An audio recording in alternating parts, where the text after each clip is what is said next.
Welcome. Let us all celebrate the World Creativity and Innovation Day. I'm very, very glad that finally the world has recognized creativity as a cornerstone of innovation.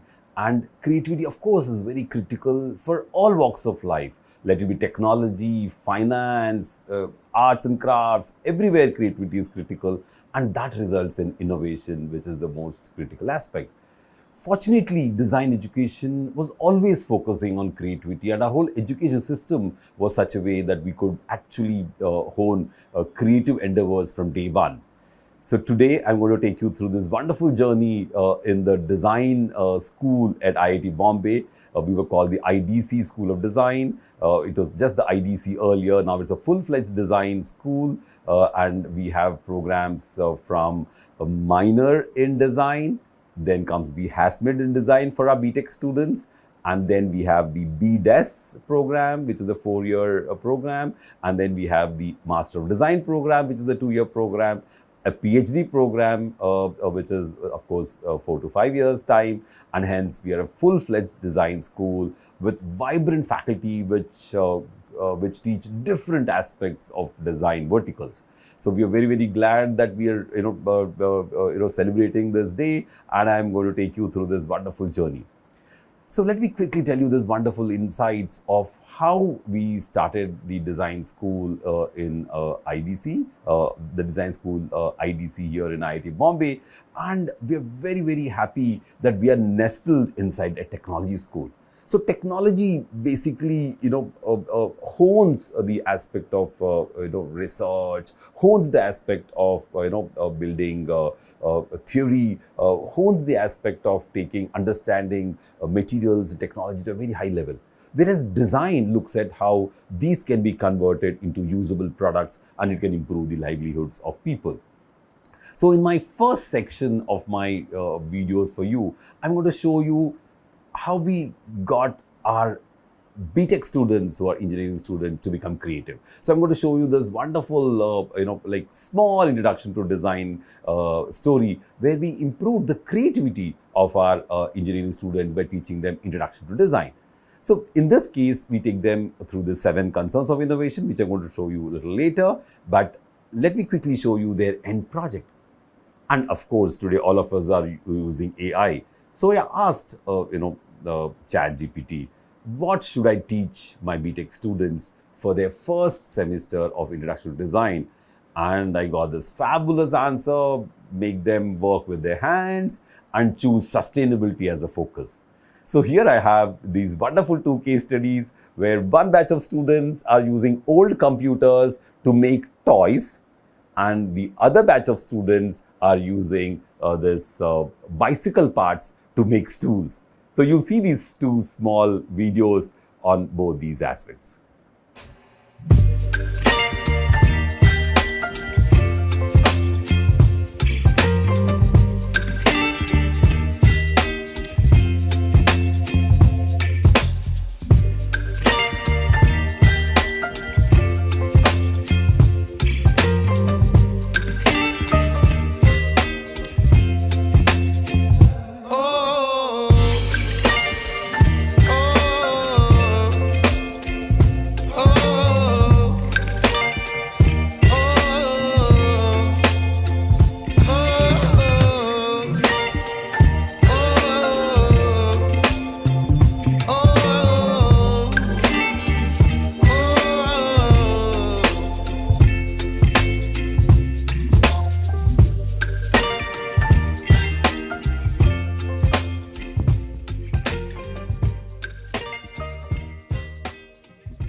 us now deep dive into the creativity, courses and how we teach creativity in the design school. We don't say creativity in the design school. We just have different courses, and these courses automatically make you creative. There is a sketching course in the morning where people have to sketch. And sketching is something which is externalizing your thought process. Whatever is in your mind, you sketch. And then you internalize, you sketch. This is called externalizing the thought. And that's the premise of creativity. When you sketch, your creativity grows, high.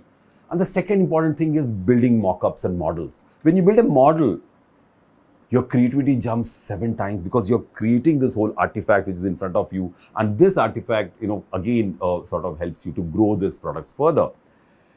2 people have really made great impact in my education on creativity. One is Professor A.G. Rao, my own teacher. And in 1988, when I was a student at the IDC, Professor Rao was working on this voting machine for the country. This voting machine is even currently being used. And when I was a student, I saw Professor Rao having these 20 plaster Paris models of voting machines. And he was going through painstakingly on the small radiuses. How will people perceive this voting machine? Because it's, it's a machine, right? And then there should be no fear. Ballot box is simple. You put your ballot in that and the job is done. So Professor Rao had to work, very hard so that this form of the product is, very friendly to the people. They don't get, they don't get intimidated by the form, and of course it's easy to operate. These wonderful buttons of the voting machine, come up into my eyes when I see that, plaster models which Professor Rao had initially worked on. And I'm very, very, happy to say that just a recent article, which was, April 7th, we have Professor Rao on its, basically article where, they have showcased how the voting machine has gone through. You must just Google and you'll get this article. It's April 7th. So that is the interesting part. And the second person is Professor Anil Gupta, professor from IIM Ahmedabad, currently runs this wonderful organizations, Gyan, Shristi, which scouts for grassroots innovations. And of course, the Honeybee Network, you scout for innovation, and like the bee, you actually spread this knowledge across the country. And I've been one of the recipient of this knowledge from Anil Gupta. And Professor Anil Gupta also was my examiner for my PhD thesis on collaborative innovation. I'm very grateful to both these people. And I have some small videos of both these professors for you, showing their life journey as well as their impact. While I'm going to show you this, after I show you the showing these 2 videos of my professors, I'm going to take you through this journey of how I make Master of Design students who are already engineers and architects work on innovation. So they come to my class for making projects, and I tell them, now we will work on, say, spoon design. And the students are purple. Oh, we came all the way to IIT. What will we do with a spoon design? You'll see, what we did in the video. And then we had this wonderful case study on clips. How do you become creative by using clothesline clips? How can you make different clothesline clips? And that's another very, very wonderful case study we're going to show you. We're also going to show a case study of how you can use, biomimicry and, make wonderful, products. And we have our alumnus Sarang Kusle, who's going to show us how he was inspired by this seagulls in the while his trip to Elephanta Caves. And while he was working in Crompton Greaves, he designed the Seagull fan, which is a really phenomenal, design intervention. And and then similarly, we have wonderful projects ranging from classroom assignments to projects which we're going to show you in this section on creativity. When you say teach creativity, you don't teach, you make them learn. I think that is the trick of teaching design or teaching creativity. See, each person has to cultivate their own creative thinking. So even with the same problem, same 2 people are designing, they will think very differently. How do you think and how do you build? But certain things are common. Some problems what we observe will be common. So you depend on the data. But even there is an insight, there is always an insight in each problem.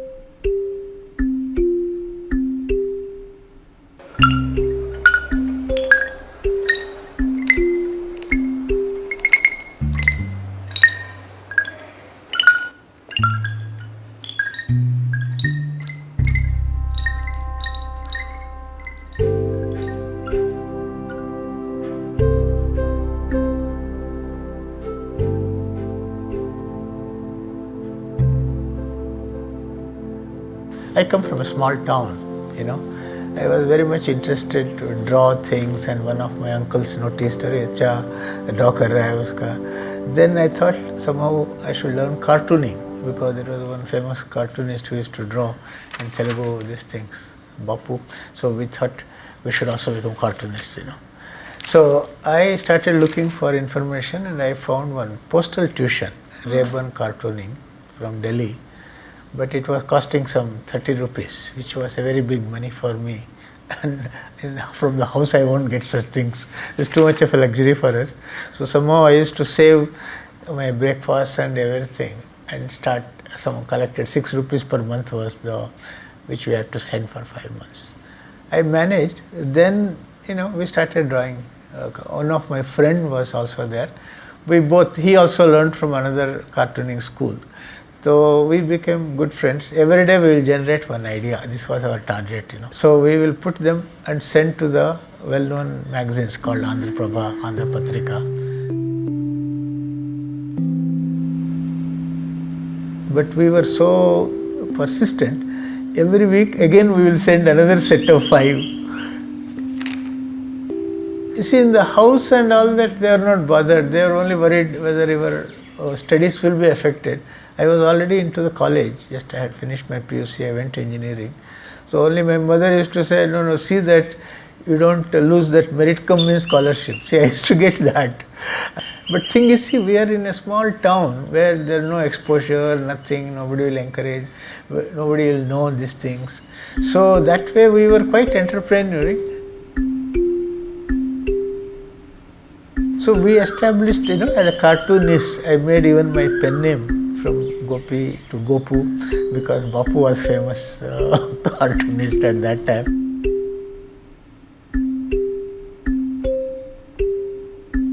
When we finished engineering, we were looking for jobs, and then advertisement came from NID. So all my friends, everybody got application form.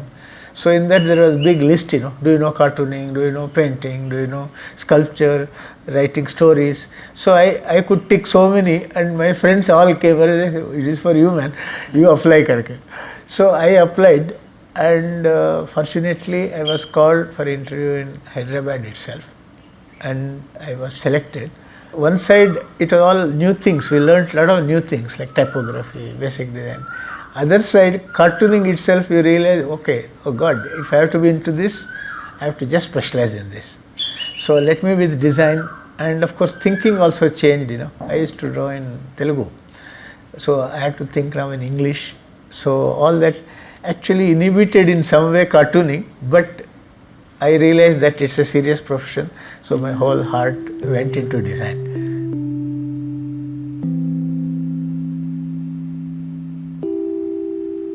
When we finished, it was 3.5 years. So Professor Nadkarni had come from Ulm, joined us as a faculty. So he came and started IDC. So from NID he came to IDC. Then he invited us, myself and one more colleague, Chattopadhyay. He called both of us to come and join. So we took some time, we finished off our project quicker, and then we came and joined IDC. Here there was nothing, no workshops, just 1 or 2 machines, and nothing was there. But the nature was beautiful. IIT was very large and lot of nature. We could see wild rabbits on the road. So, but there was nothing in the IDC, but there was a whole open thing to build, It was very exciting because Professor Nadkarni told, see, it's not teaching all the time, only 2 days in a week, then you design. We are designers.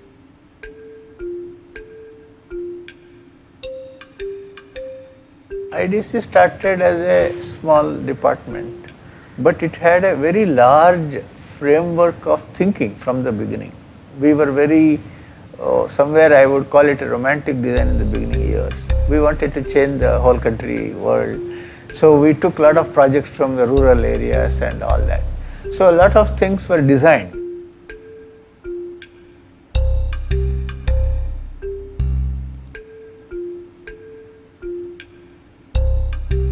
design trains people how to use things as black boxes.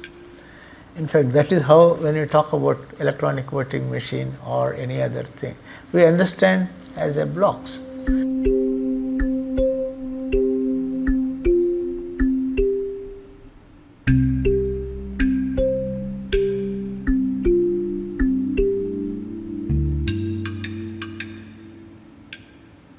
Industrial products dominated, but one good thing happened was also visual communication also coming into the IDC. So moment other branches started, in visual communication, these elements come much more stronger, a social dimension, a cultural dimension. They will take a part, they will project in certain ways. And we should not Being in IIT for us has been very rich in terms of expanding design into other areas. Because what happens even at NID, all people are only design background people, You have a limited amount of dialogues. Here I have friends from humanities, Professor Subudhi. He is a sociologist. So in fact he will say, for example, innovation. Now sociologists think innovation is a social process, not one individual achieving. I keep questioning him to back to postmodernism, Baudrillard and Bourdieu. Baudrillard, you introduced, then I bought that book or I used that course. This kind of things. I have a chemist who is very deeply interested in organic chemistry. Another chemist who was working with biosciences, he used to tell, form is so important in fundamental chemistry. In chemistry, they were talking about golden proportion. At a very fundamental level, they are all one, and this is something which you can realize here.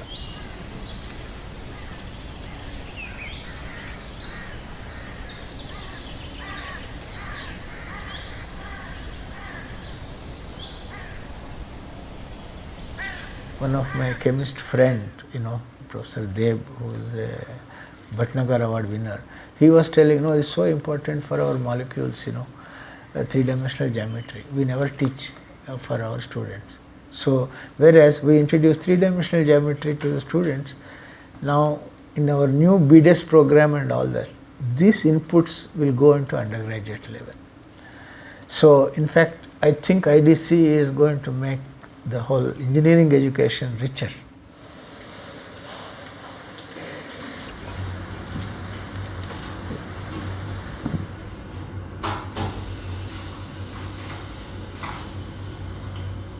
I run a elective called Craft, Creativity and Postmodernism, in which I have a series of tasks which I give to students, and then in the end of the course I have a lot of personal questions I ask, their habits, their background.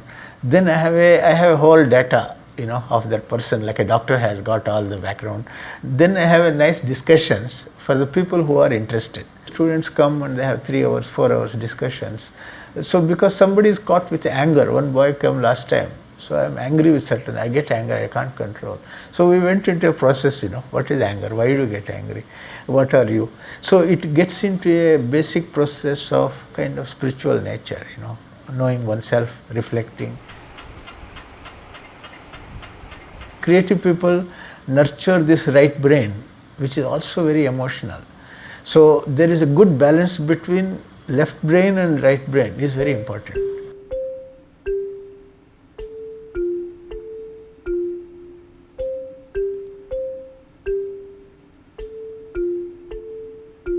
I gave a simple exercise. Look at a square and a flower in a square. Now, how does a flower fits into a square? Then we go on exploring the various qualities of the flower in various dimensions. Also qualities of visual language, When you are talking about a square, there is a subjective contours which are invisible forms, which implied forms. So all that comes through the experience. You can only show one petal or one part is enough to show the whole thing. So there are many concepts and at a postgraduate level we discuss this in great detail. What is flowering, Flowering itself is the enlightenment or growing of a person and all that. So this when we take into the three-dimensional form, I developed a series of exercises in the cubes It started with one where we just made cut into two identical forms, make into two identical forms. But challenge was when you open it, there should be a visual surprise. Now, how do you create a visual surprise? That is an aesthetic process. And students had a great difficulty when I gave this exercise.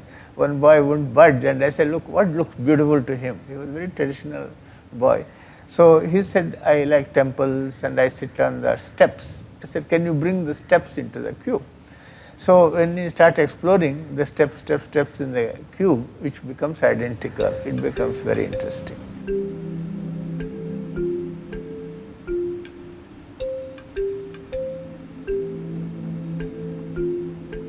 See, metamorphosis is a concept, how a form changes. We are normally used to in an industrial context, a gradual change, which we have been, as a form transitions, we have been teaching. But metamorphosis is a concept where you can take a butterfly, it is a caterpillar, it becomes a cocoon and suddenly it comes out. So there are jumps which we can see, like a quantum jumps in the form. This I put into letter forms. For example, a bee becomes a butterfly, but because it became a butterfly, it transforms bee. So bee itself changes in a very different way. So bee is otherwise A, B, C, D, B letter is absolutely abstract and it has no three-dimensional form. It is just a 2D form, So that was a challenge and it became a good exercise for developing imagination.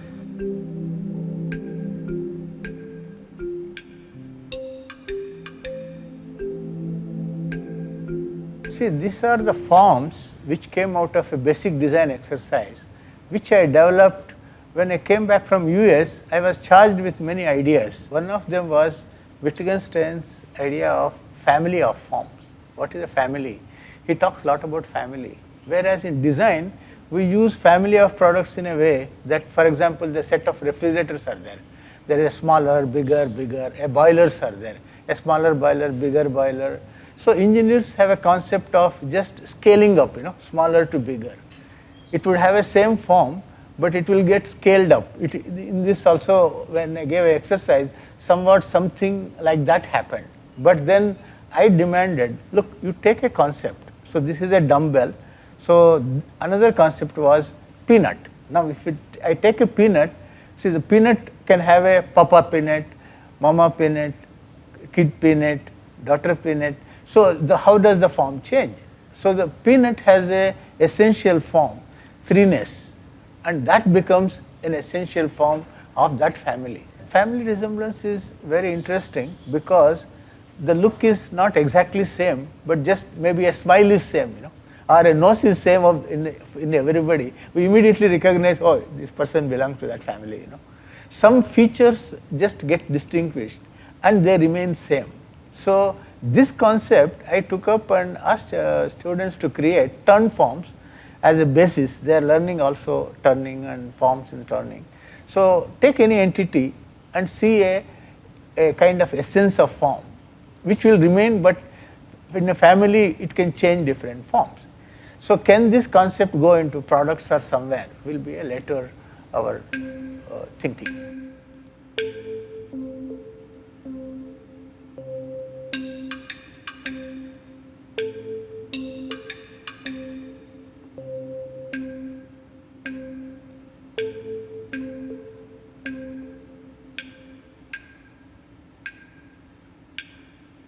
Expressions are one thing which I started developing as a simple language to understand form, because there was, when it comes to product forms, there is a lot of feeling that it's all subjective. People use vague language. It's only subjective. There is no objective form which we can think of. Then what I did was I took opposites, soft, hard. So what I said is a product looks soft, it is your own interpretation, but you cannot see it as hard, this is opposite. So is there elements which define softness, and are there elements which define hardness? So we can take a product, a spectacle, so we start looking at how does a soft spectacle look at, how does a hard left. Then we say how does a precise spectacle will be looking, and how does a rugged spectacle will be looking. So some elements will change, which are a fine kind of a joints will not be there in a rugged this thing. The same will express like in a rugged natural forms, maybe in the tire, in a tree. You may look at everywhere, you abstract those elements and bring into this form as expressions.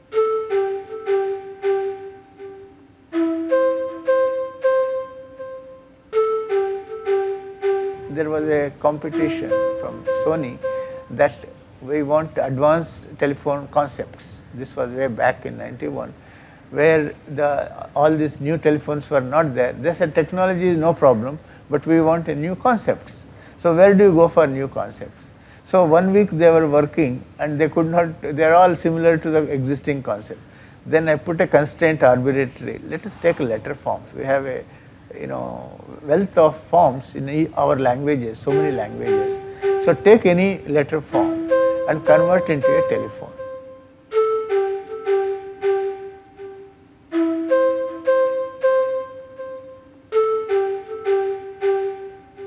A letter form exists in 2 dimensions. How does it become 3 dimensional? So it can become into any way, So this they converted into telephones, and one of them, a Tamil letter O, he converted, which became a part of it became to wear as a ornament rather than as a headphone. So this became attractive. When he submitted the design, so he got a Sony award.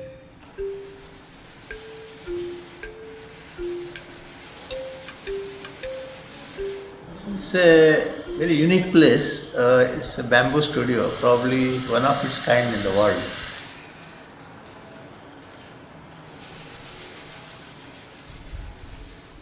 Behind this is an inspiration which started in 70s. I went to Ranchi and we saw some tribal people and one tribal shop. One small piece was being sold.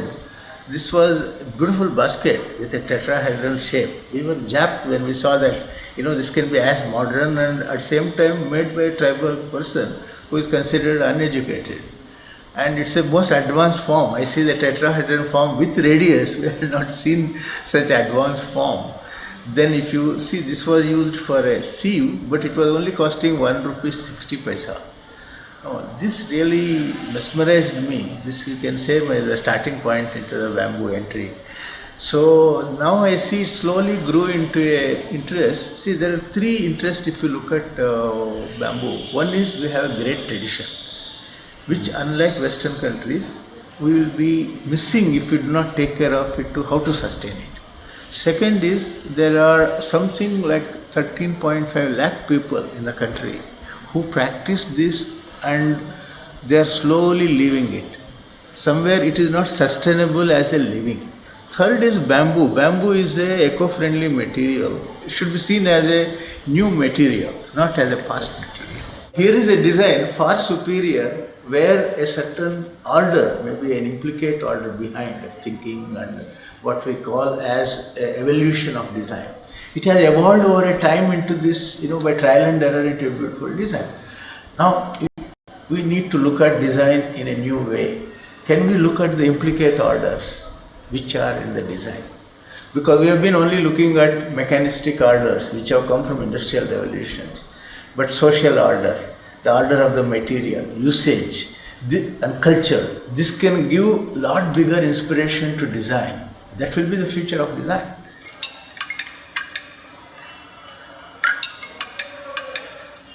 See, this is specially made with a ring and this way and this way. So like a positive negatives are explored as if like a yin and yang, a philosophical kind of statement comes. Once you put a lamp, a beautiful, dispersion of light comes.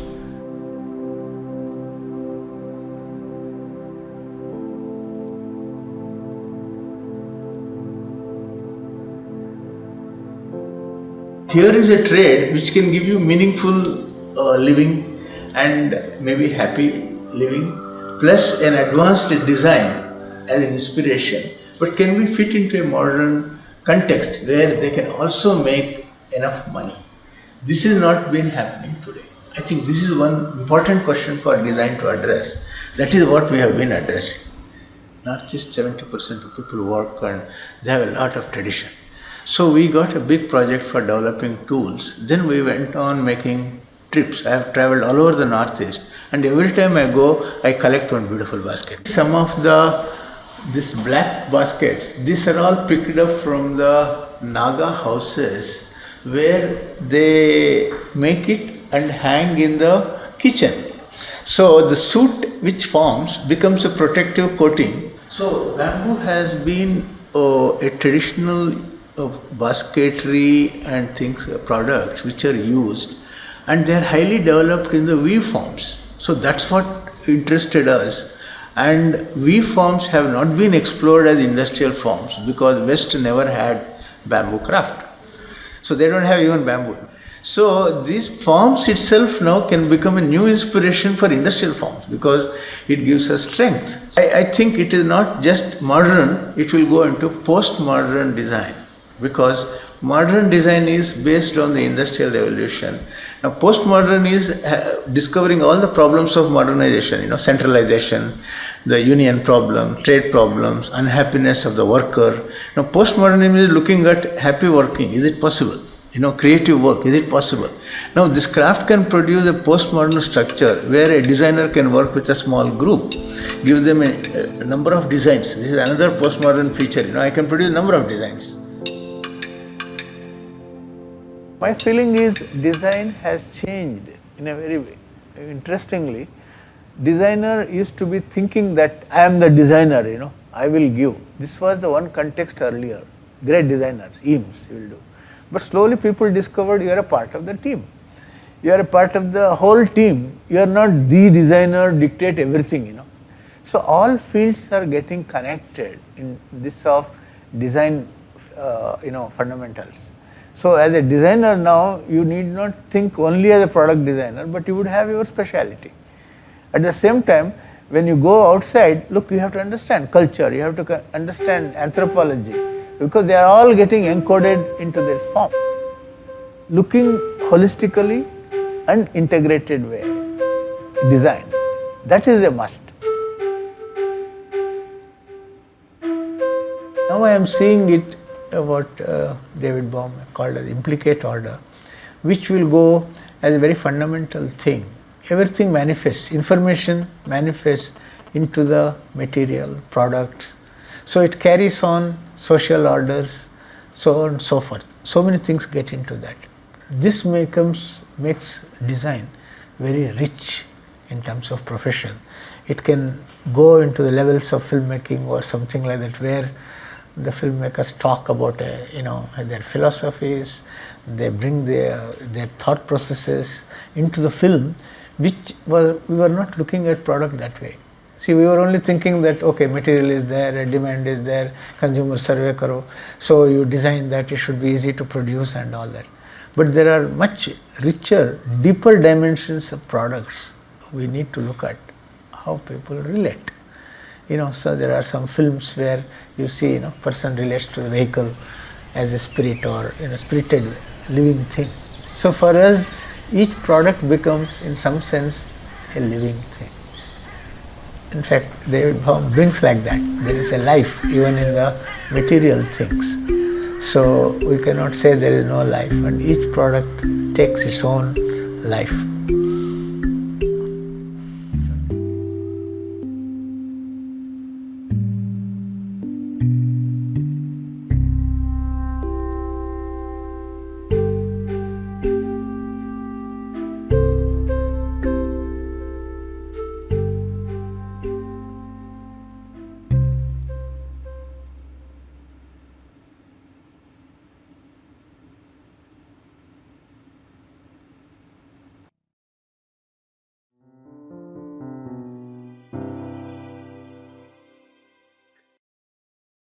Thank you, Chaku, for having me here today, and I will discuss something that has bothered me for a long time, which is how to overcome inertia.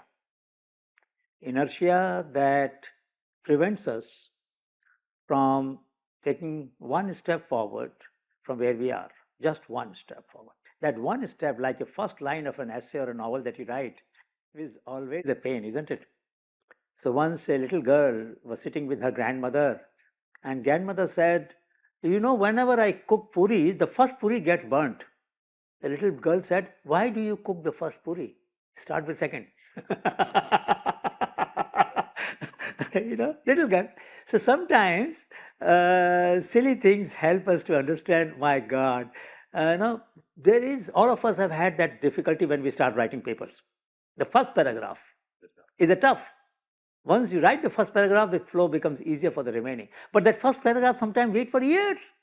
Ask him, many books have waited. So therefore, what is that which holds us up from taking the next step after finding a need for change is what I will broadly discuss. I'll also discuss that its inertia is not just at my individual level, it is also civilizational inertia. There are things that we're doing today, and I'll show you examples, which we have been doing for thousands of years, no change. So what influences that point at which society then determines to bring about a change? I mean, you know how mobile phones is spread in this country. We used to wait for trunk call, STD call, and you know, we had to wait for hours to get a call. Those were the days, and things have changed. So it is not that inertia cannot be overcome. And yet I will share with you example where during the COVID, 60 parents of 60% children in Maharashtra and many other states did not have a smartphone. How did they study that? They were out of learning, isn't it? And mind you, with teachers, they had difficulty in learning government school. Without teacher, how much more difficult it is. Now, after 2 years of that, so some teachers, how did they try to break the inertia? They found, one of the teachers in Maharashtra, Bala Jadhav, found that many children who do not have smartphone, their families don't have smartphone, have feature phone. Can you imagine what would be the function or feature of the feature phone which can help a teacher teach the class? No, audio is there, but you have 40 children.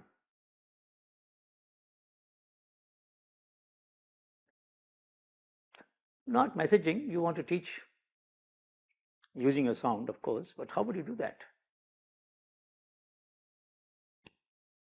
Yeah, but what feature of the phone? Call is one to one. Can you do one to many? Conference call, conference call. Now, this is an idea. One conference call can take 10 children, 10 calls. 4 calls, 40 children. Half an hour each, he was teaching children every day. I told this to NIPTI chairman Niti Ayog, who was my friend, and I told it to Anita Karwal, who was secretary education, school education. Nothing happened, unfortunately. But I wanted to overcome my inertia. I wouldn't want a solution to be known to me and yet not be connected to the policymaker. So it was my job. Many times we don't take that next step after our solution is evident to us to connect to the policymaker. So I'll give you an example. There was a girl in my class, Pragya. So one day she got up and left the class. I was intrigued. After some time she came back. I said, why did you leave my class? Sir, I'll tell you at the break time. I take 3 hours class. So there's a break in between for tea and coffee. So at tea time, I asked her, what happened? Why did you leave my class? You didn't take my permission. Sir, I had my periods and I had to go to the dorms. So I said, in your washroom, you don't have a pad dispenser. She said, no. Now, mind you, this is not her problem. It's a problem of all of us. I have a wife. Many of our faculty members have daughters. We all know that women need this. We did nothing for 50 years at IMA. Nothing. So I said, what should be done? Sir, we should have. I said, write a mail to the CAO, Chief Administrative Officer. She wrote, no response. I said, tell me in the next class. So next class she said, not yet. So I said, write this time again, mark copy to me. So response came, and in about 20 days it was installed. So I said, what next? Sir, it should also be in the trains. So Suresh Prabhu was railway minister at that time, some years ago. So I said, here's the mail address of his secretary, OSD, write to him. Then I said, where else you want to change? Sir, public toilets for women should also have it. Menka Gandhi was Minister of Women and Child Development. I said, here is her email, write to her. This girl sitting in the class overcomes the inertia of the institute. She is now trying to overcome the inertia of the country. And she got response from Menka within 24 hours that, look, I will talk to the civil supplies minister. But here is just a step, one step at a time. In our institute, you know that the law of land is that every public building should be disabled enabled, which it is not. Your building is not, because there are steps all over, and there's no lift in many places, isn't it? Your office, can I go to a lift? No. Just now, can I? So for a long time in our campus, we had this problem that even classrooms had a small barrier between the gallery and the class, and there were no ramps there. And there were a lot of places in our campus where there were no ramps. So one student had to spend a term extra for something, Atul, and he said, sir, what should I do? He had lower limb problem. Now, all the ramps that you will see in IIM campus, 90% of them have been built by that student. One student helped us overcome the inertia and violation of the public law of our country, law of land, which says every public building should be disabled enabled. It was not. For all this while. And we were living comfortably with that. And I am as much part of I'm partner to the crime, isn't it? Tolerating an inefficiency, violation of basic rights of a human being makes us culpable partner in that crime. So I can't say this is the problem of the institute. What is the institute? I am a part of the institute. So I'm as much responsible for that problem as anybody else, but I am responsible. And I'm picking up examples where I, as a faculty of the institute, did not overcome for a long time till some student took charge. I'll give one more example, and I'll discuss that in a little more detail later. So we had course Shodhyatra, where some of you might know I take students to Himalaya. So in 2018, there were 2 times we took these students. So we said, look, we go and stay in the government school, and what are we going to give them? We take their hospitality, we sleep in their classrooms. So let us pool the content, open source content for class 1 to 12, all subjects, all topics. And we did it. Our students did it. It was compulsory, coercive. They had no choice. They had to do it. Afterwards, we said, now we have a content. But government schools don't have computer. So how do we deliver? Can you think about how do I deliver the content to the schools? Huh? No. Huh? Book. But printing all that content would be very costly, isn't it? Chart. No, but this is a content for class 1 to 12, 5 subjects, all topics. We had collected the videos and whatever else which we could put together, open source content together. So I was asking this question, there is no computer. So one of the students said in the class, but sir, the teacher may have a smartphone. I said, yes. So why don't you use OTG cable? I said, I don't know what is OTG cable. I really didn't know what is OTG cable. You know that. It has micro USB on one side and USB on the other side. Well, sir, please put the content on pen drive 1 to 8, 9 to 12. And then the teacher will connect to the USB pen drive and to the smartphone, and content will be on his smartphone. He can show to the class. Now, here is a faculty member with limited knowledge of new technology that is emerging, doesn't have the answer, but I have a problem, and my inertia is being overcome by a student who is more up to date in the technology than I am. And I have no hesitation in admitting that that was an aha moment for me. We found the answer. To democratize now, and the hard disk drives are more costly, 4,000 rupees for one TV at that time. These pen drives are a few hundred rupees. So we could distribute in as many schools as we could wish. So what I'm saying is that there are many examples where students have helped us to overcome our inertia. Inertia of the faculty, inertia of the institute. And so therefore, please don't think that this is what I'm going to say is something to make you feel guilty. No. I'm saying we are collectively responsible for a lot of things that have not changed, and it is time that we start finding reasons for changing them. As they say, there are many reasons for not doing things. There's only one reason to do things, that you want to do it. As simple as that. So let's go further. So one of the reasons very often is that there's a complex problem and I can't solve all parts of it, so I wouldn't try to solve any part of it. Is it true? Does it happen sometime? And my point is, I can't solve all the problems ever. That means I should not solve any problem ever. So implication of these statements for our own attitude to life, our own vibrancy of life are very simple and straight, no ambiguity about it. If I accept this, then I'm not going to do anything. And all my life will be spent without bringing about any change. So every change matters. Every step matters. Incremental changes in life make the things happen. And it doesn't matter if I can't. So there was a man walking along the seashore, and there was a lady watching that man.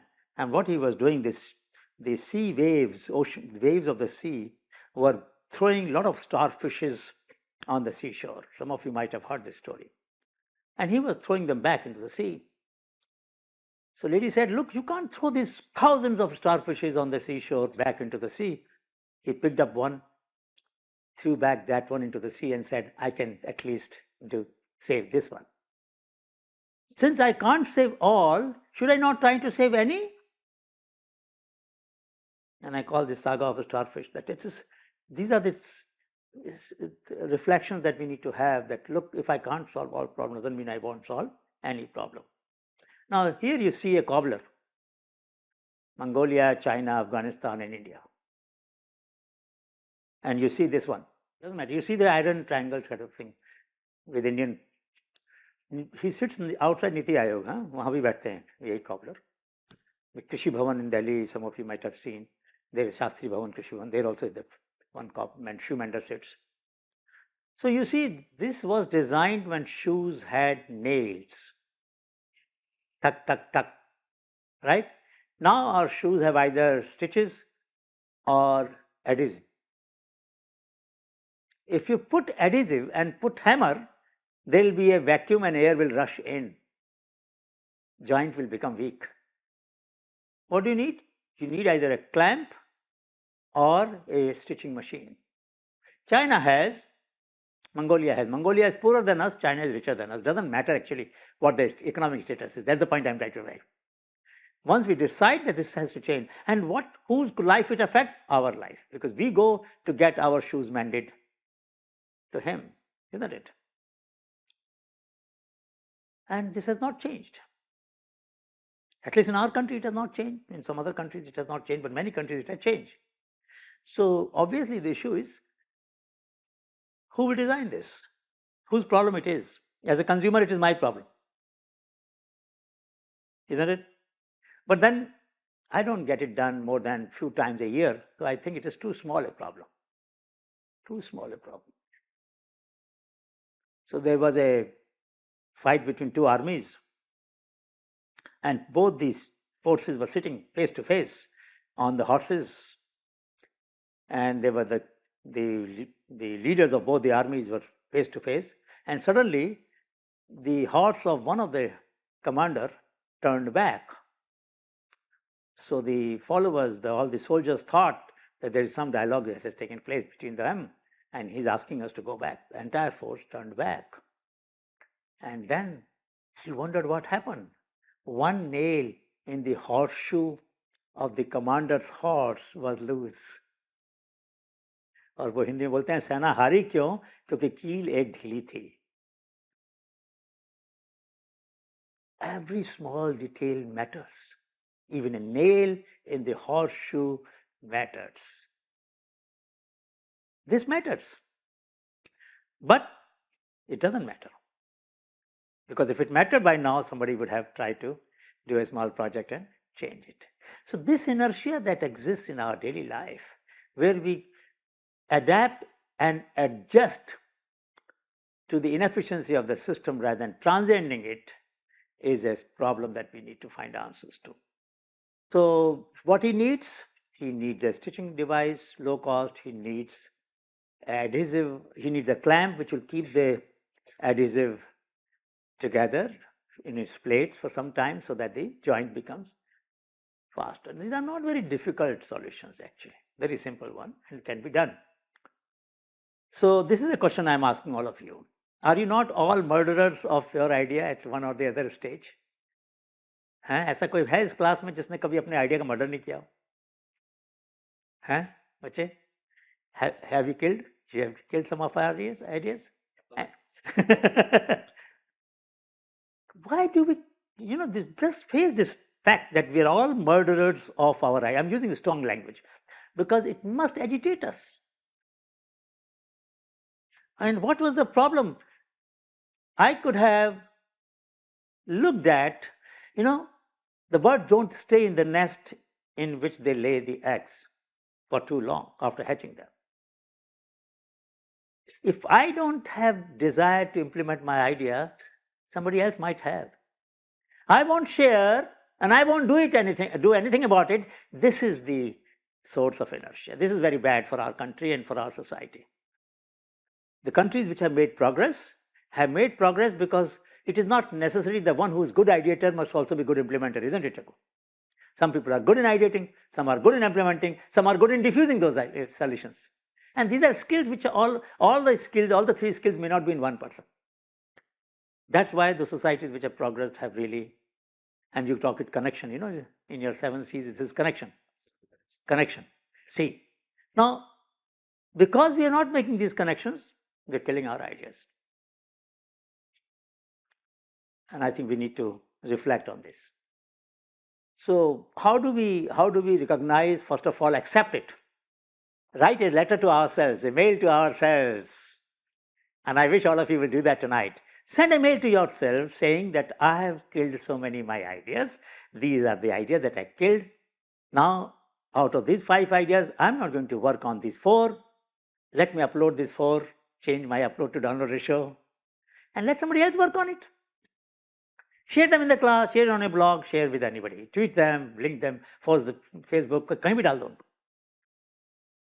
And your idea might give somebody else's an idea to build the connection, and it may take off. Keeping to us and not doing anything about it is criminal, really.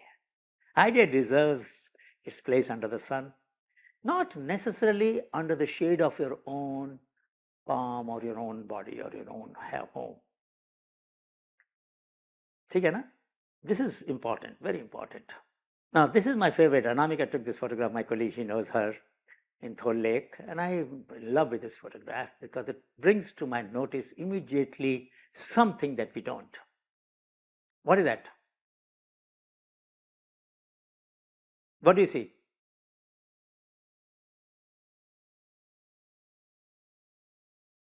Do you see what I see?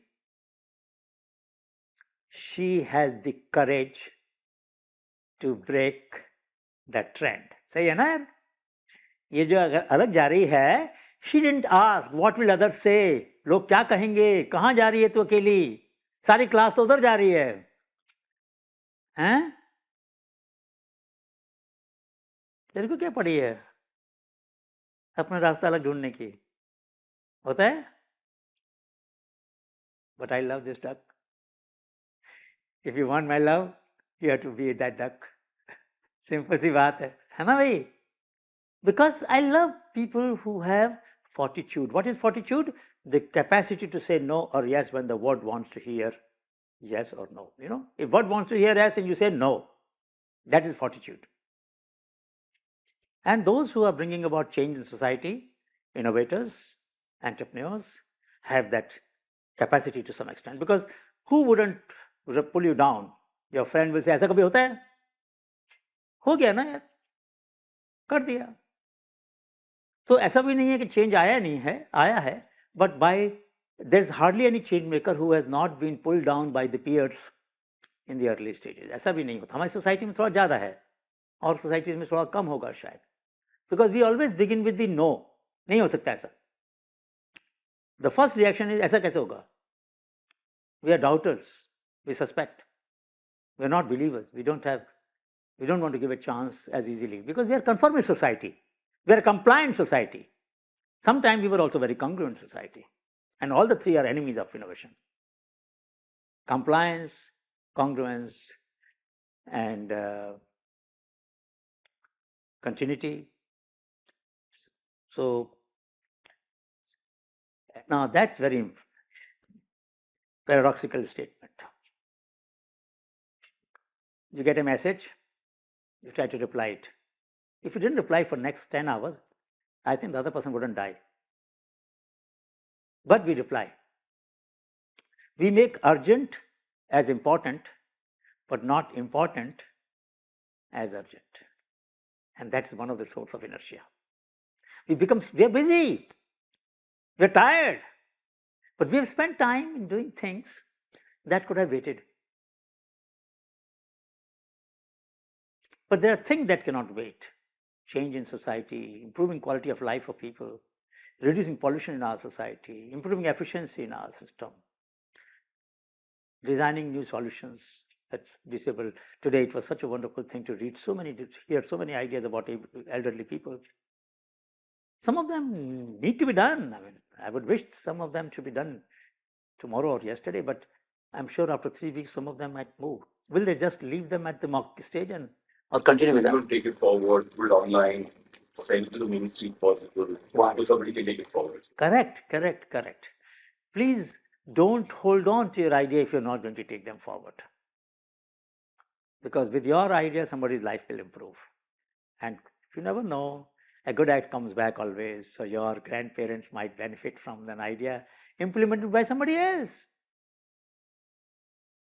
So this is tyranny of too much focus on now and here. In Japan, 1856-87, when there was a Meiji Restoration, 1858 or 60, they sent teams to different parts of the world to study how education is given to the children. So after 5 years, at that time, shipping was the only way to go to different parts of the world. So they went to different parts in Africa. Sierra Leone was a very good center at that time. In Africa, they went to India, they went to Europe, they went to US, they went to Latin America. After 5 years, they all got together and wrote a report. And I have a summary of that report in my library. And the title was 200-Year Perspective Plan for Japan's Education. 200-year plan they made, not 5-year plan. What was the consequence? By the turn of the century, Japan was the first country in Asia to become 100% literate. Long-term dreams have this power to get realized much faster than you think. But if we only think of short term, we will never reach there. This country could have become literate. We made a promise that within 10 years, we'll improve the conditions of the scheduled caste, scheduled tribe people, isn't it? That's why the reservation was only for first 10 years. We are still continuing because we couldn't do that. Because we made a promise for 10 years. Make a promise for 10 years, but plan for 20 years, 30 years, 40 years, 50 years. There's hardly any plan here for next 50 years, 100 years, 200 years. But those societies which can see that far can actually realize that early. Sometime we need to think about how would India be, let's say, after 100 years. What would be the education system? What would be the tools? And those tools may start happening faster than we think. So there's a power of long-term vision, which I think our society sometimes lacks. We are too much obsessed. And good example is your own behavior with your phone. 90% of the messages you get can easily wait. You agree? 90%, maybe 95%, 99%. But why should we reply them immediately and disturb our schedule of work that we are doing? Concentration बनने में time लगता है. By the time you concentrate, when the concentration is increasing, energy gets concentrated in the mind. Blood circulation goes up in the brain. And at that moment, the moment when you are just getting to the cracking the problem, message comes. Sorry, energy chali gayi. Now you have to focus again. And that tension is like a, sitar. The resonance, the music comes when there is a optimal tension. Wire is too loose, no sound, no music. Too tight, it will break. So optimal tension is must for getting good results. And we build this tension ourselves. All of you have experience when you do projects or do things with great concentration. You find a little bit tension building up in our body, in our mind, which is good. But a message can break it. So please reflect on this. Should urgent become important or important become urgent? is a useful lesson for overcoming inertia and focusing on things that matter. That matter for me, that matter for my society, that matter for my growth. This is another important lesson I have learned in my life, and I believe in it very strongly. The day I am not surprised, I have not lived. In 24 hours, there must be a moment I would say, oh my God, I didn't know this. How did it happen? That idea about connecting, finding out people who are wanting to connect with an elderly person, is an idea of that kind. It surprised me because it's simple, but it's beautiful. Isn't it? Other ideas were also good, but this was ahead, beyond the edge. It's no social media is doing that. It's giving you hotels around you. It's giving you cafes around you. It's giving you barber shops around you. It's giving you salons around you, but not someone who is wanting to talk to you, listen to you. We just sit with you. 15 minutes मेरे पास आकर बैठ जाओ. That's, some of you mentioned that many elderly people feel lonely. कोई बैठ के साथ बैठेगा तो अच्छा लगेगा ना. Evening of life, few moments, you sparkle them. Good idea. That was the time. I'm giving an example of today itself, that sometimes you get surprised by why didn't that idea come to my mind? मेरे को तो क्यों नहीं आया ये सोच? ऐसा, when you feel that, that's what I'm talking about. Something which makes us feel, I wish I had thought about it. And that's the real gain. Many times inertia comes because problem is very complex. I need a stove with different kinds of fuel. In different parts of the country, there are different crops and there are different crop residues, and they burn at different rate and they dry in different time. And I need to design a stove which will work with different kinds of fuel. Very complex problem, hai na?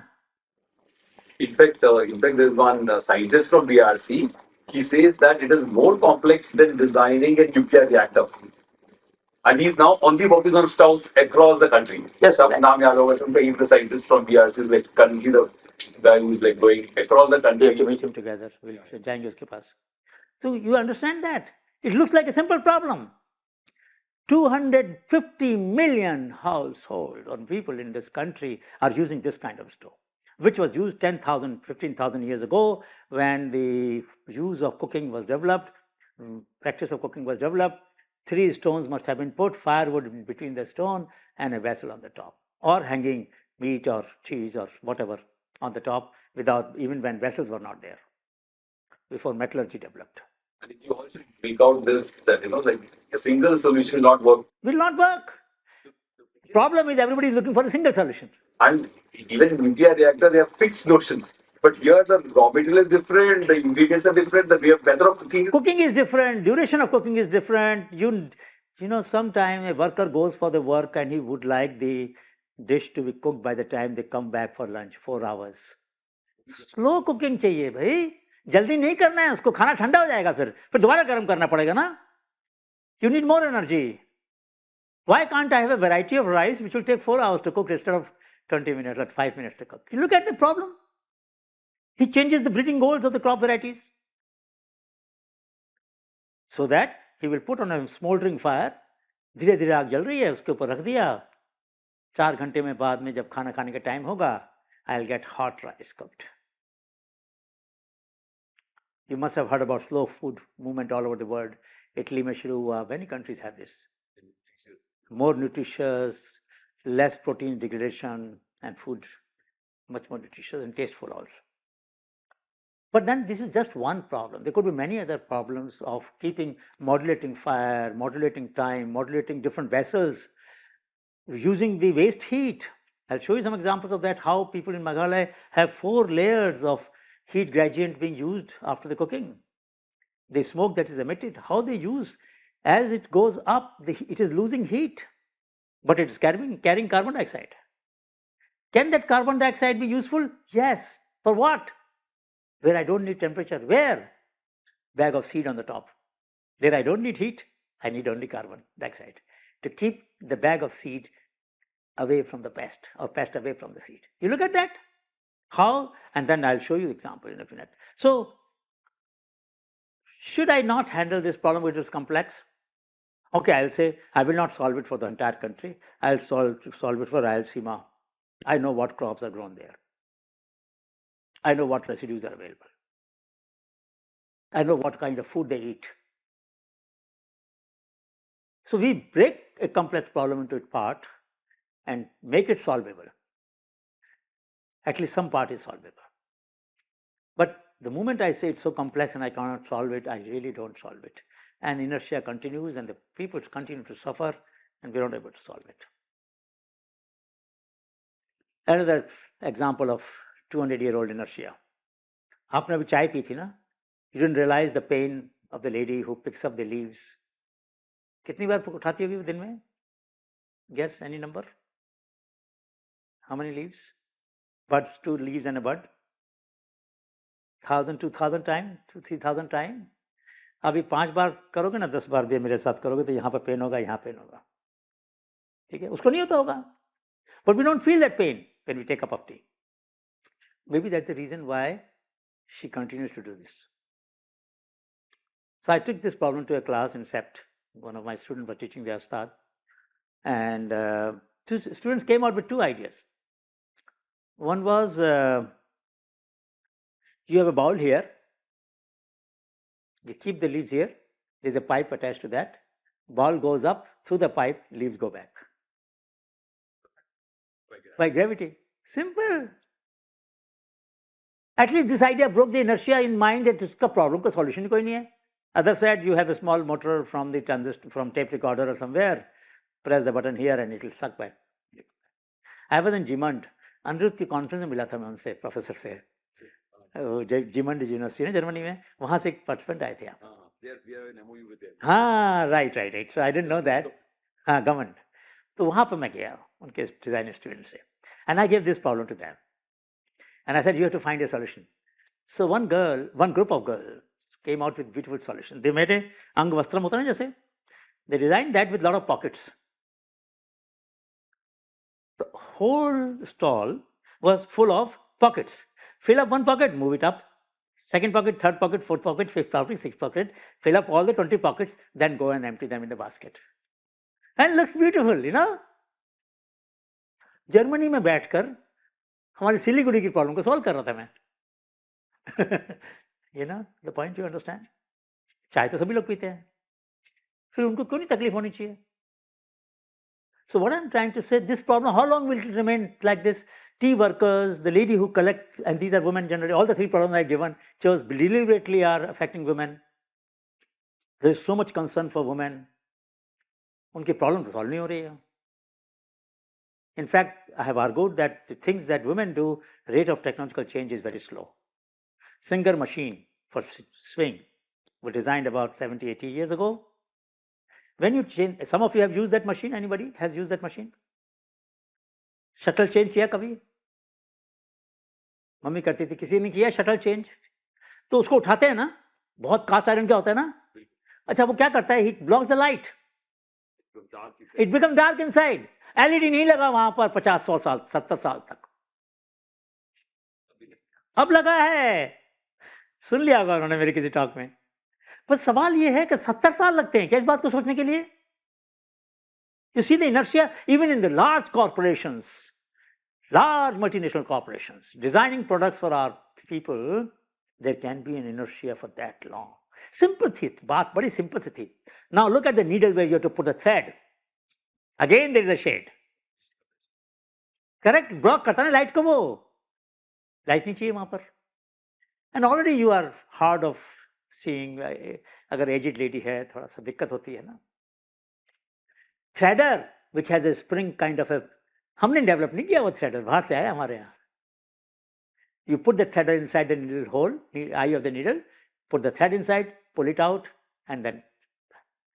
But why? Why wouldn't we think of this problem? Why wouldn't we think that this is a real problem? Our mothers have faced this problem for years and years, and it doesn't bother us. क्या करें इसका? What should we do? I stop here for a minute. क्या करें इसके लिए? What should we do? Should our pedagogy change? How do we teach impatience with inertia, isn't it? क्या करें इसके लिए? Any idea? These are real life problems, isn't it? In your families, your mother, your grandmother must have faced this problem. And today, this problem, many of these problems still persist. क्या करना चाहिए? I feel that first thing is that all these problems are very obscure. So only women do it, and largely we firsthand don't even experience this, so we don't even know that it's a problem. So if we do start practicing on doing such things, then we would face these problems, and then we could. So could tell them about that experiment we did about cooking. बताओ यार, उस course में जब हमने कहा कि हमने एक सवाल पूछा, दोनों जने पढ़ा रहे थे क्लास में, तो we asked a question during COVID, who eats the cold food in your family? Have you heard about this? So the answer in the class, both of us were there. Answer was mother. हमने कहा ये बड़ा गड़बड़ होगी. Mother sent you to IIT, and after that she has to eat the cold food. For 1 week, all of you will cook food, and वो photograph एक निकलवा दे रहा था, हमारे पास upload है ना वो सारे. So then what we did, it was part of the course, so they had to learn how to make roti and give warm food to the mothers. And as a bait, we called Sanjeev Kapoor to the class. And mothers were invited to the class. Mothers were invited to the class. Mothers are very excited to watch Sanjeev Kapoor. And we all, and the whole session was about rotis. There were the new technologies, old technologies. Such a wonderful thing, and everybody was happy. And then one student said, "Sir, when we were rolling the roti, the rolling plate was little too low. Its height ज़्यादा होना चाहिए." Oh my God! Now that you are rolling the bread, you realize problem that your mother was facing for such a long time. It didn't occur to you that mother was also doing this, and she was bending here, and there was a pain here. I agree with you, but then we have to agree for immersive learning. So इन लोगों से ना कुछ करवाना पड़ेगा यार, तपस्या करनी पड़ेगी. Then only they will realize that there is no substitute to immersive learning in my view. That's what you're saying, isn't it? In fact, another interesting thing, when they were at home during COVID, the type of project they did with craftsmen in their regions, back here you're not able to do. So there's surely some advantages, like when you were back home, because they were in synergy, you worked with the craftsmen, they work for different craftspeople across the country. But situational, that also proves that pedagogy of learning from around, as you visited the families of the staff here, there are no new tools required. There are time-tested tools of interactive and immersive learning, which I think still work. So maybe one way to break this inertia. So this I've already told you. Now look at this. Another problem. So we have one innovator, Nishi Vishwas. Nishi Vishwas in Bhopal has designed a paddy manual transplanter, and we would like one of you or some of you to work on it if you are interested. So what he has, there is a static handle here, and there is a mobile handle here, moving handle here, and he pulls it, and there's a fork which picks up the paddy seedling, and there's another device here. That fork takes the seedling here, and this will put into the ground. Can we make it more efficient? Can we modulate the number of seedling it picks up per hill? Hill means hole. Can we use both hands for pulling rather than one hand? Can the guide wheel help in moving this? Or can we put a small 0.5 horsepower motor to move this device, the fingers, instead of entire doing manual, because it doesn't cost more than 1,000 rupees. Anyway, it is costing 25,000. We can reduce some other material, and within that price, maybe we can accommodate it. There are many questions to reduce the drudgery of women who do this back bending posture. 95% of the paddy in our country is transplanted manually. Only the mat nursery lends itself to the mechanical transplantation, and that is very small portion. So the question is, one of the ways in which I sometimes develop inertia is, I don't think I know enough. I'm not sure. And this is a very good killer of initiative. I will never know enough. तो क्या करें? बैठे रहेंगे? No. My life wouldn't have been what it is if I had not believed in imperfect beginnings. And your life wouldn't have been same either, isn't it? So I think there's a beauty of imperfect beginning. Please don't use collecting more data as an alibi for inertia, which we many times tend to do. क्या कर रहे हो? Sir मैं अभी review कर रहा हूँ, मैं कलेक्ट कर रहा हूँ. कितना करोगे? सर अभी करना है थोड़ा सा और. By the time we come, what do? The ratio of the time to review to act gets modified. I spend 90% time in reviewing and 10% time in implementation. Obviously, my effort is suboptimal. मजा नहीं आता है फिर. Faculty को भी नहीं आता, student को भी नहीं आता. Correct? But this is not, I'm not saying one should not review, but the question is within the time that we have, we need to apportion the time between reflection and action. We can't spend 90% time on reflection and 10% on action. That is not right for solving problems. A designer shouldn't do that. Reflection and action का ratio जरा optimize करना पड़ेगा. And it is in life also. We can always say that I need more information. It is never enough. Things take too long and I don't have patience. That also becomes a reason sometimes for inertia. Yes, good things take time. But good things don't happen in one attempt. I remember that a design of one student who got an award, and this award was recognized by not only President of India, but also used by President of India. The first user of that award in any real life setting was President's house. The naam hai bol. Bean tracer. Huh? Bean tracer. When you have the blood, you take blood from this vein, the vein is not visible, so you have to puncture it 2-3 times. So with infrared light, a small bench which sits here and shows the vein immediately, in single puncture you can take the blood out.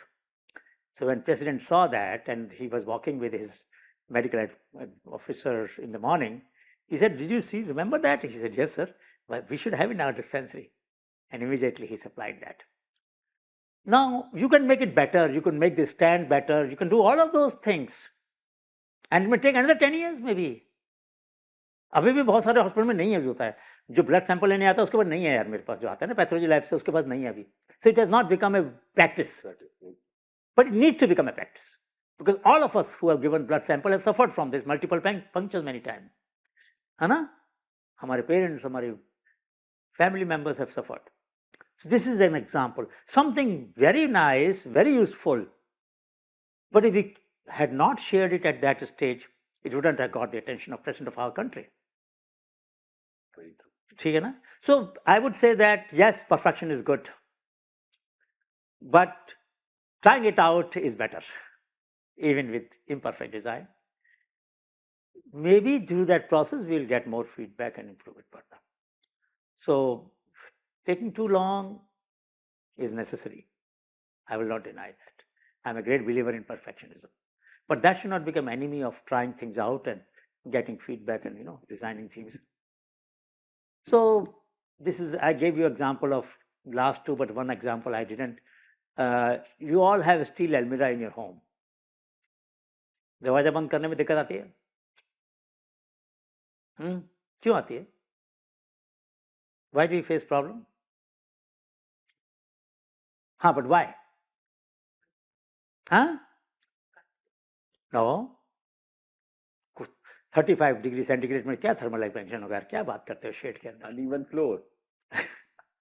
When the masons designed the floor, they were trained at the time when we used to wash our floor.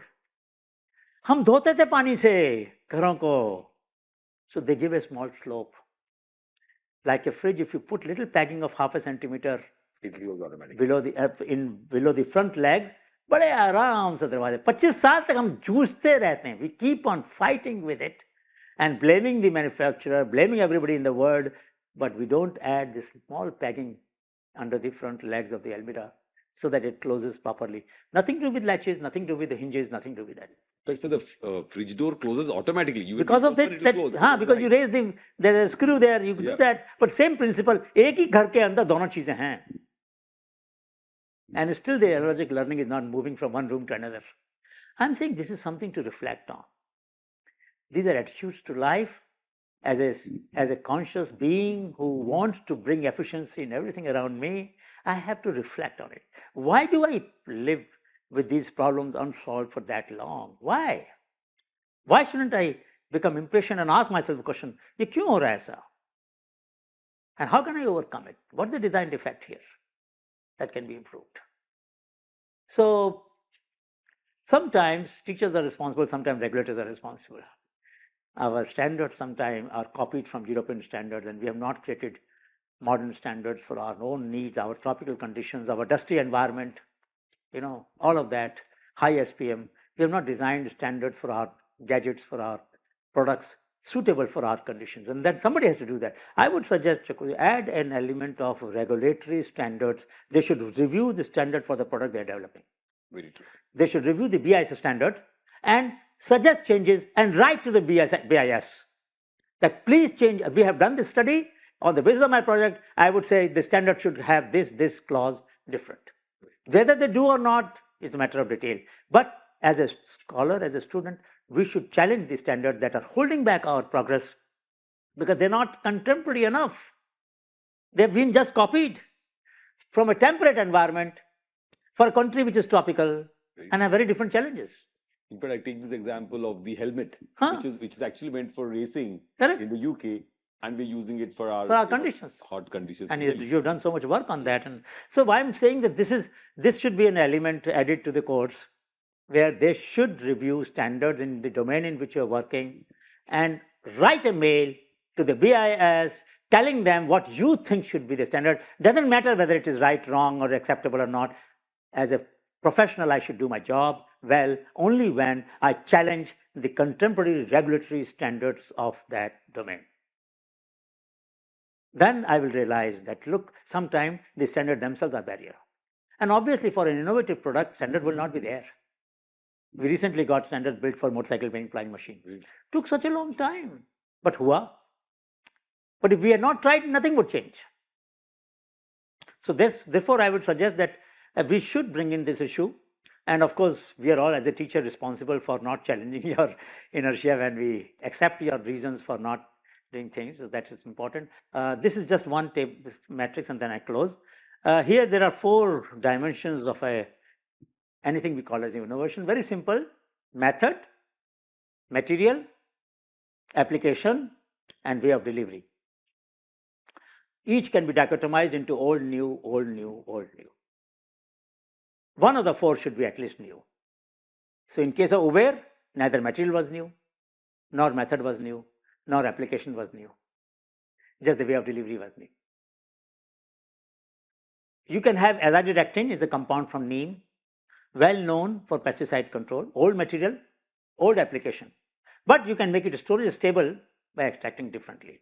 Or you have old method, old material, but use it for growing hairs on the baldy head, which is one of the patent on azididactin from neem is that, or growing hairs on the baldy. That's a new use. The aspirin was designed for headache. When it was found useful as a blood thinner, that was new application. Same molecule, same method of manufacturing, but application was new. Very simple. You can never forget it. So when we have, there can be many more ways of cutting the problem, but this is one way in which it becomes easier to find where the edge is and which edge am I pushing for being innovative. So my contention is that all of us are potential innovators. It is not a special skill. Everybody can be, and just that we have not tried enough. So what Honeybee Network does in the last, it gives voice, visibility, and velocity to the ideas of creative people, both in formal and informal sector. So when you do something, I talk about this example of vein detector because it is from formal sector, but it's a beautiful idea, beautiful example. And for that matter, window mounted solar cooker, such a beautiful idea. It breaks the inertia of can somebody living in multi-story building use a solar cooker? Yes, you can. It challenges the notion. Nowhere in the world it has been tried before. It's an absolutely globally novel idea, isn't it? Yes. Nowhere in the world. So we would like to promote this, but we also promote the grassroots innovations. Of course, this is important. Availability is the thrust of the matter. It's not enough to be affordable, not enough to be accessible. We should also have available. And remember, for sustainability, it is not enough to be frugal in terms of consumer, frugal in terms of manufacturer, but it should also be frugal for the earth, for the planet. So 1 rupee sachet is very frugal for consumer, very frugal for manufacturer, but is not frugal when you want to collect a piece of plastic from 650,000 villages of our country. So frugality literature is completely, I would say, misdirected. It only focuses on consumer, forgets about the environment. And we should not do that mistake. So when you want to develop frugal solutions, frugal innovations, please remember what is the footprint on the environment. And of course, consumer and manufacturer both matter. This is the way future is, dematerializing the economy. Materials cause entropy. Less material, more knowledge. How can we embed more and more knowledge? And AI and ML are making those things possible. A knife which becomes sharper after every time it cuts the things will be what we call as autopoiesis. So this is my example of autopoiesis. Autopoiesis is when I saw this tree, I asked it, what did you do? What happened? So tree talked to me and said, look, I was not supposed to branch, but then I realized I have branched, so I made it into a parallel stem. As I am talking to you, many cells in my body are going through mutation. Thankfully, these are not cancerous. What is my body doing? Body is either repairing them, replacing them, bypassing them, doing something so that I can continue to talk to you. This ability of my body can also be embedded in our solutions. Solutions that learn to repair themselves, to redesign themselves, to refunctionalize themselves. That is the age of future solutions. When AI ML is embedded into this, a knife which becomes sharper and differentially sharper for different things. When we give a scissor to the child, it cuts but doesn't cut that fine, and it doesn't cut our finger. But same knife, scissor for a tailor cuts very fine. How can we design products which in different hands will perform differently depending upon the limitation of those hands or needs of those hands? I think the challenge in future where we will have to think of products and services in a manner that they will be designed by the user as they progress, as they use. So I'll stop here. Thank you.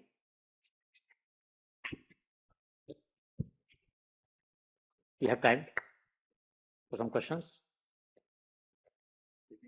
Any compelling questions? Any of you have any compelling questions? You're welcome to ask us. Yeah, please go ahead.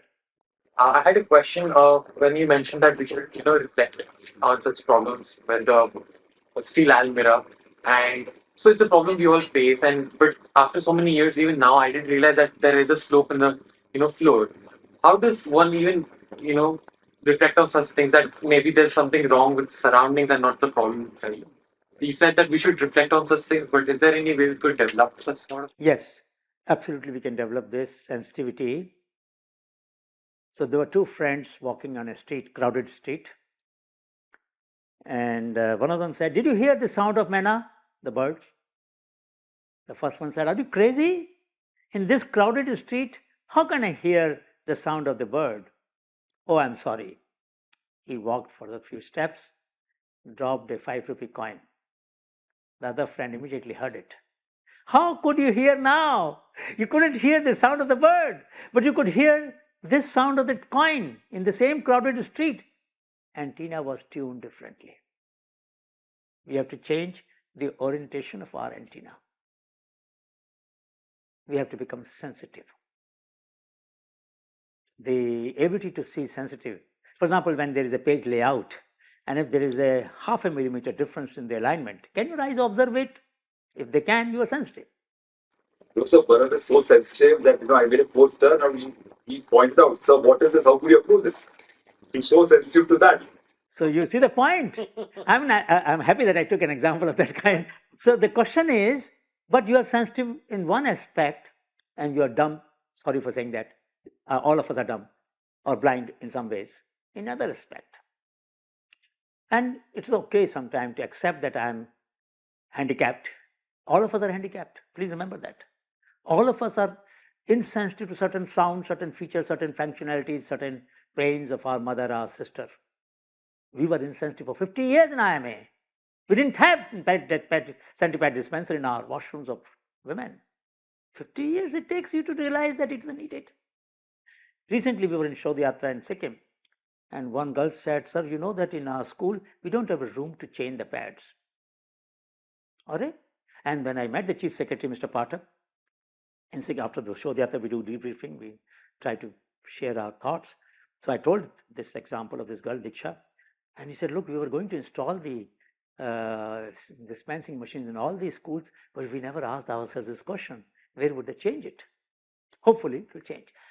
What is the difference between this girl and all of us? It's a common sense question, no? बच्ची है, हमारे घर की हमारी बहन हो सकती है, बेटी हो सकती है, कुछ भी हो सकती है। यार कोई सवाल नहीं आना चाहिए दिमाग में, कहाँ चेंज करेगी? नहीं आया ना? तथा बिल्डिंग में होता ना रूम एक। I think we should challenge inertia in everyday life and begin to notice, where am I tolerating inefficiency? Where am I tolerating imperfection? Where am I tolerating inadequacy? Where am I tolerating pain too much? It's a habit, it's a game that we should play. I would say we should play this game and ask everybody, did you notice something today? Yes. And point it out. For example, in our campus, even today, I don't have pointers on the wall for blind people. You have? The law of the land says that every public building should be disabled enabled. If blind people come here and they will scratch the surface of the edges of the wall, they should find out where should they move, what is there, isn't it? That's the requirement. That's what our law requires. We don't do that. Question that. Send a mail to the director. Every time we notice something and we don't do anything about it, our ability to tolerate inefficiency increases. That's the point. So we have trained ourselves not to notice this. Problem is not that we can't how to become sensitive. The problem is how to overcome this ability to become insensitive. Put it other way around.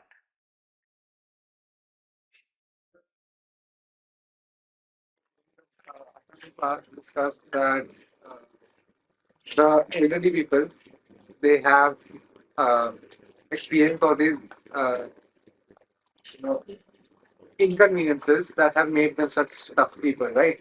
So if we are constantly working on making those inconveniences disappear, wouldn't that affect the kind of people that the future generations will also become? No. The reason is there are many bigger challenges. When we get trapped in small trivial challenges, our ability to think of bigger challenges get suboptimized. The bigger challenge is that there are, out of a billion people in this country, only about 300 million or 340 million people have smartphone. And our entire policy is for digitalization. And we're not asking ourselves, which are the tools that feature phone can make enabled? That's a bigger problem. The smaller problem is how to design the interface, how to make the buttons and this and that. These are smaller problems. Get smaller problems out of the way so that we focus on bigger problems. The reason our rate of change has increased in the recent past, because we are solving smaller problems faster. So therefore we are focusing on bigger problems. Today I can pay a vendor on the street by a smartphone. I don't carry any money in my pocket. That was the bigger problem. Solved.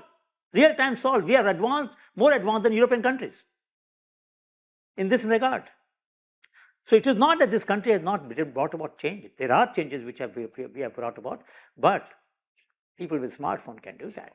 So don't ever worry about that problem that will they be less agile, less efficient.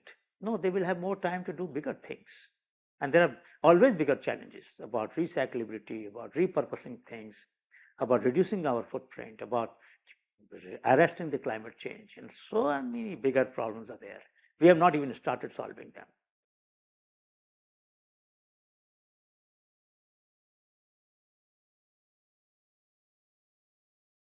So I'll just give a little bit of idea. Perfect. So students, today we are going to have a very interesting innovation and creativity sort of lecture, where we are going to see how the creative process works, right? and how you can build ideas. So those are very, very important aspects in the creative process, because idea is all about, coming up with completely novel, out of the box, and out of the, and delighting the people for whom you're building these type of, ideas and solving problems. So let me go now, to this very interesting presentation where I'm calling it stage gate process of, creativity, where we can just see how we can actually look at the process and take things forward. Yeah. Okay. So here we go. So we will start with our process and we will see role of engineering is both inventive and exploitative for product innovation in the industry. And that becomes a very, very important, a hallmark for us. And from that hallmark, we're just saying that innovation is not something totally new, but rather a new mode of something already existing. So, so you're just showing, maybe you're doing the same function in a very innovative and better way.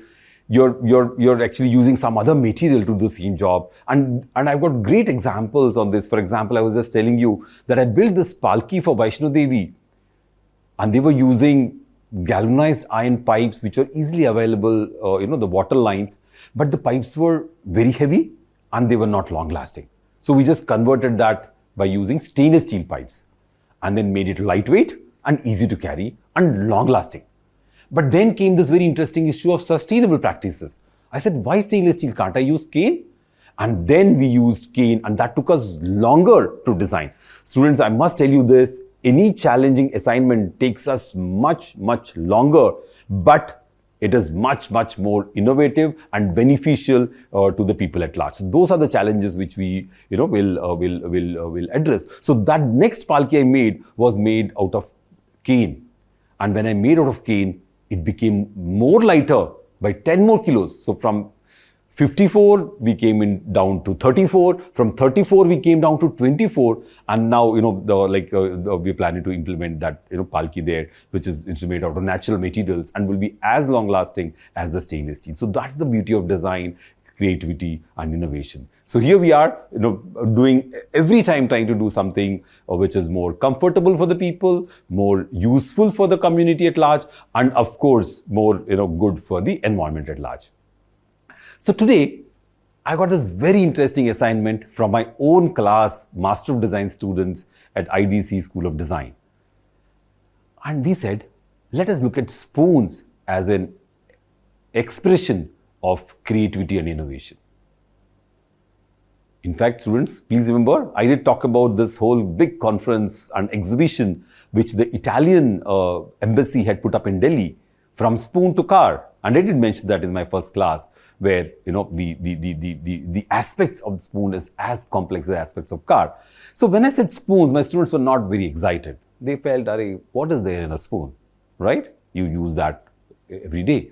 But spoon in a new avatar, spoon in a new way of use, spoon in a new material, to learn creativity is the best sort of tool. So we took spoons as our as a product for this whole course, and then of course we had multiple students forming having each sort of topic. For each student had to choose a topic, and we're not supposed to do any. This is not a design project, so it was a project on exploration and creativity. So you're not supposed to even look at the other types of spoons in the market in the same domain. So you just supposed to be just selecting a function and then taking it forward. So we had a design brief, we had an ideation stage, then we had clustering of ideas. Very important, students. When you have one idea, you have to come up with, when you have 50 ideas, you can actually build 3 wonderful concepts. You'll see all that how it happened. Because you're building upon ideas, so your creativity goes up multiple times.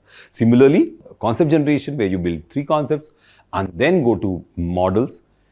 And then again, I always repeat that from sketching, when you go to models, your creativity jumps by again 3 to 4 times. So mock-up models, we say. So engineers have to learn this mock-up model activity. I keep mentioning this a lot, that I was in Japan at the Tokyo University, and I've been visiting this lab, mechanical engineering lab, where the professor was working on the suspension of the railway carriage, the next generation suspension, so that the railway carriage of the high-speed trains are very, very comfortable. And to my, surprise and delight, the professor was actually making physical models of the suspension in thermocol to experience the design, so that he can be very creative, he can quickly build the product in a nice way. And of course he has all the calculations and all the design details in his computer and CAD models. But making it physically in thermocol and understanding very quickly what is there, how the structure will come, how the things will sit, was really, really wonderful for me to see. And that is where we engineers have to go if we have to get creative and get innovative. And of course then comes the final prototyping, where you use actual material. You have done a lot of exploratory models, and then you come to the final prototype. So here we go now to our to our spoons project, where, remember, in my first lesson I did talk about creative analogies, and it basically helps you to get diverse sort of diverse ideas and diverse options by using analogies, and see how we can go forward in those situations. And we use the synectics creative technique over here, but basically to solve the problems. And we actually, the ideas generated and examining how they related back to the original problem. That's very important. We build a lot of ideas. Then once you build a lot of ideas, you relate it back to your problem and see how they work. And then, for example, the topic chosen by this student, Sarang, who currently heads the design department at Crompton Greaves, and has come up with fabulous projects. One of his best projects, and this I don't remember the year, but this project had happened some 4 to 5 years back, and he went into Crompton Greaves and took this wonderful analogy of using a seagull. He was going to Elephanta Caves for a visit to the caves in Bombay, and he was sitting in this nice boat, and he was watching these wonderful seagulls effortlessly gliding in the sky. And he said, I am a fan designer. Why can't I make my fan wings as effortless and as noiseless as as these seagulls? And then he worked relentlessly for the next 1 year to build this fan, which actually uses much less power and which actually uses much less sound but gives you more air. So that's the beauty of bionics. Again, a very, very large area of work. So let me take you forward in my presentation with Sarang, and this was Sarang's sort of spoon. So I had to tell you where he started. So, for example, in the idea generation stage, you of course can take multitude of ideas generated from very, very different analogies. It could be anything you like to anything around you. Remember I was telling you the symbolic analogy, the direct analogy, the fantasy analogy, of course, and of course the personal analogy. And then of course, those are the things which he took. And actually for some of the indirect analogies, like, he used also the cycle for an indirect analogy for designing a spoon. Isn't it foxing? You're designing a spoon and you're considering a cycle as an analogy. That's the beauty. I can't even, get my head onto how a bicycle can be taken to create an analogy. And you'll see all that coming up in a very interesting way. So here are the first stage, students, is to build a lot of ideas by quick sketching. You take analogies and you sketch. That's very important. So here you are seeing a lot of these analogies where, like for example, playful analogy. These are analogies of toys. You have analogies from, various other, equipment for the garden. So you have those garden shovels. You take the analogy from a shovel. Look at this analogy, the front of a shovel. Then you have analogies where, you look at, multiple sort of wheels, and, and of course also the plaything, which the student has shown over here. So you take multiple analogies and you take multiple ideas, and those are all the ideas which are coming in. And of course, the ideas are then clustered into groups. So I have a lot of, just because of paucity of time, I'm showing you only a few ideas, but we made nearly 150 ideas. And out of those 150 ideas, you need to now cluster them to build concepts. So here we are going with the, clustering of ideas. So what happens is, this is a very, very important technique of clustering. So when you have to cluster, you need to have some sort of visual or functional or material or any one parameter which you should consider for clustering. So that's a very, very important journey. So here, for example, look at this first cluster. You know, they have a very similar type of long handle. They have, you know, the holding area, the spout area is a little deeper. So they all automatically clustered as cluster 1. And look at this cluster 2. This cluster 2 has some fancy handles. The handle is very innovatively, you know, sort of changed over here.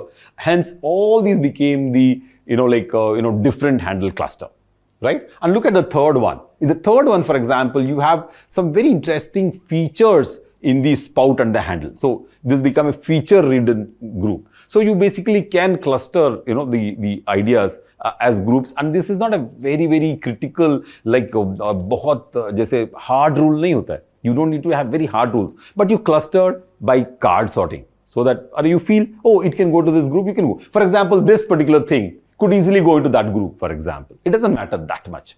But I felt that it should be in group 3. This forms a group, so I put it in this group. So this is a very, very important technique of ideation where you go into groups and you take things forward. And for example, then we go to our next cluster, representative. So once you build a cluster, then you take a cluster representative where you say which one of this is a very, very novel idea for a small kid. Remember the spoon for small kid, what was the age group I said? 2 to 3 years old. 2 to 6 years old, if I'm not mistaken. So that, cluster representative will come from the first concept. So now look at the magic. So this is one spoon which comes as the representative and the combination of all the other ideas. So now once you take the representation, students, this is a very interesting journey. See, you took the representation and then you added all the other spoon details in that representative, and the representative became like this. So you're building upon your ideas. So this is the, spoon where you have this, which is a mix of all your ideas from your representative. So just imagine, this spoon is not possible to be sketched or designed without the process. This comes because you have, catapulted, you have actually multiplied your creative quotient multiple times to make that spoon. So now we have the next one, the cluster 2, right? So here, for example, this is the representative, and see what's happening. You add all the other aspects from the multiple ideas, and when you add all the aspects, look at what happens with your spoon. So this is the concept 2. Look at how different each concept is, right? It's fabulous. It's a very good technique, and I'm so glad that I'm able to showcase this. And a lot of research has happened in these techniques in IIT Chicago, in my own Professor Atwankar from IDC IIT Bombay, where we call affinity mapping of ideas, putting them together to grow the ideas into powerful concepts, right? So let us look at the third one now, which is the third cluster. So from the third cluster, you chose one cluster representative. There it is. And from the cluster representative now, you actually are taking all the ideas from all these things and putting up, and building your sort of main concept. And this is the concept 3. So when you are building upon your own ideas, the idea becomes very, very powerful. And it then turns into a concept. And then all your 3 concepts will actually compete with each other, right? So now comes the next stage, students. Remember I was telling you from the sketches, now we are going to the next stage where we're talking about building models. So here I used another very, very nice technique. I told the students, the spoon doesn't need to be of the same size, number 1. Remember our creative analogy, make the strange familiar, make the familiar strange, or make the small big, make the big small. Very simple. That professor was doing the railway carriage in Japan, Tokyo University, was making the big small in thermocol, and he was exploring. He was exploring how the parts will be sitting, how the springs will be going through, how the hydraulics will work, how the bolts will be put, and in a small scale thermocol. The large became small for him. And here the small spoon is becoming large for us. Look at his hand size and the spoon size. And I use one more technique. I told the students that you can only use wire to depict your spoon. You use 3 materials. The first material you use is the wire. You all know, students, when we use wire, we only can do outlines, right? So you're actually building, and you have a constraint now, and creativity becomes much more enhanced with constraints. And the next one was, of course, the planar, the paper sheet.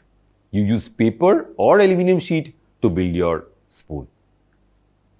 Look at this wonderful thing the student has done. Because this planar surface is not sort of rigid, he made a little sort of ridge over there so that it's possible. So now this ridge is a new thought in a spoon design. Look at this jetting out. Look at how this spout has been arranged. So everything is coming in a very different way. Similarly, look at this, the aluminium, even the spout is not well, but just by building these models, we can actually, really understand much better how things move. And from here, then we had the third, important aspect, which is making out of, thick material, which is 3D form. So that's the one making. In fact, it was supposed to be solid wood, but in this case, the student made it really flat. He was supposed to use 3D form to use thermocol or wood to make it. I'll show you another example where we use the 3D, form to work out. And of course, I did talk about, make the strange familiar and the familiar strange as a creative journey. And from there, we were, here it is, the third. I don't know why, we jumped the queue there. But here, for example, we have exploratory model in high density polystyrene foam. Thermocol, the standard packaging material which you have. And look at how the spoon has shaped now.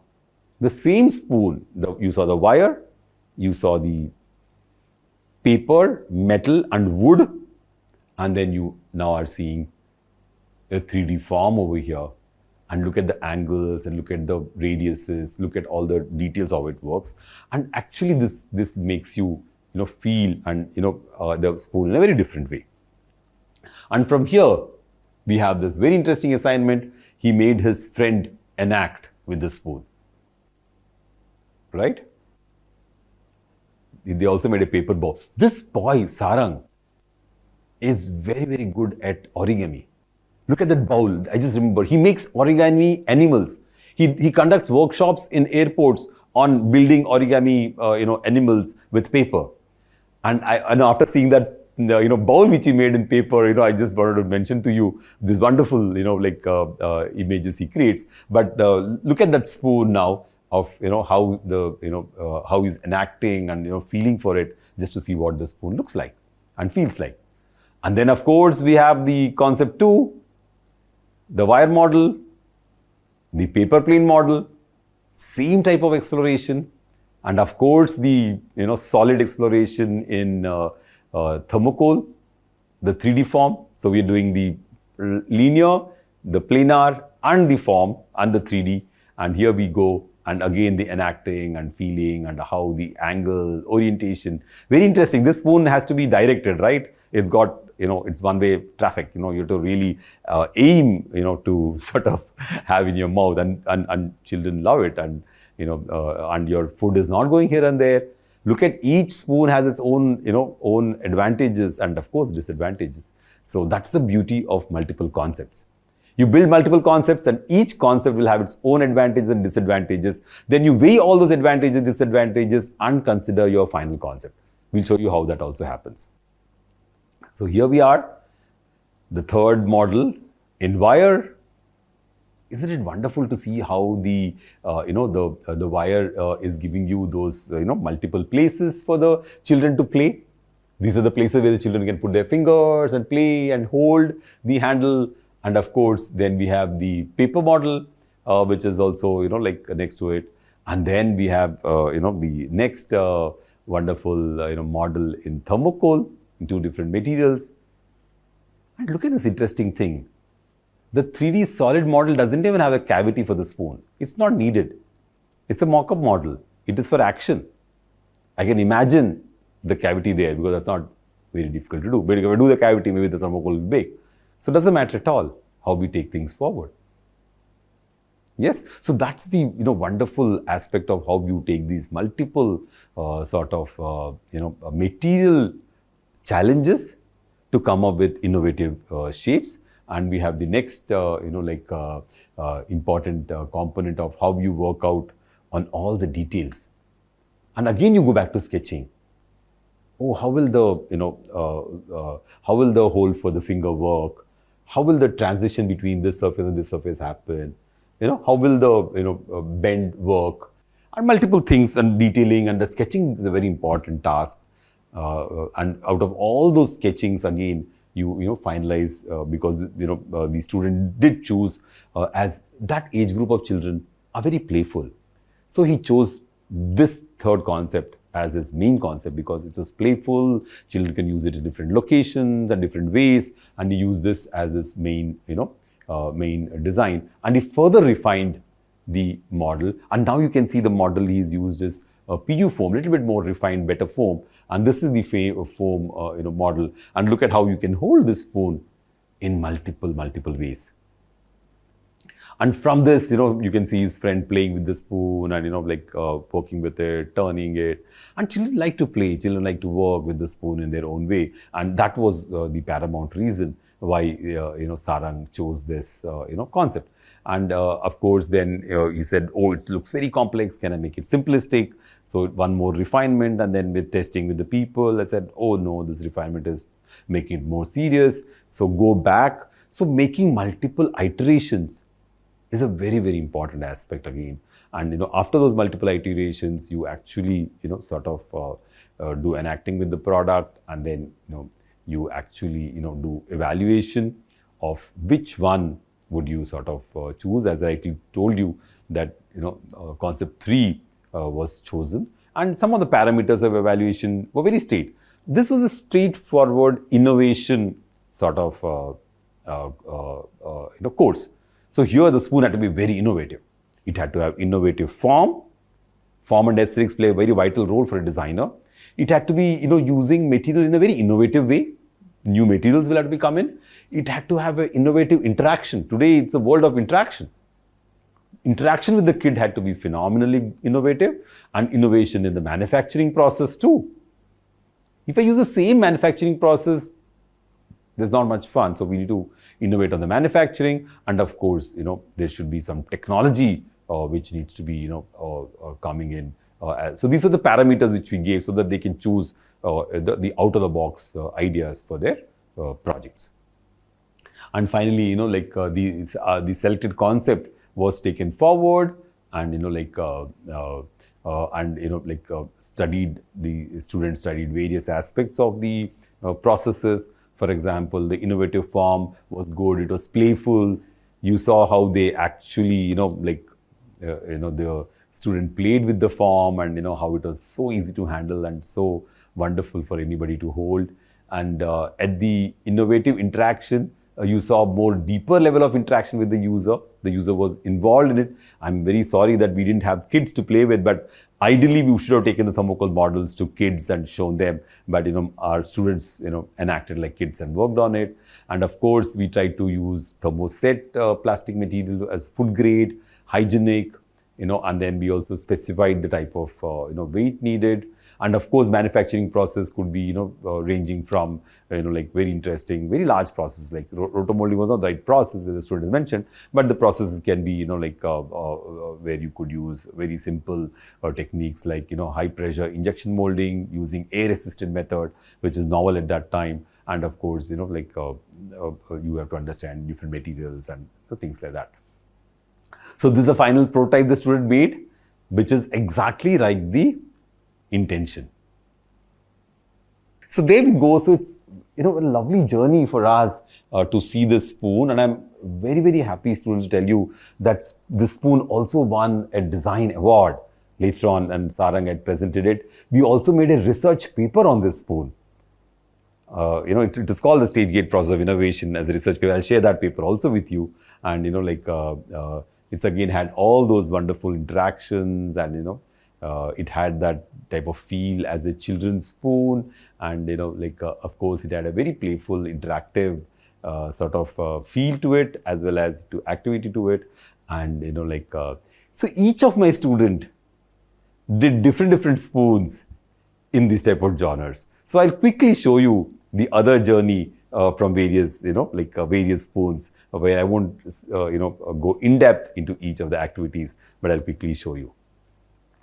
So here it is. We now will show you the other, spoons from the students, and this is the whole journey which I want to share with you, where, for example, how the sort of various students worked on various spoons. So here we have the soup spoon. The student chose a spoon for building, for drinking soup, and look at all the ideas he built. Then he made cluster representatives, multiple concepts. There's a thin handle spoon. Again, cluster representative for that. Look at those small wings which are coming. They're supposed to be resting on the soup bowl. And of course, he made some thick handle spoon cluster. And in this cluster, he has this as his representative. And then, this is the concept 3 for him. And look at the wonderful exploratory models. Right? They can be really funky. They can be strange. No, using wire. He used, wire and solid form, but doesn't matter. So here we are, wonderful exploratory models, different materials. And then, and look at this exploratory model. This student was really out of the box. He also got some, wire meshed and tried models. He went beyond the, assignment.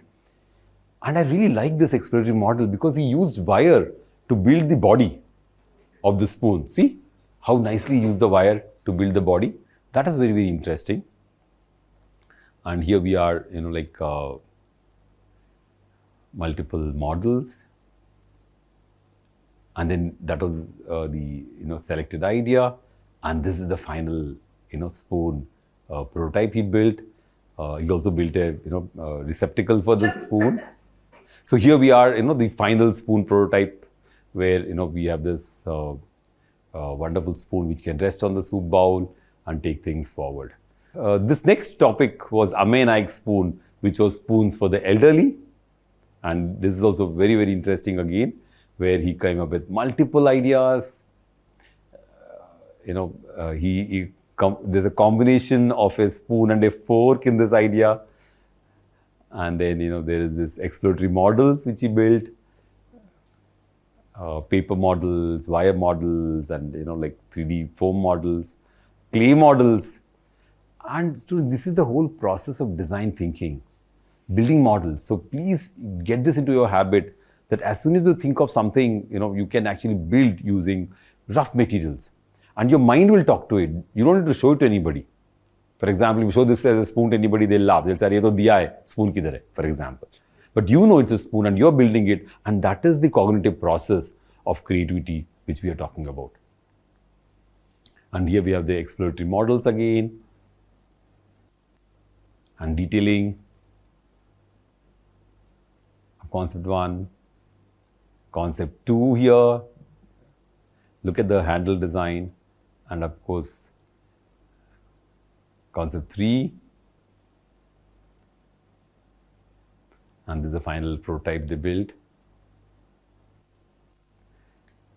The next one is very interesting.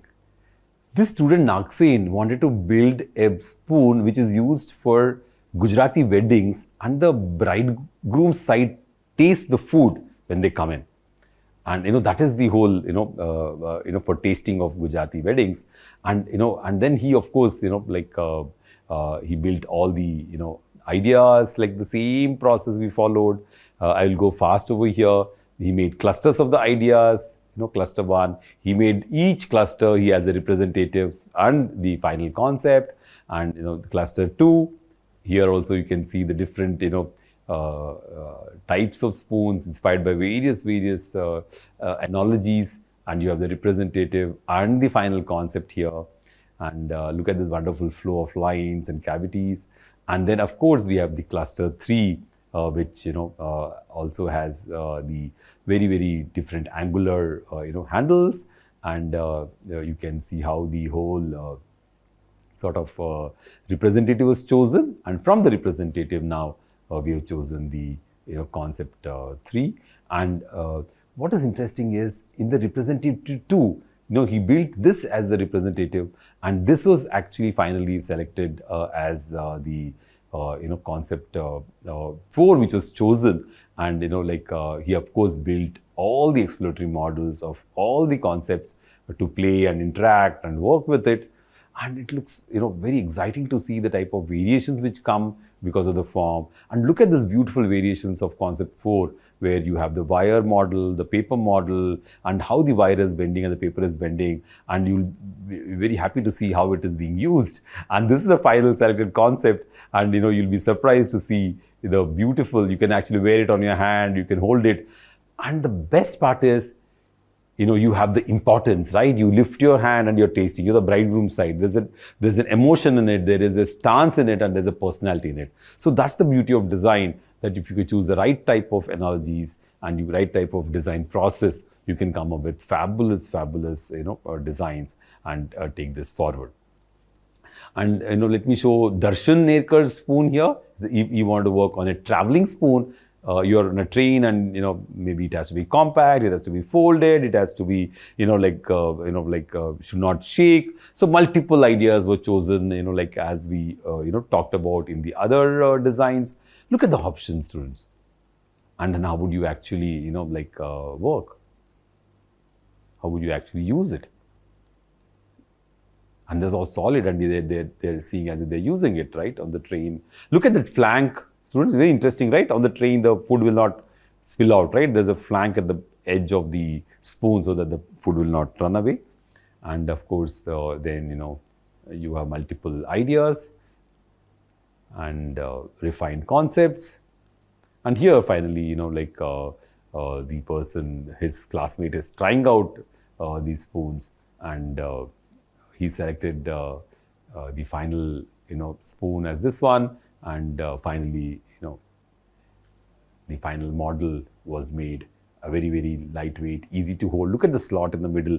Because of the slot, the holding of the spoon is very nice. And look at this wonderful spout at the support at the back over here, so that the food is not falling away. And very nice, very different. And so there's one very interesting thing all of you must have noticed, that in all the spoons we had this fabulous sort of variation and novelty, right? Though they're so regular and mundane with all of us. So with this, we would like to encourage all of you to look at ideas in a very different way, take in logical interpretations, build a lot of ideas, and then actually narrow down to at least 3 options. It's a must. So currently I'm working with Crompton, and this is a range of air coolers which I have recently designed and launched in the market last year. So I'm only showing those projects which are actually in market and available in public domain. So apart from this, this is my Instagram page. So I also pursue hobby of papercraft and origami, and the most of these recent projects are done with Mumbai Airport, where they have used to conduct every year they have a festival, Jai Hai Museum. So these are some of the animals which are created for the Jai Hai Museum festival. If you see, these are actually the state animal of our 7 sisters, which are northeast states. So some of the glimpses of this papercraft. Then regarding innovation, like what is innovation actually? It's very fuzzy. Anyone want to answer? Like quick answer, we can have an interactive session. A creative way to solve a problem. Okay. Anyone want to add that? Something which is new, not yet present in the market. Absolutely, definitely. Modification, advancement, advanced version of something that is already existing. Okay. So what is that advanced version? What is existing? So Oh, like bulb to tube light, for example. Bulb to LED bulb. Bulb was an invention, and the next thing that goes beyond that, it makes it usable and very much like accessible. That makes it an innovation. okay. Thanks, Sagar. So I will put forward the definition which I pursue as innovation. So it's simplified version. So what you see is dots, right? And this is what our existing knowledge base is. But when we start connecting those, so innovation is all about connecting dots. It's a simple definition. Might be easy, not that easy to digest, but once you work on it, you will definitely know. So anyone want to have any opinion on this? In fact, Sarang, the dots keep increasing, no? Sometimes. Yeah, it's always. It's up to us. Yeah. So, in fact, it's like we talk about sunflower model where multiple petals are there, and all the dots have to look towards the user. That type of thing. Very, very nice. Yeah. So it's actually like when we do it beforehand, we are not even aware of the much of dots there. But when you do the work, after that, when you realize that yes, we have connected that bridge in between. So going ahead, so this project is, though it's more on the form, but let's understand what biomimicry is. So this is what bio is, means nature, mimicry is imitating something, is that simple. And if you combine both things together, it's like when we learn from the lesson, we call it as a biomimicry. So it could be a technical approach, it could be form-based approach. It doesn't matter, but in short, we are getting some insight from the nature, and we try to put that for our problem solving. That we can term as a biomimicry.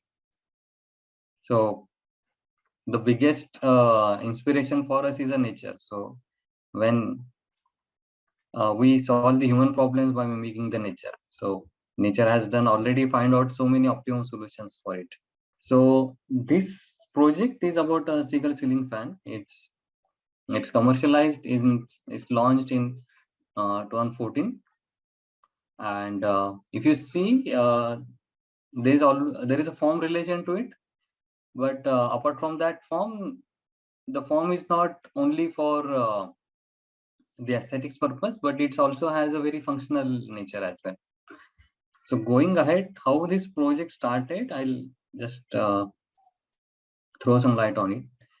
So the basically, like when earlier when we were doing fan projects, so this is the insight which we picked, that whenever we are watching a TV, so we need to increase the TV volume when we don't hear the next person, or when I'm having a dialogue with someone, I can't hear what the next person is saying. When I was having a phone talk, why that is happening? Like when the ceiling fan rotates at very high speed, it also generates some noise. So that is causing the discomfort.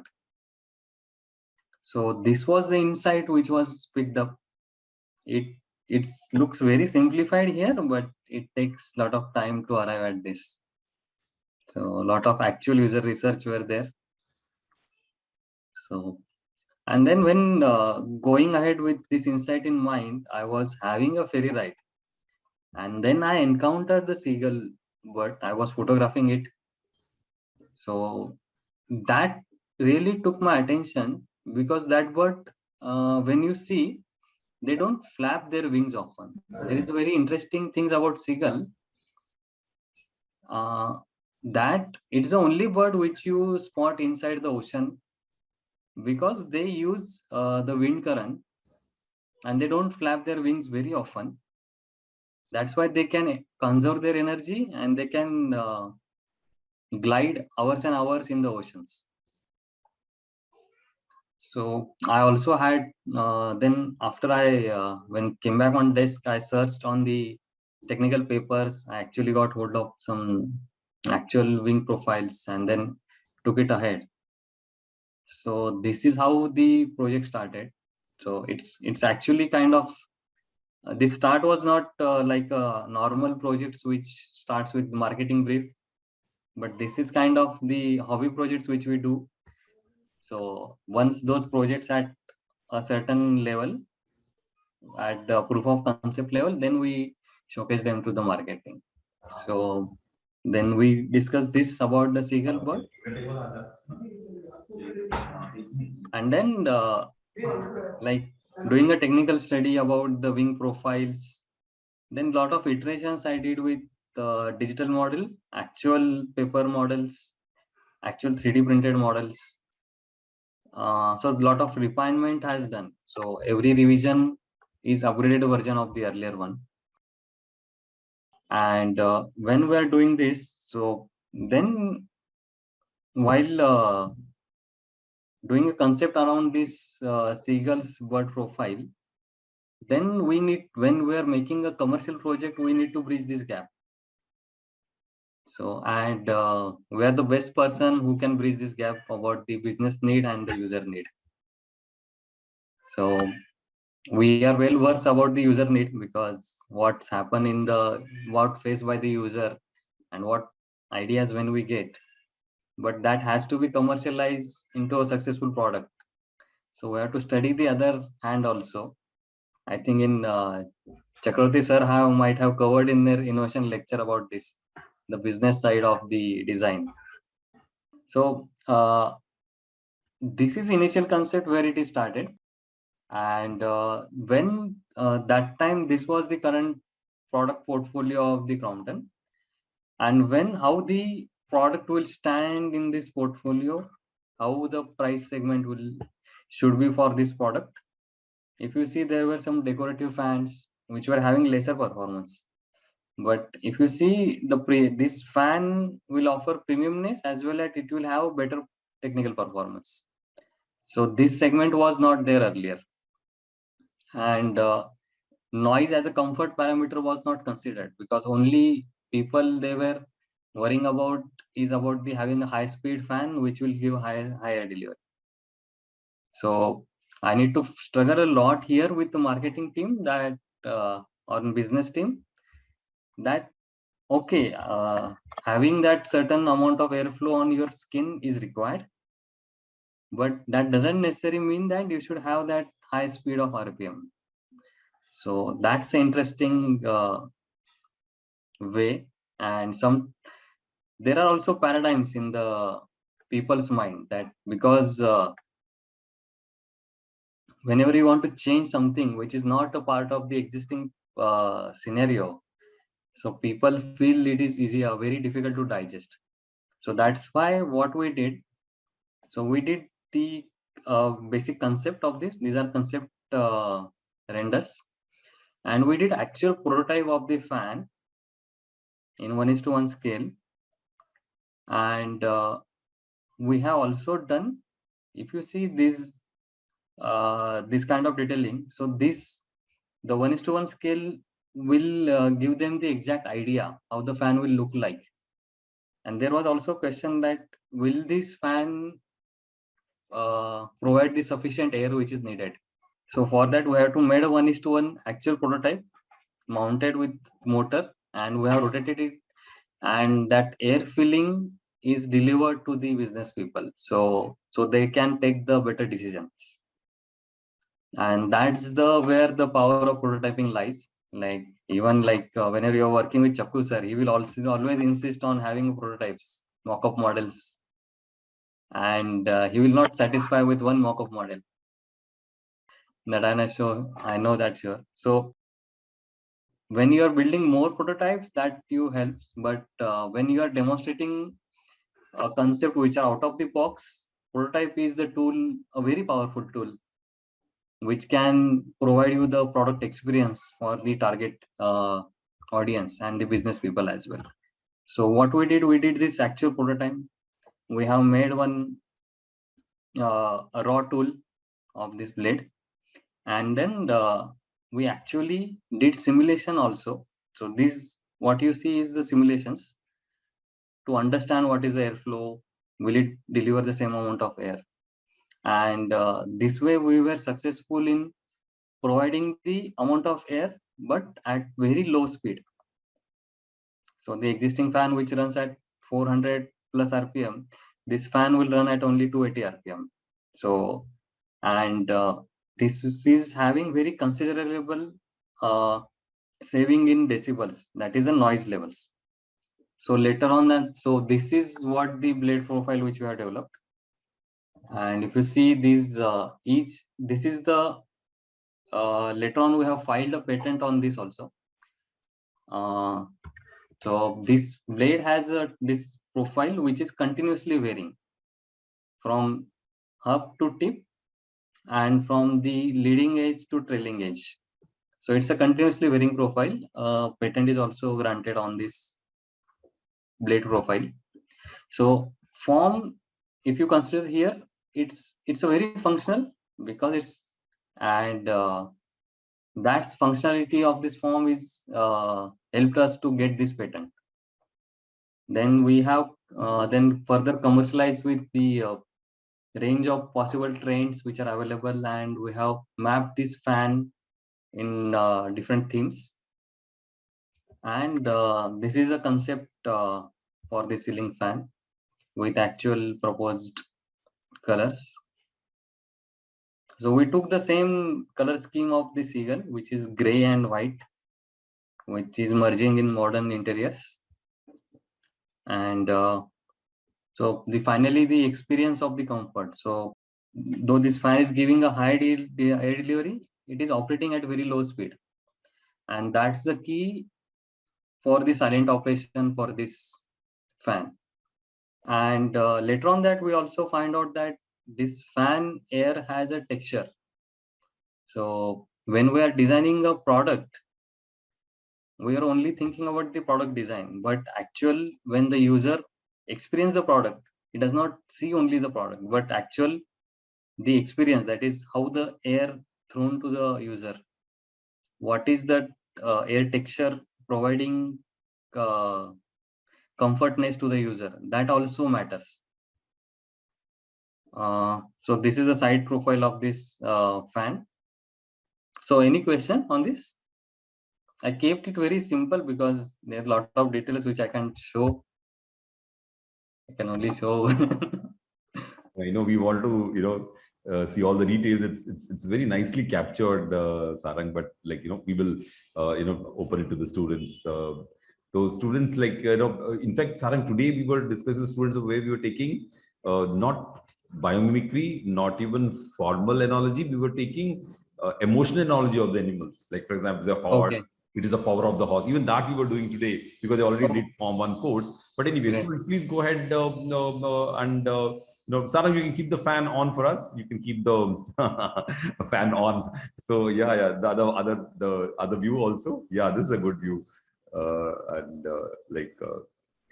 so very nice. So students, please, Sir, at the end you said the airflow has a texture. So can you please explain it? Yeah, interesting. So see, when we are designing some products, sometimes we are more into the product, and we thought about what is the age of the product, what are the form factors, age, surfaces. I will design those only details, right? But actually when you operate this product, the basic function of the fan is to throw air from top to bottom. But how that air is thrown, that also matters. Like if you see this profile and if you compare with the traditional ceiling fan, so they generally have this flat blade which runs constantly like this. So what happens, like if you see at hub, the rotational speed of the linear speed is less, but when you go to the tip, the linear speed is very large. So when you throw the air is also, if you see, is thrown most from this point of the area, middle of this blade.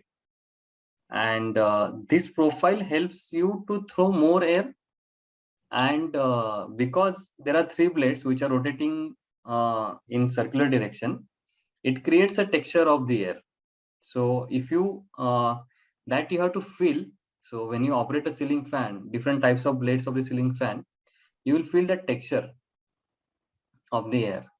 Like if you increase number of blades, it will be more smoother or fine texture will be there. Yeah. That's why all the American fans where they have air conditions, they use they use that type of four blade. No, they're very light. They have very little noise. They're very low speed also. So it's very dependent upon the application. Like in Indian climate, what happens, like we are having a tropical climate, and in summer when it shoots up to 35 degree onwards, 35, 40, that time we need higher air velocity. But as sir said, for cold climate countries, they need a constant air, but they don't need very high air velocity. So that way also, if you notice the fans which are operated at Europe and India, there they use fan more for this circulation inside the room. They already has the thermostat to control the temperatures. But here in India, most of the houses, they only have ceiling fan as a cooling device. They don't have thermostat, they don't have air conditioner or air coolers. So their expectation from the fan is at the larger extent. Okay. Sir, I have another question. Hello. Yes, please. Okay, at the tips, I mean, majority of the noise might be created at the tips, right?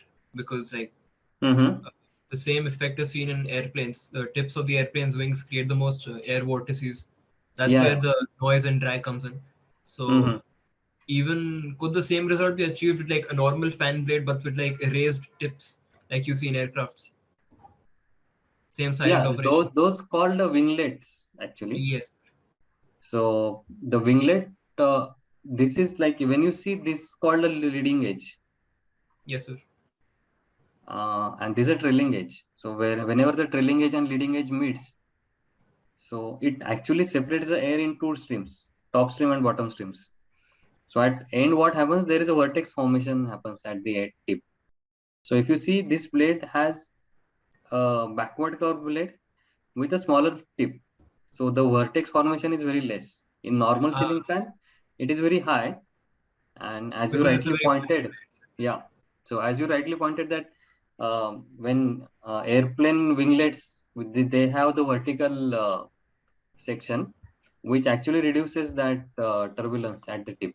So could something similar be achieved, or this could be further made more efficient if we had like winglets on the tips of this? Manufacturing would be a pain, but if for efficiency this fan, it's not necessary. So when we did the simulation, there we have found out that this is having a very less wind tip loss. We call it a tip loss. So that was not necessary for this design.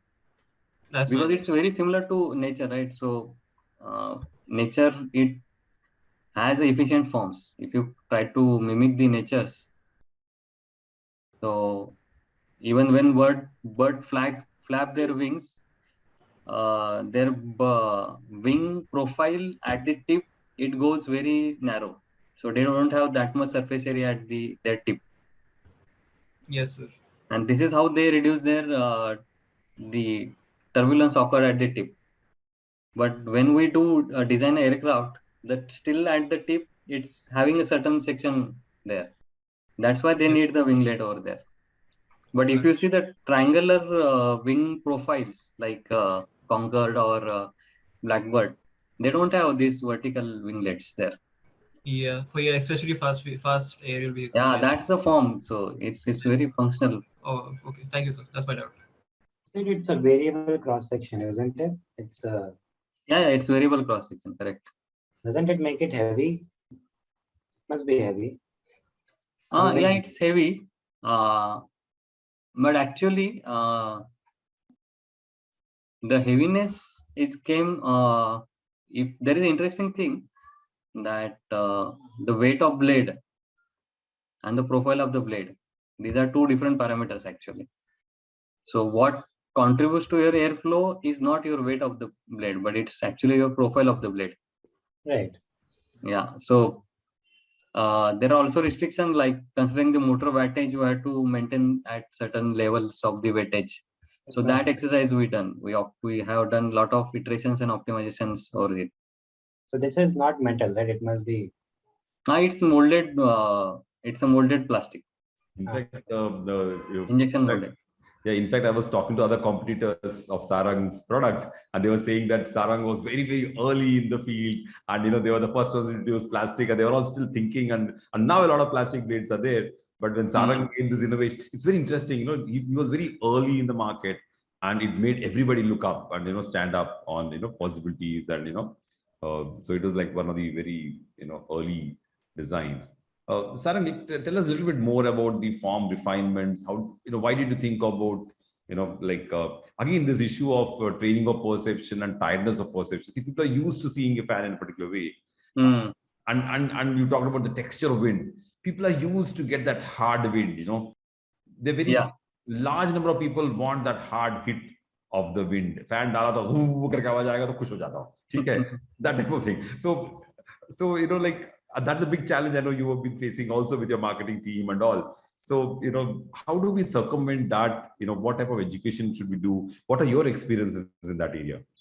So actually, touch upon very interesting point. What we call here is a touch points.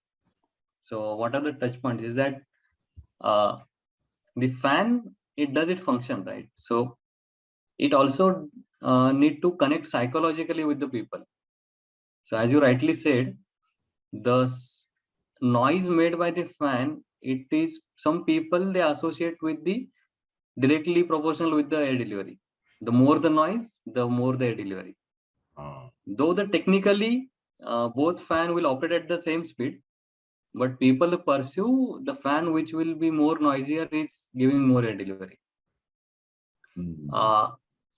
So because this fan was performing silently, we are missing on that insights. So actually we lost on that touch point because people were not expecting ceiling fan to perform function silently. So that was a very interesting learning which we got out of this project actually. And convincing during that time about a slow speed ceiling fan is also a challenge. Like people were expecting a high speed. Like even we were the company who actually established in the market that high speed ceiling fan. Even if you search on the Amazon or Flipkart, you will notice that the ceiling fan are still sold with their speed definitions. So they don't talk about what is the prime function which it delivers, like air delivery. But most of people that only talk about the speed, which is actually not relevant to the people. So it's also very interesting that how the company sees the product and how the user perceives the product differently. So that's also a bridge which we need to connect actually. But Sarang, you made a lot of changes. Even the way you held the blade is very different from the market.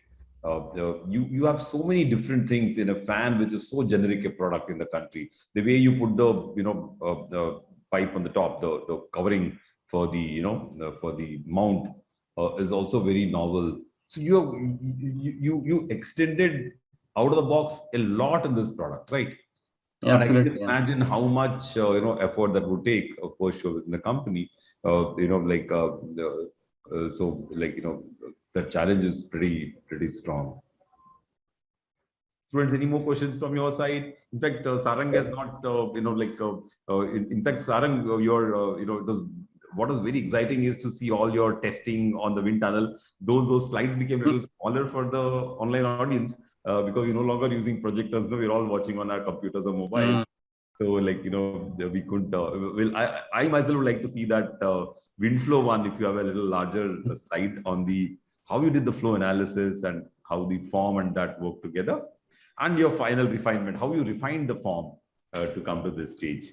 So those two things. Yeah, so initially what we did, so actually before doing for injection molded plastic blades, we actually made a raw tooling and made an aluminum blade with this cut.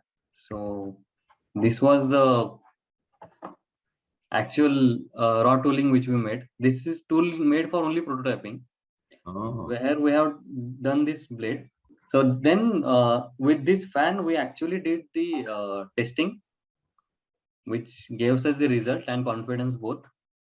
And we also took our help from our simulation experts, where we have analyzed the flow of this fan. So this is how the testing we do in the air delivery testing. Similar setup we have done in the simulation, and lot of stress test analysis also done, because the point I think sir has touched upon is very interesting, that the normal blade, it has a shank in it, which has a double twist bend in it, but this design doesn't has this bend. It is designed such that it will have only single bend, so that the blades are at an angle.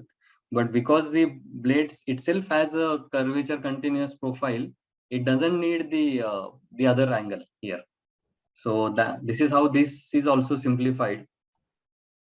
And also, like during the structural analysis and airflow simulations, it came out that it is much stronger blade and also very effective blade. In fact, I also like the point that when it is molded, because of that curve and all, it will become most yes, the molded blade. It's also designed for molding.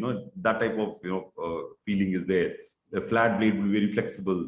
A blade like this would be really strong and nice even if it's molded. So when we earlier doing the user research, like what we come out that when you buy a ceiling fan and first time when you clean it, that time you change the profile of your ceiling fan blade, because you are sometimes the blade is not accessible. So people try to pull the blade, which actually destroys all the set angles in the blades. Then they starts rotating or vibrating.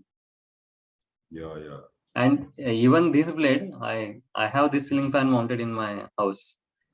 I took it out and I wash it with clean, and because there is no change in the blade angle, the performance is still good.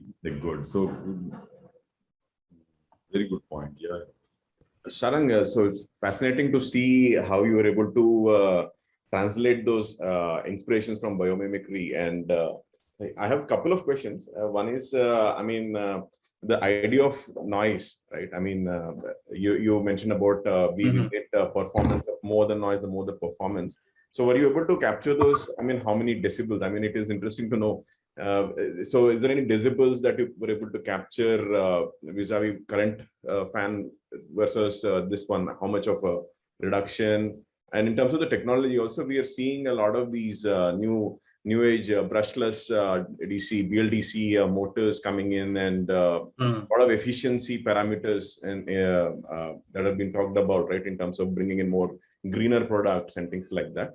So probably if you could touch upon that aspect as well. And in terms of the thickness in general, like in terms of manufacturing, what is the performance in terms of the thickness of the blades? So were there any changes in terms of how you manage the thickness to kind of achieve better performance, and or probably with the materials that you have explored with this particular form? And in terms, this product is launched, is it? Is it available in the market? Or? It was available in the market. It's a way back project.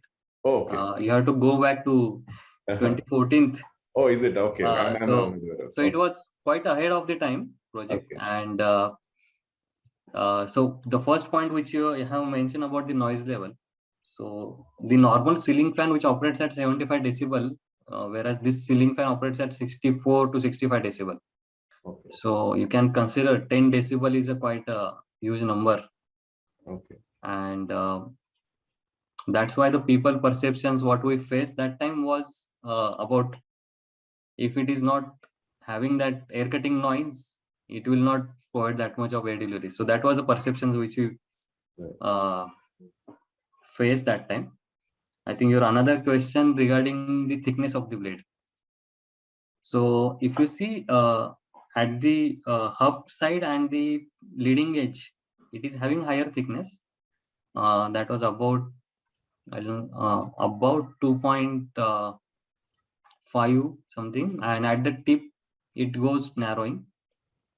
But that's the because of this profile continuously varying, we got a very good flow simulation, mode flow analysis for this blade. So because the mode flow is also flowing smoothly across this blade, and we didn't face any structural problem for this blade. And the third question was regarding the noise parameter, right? Noise and yeah, I think I was mentioning about the latest the BLDC. Yeah, the BLDC, correct. How you're able to make it that efficiency count in this particular design. So that time the BLDC was very nascent stage, not matured level, because those are having the sensor-based BLDC technology that time. So what we went that we have increased the number of poles for this design, which will give us the operation at the lesser speed.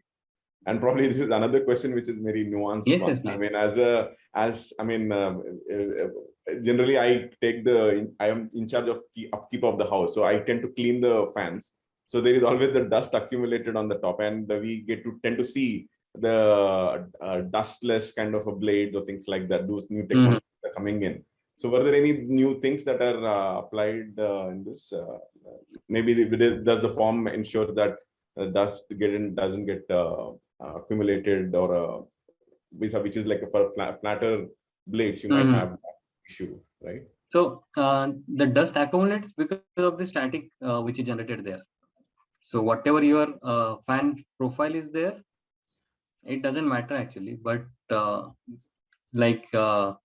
paint which you put on the top of your blade, when it interacts with the air at this cutting speed, so what happens, the static charge generated and the dust particle get attracted to it, and once they settle down they attract more dust, so the dust layer forms. So I think in our recent product offering, the anti-dust fan blades are there, which are easy to clean and other stuff. But those technologies were that time were not available for this fan blade. Okay. But it's fascinating to see how you use that biomimicry into this particular product forms. Very interesting. Yeah. Thank you. Yeah, thank you. So any other question, please? Hello. Hello, yes. Could you also show some of your iterations or various alternatives before this finalized concept? And your thoughts on So see, there are always limitations when you show to companies details on this platform, but these are some of these screenshots which you can help to make out.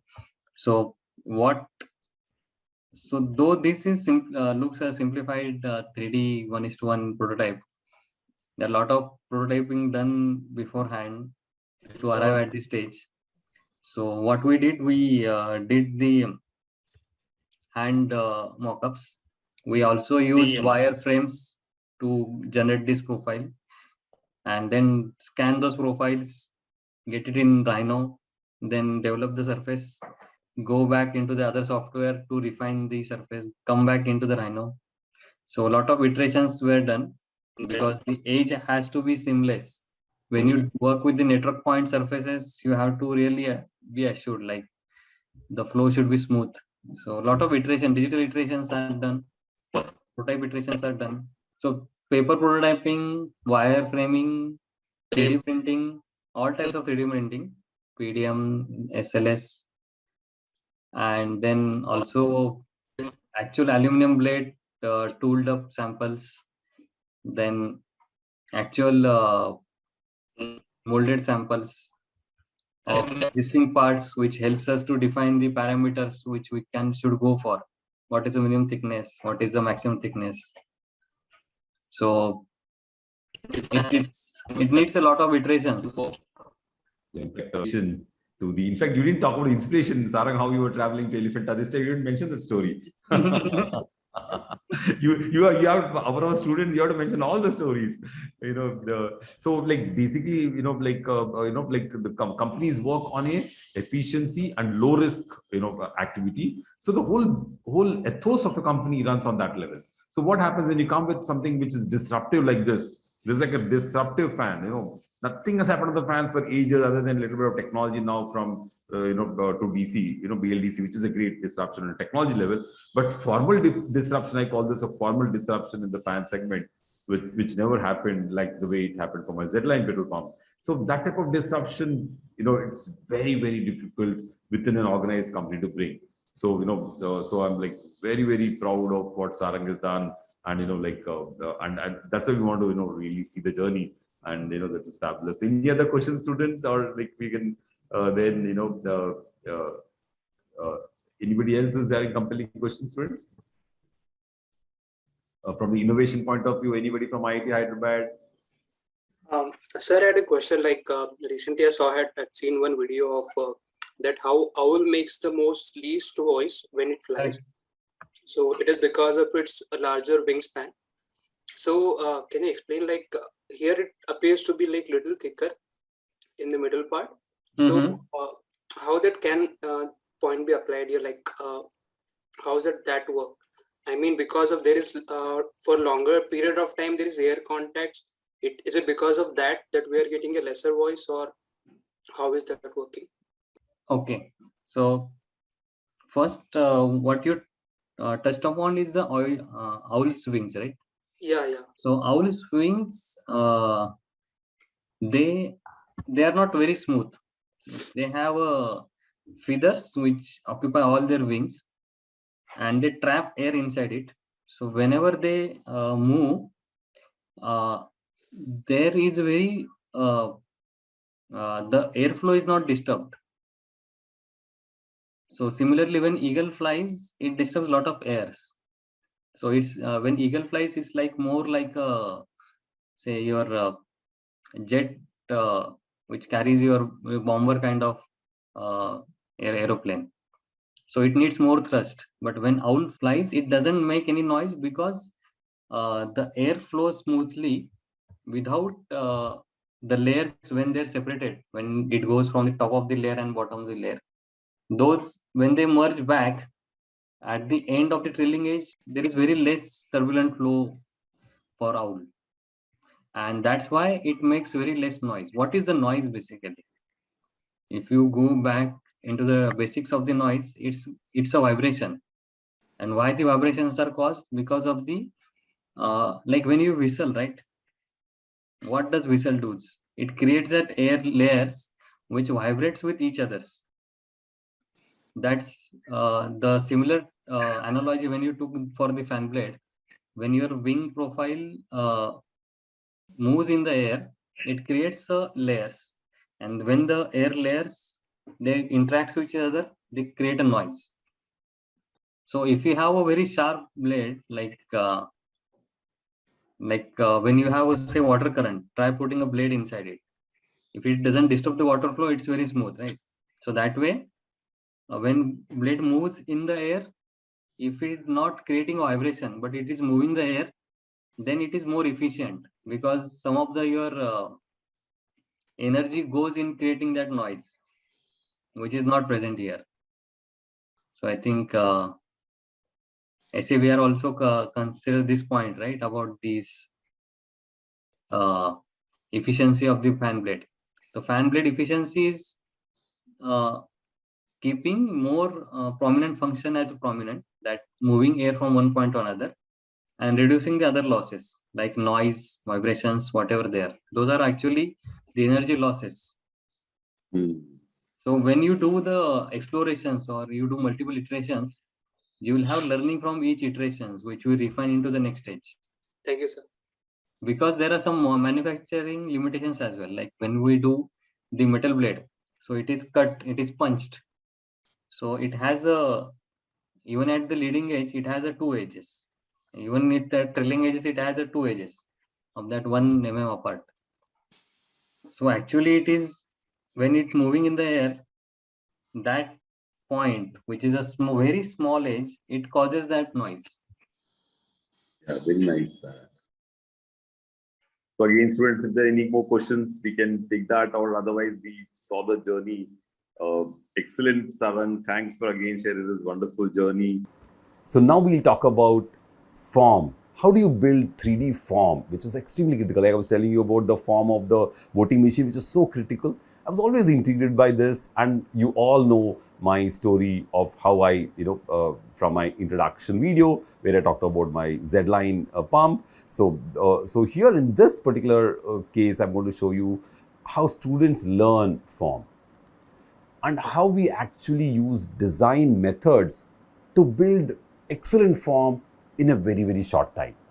So this course I did for IIT Hyderabad students just for 10 days. And within 10 days, all the work we did in this 10 days, we're going to show you through these videos.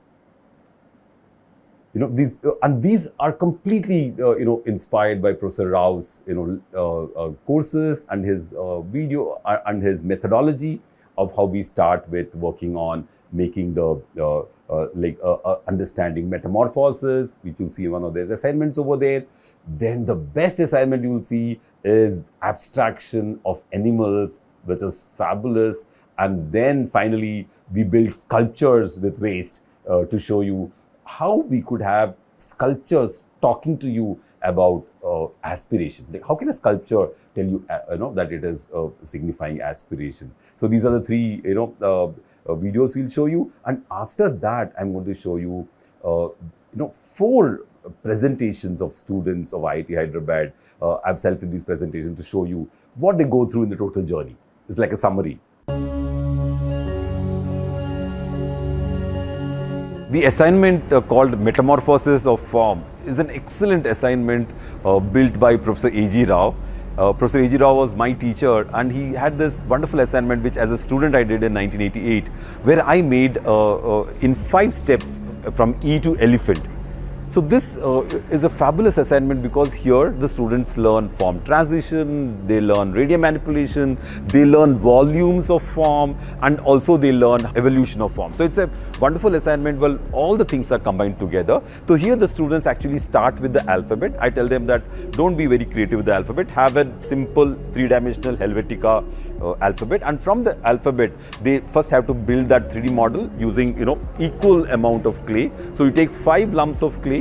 So first lump of clay you make the alphabet, and the last lump of clay you make the animal, and then you actually make the center 3 parts, and each of these stages have to be equal. That is the form transition from E to the next stage has to be equal, from that stage to the middle stage has to be equal, from there here, and then the last stage. So what happens is students actually move a little bit. In case there's a little big gap between the 4th and the 5th one, the student has to make it move closer to the 3rd step.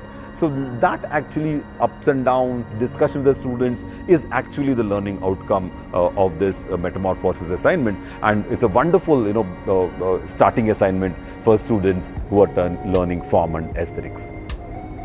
We were doing this project in IIT Hyderabad, and it was just 2 days from the convocation, and we decided to use the emotion of aspiration, because students here aspire for better life, better education, better future. So we thought we'll build sculptures with aspiration.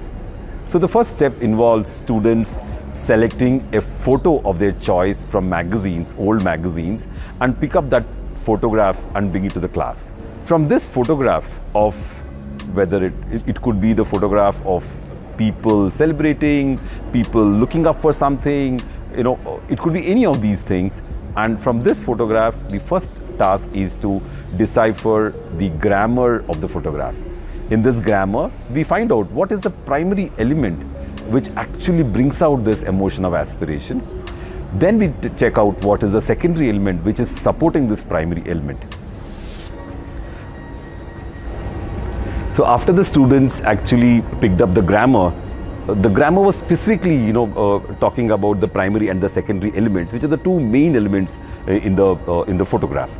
So then, after working on multiple clay models, the students could come to terms with how the abstraction is working, how the picture is no longer, the component, but it is the clay which is talking about the primary and the secondary elements.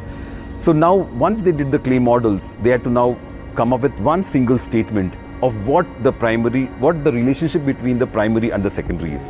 Let us go to the students and check up what those relationships were and what are the single sentences.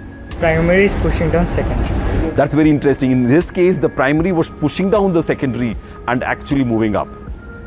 What was yours? In my case, it was the secondary flourishing around the primary to move up. That's again very interesting. Here in his case, it was flourishing around, so that you'll see how all these things will come up in the sculpture when we show you the actual sculptures. What was yours? So mine was secondary is pushing primary to move up.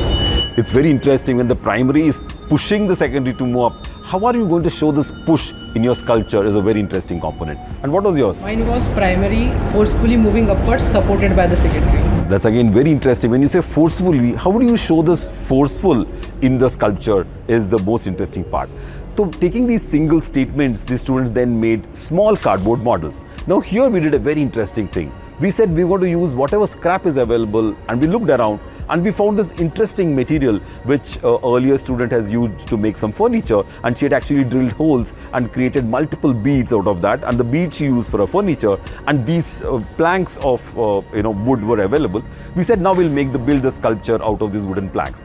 So here we see these wonderful things being built now, and we will then see how they moved from the cardboard model to the final sculpture.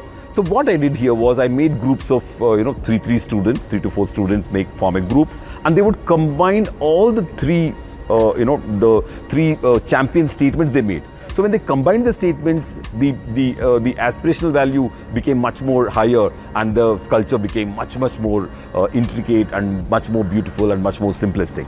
So that's how we could complete this assignment from a photograph to a final sculpture, which hopefully IIT Hyderabad will use it during their convocation as props in some very important location.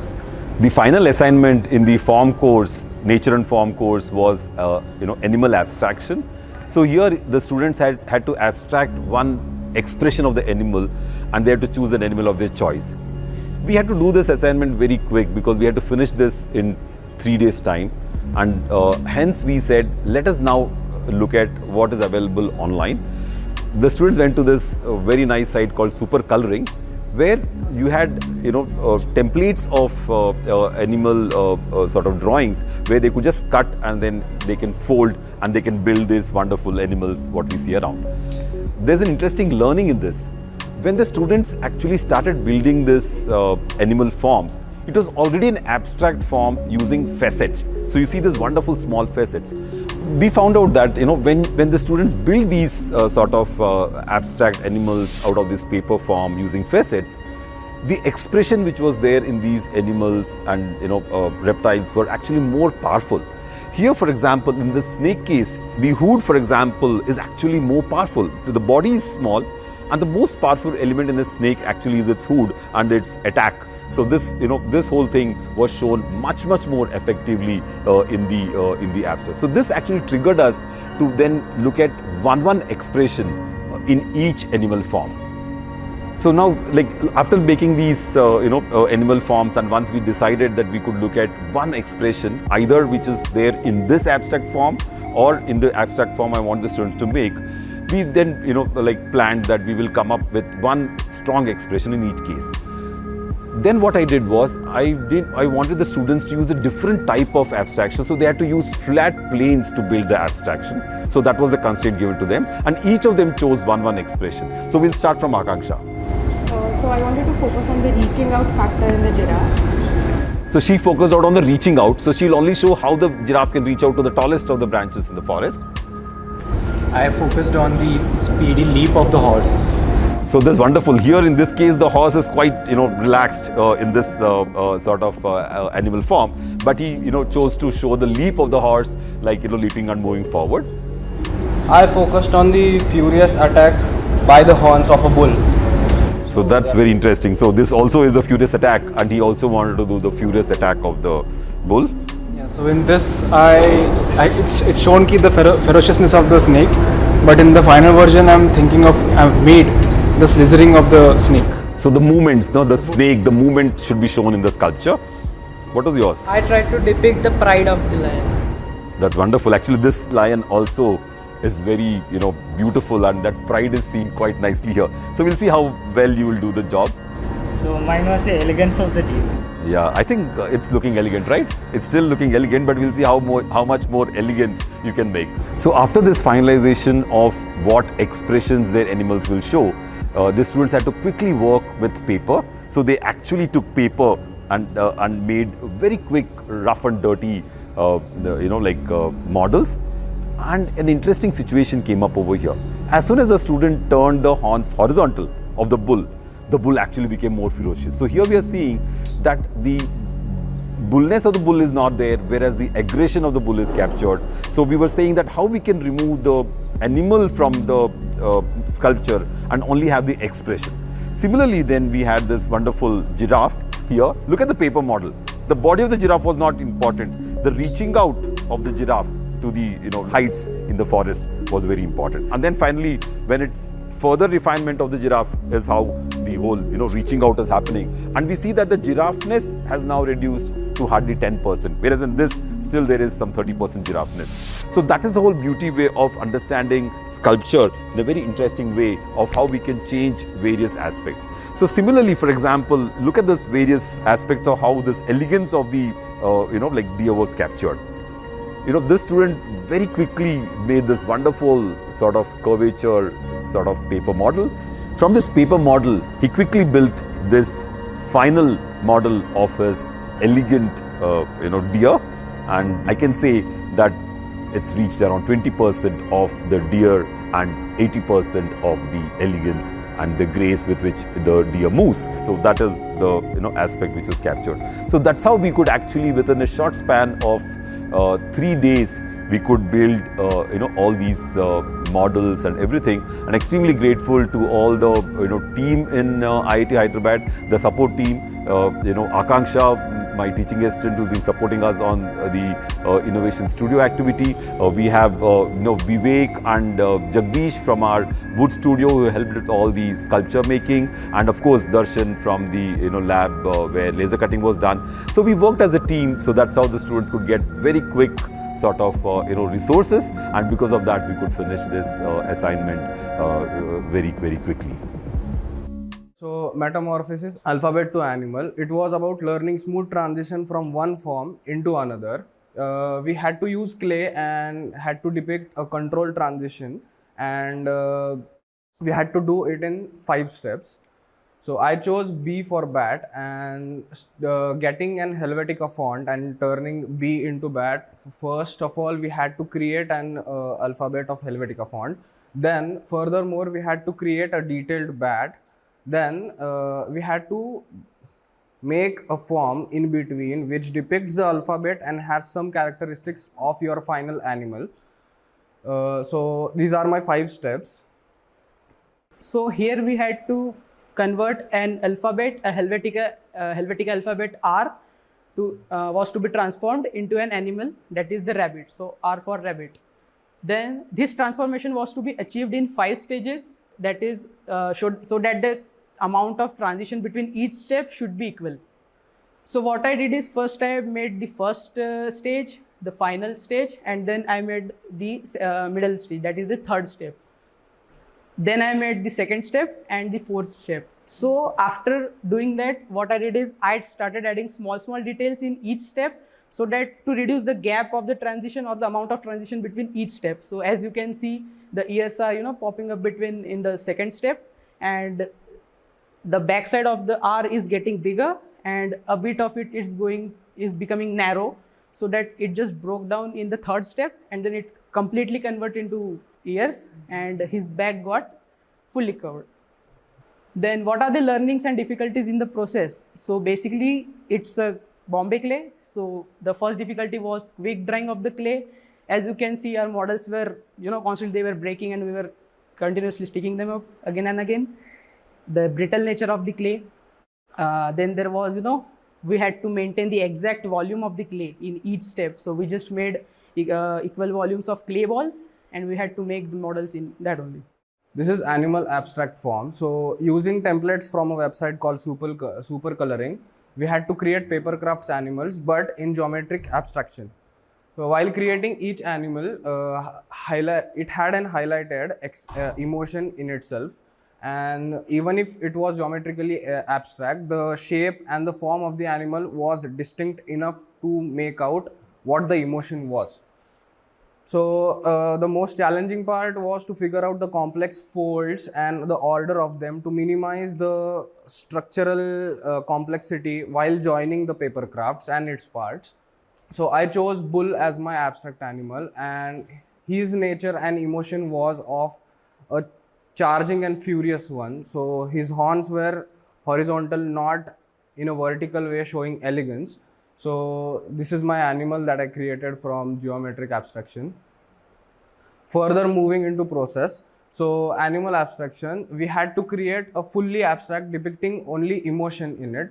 So further taking my bull into abstraction, I created the emotion of furious attack by his horns, and these are my first paper doodles, you can say, which I created while depicting the emotion. So as you can see, my horns are in horizontal position to depict the furious nature of the horns and the attacking style of the bull. So these are actually the steps from which I have gone. So first one was the paper doodle, which was actually very small in size. So this is my first doodle about my bull. So as you can see, it is really small right now, and it needed a lot of improvement due to the bullness that you can see it has still in it.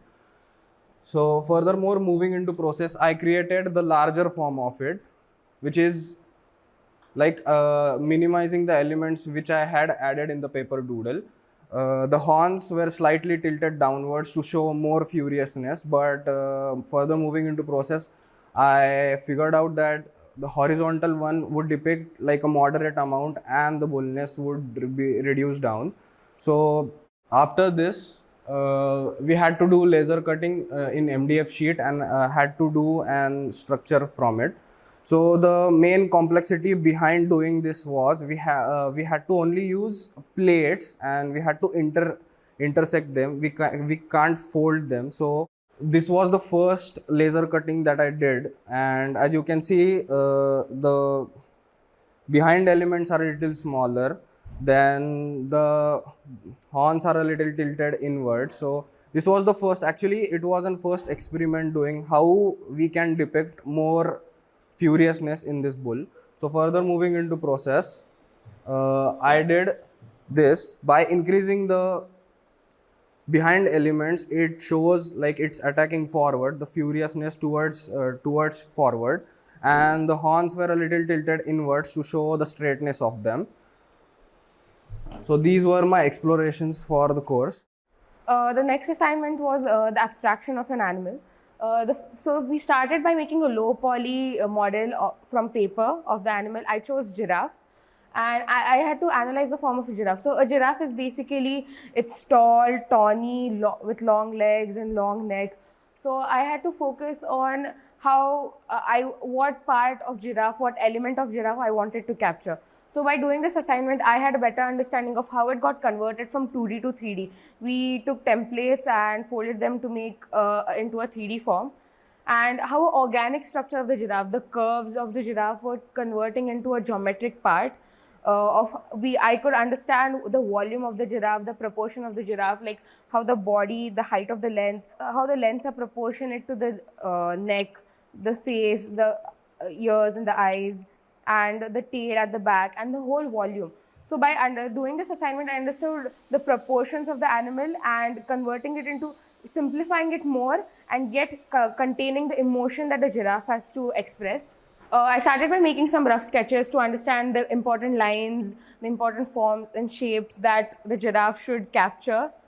So the main thing was it should be towering, slender and lofty. We started by making quick paper models. This was the most fun part because we didn't have to waste time thinking, but we had to actually start implementing on what we were doing. Sir just told us to take bits of paper and put whatever we were thinking into action. And I think that was the best part of doing this whole course, was to understand whatever we want to communicate, we had to communicate it through different types of forms. Where we understood it, even I started by making this paper model by just 3 bits of papers and attaching them together. how just attaching them with minimal effort and trying to convert a complex structure into a very minimal form, which still represents what the giraffe stands for, like elongated and tallness.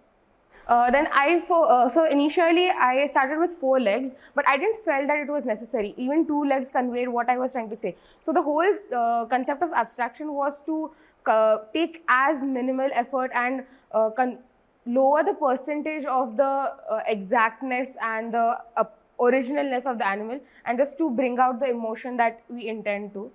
I also explored the wire material.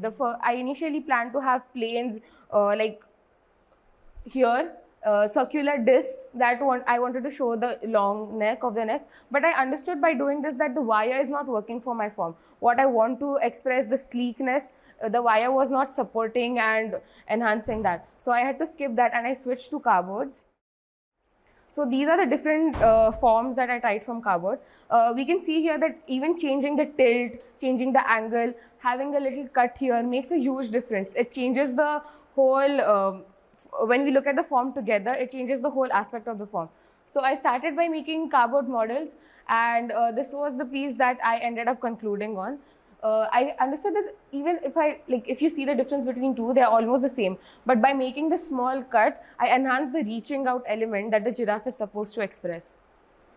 Then we switched to the final model where we had to laser cut, and we made laser cut drawings, and this is the establishment final.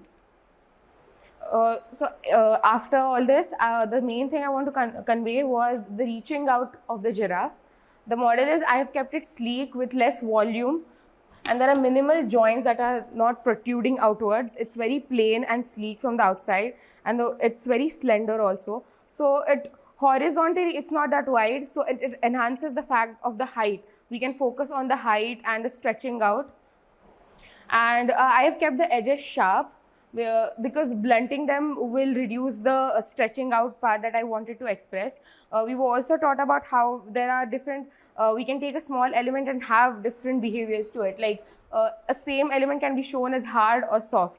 So by reducing the amount of curves, having some straight lines, minimal curves, less organic structures and more sharp joints, I tried to bring this form together. And also while making the model, I understood how I had to focus on how it will stand.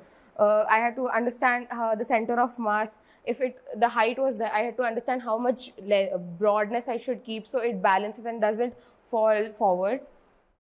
So this was a group assignment that we did, that we initially started by picking out pictures of from magazines. In a picture, we were analyzing the primary element and the secondary element. In my picture, I found out that the primary, which are the lights, are highlighted by the secondary. The secondary is pushing the primary and the primary is radiating, which I tried to convert into my clay doodle. And a very quick rough doodle I made in which I wanted to show radiance. And then we worked as a group together and started making the models. So as a group together, we started making cardboard models by taking everyone's sentences. Mine was radiating, my another member's was pushing upwards. So we started by making this cardboard models initially out of these from references from the clay doodles. We found out that this was very stable. It did not represent the pushing forward part. So we switched it and made some changes to it, in which we wanted to show this upward push and this radiance that is there. And we came up with the final structure, the installation. I understood from this that the scale is very important. What we see on a small cardboard model necessarily won't be represented in the large scale. So we had to make small changes. We had to eliminate the planks that were there. And as well as we understood how it's supposed to be joined. We added small structures to keep the radiating planks in place, as well as adding small triangles for support together. And it also changes the effect of the big scale. When you see a small model and when you see it in a 6 foot tall model, the whole effect of what we want to, the aspiration component of it enhances more. So this was a good experience working on a large scale model for the first time. When I was teaching my BTech students a minor program in design, they would always ask me for a formula. They say, "Sir, tell us a formula. Every week we like to finish something. And how our engineering students are. So then I had to really work backwards, because in design is very practice oriented. Design has got a method which is known, but they wanted this specific, targets. So I came up with this wonderful, initiative where I call it, Chaku's 7 Concerns of Innovation by Design, or now I'm actually calling it Chaku's 7 Concerns of Design Thinking for Innovation. So design thinking for innovation is the core, and the concerns make you go forward with this. So these 7 concerns, I'm going to actually show you 7 projects from our studio. And these 7 projects are phenomenal in their focus. All the 7 projects have in-depth, aspects of all the 7 C's. But I'm picking them up one because each of them signifies that one particular concern, which is very critical. So after this 7 concerns, while I show you these case studies which we worked over the years in the studio, and we've really, threadbare shown all the details of how the whole process goes, we're going to show you one student project along with these to understand these concerns better, and to see how the students also are doing phenomenally well. While they are doing the course itself, we bring them to a very, very high level of technology readiness level, we call, for their products. So that's our target use, and we're going to show you my 7 concerns, which is also a popular course on NPTEL. I'm also very, very grateful to NPTEL project at IIT Madras.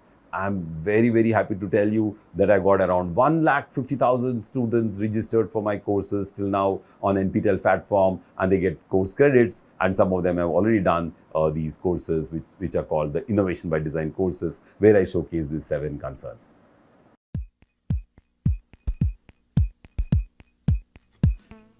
Welcome to the Design Innovation Center at IIT Bombay.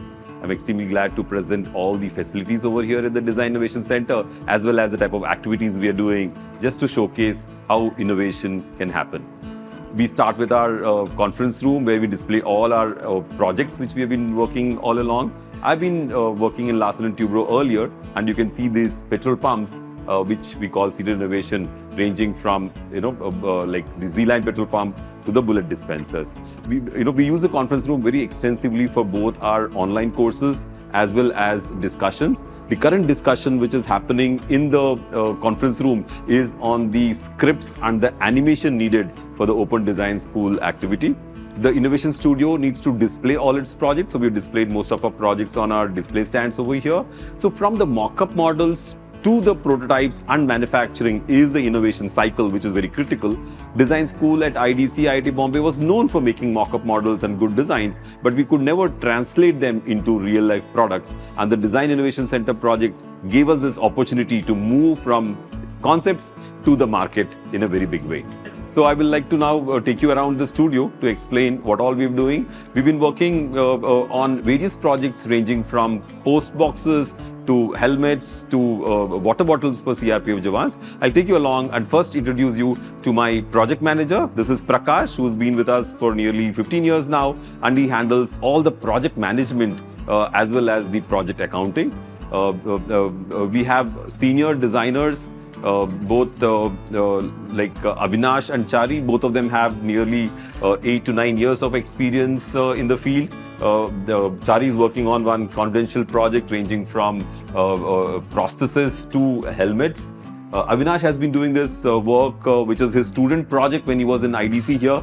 We've been working on a solar oven, which will be actually put up in the houses like a window air conditioner, and you can actually have the convenience of cooking from inside the house on the solar oven. We have Aniket, who is the head of our prototyping. He's been working on this bottle for CRPF Jawans. We'll show you some of the mock-ups in the mock-up area.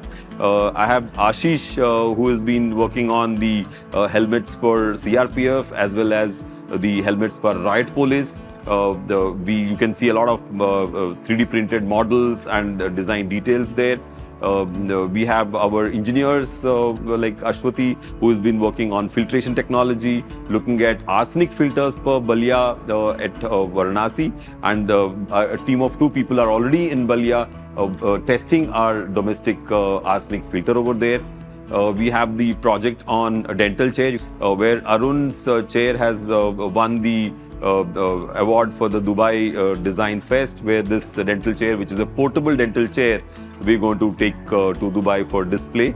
We have various facilities in the Innovation Studio, ranging from this tinkering table, where we assemble, the mock-up models, assemble the working prototypes. This is Nishit, my student, who has been also got the Global Dubai Degree Show Award. So his model, which is a lamp for children for study purposes, also won the award, and he's going to Dubai to exhibit the same place. I'd like to now show you the very frugal, simple 3D printing facilities. You can see one of the ladies' helmet design, which one of us are working on. The prototype is under progress over here. And this, today the 3D printing is quite advanced. We are able to get all the strength needed to actually use the prototype with the end user and see the reactions from there. So we also have the other 3D printing machines for smaller components. And I would like to now quickly show you the CRPF bottle. The CRPF bottle basically is for Jawans in rural areas and in forests, where they have to take out this, crank the bottle, and through cranking the filtered water will enter inside. And this is a unique design. Again, we patented it, and now this is going for pilot production. This particular CRPF bottle, where now I showed you the mock-up model near the 3D printing machine. Now this is a molded bottle from the tooling, and from this molded bottle now we will produce 10 numbers and take this to the CRPF Jawans for testing. And once they approve, then this will go into mass production. The studio is made up of a number of features and products. For example, this is for the agricultural field, where for pulling out sorghum plants from the field. This has been done by Ram Kumar, my student who's just finished this course, and he's also joined the student to take this now product to the market. So in the Innovation Studio, we are very, very grateful to MHRD for thinking of this Design Innovation Center, because earlier we were just doing mock-up models, like just to show concepts, but we could never take concepts to the market, to the level of prototyping and testing. So because of the Design Innovation Center, the type of funds available, we are able to hire consultants, we are able to hire vendor developing people, we are able to spend money for tooling and take most of the products to market.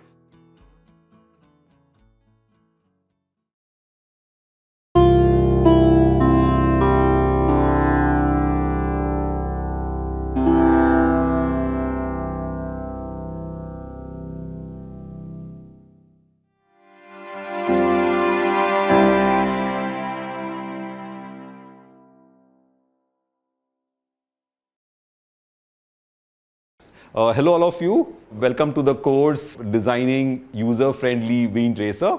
This is an interesting case study where we have actually worked on a live project, and this project became live only after the student came up with these wonderful options and mock-up models and saw the potential of taking this forward.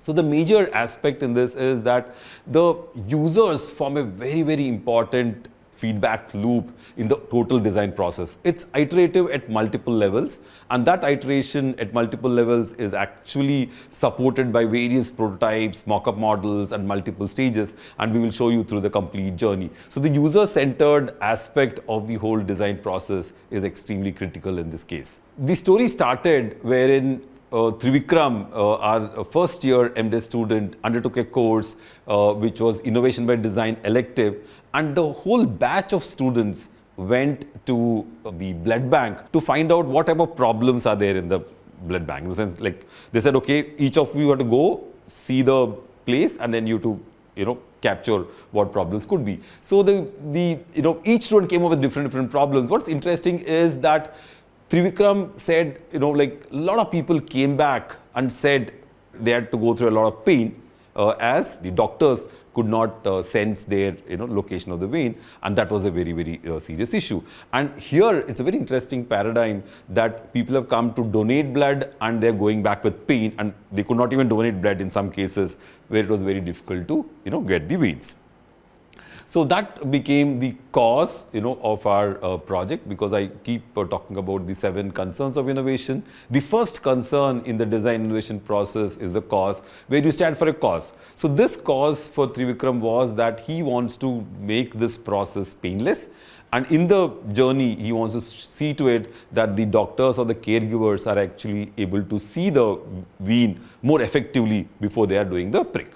So here we can see how Trivikram went to various blood banks, and in this blood bank, where the doctors are there, there's quite crowded. They also do a lot of makeshift cots and other things. And in all these conditions, it becomes very critical that you have the right equipment. It's very interesting that the other students also picked up some very interesting problems. One student said that the person is generally given a air bellow, where you press the bellow so that your muscles are working. And then there is also a rocking instrument where the blood bag is actually rocking so that the blood doesn't coagulate. So this student came with this wonderful idea, the other student, Trivikram's classmate, where he said, while I do pressing, the rocking can happen. So, that's what happens when you go to fields. He combined both the purposes. The patient is doing this and the blood bag is rocking on the side. So another student took up that. The third one said, the beds and all are very shabby, very bad. It looks very, non-professional. So can I design the bed for the patient? Why should he sit on a bed which is like a makeshift bed? Why can't we have a proper blood donation, like the dental chair, blood donation chair? So he designed a chair. So like that, various students took up projects, but Trivikram took this issue of pain relief for the people at large. The major issue was that you need to identify veins in every patient. So what happens when the patient is obese or dark-skinned? The veins are hardly visible, and for some patients, the vein is deep inside. So then also it's very difficult for them to find out the oxygenated blood. So there that results in multiple pricks, of course, and it's actually also the skill of the person, and everybody is not equally skilled. So that problem also persists. So if you have some aid, everybody can be very, very good in taking the samples. So here then the student himself went to the blood bank, he gave blood, he saw how things were happening, he did multiple visits after that. Finally, I would like to show you the end result of this wonderful collaborative project, wherein the final product is this vein tracer, which is actually very, very easy to use by the doctors, as well as it has got a very interesting opening for the syringe location, and we actually tested it quite well. And we're very, very happy to mention that this particular project has been given to various doctors, and it has traveled to multiple centers to do study so that we could find out what is missing. We did find out that we would need a little bit better power of the LEDs. All that were taken up. This product, we're very happy that won the President's Award in the National Festival for Innovation at Delhi, and we can see President Kovind giving the award to Trivikram and Professor Anil Gupta in the background. And we're also very, very happy that after this we had the Prime Minister visiting IIT Bombay for our convocation, and he also appreciated the design. So now let us dwell deep into the understanding of how we can design products with users in the center. So we have this important aspect of contextual inquiry. So contextual inquiry is a type of ethnographic field study that involves in-depth observation and interviews of a small sample of users to gain a robust understanding of work practices and behaviors. So the contextual inquiry gives you, a lot of insights into how you could work on the project, what type of ideas you could generate, and that's the basis for a new discipline, which is human-computer interaction, and multiple new fields which are developing.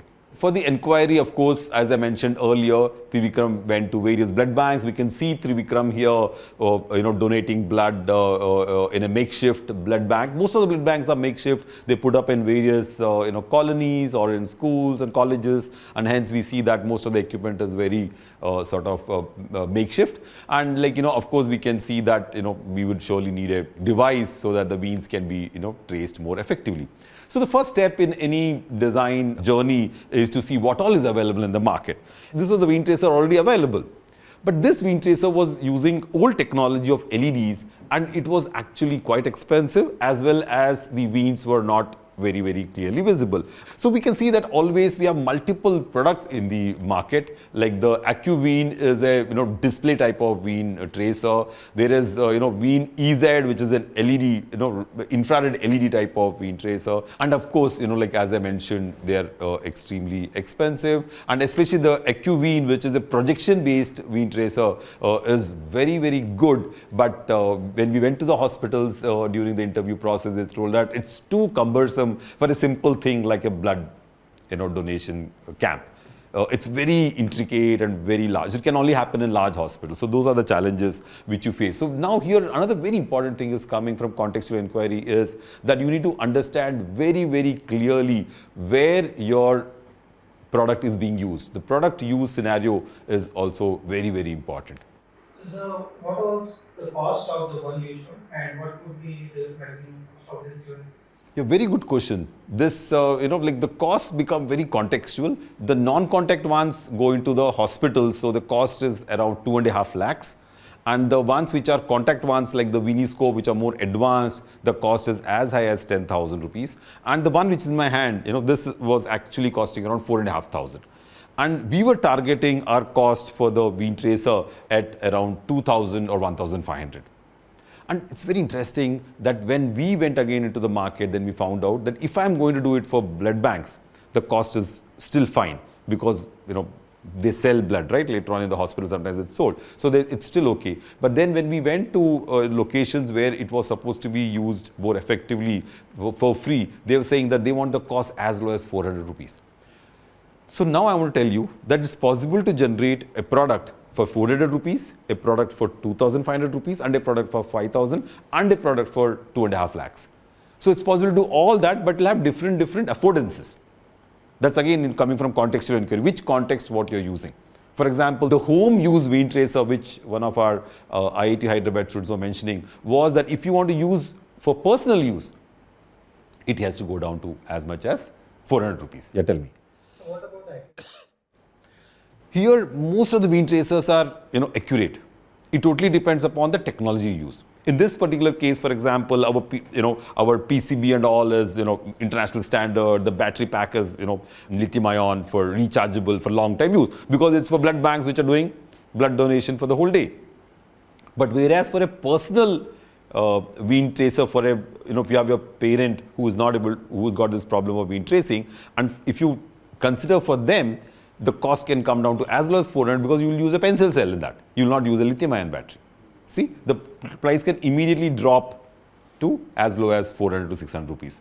So that's the beauty of cost versus the context, where you need to understand where the need is.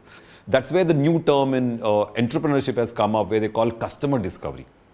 Till you don't do customer discovery, you can't do new products. And we have not even discovered a customer when we went to the bed banks. We discovered only users, right? The customers are different from users, and we couldn't sell our product till now because the customer was not discovered. Who will buy? Will the hospitals buy? Will the NGOs which run the blood banks buy? Who will buy your product? It has to be very critically studied, much more in advance. So when we do the user study, you check with various type of people. Of course, there are obese people, there are kids. Actually, you saw infants. For them, the need is very different. The veins are very light and it's very, very difficult to trace. So that's not our context, but you need to understand all the context. And I like to quickly narrate a nice story. When we designed this vein tracer, and it was in the papers, like, Tribikram won an award and all, KM Hospital pediatric ward doctors called up. They called up and said, Professor Chakravarti, can you send 2 vein tracer to us? We are having serious problem with babies. So we had to immediately, send 2 products to them. These products also worked, but ours was very, very bright. So then actually I bought 2 vein tracers from our collaborator and sent them the battery operated ones, which are much more lighter in, because you don't need that much brightness for babies' arms. But for them, the requirement of the, vein tracer is really, really, critical. So here we see that, from the preliminary statistics, we know the need of this product is quite high. There are at least 16 people out of 100 who will have multiple vein punctures. and 2.35 attempts, in a child, and 8.2 minutes average time lost in finding a vein. Sometimes it really takes a long time. I know for my father-in-law, the vein is difficult to find, and he goes through hell whenever he's in the hospital. So he doesn't want to visit the hospital only. So that's the challenge which a lot of people are facing. In fact, that's very interesting that when we started launching the product through the collaborator, a lot of elderly people came that they wanted this. So when elderly people come, it becomes a different product segment altogether. You need to design it in a different way. See how late we were in identifying the right segment in the product. So the problem with multiple vein punctures is quite severe: swelling, bleeding, the whole area gets black, there is blood clots, and there are scars. So that takes us to our next stage. After thorough analysis of the area, the context, and the situation around, you come to the check where you try to decide what exactly you need to make. So now I'm going backward. I told you all the failures, but at that time when we were going ahead, said blood bank, and we'll prepare this for blood bank, and we thought there's a huge market for that, and we kept on going forward. And in the check, of course, we had the various requirements. It should be lightweight, it should be portable. Of course, it should be easy to hold when you're using the, syringe in one hand. And, that inexpensive is a very wrong word. We have to say that the cost is very critical. So, number of times our students make this mistake of writing inexpensive. Is there any meaning for that? No. You have to write the exact cost. We should put down a cost saying that the cost of the vein tracer should be below 1,000 rupees. That's a brief. That's a check. But writing inexpensive is not a check. And of course, capture the veins in different complexions. So here I like to bring your notice to a very interesting research paper where Trivikram referred to. And they said that you need to use a multiplicity of orange and red LEDs so that even dark obeys skin, the infrared is able to penetrate when the LEDs colors are red and orange alternatively. So, that also was used from a research paper to find out what exactly can be done. The technology is very, very simple. It's so simple that Trivikram actually built a working prototype. This is a working prototype with this, infrared LEDs. You connect a battery, you have infrared LEDs, you have the right brightness, and you can see the veins. For example, that's the segment you can see the veins, and that's that simple. So he's built.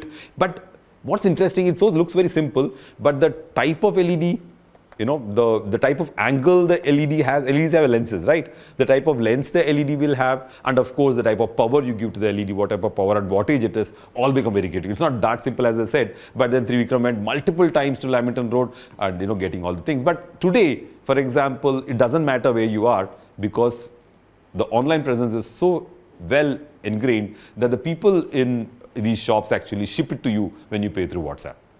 So we just bought our most recent, working rig. We call it the working rig. We actually paid through GPay, and these LEDs, which are orange and red, I was saying, came up through courier to us within a day. So this is to just show you Trivikram's various vein visualizations and his working quick and dirty mock-ups as well as quick and dirty working rigs.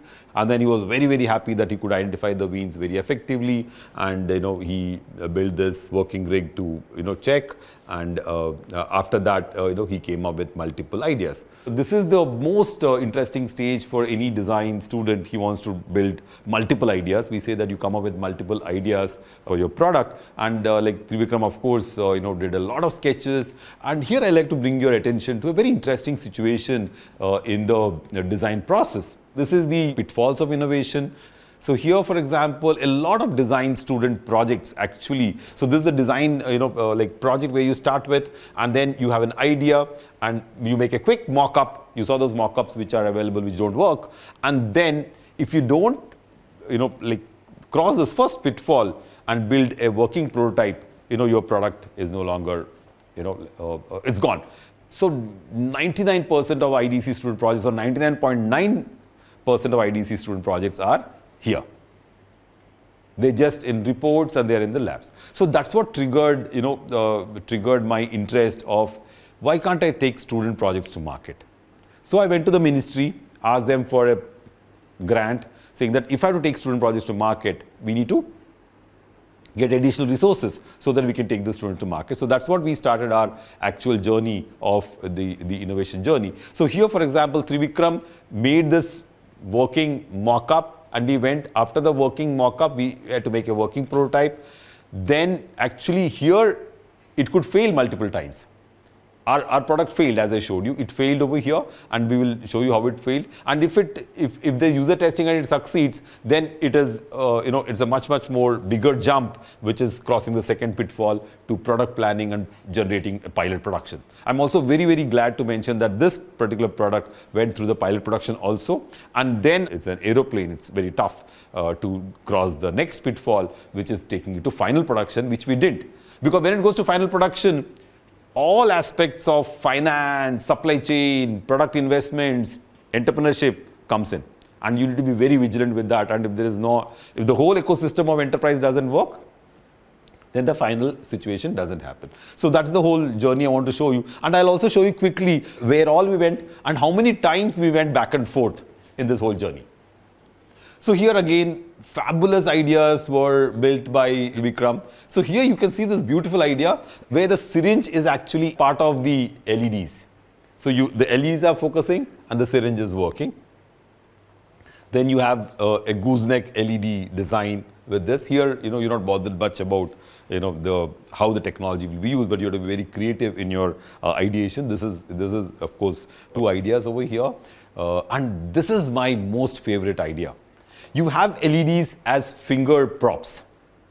You put your 2 fingers, because then in this idea, the problem was that the LEDs were supposed to be in contact as technology. If you are on contact, then only they enter the skin. So now look at the second idea. Now they are in contact just next to where the LED is, and then your oxygenated blood can be very easily seen, and of course you can use the syringe. Fabulous idea again, but you don't critique ideas, right? You take ideas forward. So that's one idea he came up with. And of course he came with a bracelet idea where you design like a bracelet around. So you just put the bracelet here, the LEDs will show, and then you can actually take your wean from there. So here, like for example, you can see how the LEDs, and you can see the productization of the idea here.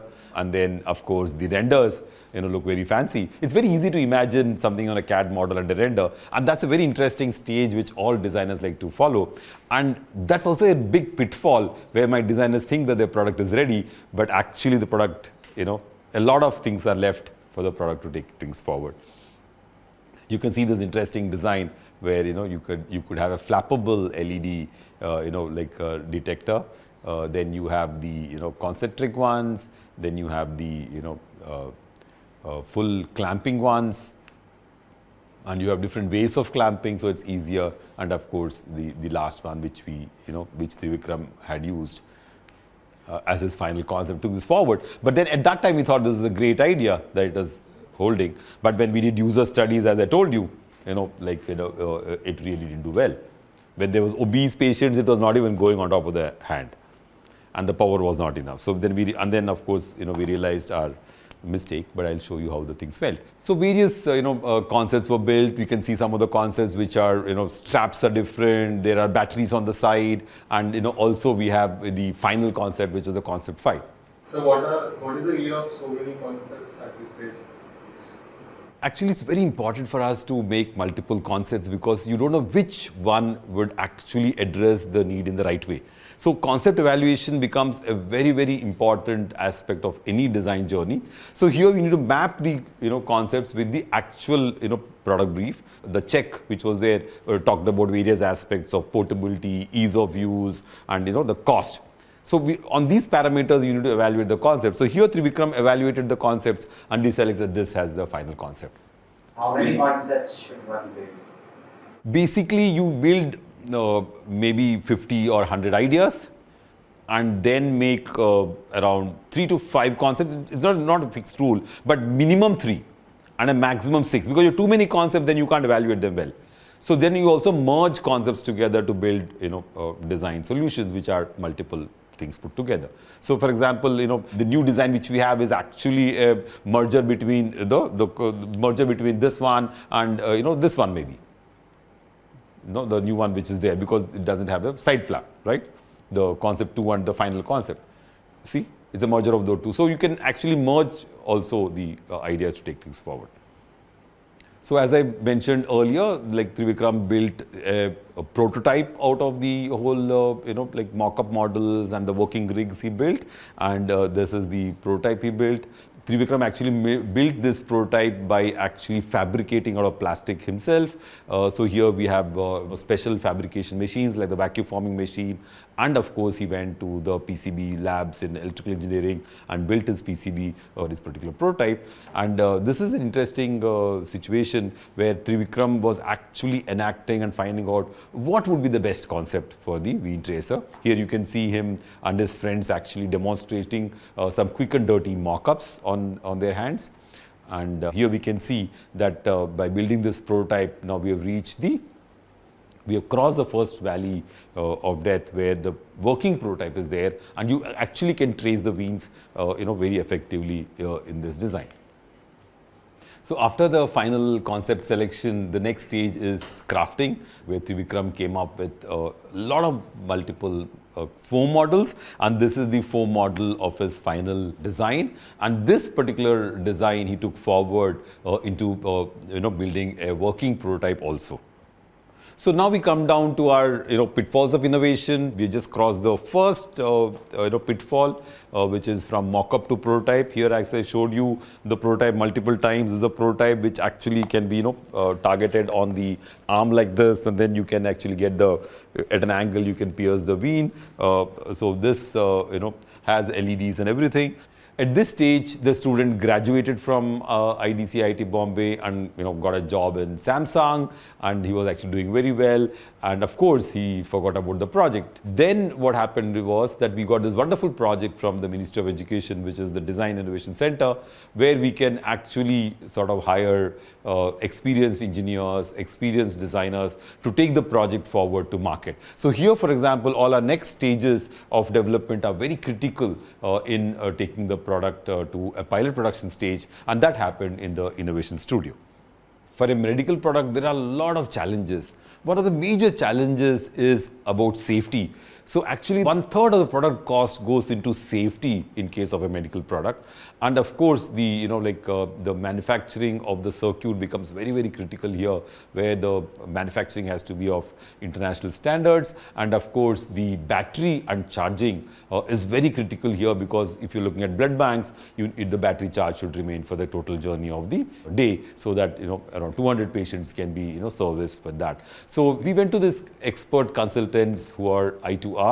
Fortunately, this company is run by my own classmate called C. Suresh. So he actually helped us to take us to the next stage, because in this stage, you need experienced industries to support you to take things forward. So we can see how we then built the PCB design, and with all the safety mechanisms built into it, so that it can pass any of the international tests.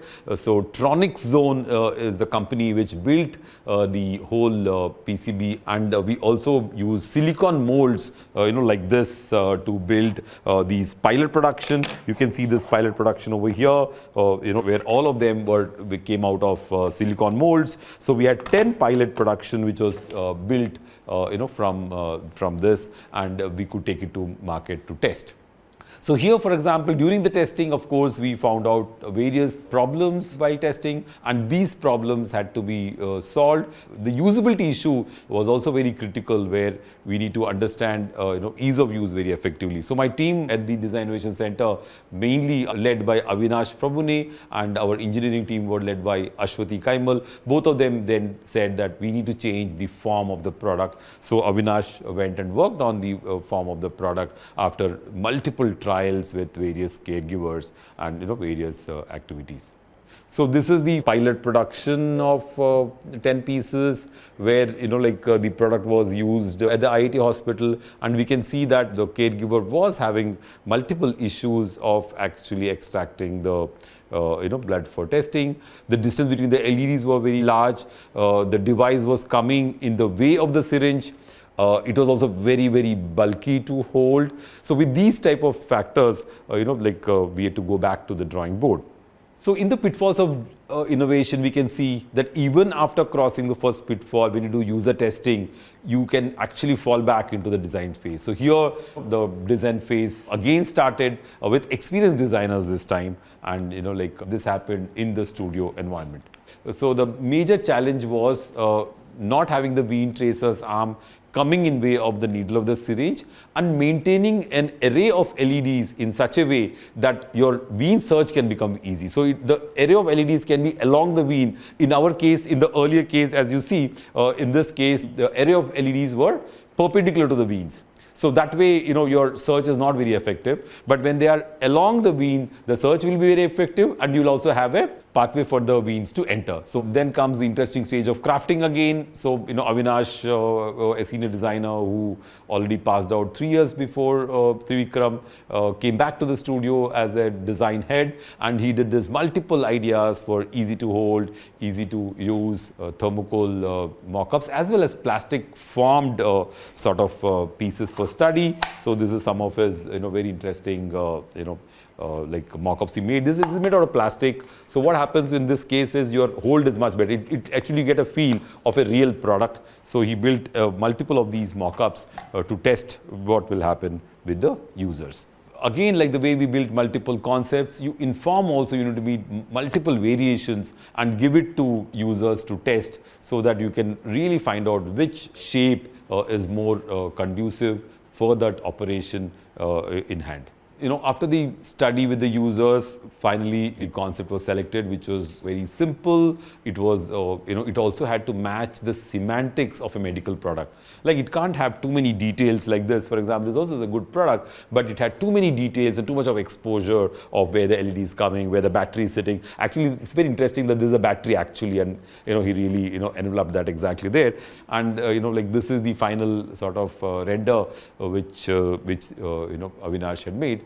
And these are some of the little variations he tried with the rendering of what would be very good for movement. And of course, the LED arrangement becomes very critical. And now we see a arrangement where the LEDs can actually light up the whole area in a circular fashion, so that the search is much better. Because we thought initially that the search can happen laterally, but the weans can go any direction, right? They're not along the straight line. They can be at different angles. So finally, the configuration of LEDs all around the opening was what was decided to go through. So see how we changed from the particular angle to an array in a line, and then to a circular array of LEDs along the way while we are testing with users. And of course, this is the final render. We gave it a name, and of course, this was the little LED that the charge is full, and the whole design. In this particular case, it is just the rendering and the CAD model. And then, of course, the exploded view of where all each parts are coming, how to make it more compact is always studied in detail. And very interesting details had come up over here. So during the user study, it was found out that the LEDs were actually getting very hot, because they're infrared, right? Infrared is used for heating.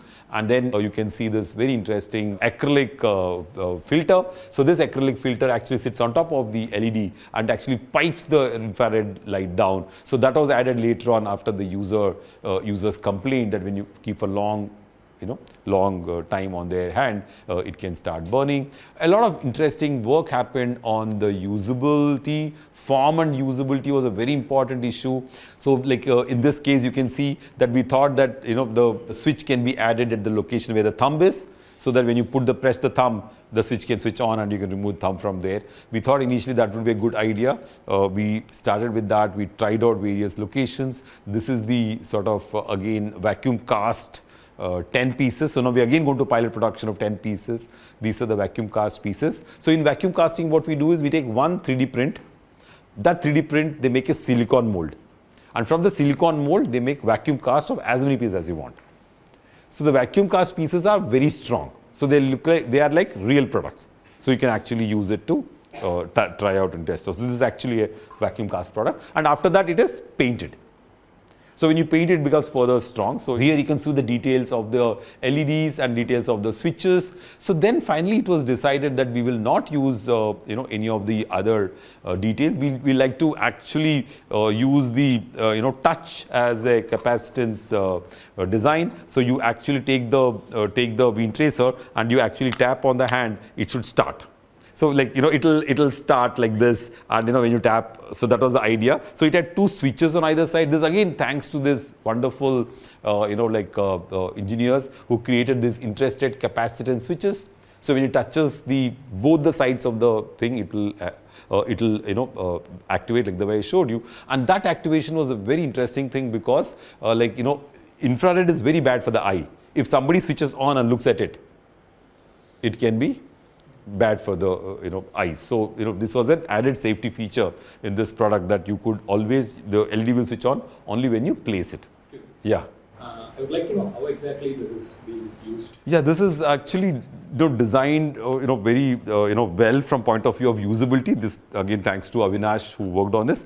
Aditya, can you just come here? So for example, the patient, you can come this side. So the patient is here. So you use the tourniquet around here, so tighten the veins, and then you actually place this on here. So you look for, you have to now look for the vein once it lights. This is a mock-up, so it's not lighting. So you see where it lights up, and once it lights up, you actually pick up the syringe which is already loaded beforehand, and then you draw they always draw with one hand. They don't use two hands to draw. So you draw draw the blood, and of course take it out and go forward. Thanks, Aditya. So I have a question. Yeah, tell me. So earlier you said the average time to find the vein was around 8 minutes. So how much average time reduced to after using this? Again, a very good question, but unfortunately we don't have a lot of products with us. We didn't actually test it out, but when you put a vein tracer on it, you'll immediately see the vein. So I would say less than. So basically for people where you're not able to trace, like it will be as low as maybe like I can't really tell you, but it will be 10 seconds, I would say. See, average time they were saying 8.6 because there were so many patients who they could not see. So without testing, we can't really claim how much time, because even for me, I need to move this. I need to move this on the body, right, to check where the vein is, because for the people who are obese, it will be really time consuming. It could reduce by 50%. My guess, but what is the beautiful part about it is it'll show the vein. See, even if my biggest takeaway is not just time reduction, my biggest takeaway is pain reduction. I can see the vein. When I puncture, I'm not punching 4-5 times. Right, so that is the major thing. Maybe it'll reduce by 50%, maybe it'll reduce by 25%. But the biggest takeaway is that it'll reduce the So also one thought, was any so the idea is that you hold it with one hand and use the injection with the other hand. Was a belt thought over the machine, that you clamp the belt like a elastic belt, which you just wrap around your arm and both hands you're free, so you can give the injection conveniently rather than holding it for 4 minutes? No, there's no injection. No, it's actually a blood extraction. So that's again a very good question. So when we did all that, these are LEDs, infrared LEDs. They are hot, and then you don't need to strap them, because it's an instant activity. You trace the vein, you puncture, and you take out. It's not that you found the vein, you strap it. It's not like you're searching. You're searching, you found it. Pick up the syringe and take out the blood. It's that type of operation, that type of operation which happens. Again, it's very, very important to understand the market. So here we use the batteries used in printers by Samsung. So it was very easily available, and it was very good to work with, and all the components in the PCB also were easily sourced. So they selected those type of components so that we can produce the product much more effectively, cost effectively, and take it to market faster. In the case when it is a blood bank, you can't use disposable batteries. You need to take lithium ion for cost issues and also for consistent power issue. So here, of course, the lithium ion battery is more accessible and will be more cost effective, and it will be more long lasting when you compare with other things. About the heating of the infrared LEDs, so we have to be very careful with that. So we used acrylic mask so that this acrylic mask will fight the infrared, but it will not heat the skin. And now that you're trying to remove pain by multiple pricks and give them pain by infrared, so it becomes like a defeated situation. So that was taken up forward. And this is the arrangement of the acrylic, which is highly polished, so that you get very good transmittivity. And then these are those vacuum cast multiple pilot production which was generated. And the most important aspect is to take the pilot, when you design the pilot product, you take it to the market to check out with users. So here the connection becomes very important. So the Vein Tracer was, we partnered with a company in Pune, which actually goes with blood banks, and we went to various blood banks to test the product. And here we could actually test the Vein Tracer with both dark-skinned people as well as light complexion people, and also base as well as very thin hands. So in all the cases the conditions were very important for us to see how our product works. And as I clearly told you that our product didn't work very well with the dark skinned people, so we had to come back to the drawing board to say what can we do with the LEDs to make it much more effective. And like Amod was just asking, whether we could strap it. We tried all that, strapping the thing, using the strap around it, but all that was not convenient. It had to be made very usable. And of course, Avinash went ahead and designed a logo for this, and of course also gave a name, because branding becomes a very important component of a product design. And then the packaging, how your packaging should be done, your charger, your wire and packaging, and how the box will look like. It's a medical product, so it has to have the semantic of a medical product. And multiple options again, as Sagar was asking, multiple options were tried. And now we could reach the pilot production stage by leapfrogging from the second pitfall. So our current product is at this stage, and then to increase the scope, of course we had this paper articles which came up while Trivikram was graduating. There were a lot of articles which came in paper of how such innovation can be very effective.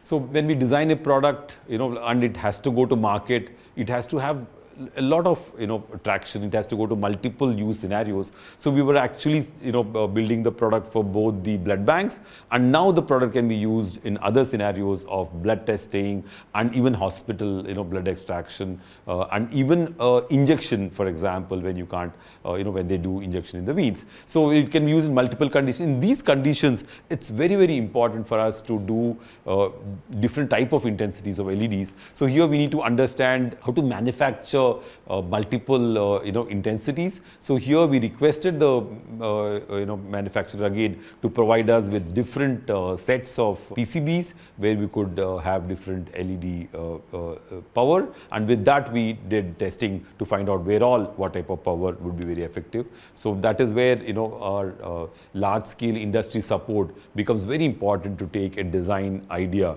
to the market. There are a lot of challenges which always come ahead when you are looking at a medical product, and the biggest challenge is that your product should be biocompatible. That is, the plastic you use which is touching your skin has to be of a different grade. That increases the cost of the product. Similarly, you need to have a lot of approvals like the FDA approvals, and even to do testing you need the ethics approval of the IIT hospitals and other hospitals. That becomes very critical. And of course you need to have the best of technology for biomed, so that you have the product is much more smaller, and the cost of course should be low. To make the cost low, you have to produce a large number of pieces, and of course then how to take it forward. So here we collaborated with a company which is in Bombay, which is called ColdMed. They market various medical products. They import and they sell. So we requested them to be our partners. They signed an MOU with us to take this product to the market. But it's already 2 years since the MOU has been signed. But a very interesting thing has happened over here. If I showed you the pitfalls, that even after the pilot production, you need a lot of design improvements. So because of those design improvements, the company is not able to take anything forward because they didn't have a large R&D. So now they promise to actually build through a third party, build the products with the right type of intensity. Remember, I was telling you that this is the last working rig which came up with this research paper where there is a array of orange and red LEDs. So with these LEDs, now the veins, even in a dark skinned person, can be seen much more effectively. So with these improvements, now the product can really go into the market. And of course, with different intensities, you can have for children, you can have for like blood banks, you can have for blood testing, and also for maybe a home use requirement. Now let us come down to the learnings of our case study. What all could we see from this case study? So we have, a very important component here is that constant testing. The contextual inquiry became very critical.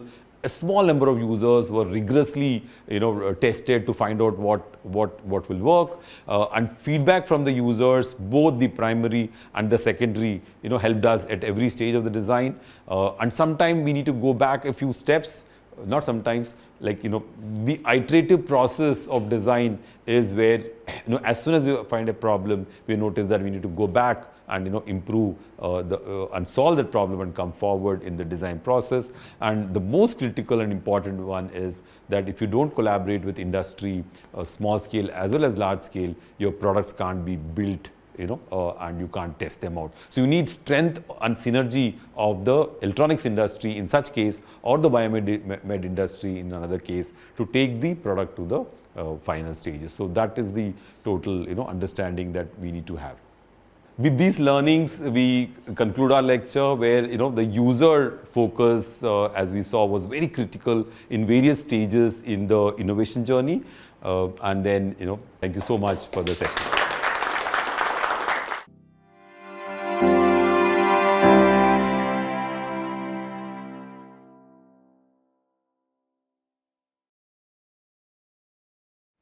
Let me take you through this wonderful case study on filter integrated water bottle for CRPF Jawans.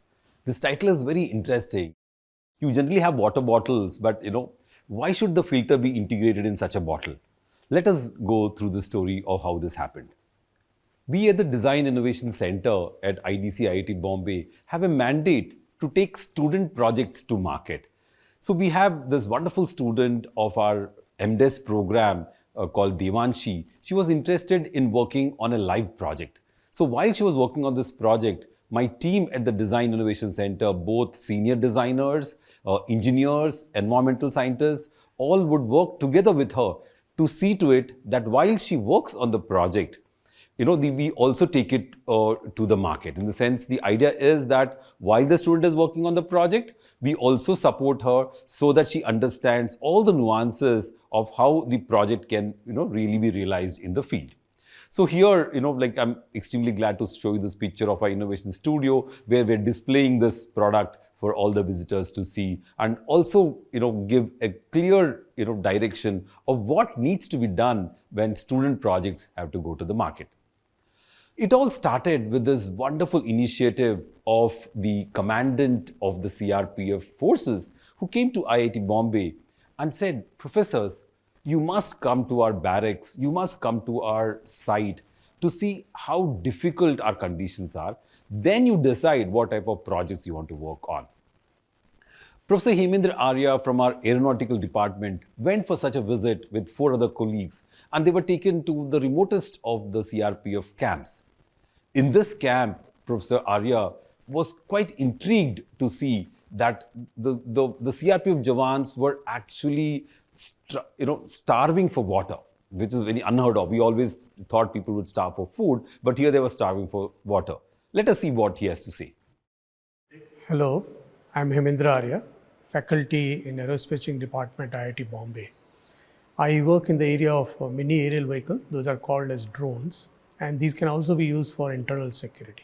I'm also core faculty in the center which deals with the internal security, that is called as the NCETIS. So in this regard, some CRPF officers visited NCETIS and they gave their requirements for various issues which are related to internal security. They wanted to solve some problems. They explained me about a need for a water bottle which can help them in having a clean water when they are in operation. So I met some troops which are directly going to the field for long operations. And what I realized that typically they have to carry around 7-8 liters of water because they have to last for many days. And if you can imagine, if there's a summer, the water will soon get exhausted. They cannot come back without completing the mission, so they have to move forward. And then with thirst, they cannot perform as well as they would have performed otherwise. So keeping this in view, I asked them, what are their requirements? So they said, if a water which can last for a day and they can fill it up, which is a clean water, they will be very happy.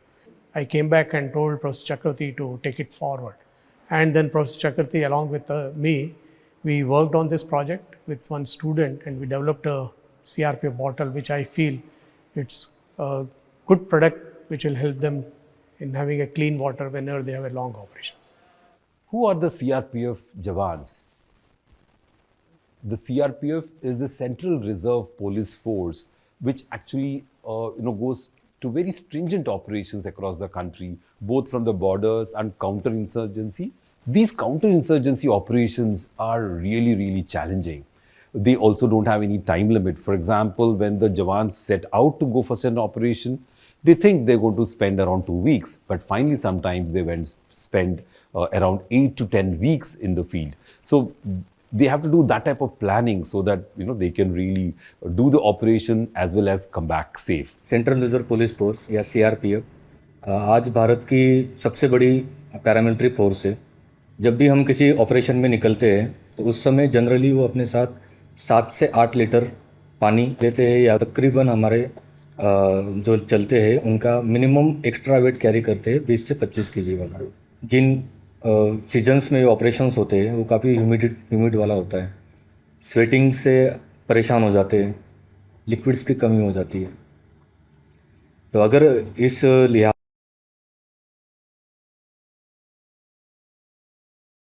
Store करेंगे, उसी को filter करके वापस use कर सके, तो हमारे और हमारे जवानों के लिए काफ़ी फायदेमंद रहेगा। The most important aspect for the CRPF Jawan during such an operation is the load they carry. Though the duration is very long, they cannot really carry a lot of load. Hence, they have to keep on, worrying about how they can replenish some of their food, how they can replenish water. That brings out our challenge of what type of water bottle we'll give them.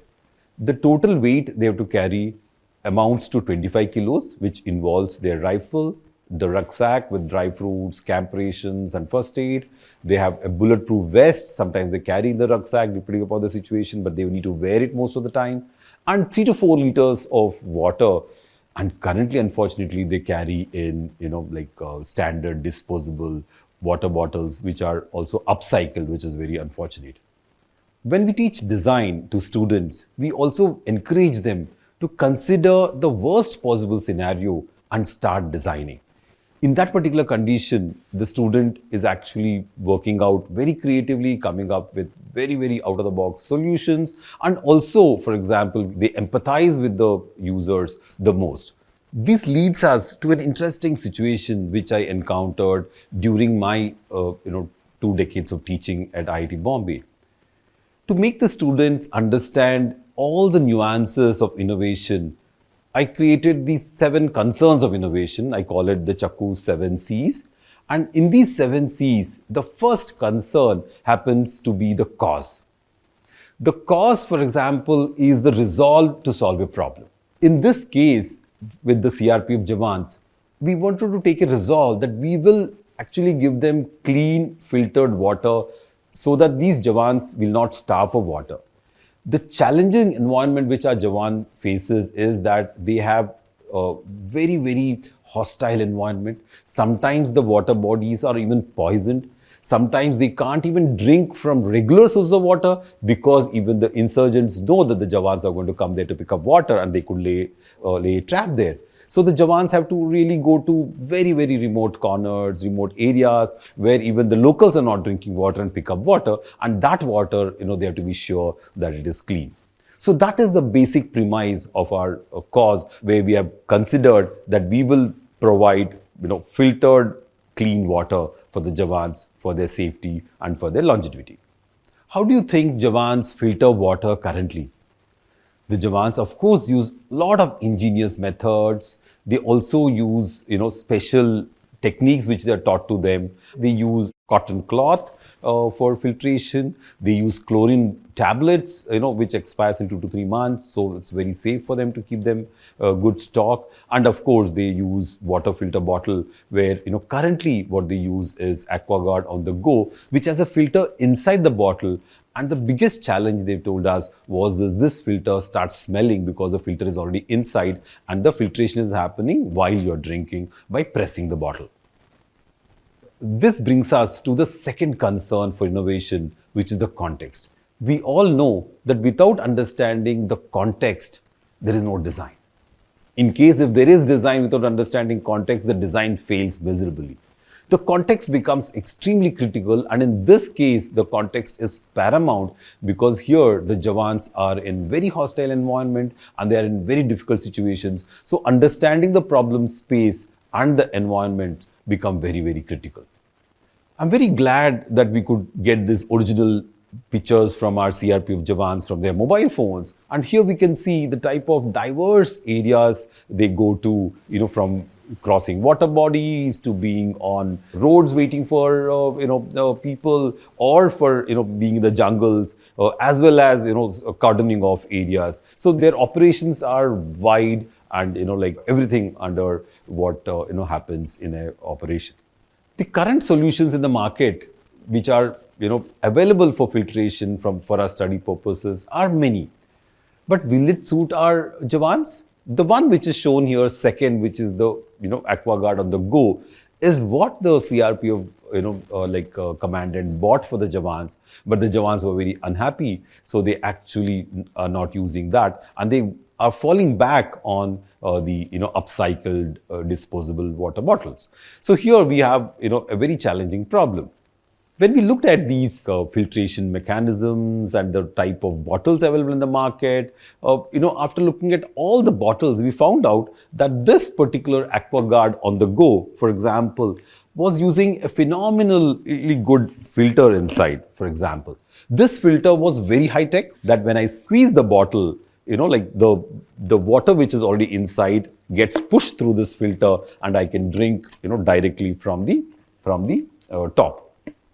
In this case, we also notice that it has a capacity to filter 0.1 micron, particles and bacteria. So it filters bacteria, it filters virus, and the capacity also is 300 liters, which is very good for easily an 8-week operation. And we also want the Jawans to change the filter after every operation. And of course, you need a bottle, and the price is really, really good, where it is just $600. So here, came one study where we said, okay, this is a great thing, but the biggest challenge is that the filter is inside and it starts smelling because the water inside is already already dirty, or available water is picked up. So from here now, we have moved to a next stage where the student said, let me try out this filter. So we created this wonderful rig. Here again, it's interesting to see how a collaborative environment of professors from aeronautical, Professor Hemendra Arya, could give us very interesting insight from a completely different field. Professor Arya told us that he's seen this very small pumps which are used to fuel, the RC planes, the hobby planes which people fly. And he said, Chakravarti, why can't we use such a filter which can be pumped so that the water is filtered and it can go into the water bottle? And the CRPF Jawans are carrying filtered water. They're not carrying dirty water and then filtering when they're drinking, right? That's always a much better situation because you go to fill your water from somewhere. And when you fill your water from somewhere, you pump and you actually filter there and then and carry only clean water. So that was a very interesting insight idea which Professor Arya had given. Let me quickly demonstrate to you how Devanshi quickly made a working rig. Again, it's important for us to understand that as soon as we identify technologies, as soon as we identify components in a design, you build a working rig to get a complete understanding of the various components and how things are happening so that your project can take very good speed. the fuel pump to fill fuel in RC planes has some very interesting components, and we realized that this could easily be redesigned to fit in for the water bottle design. And we quickly opened the whole parts. We checked out what are the gearing mechanisms, what type of pressure it takes, and these are very important studies which will help us to take the project forward.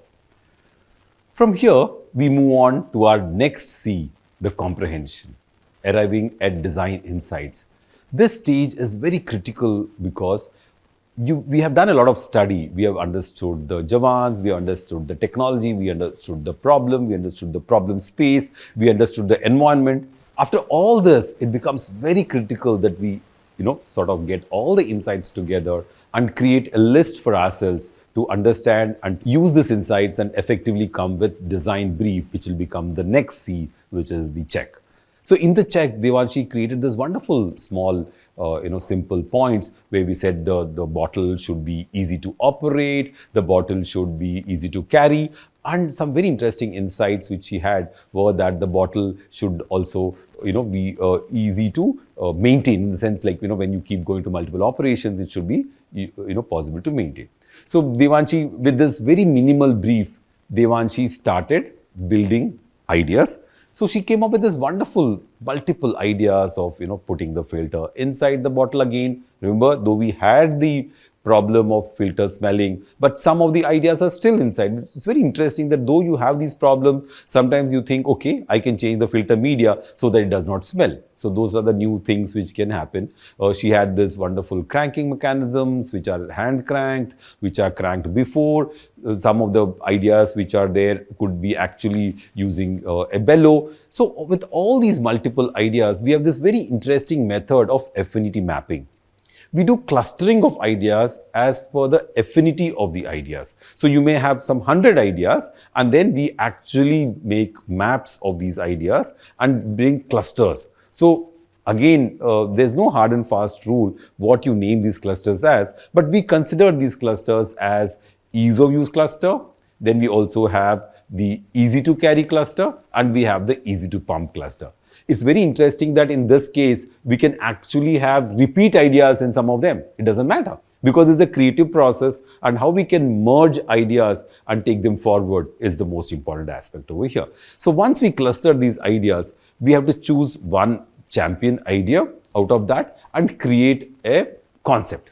A concept is an amalgamation of multiple ideas. So look at this wonderful concept which is simplified, where the Jawan is actually filling the regular water, whatever we call it, the dirty water here, just for convenience. He fills the dirty water in the bottle, keeps the bottle there, and whenever he wants to drink, the filter is outside and there's a hand pump, and with the hand pump, he puts the mouth there and he can drink from the hand pump. So this is easy to use because it's extremely convenient in his hand. Then the clustered idea is easy to carry. In this, you don't have any of the paraphernalia of extra pipes and extra pumps. Here the pump is a rotary pump, which is, the hand is shown rotating the pump, and you have the filter inside, and then you actually, put it in the bag, and it's very easy to carry. So this is the easy to carry concept amalgamated from multiple ideas. And then finally we have the easy to pump idea. In the easy to pump idea, here you have, like the way you can do reciprocating motion. You can do reciprocating motion, and you can actually, get filtered water, and the pipe can, go to the mouth, and you can start drinking whenever you want. Here also the dirty water is inside the bottle. So out of these three ideas, Devanshi then worked on combining some of the advantages and removing the disadvantages, and then came up with this final design.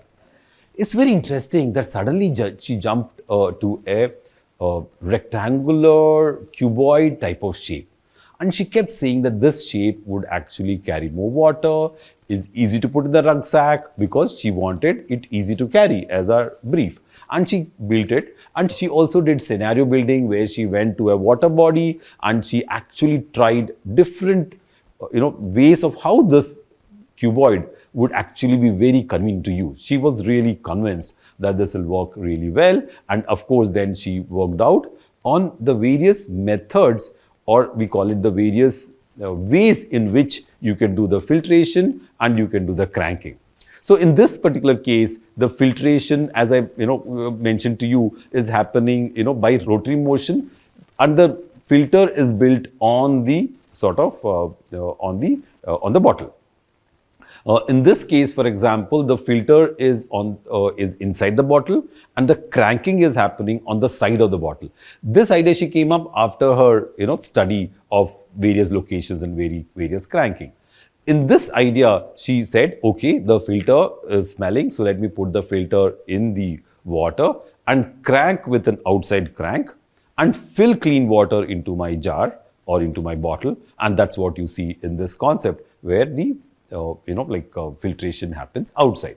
In this particular option, she said she would fit the mechanism, the pump mechanism in the bottle. The filter is outside, and the clean water will get filled into the bottle.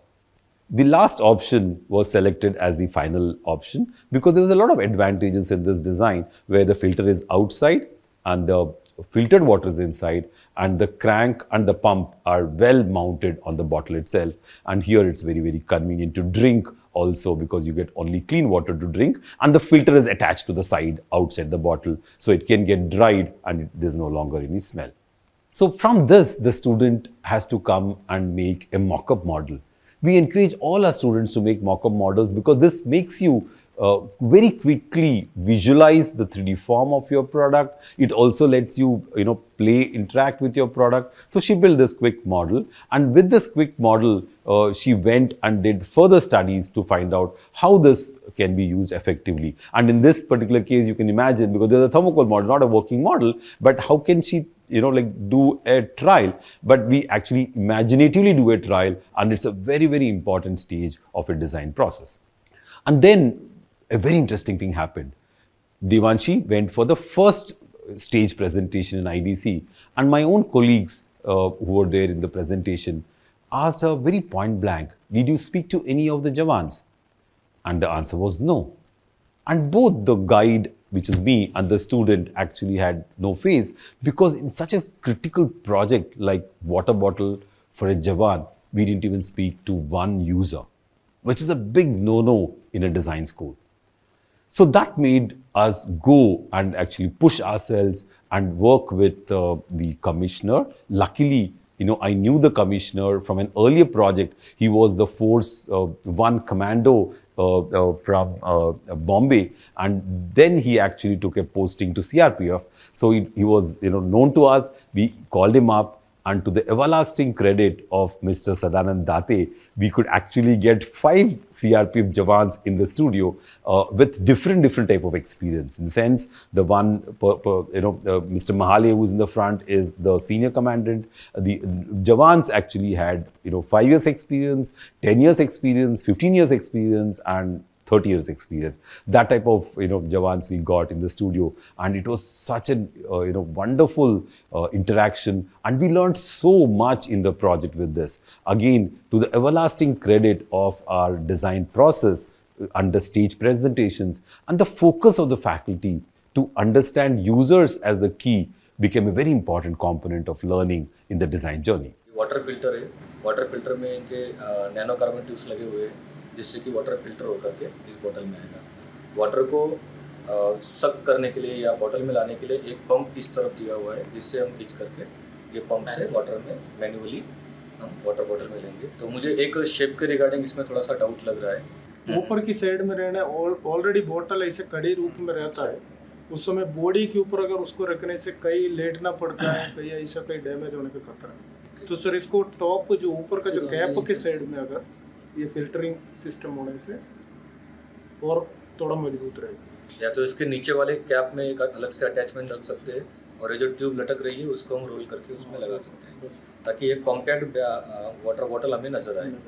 और ये pump के regarding वगैरह कोई point किसी का इस तरह का होना चाहिए? ये पंप क्या सर, हम पानी में जहाँ से हम किसी पौंड से भर रहे हैं या नाले से पानी भर रहे हैं हम चलते चलते, तो क्या ये हमको फिल्टर हुआ पानी में डालना पड़ेगा? ये पानी में डालना उसको घुमाएंगे अपने आप वो सक करके इसमें आ जाएगा। और कैप खुली होगी तो आपको दिखाई भी देगा कि कितना वाटर बॉटल खुल चुका है। और शेप के regarding vertical shape minimum 2 litre capacity वाला, और हमारा जो यूनिफॉर्म का नॉर्मल कलर होता है, जिससे मिलता जुलता साउंड प्रूफ रहे। और एक और भी प्रॉब्लम आता है, जैसे गर्मियों में चलते हैं तो कुछ समय के बाद बॉटल का स्मेल पानी में आ जाता है। कम से कम 3-4 घंटे के बाद स्मेल आ जाता है पानी का, तो वो नहीं होना चाहिए। From the valuable insights we gained from the Jawans, we went back in the design process and we went back to our insights. We created new insights after the interaction, and we also, created a new check. So now we have this new check which has come up because of the insights from the Jawans, where to have an easy to filter mechanism, which is always there in the beginning also, should have an integral pump. They were very clear that the pump should not be separated out from the bottle. It should be part of the design of the bottle, and it should be easy to maintain and not smell, which was also there earlier. And we were thinking of storing less amount of water, but they said no, we has to have 2 liters of water. And again, a very interesting insight was they said it has to be soundproof. We were thinking that they were using these upcycled bottles, they make anyway a lot of sound. Can we also use, like bottles which are lightweight and, but they said no, you can't use those bottles because they make a lot of sound. And when we jump onto the tarmac sometimes for operations, the bottle should not break. So they have to be really strong, and they should be possible to carry it in the side pockets of the bags. And the most important was that the cost should not go above 2,000 rupees. So that is, all a very important component of the design check. So after this, Devanshi got back to our thermocol models, did a lot of volume design so that we could store through 2 liters, but it can go into the side pocket of the CRPF Jawan's bag, and multiple shapes. How will they hold it? Where will the filter come? How will you open? How will the ventilation for the filter happen? So all those aspects were built in, and how the grip can be improved. So with all these inputs, she built multiple mock-up models, and we tried out with the bags. Again, Devanshi this time went to the unit in Kalyan, the CRPF unit. She borrowed their bag from them to see how it will fit into the bag, and all those aspects were considered. And then finally, the design shape was again enacted. Those are Devanshi's friends and classmates who are enacting in front with her to show how they hold, how they drink, and what happens with the bottle. And here, for example, interesting situation came up where Devanshi wanted the bottle to be easy to grip, because it's going to be, you're going to use the bottle to crank, right? The same bottle to crank. So she did this grip study, which is again, very, very well done, using current bottles, using new bottles. And look at the first 3 images where they actually, put this filter on top of a water bottle, and then, tried out, the cranking, and realized how much cantilever comes, for you to crank, because cranking is a lot of pressure, and that was working. And of course, that study was again done with the thermocol mock-up, and they found a lot of improvement when the mock-up was better. It was bean shaped so that it could sit on the lap very effectively. You can hold it very carefully, and these become a very, very important, component of the design process. Now we learnt our lesson.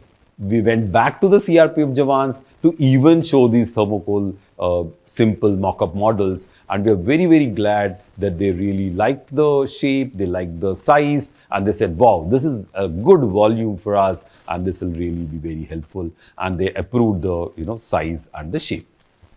So with this wonderful feedback from the Jawans, we went back to our drawing boards where we wanted to create now, how will we fit the filters, how will we fit the tube, how will we fit the pump. Remember the study where we did the study of thermocol and putting all the pump and everything together. So with that study now, again we went to the stage of conception where ideas are generated to show what type of locations we'll have. The biggest challenge in all this is to make it as compact as possible. So to make it compact, we had to place the filter and the pump next to each other. That's one particular configuration. In this configuration, the height of the filter, which is standard, like we considered the height, we consider the same standard filter. So our total bottle height would, increase by this much. And then the filter had to be redesigned. The pump had to be redesigned to become vertical, right? It's a vertical pump. So this is option 1. And then, for example, we also checked out how it will be held, how it will be opened. Those details also are worked out. And then there is an option 2 where you actually put your filter and your pump one on top of the other. Like the way the sketch is shown. And so out of these two ideas, we were benchmarking to see which idea would reduce the height maximum. Then after the sketches were done, a very important component is to build quick working rigs. So we built the rigs to see how the volume shape works. And we realized from the pictures also, you can see that when we placed the filter on top of the pump, it was actually, taking less volume, and then we could reduce the volume well in that particular case. Hence, finally, it was decided to put the filter on top of the pump, like this. So finally, the design evolved into a final product where you have the you have the bottle, which is the blow molded bottle on the top. You have the base cap, which is holding the pump, and you have the bottom cap, which is holding the filter.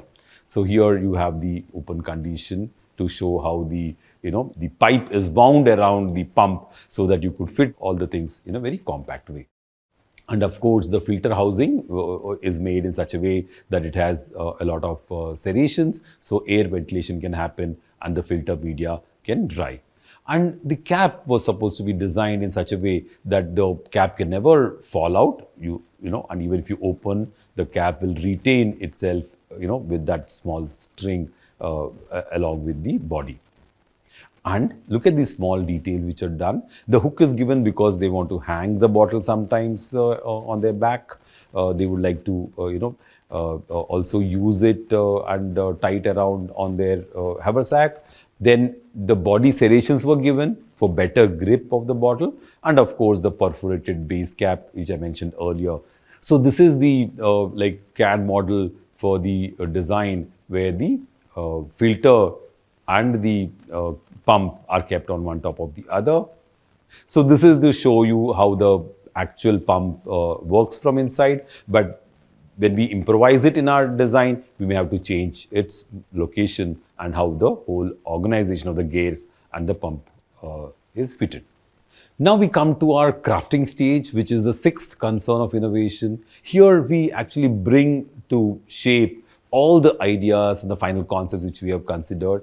And in this case, the biggest help in today's technology is that we can use CAD modeling and use 3D printing. For example, this is the bottle from my 3D printing machine. We not even cleaned the surfaces yet to show that we could quickly, build our, bottles and your, mock-ups to actually assimilate and test whether the components we built are are as good as the insight we gained and the final product we selected. And then we actually worked out the animation to see, to explain how the water would be filtered.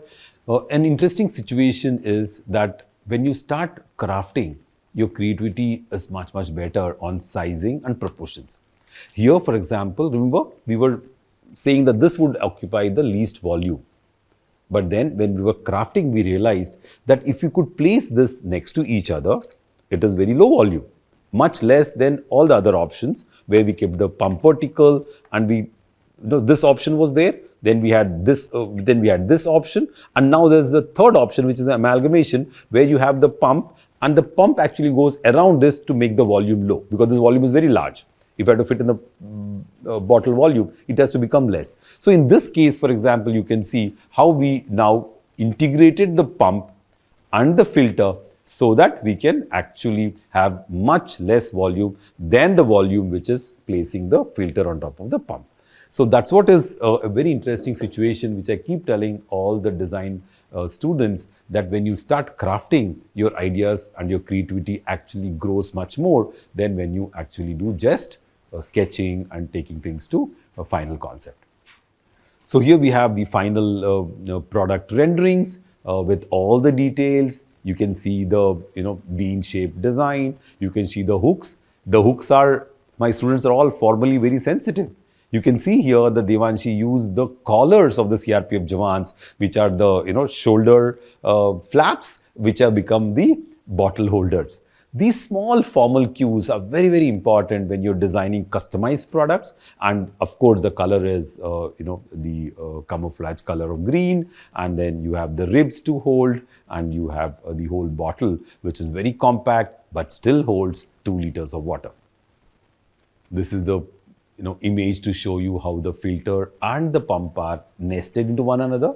So the volume is further, the height of the bottle is further reduced.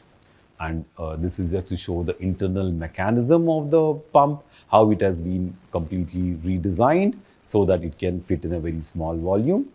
And we have finally the approval from our CRPF Jawans.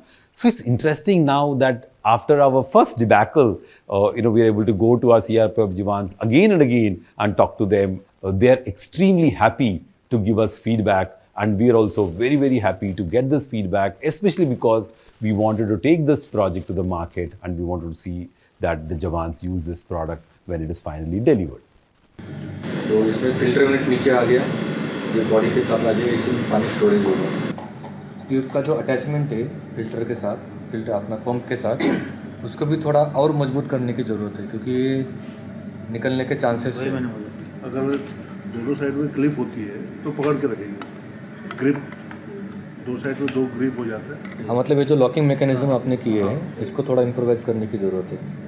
After all the inputs from the Jawans, we went to the next stage of model making, which is the prototyping phase, where you build a working model. This is a very challenging task, and for this we had to go and hire new project associates who had experience in pumping, who had experience in making miniature projects, because we had to build all the products together. So with that, we then again went into our 3D printing. We made all the parts come up. We created the gear pump. We created the pumps, and you can see how we built this working prototype.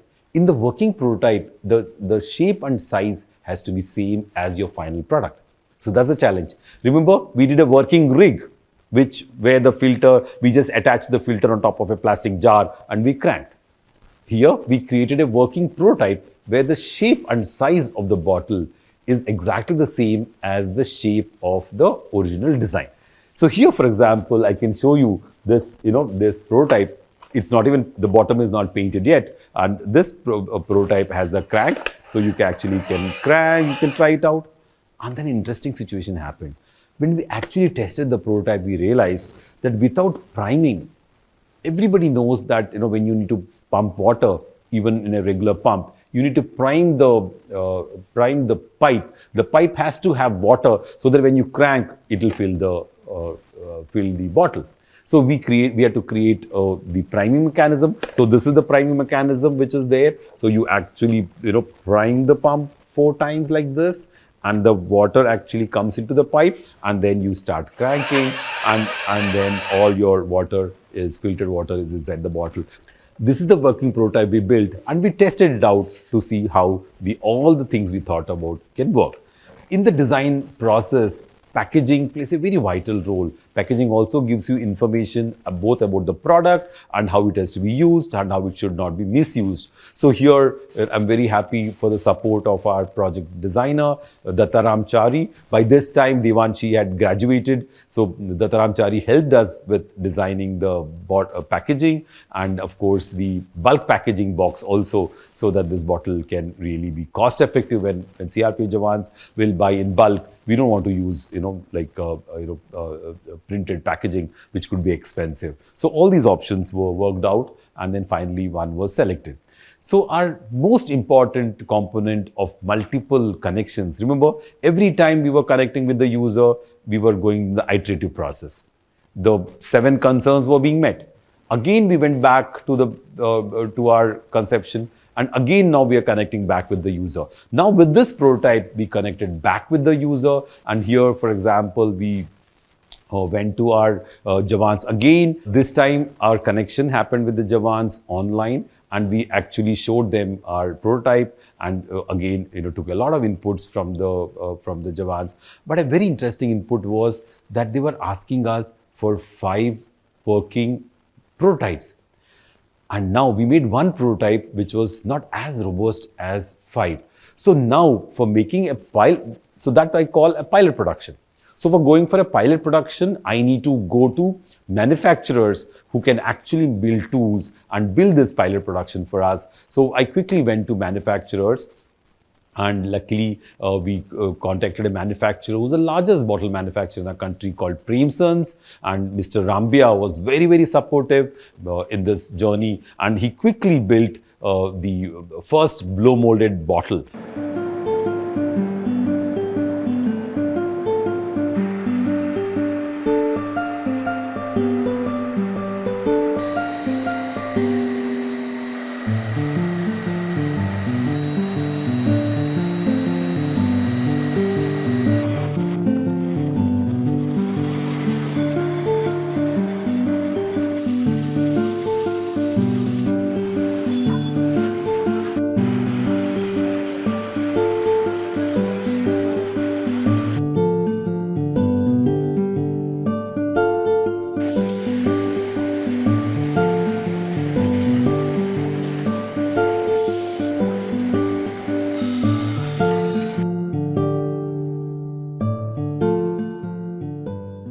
This is the blow molded bottle which Premsons built for us, with all the logo, with all the ribs, and all design details built in.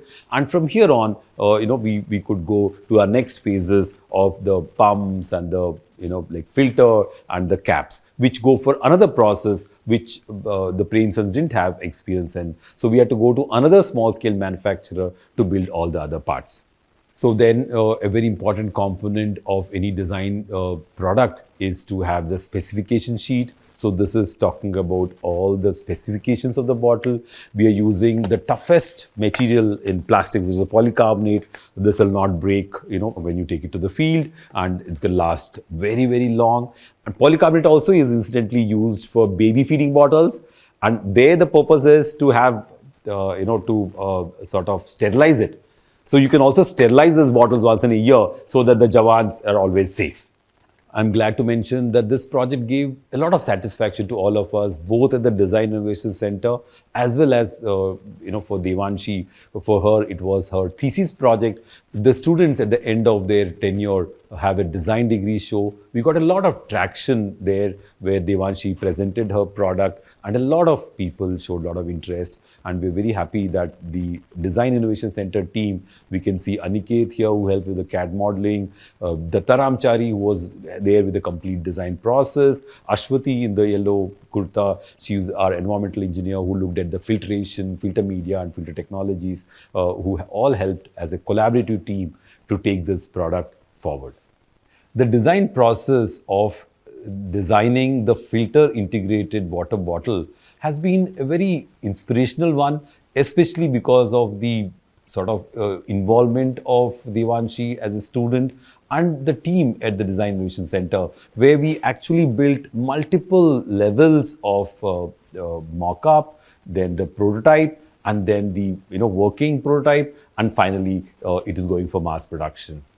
We are also very, very happy that while this the product was being developed and while we got a lot of publicity in the newspapers, the word spread and we got various requirements from various quarters. The most interesting requirement was from Air Force. And we was wondering, why will an Air Force, the people will need our bottles? And they said that they have these ground stations at various locations and they would like to use our water bottle at the ground location. Of course, the CRPF commandant from the materials division called up and they said they would like to have our water bottles for testing and evaluation. So they could place an order for a large quantity. So we are all still on the search for a very good vendor. Remember, we had built a collaborative team of small scale manufacturers to build the first, mock-up. In this mock-up, the bottle is blow molded, whereas the bottom section is still non-working. And then in the working rig, we actually have the bottle which is mass produced, and the bottom section is actually built as a prototype. That is, it is not pilot production. So now we are working towards building the complete bottle by molding the bottom, creating all the gears, creating the filter mechanism, and actually building the complete bottle so that we could supply the 10 numbers which the CRPF Jawans are asking for, and then transfer the technology to any capable industry so that this can become the project for the future. We are working with potential manufacturers who have the capability to build such a product so that this project can see the light of the day and our CRPF Jawans can use this very, very effective bottle for their regular operations.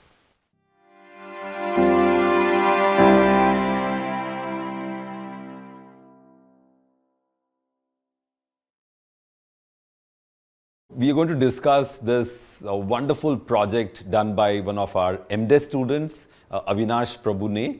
We call it the window mounted solar oven. We all know that in the current SDGs, sustainability has become the key. And it's quite foolish that we have so much sunlight in the country, so much heat in the country, and we still are using, gas and, petrol and kerosene for cooking purposes, which is, quite ridiculous. So the cause for the project is that we want to use the solar energy for cooking.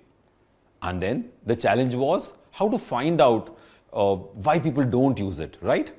So Avinash went to various locations and he checked out, and we clearly see that it's not convenient to cook food in a solar oven because you have to keep it in the sun, you have to go out a number of times to see what's happening, and that inconvenience makes the solar oven very unpopular. We came up with this wonderful idea to cook from indoors. So the idea is to mount the solar cooker in the window of a house where you have sun, and mostly, from a Vastu point of view, the kitchens are towards the southeast side, and you can have your window mounted over there. And in case it's not in the kitchen, it could at least be in the living room or in the dining hall areas where there is ample sun on the outside wall. So you can see how it's so convenient if it's inside. You are in the comfort of your house and your food is being cooked from the sun outside. So here we have mounted this solar oven in the studio. You can see one of our students actually getting hot rice from the solar cooker in the Design Innovation Center at the IDC IIT Bombay. Once we designed the window mounted solar oven, what became interesting is that people came and asked us, very few people have sun on their windows. So what will you do when there is no sun on the windows? And if they have a balcony, why not use it in the balcony? So that brought us to this, a window mounted oven which could be mounted on a stool, it can be mounted on a frame, and it also can be mounted on the grill of the railing. So we created all those mounts and we took this solar oven to various places. Now that is a very critical issue. In the 7 concerns of innovation, we come up with the most important concern, which is the context. A number of times we design products and we forget the context in which we are designing. We understand the user for sure. We know that this product is for the household to cook food, but we don't focus on the context of where exactly are they cooking, what are they cooking, will the sun be available all along. So for sure, right, this product can't be replacement of a gas stove, will it be? Manit, will it be a replacement of a gas stove? It can't be, because when there are clouds outside or when there's no sun, you can't cook at all, and that's not acceptable to any family. So very clearly in the context, we came up with this issue that it will be a fuel saving device in your house so that you can save and cut down the cost of fuel and electricity if you're using an induction cooker. So that is the whole premise of this project, that it is not a standalone cooking device. It's a device to actually reduce your power consumption. So Avinash, when he started his project, we were very intrigued. So we went and actually visited enthusiasts who actually cook on solar ovens very rigorously. Mr. Vipin Chitre has 2 solar cookers in his balcony. One is the parabolic solar cooker. It's very powerful because the parabola concentrates all the heat to the center where they keep the bowl for cooking. And he also has a box type solar cooker, which is the traditional solar cooker which he uses to cook dal and rice. And on the parabolic one, guess what he can cook? Any idea? You can bake stuff, it's very hot, and you can do roti. You put a tawa there, you can get roti. So he can really do all, because I told you they're very rigorous enthusiasts, so they will do all these things. This is the whole idea premise where Avinash first came up with this idea during our discussion. We said that, okay, to make it convenient, we will mount on windows of the people's houses, and that's how we looked at grills and windows in high-rise buildings, and we said, no, we will look at that.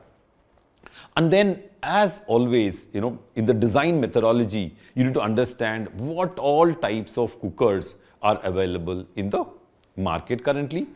And you'll be surprised that the Ministry of Non-Renewable Energy gives a huge discount for people to buy solar cookers. And after the discount, the solar oven, which is the box type solar oven, costs around 4,000 to 4,500 rupees. But still today, very, very few people buy it. And of course, there are different types of hobby cookers, like the panel cookers, and there are commercial cookers, which are like the parabolic cookers, which are there. So what will be the cost of our solar cooker? So our window mounted solar cooker, we are saying that should actually be much, much more high-tech, much more user-friendly, and should also cost less than the current, the box type cooker, because that will make larger market, right? We are also addressing saving of gas. So we were actually targeting it at making it very, very cost effective. So here then we went and observed how people cook on these cookers, how there are NGOs who do training of people, rural folks, to use this cooker effectively, and all those promotions do happen from the MNRE, because even the government is very much interested in saving gas and other non-renewable energy. So here we have again the parabolic solar cooker. The parabolic solar cooker is slightly more expensive. It costs around 6,000 to 7,000, and it is very tedious to cook on this because you get some of the heat when you're using it. And I'm very happy to mention that one of my students from BDES first year did an internship, and then he designed this this parabolic cooker in such a way that the cooking vessel is close to the body. All of you must have seen the Tata Sky dishes. The parabola is at an angle. So if the parabola is at an angle, you can have the cooking stove on the top, right? All your Tata Sky dishes have the dish here, and they have the antenna on the top, right? So now same thing the student did. He created a parabola here, and he created a ring to keep your vessel here, and he made tea. And this student in his first year internship itself did a working prototype.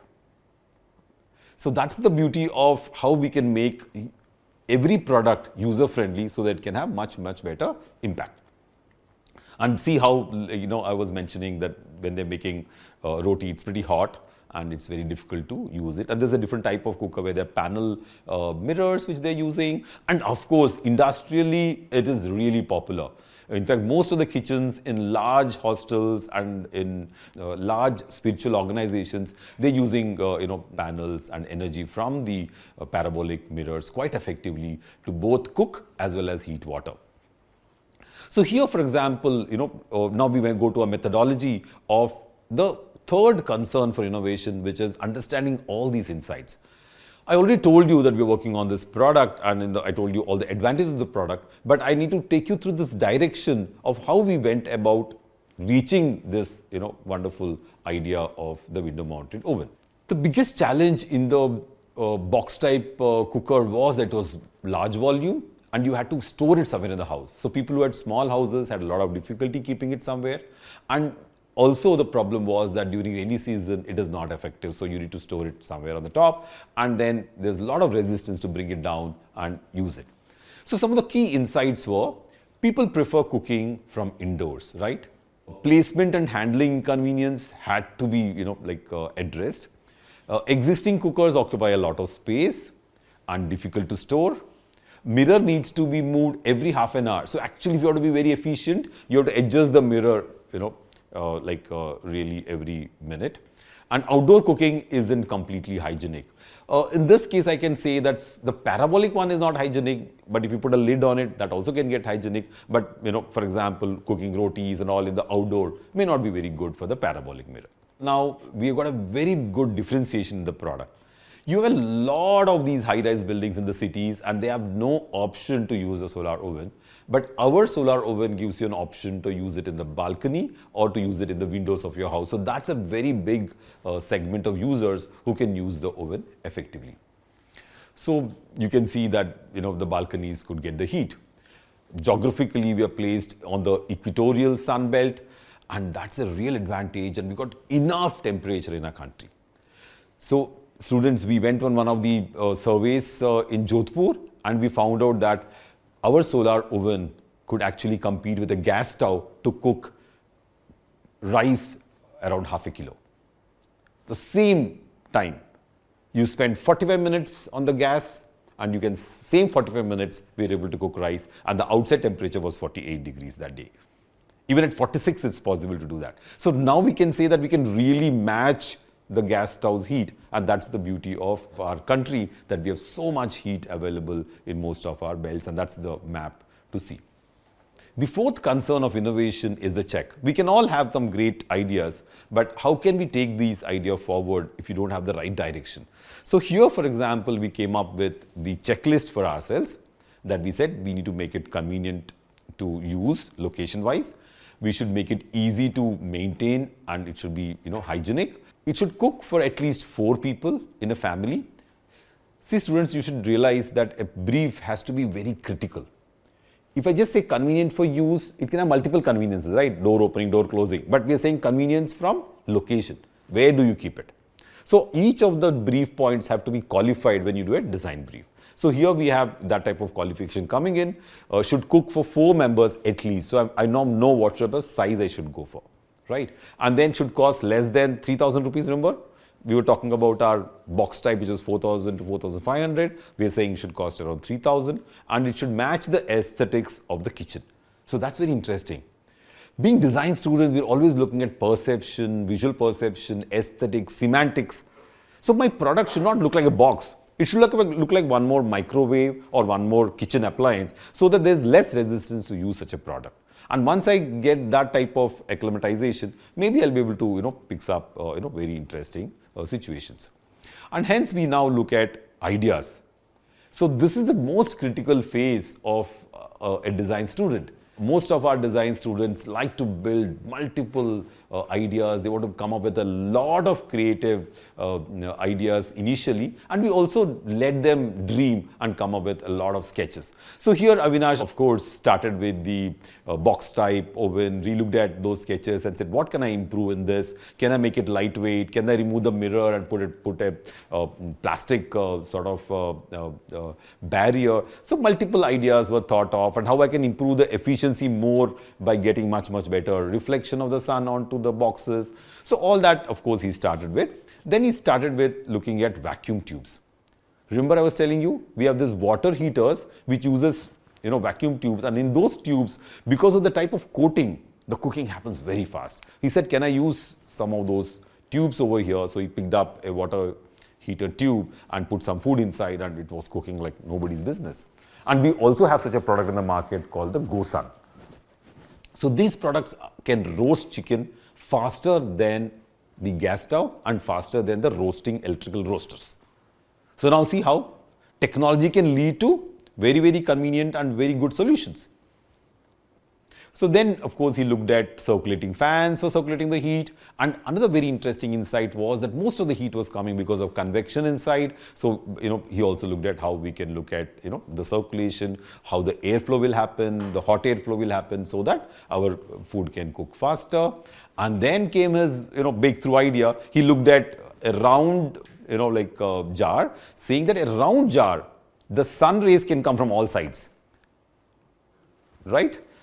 Even if it's evening sun, it will enter, the mid sun will enter, and the morning sun will enter. So that's all his idea was, to now have a round shape, and that's the breakthrough idea he had. And from here, he said, wow, this is great. So considering Mumbai on a summer day, how much temperature does it need and how long will it take to cook? Oh, that's a good question. In fact, I was sort of living on cooking my rice every day in a solar oven, the one we made prototype for 6 months. And in the Bombay summer, it takes 4 hours to cook. And the temperature goes to 98 degrees for a very short time of around 45 minutes to 50 minutes. That's the challenge. So I said, if we can improve this oven for Bombay, it is good for everybody, right? So that's the whole challenge we learned, and we took this forward. So now we come down to the 6th concern of innovation. Whenever we crafted, I've noticed that students always built much better ideas. The creativity jumps multiple levels, and in this case also Avinash picked up whatever is available around in IIT to start building his mock-ups as well as working rigs. What's interesting is here you can see Avinash picked up this acrylic sheets, and he built one enclosure. Then he also picked up the bottle, which is the regular PET bottles, and he put 2 of them together, and he saw very good temperature rise.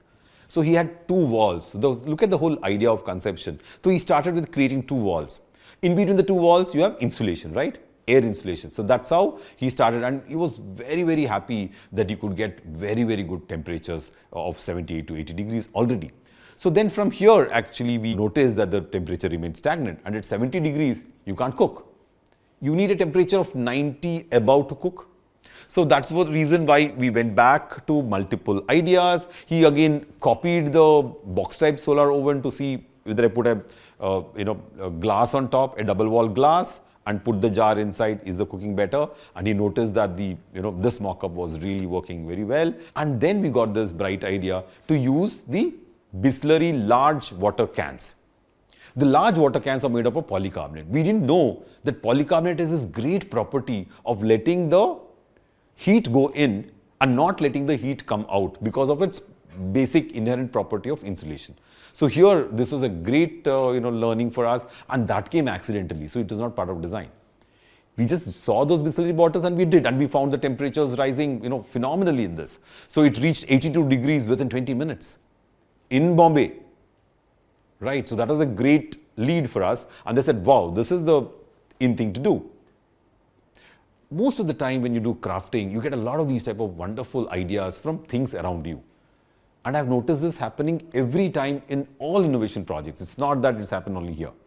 So I would always encourage students in the engineering and design fields to keep on building mock-ups, keep on building prototypes of whatever available materials, and because those materials are around you, they may have some inherent properties which could be very advantageous. So in this case, this happened.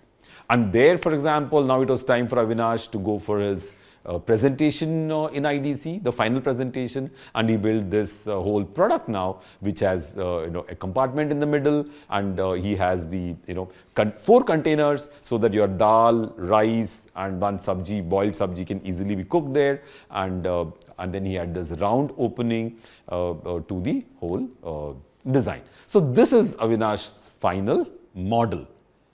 All design students build models. A model is a mock-up. It doesn't work. Yeah, you have some question, Deepak? Sir, if we put, is there any difference when we put 1 container and 4 containers? Oh, very good question again. When you have 4 containers, your heat is distributed, right? It will take more time. It will take 4 times more time. There's no difference. But only thing is you don't have to keep on being attentive. And you don't know when the sun will go away. So you load your solar oven, and you can get all the food out in 2 hours or 3 hours, depending upon where you are in the country. So here, for example, Avinash built this mock-up model with transparent polyester sheets. Remember this file material? Polyester, which is used for files. They're not at all good for solar cooking, but they are transparent. So what is Avinash showing here? In a mock-up model, you only show transparency because it's originally supposed to be polycarbonate, right? And it's very difficult to build polycarbonate. So he built with transparent sheets. He also fabricated the front cover made out of polystyrene, and he painted it. And look at this wonderful wheel. He created this wheel to decide how much speed you need to cook. You want rice, if you have loaded your cooker at 12 o'clock and you have to come in the evening and want to have hot rice, you can turn it so that a small amount of hot air will keep leaking. So the cooking will happen slow. And slow cooking is very beneficial for health and nutrition. So it can work as a slow cooker also. And this mock-up model then was presented to the jury members, and everybody was very happy. And Avinash, of course, passed with very good grades. And he then, went and joined, a company outside. And we're very happy to mention that he joined a solar company which does solar instruments for school education in Delhi. So Avinash made multiple, renderings of how the product will look like, how the product will feel, and he also actually, made a stand for it to be, shown to the presenters in his jury. And in this particular case, we have realized that when Avinash came to me for discussion, we said, Avinash, this is like, looking like, something else. It is not looking like your regular appliance, which is like a microwave oven or a fridge. So what do we do with it? So Avinash came up with this wonderful idea of having the front, like a square, and the door opening like a rectangle, and then you have the round barrier at the back. So it has the front which matches with your window, and the back which is a jar. So here, once Avinash left IDC, we continued the project. Thanks to the Ministry of Education, they gave us this wonderful project called the National Initiative for Design Innovation. Under this project, we could actually hire professionals from industry to take student projects to market. So in this case, we actually went to people who are very experienced from retired from Godrej, who came and joined the project. We had a design engineer who came from Delhi to work with us. With multiple team members, we started working on this product. We also brought in some expert CAD modeling person so that we could actually do the prototyping of the product. So in the prototyping, we actually built the window, the box which will fit in the window, in sheet metal, and of course got it powder coated, and the back frame where the glass jar would sit was actually designed in such a way that you could place the glass jar into this wooden frame.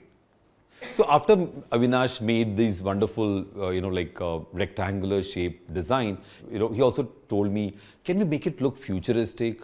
Because it's a new product and people would like to see futuristic designs. So Avinash made a lot of renderings of how this product can be really, shaped innovatively, how the hinges can work, how the back will look, and how the front will look, and how the front door will open so that, you can cook very effectively inside. And he also looked at how can I make the, door at an incline, because you're tall and it's window mounted, so you could be able to see inside effectively. Here we can see that he's used, rather than a round hatch, he used a rectangular hatch also. So both the options he built, the round hatch was looking very futuristic, and the rectangular hatch also was futuristic because of the type of rendering he did. He used a lot of glass in the front, so that gave a lot of shine and the futuristic look to the oven. So finally, when we started working with this collaborative team of experts from industry and our own professors at IIT Bombay, different professors from IIT Bombay, from the Energy Science Department, we had Professor Kedare from the Energy Science. Again, we had Professor Modi, who would actually guide us on the thermal analysis part of it. We had professors from Material Science who were guiding us on the coatings which would come on the on the utensils as well as the black body. We had professors from the polymer science from IIT Delhi who are guiding us on the polycarbonate rheology. What type of polycarbonate surface should be available? What type of plastic material should be used effectively for such an application was also studied very effectively. And then of course we had design where we were looking at how the whole thing can be put together to make a very effective design. So here we went ahead with our prototyping, and the first challenge was that we had to create this double-walled glass jar. Remember, we knew it was polycarbonate, but Avinash left, right?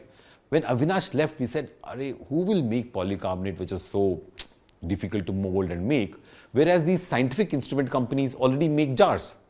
So we went to Gujarat to one of the largest glass companies, and we made this double-walled vacuum jar. We said if it's vacuum, it will be much more effectively insulated. So we created the vacuum jar, and with this vacuum jar, we said we won our battle, and then we could cook cake.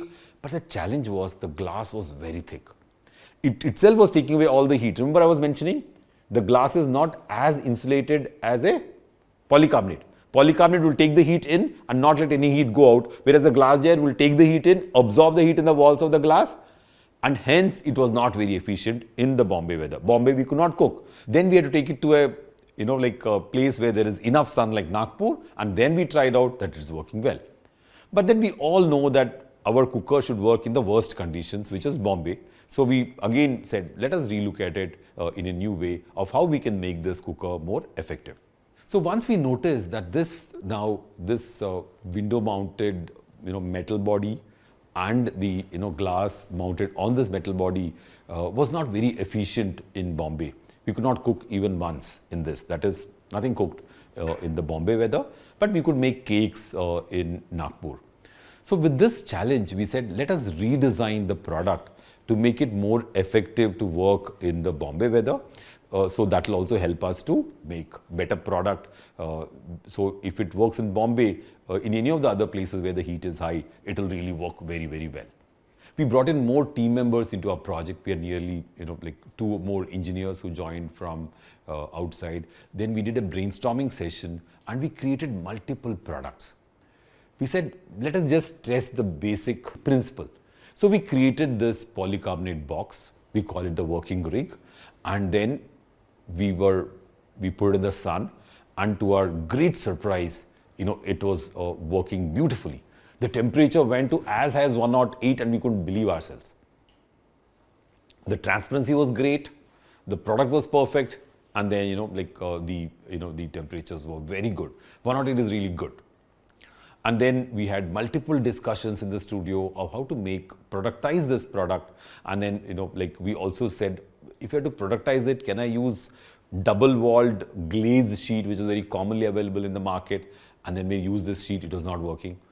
The temperatures didn't go up. So it's interesting that our transparency and the amount of sun which goes inside is very, very critical for our oven design. So now we had this wonderful task of building a prototype which will also be desirable, which will look good, which will be, which will look nice on your window and also work well. So then we went back to, remember, I was always mentioning that design is an iterative process. We went back to our drawing boards, which is we went back to conception, created a new design and actually fabricated this new design in the studio by laser cutting polycarbonate sheets. You can see our wonderful model maker over here, Kini. He's been a veteran in model making and he actually painstakingly stuck all the laser cut polycarbonate sheets together to build this first prototype. I should call it the second prototype because the first prototype we failed, right? We made the glass jar and the metal body. That was the first prototype. Then we made a working rig. Remember, I was mentioning the working rig, which was a rectangular box with a door. And this happens to be the first prototype which we built. So while we were building this model, we got this wonderful opportunity to present this innovation at Rashtrapati Bhavan in New Delhi. Professor Anil Gupta organizes this annual event of innovations which are in the country at the Rashtrapati Bhavan, and the president actually visits and sees all these innovations. So we took this sort of product there, and hence we created this artificial wall, and we created this window, and then we took this whole product by truck to Delhi and exhibited our first prototype in the exhibition, and we got a lot of laurels. So after coming back from Rashtrapati Bhavan, we again went back to our thought process of how can we now make the product go into the pilot production. Remember, we crossed the first valley of death, which was the mock-up to prototype. Now from prototype, we need to cross the second valley to reach the pilot production and then see how the things go. So we want to look at new forms, we want to refine the design, and we also want to work for ease of manufacturing, because ease of manufacturing will give you better cost-effective design. So here you can see how the whole ideas were started building up, the shapes were considered. It's very interesting that this is a very important here, that we can't have any undulations on the top. If you have undulations, dust will collect over there. It had to be smooth, right? And on top of it, it can't have any crevices which will actually put shadow of the polycarbonate on the product. So you can't have any shadow. So no shadow, no steps. So that is the whole design requirement. So you see that design is dictated by the form where there is no shadow. So I'm extremely glad to mention that after spending a couple of years in industry, we could actually, convince Avinash to join back with us. And Avinash started this whole, form generation assignment again, where we're very happy that we could generate a lot of interesting shapes. And with now new experience, Avinash had with the instrumentation company in the solar, field, he was, better armed to look at shapes in a very, very effective way. And you can see how Avinash and Aniket, who is our CAD modeler, both built this multiple options. And we were weighing the pros and cons of each form in this, and we could see, what we could do. And we then narrowed down to 5 of them, and, finally selected the one which was the most sort of effective from a solar point of view. At the same time, it also gives you very good appeal from outside. So these are small 3D printed models, what you see over here. So after these 3D printed models, we were more sure about this shape. And once we were sure about the shape, we then spent, some of the finances from the Design Innovation Center to build the tools to do vacuum forming. Vacuum forming is a process where you can create large sheets. But now remember, we had the whole round glass in one shape. Now in vacuum forming, I need to make it in 2 parts. So we built the product in 2 parts. So we had 4 parts just for the shell, and then we had the door and the frame. So this is the the pilot production where we created 20 solar ovens using the vacuum forming method of polycarbonate sheet. We created around 7 to 8 varieties of trays. Remember, it's very interesting that without the tray, the solar oven doesn't work. The tray is the one which takes all the heat and transfers the heat to the cooking vessel. So this tray is actually the most important component. So here we found out what materials will work better. We found out that aluminium is the best material for this. Of course, copper will be better, but very expensive. So we used aluminium, and the coating, the black coating also is as important as the material. So we were very happy that the coating came from the National Environmental Engineering Research Institute. The professor over there built this coating and she's patented it. So we're going to use this coating, and it increases the efficiency from 5 to 7%. So which is fabulous again. We actually tried out different type of trays, and we then narrowed down on the flat tray without any holes, because the convection currents were moving from the bottom to the top. Here we had a lot of inputs coming from our Department of Energy Science, as I told you, Mr. Professor Kedare and Professor Modi. Then we also looked at the containers. We brought standard stainless steel containers, and we found out that the stainless steel containers are not good at all. Even that value of aluminium, which is the conductivity, which is so important here, that it took nearly 30 to 40% more time to cook in a stainless steel container. So we went back to aluminium containers, and we had to work on multiple challenges. How will we transport such a oven? How will we install it in people's houses, right? It has to be installed in the right wall of the house, because the wall has to get sun and the window has to get sun. You can also make a hole in the wall and fit it, of course, and then it's safe because polycarbonate is very strong. You can always fit from inside, and nobody can break it and come in. And how will the households receive it? Will the household like it? And where will they buy it from? Who will manufacture it? What material will you use? So multiple issues, material you'll use for the doors and things like that. Multiple angles were there. And here, for example, again, we were very fortunate to have our collaborative professors visiting us in the studio, working collaboratively with us to understand all the various aspects. And we actually worked on the thermal analysis. We brought an expert who works on aircraft engines to work on the thermal circulation inside the oven, and then that actually helped us to validate the concepts beforehand. What type of size, what type of thickness of the polycarbonate, what type of gaps between the polycarbonate, all that became very, very critical. And another important issue was we had to also understand the flexibility in changing the dimension, what type of volume should it have, and we also had to look at recreating the environment at different locations, different different angles, how will it work? And of course, we also had to look at the saving of cost, from point of view of, from the prototype to pilot production. And then we need to also relook at manufacturing so that we can, save the cost very, very effectively. So with, yeah. Hello sir, yes, this like after all the consideration, like how much efficiency can I consider for our prototype, final prototype? So actually efficiency is a very difficult question. We are always benchmarking with the box type cooker. The box type cooker is actually a very, very efficient cooker. It's got a mirror, right, for reflection, whereas I'm not even using a mirror. So we are, so our plan was to at least, reach the box type cooker levels of efficiency, but we were, in this case, as of now, with this pilot production, we were around 85% as efficient as the box type. So then we said, oh, can I put a reflector on this and check? So we added a reflector on the oven, and when we added the reflector, our efficiency, jumped. We were better than the box type. But we were not happy. We said, we don't want to add a reflector. We want to make this a non-reflector based, oven. So in this case, we went to this wonderful, food exhibition in Ahmedabad, and a lot of people in Ahmedabad use solar ovens, and they kept on asking us, you give this oven because it doesn't have a mirror. We have a lot of monkeys. The monkeys break the mirror, and we're not able to use a solar oven. So this is a great opportunity for us for places because there is no damage to the solar oven. So here, for example, so just to answer your question in one sentence, at this particular stage of our project, we reached an efficiency of 85%, and then we were struggling to go forward. And then the thermal analysis helped us phenomenally to see how we could actually use the dimensions more accurately.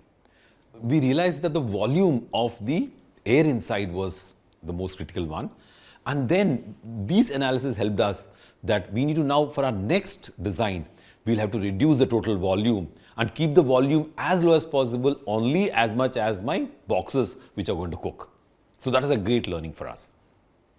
Okay, we were very fortunate that we had 4 wonderful interns from TERI. We did a lot of analysis of adding insulation between the polycarbonate panels, and the TERI students came and said, so it's not needed, your temperatures are as low as 100 degrees, and for 100 degrees temperature, your air insulation is good enough.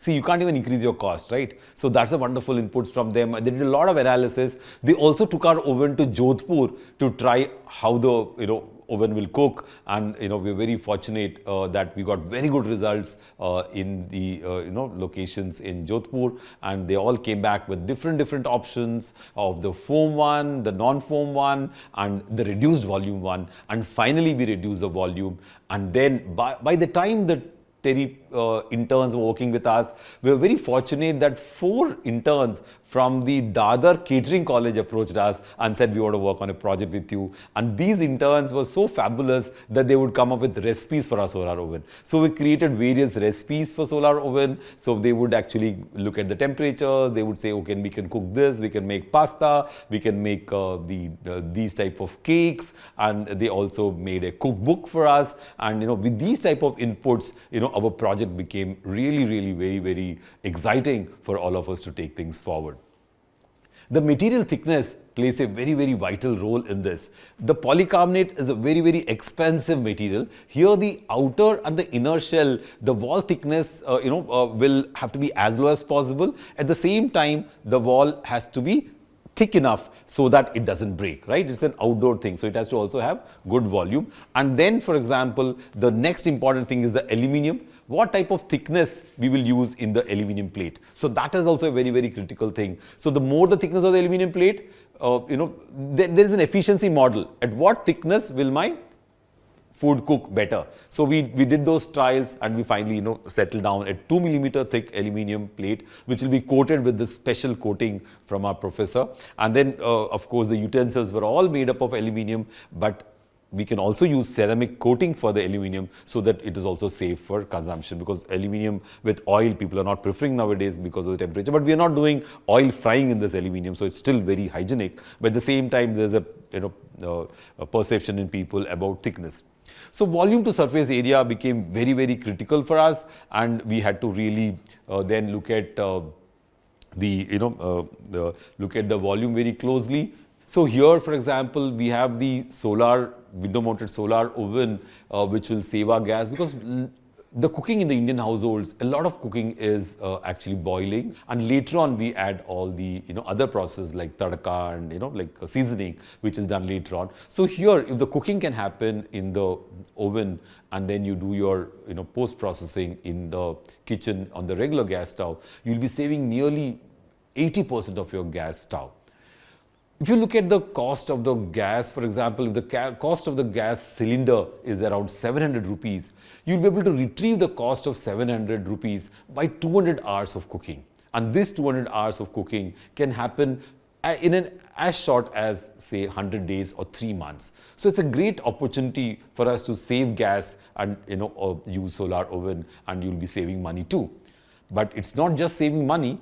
It's a great possibility that your food which get cooked in the solar oven preserves nutrition, because it's slow cooking, and in slow cooking the nutrition is preserved, the food is actually tasty, and of course you get the fuel for free.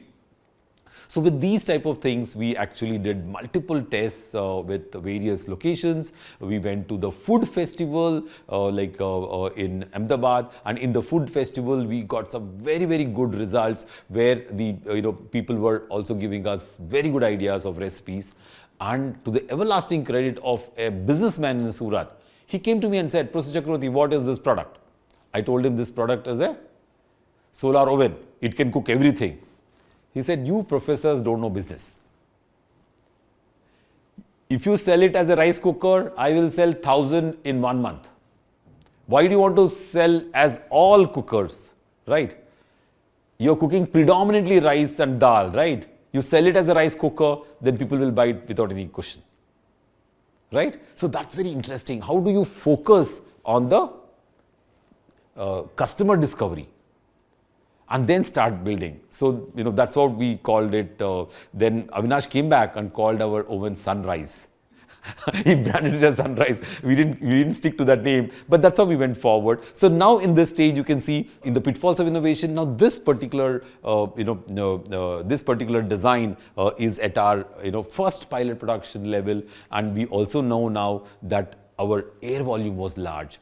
So we had to make it more efficient. So we went to multiple small-scale manufacturers to see how we can build our pilot production. And this is one of our, like Macwell, which is actually working with us to suggest. They also told us how much the cost of molding would be, what about investments we need to do. And with all these inputs, we went ahead with our pilot. In the meanwhile, Avinash started building his CAD models so that we could actually injection mold this product. And after these CAD models, we came up with multiple sort of design interventions. How will the branding come? What type of place we'll put the brand at the back? And how will the product work on a stand, which is also very critical. And and how will it look on the window of a house?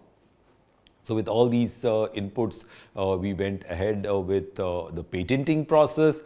It's very interesting that when we went for patenting, first we had to get a patent for our country. And after we got the patent for the country, the patent attorney asked us, do we want to get patent worldwide? So when we looked at the worldwide patent, it was very, very expensive all across the world. We did the patent in some countries which had ample sunlight, like Australia, USA, and South Africa. We didn't patent all across the world because it was very expensive to do patent across the world. So here, for example, we created some impressions of how these products will look on the building. And Sir, how will it affect it's in straight vertical line? That's a very, very good question. But out of the total available daytime, most probably exactly getting a straight line and sun on top of that particular line would be very little time, maybe 10-15 minutes at the most, in a very rare situation. So hence it really doesn't matter if all the ovens are on the same side or on the same straight line, because our cooking time is very long.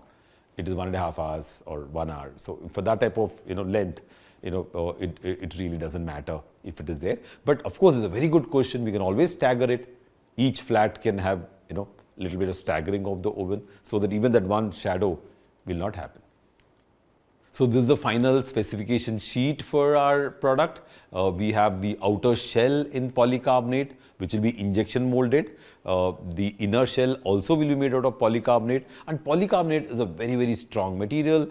Then we have the, like the main, metal frame, which will be around the oven, made out of, mild steel powder coated. The door can be in ABS, the outside shell, but the inside part of the door will be in polycarbonate, and outside the shell we want to use glass if possible, because it's very nice for the graphics. And the tray of course is aluminium sheet, and the food containers are aluminium with the specially coated of black, which actually improves the absorption of heat. So after this whole study, we actually sort of reduced the volume of the oven and actually built our refined models. And in the refined models, the volume was reduced, and with that reduced volume, we did the testing, and we are very, very happy that we got at least 5 to 10 degrees of increase in temperature and efficiency of around 5% more. So with that pilot, we finished the testing, and then we again went into the tooling process. So it's the second pilot production we built, and after the second pilot production, we could really achieve very good results. Our temperatures, in Bombay reached around 98 degrees, and we just coming out of testing on our terrace in IDC, and I'm extremely glad to show you the product. So we created the second pilot, and when we did the first pilot, we came up with some interesting insights. While people were using, the users came back and said, we are very, very happy to dry pulses, to dry jeera, to dry pepper. So it also became a household dryer. When we are not using the oven for cooking, you can use it for a household dryer. So after this, when we built our second pilot production of 20 numbers, we created the multiple toolings in aluminium. The cost of pilot production also went up, because we want much better tools to have much better finish. But we still kept the tools, for vacuum forming. We did those tools, and then we created the next design, which is the much more slimmer and a smaller solar oven. In this solar oven, what is very interesting is we found out that the oven is not being used for cooking, and when it is not being used for drying, you can use it to heat your room. That's a great insight we got when we installed one of our ovens on the terrace and created a wooden box around it, and we noticed that the temperature inside the wooden box had gone up by 8 degrees. So just imagine in Delhi, when the temperatures outside are low and the sun just comes out, you can actually use the oven will start heating your house. And we are very, very bullish about that aspect of the solar oven. Most probably the people would, some people may just buy it to heat your house, because it's the most comfortable way of heating. Even if you're not in the house, your house is getting heated. So that's the whole beauty of all the three options. So now we have a solar oven, we have a solar dryer, and we have a solar room heater, all into one. And that will be a great formula, because the tooling cost is going to be high. When the tooling cost is going to be high, our product cost is going to come down, and we are going to hit a product cost of around 4,200 rupees. And we also are very, very glad to mention that one of the largest manufacturers who build prototypes for large companies like Crompton Greaves has come forward to do the tooling for the product. And then we are also very happy to mention that Prestige, which sells kitchen appliances and kitchen utensils, is ready to market the product. There are dies which are made in special purpose materials and manufacturing, and these dies could go as high as 40 to 80 lakhs. And then if we don't have large volume production, our product cost will not come down. So to keep the product cost around 4,200 rupees, we will have to really have large volume of sale of the product. The Design Innovation Center at IIT Bombay supports the best design minds in the country to conceptualize, prototype, test, and ultimately produce innovative products which will enrich our lives. Our student Avinash found out that the conventional box-type solar cooker is very inconvenient to use. He came up with this new design of window-mounted oven where one can operate the oven from indoors. We receive ample sunlight in our country, and the solar oven takes us a step closer towards a sustainable lifestyle. This versatile solar cooker with zero maintenance can easily recover its cost in a span of 3 to 4 years.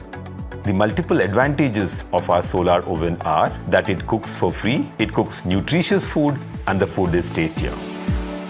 As an athlete, I always have to perform at my peak. The key is to be dedicated to the idea of fitness. That also means I need to watch what I feed my body. LPG की subsidy काफ़ी कम लोगों को दिया जाती है, इसी वजह से खाना बनाना काफ़ी महंगा हो रहा है। आजकल मैं सारा खाना सोलर ओवन पे ही बना लेती हूँ, तड़का भिड़का गैस पर लगा लेती हूँ। The solar cooker uses renewable energy of the sun and therefore conserves fossil fuels. We have cooked rice, we have cooked millets, various kinds of curries, vegetables, khichdi and things like that. Because of the lower temperature, the nutrients in a food are more stable compared to other methods of cooking. The cooking is done in the juices of the food itself, and all this contributes to better retention of fragrance and a tastier product at the end. Fabulous. The solar oven has gone through many stages of evolution, from a design idea to pilot production. We did multiple tests to improve the efficiency of the solar oven. Thanks to the collaborative efforts of our Design Innovation Center team and the professors at IIT Bombay, we are at the verge of delivering this amazing product from our drawing boards to your homes.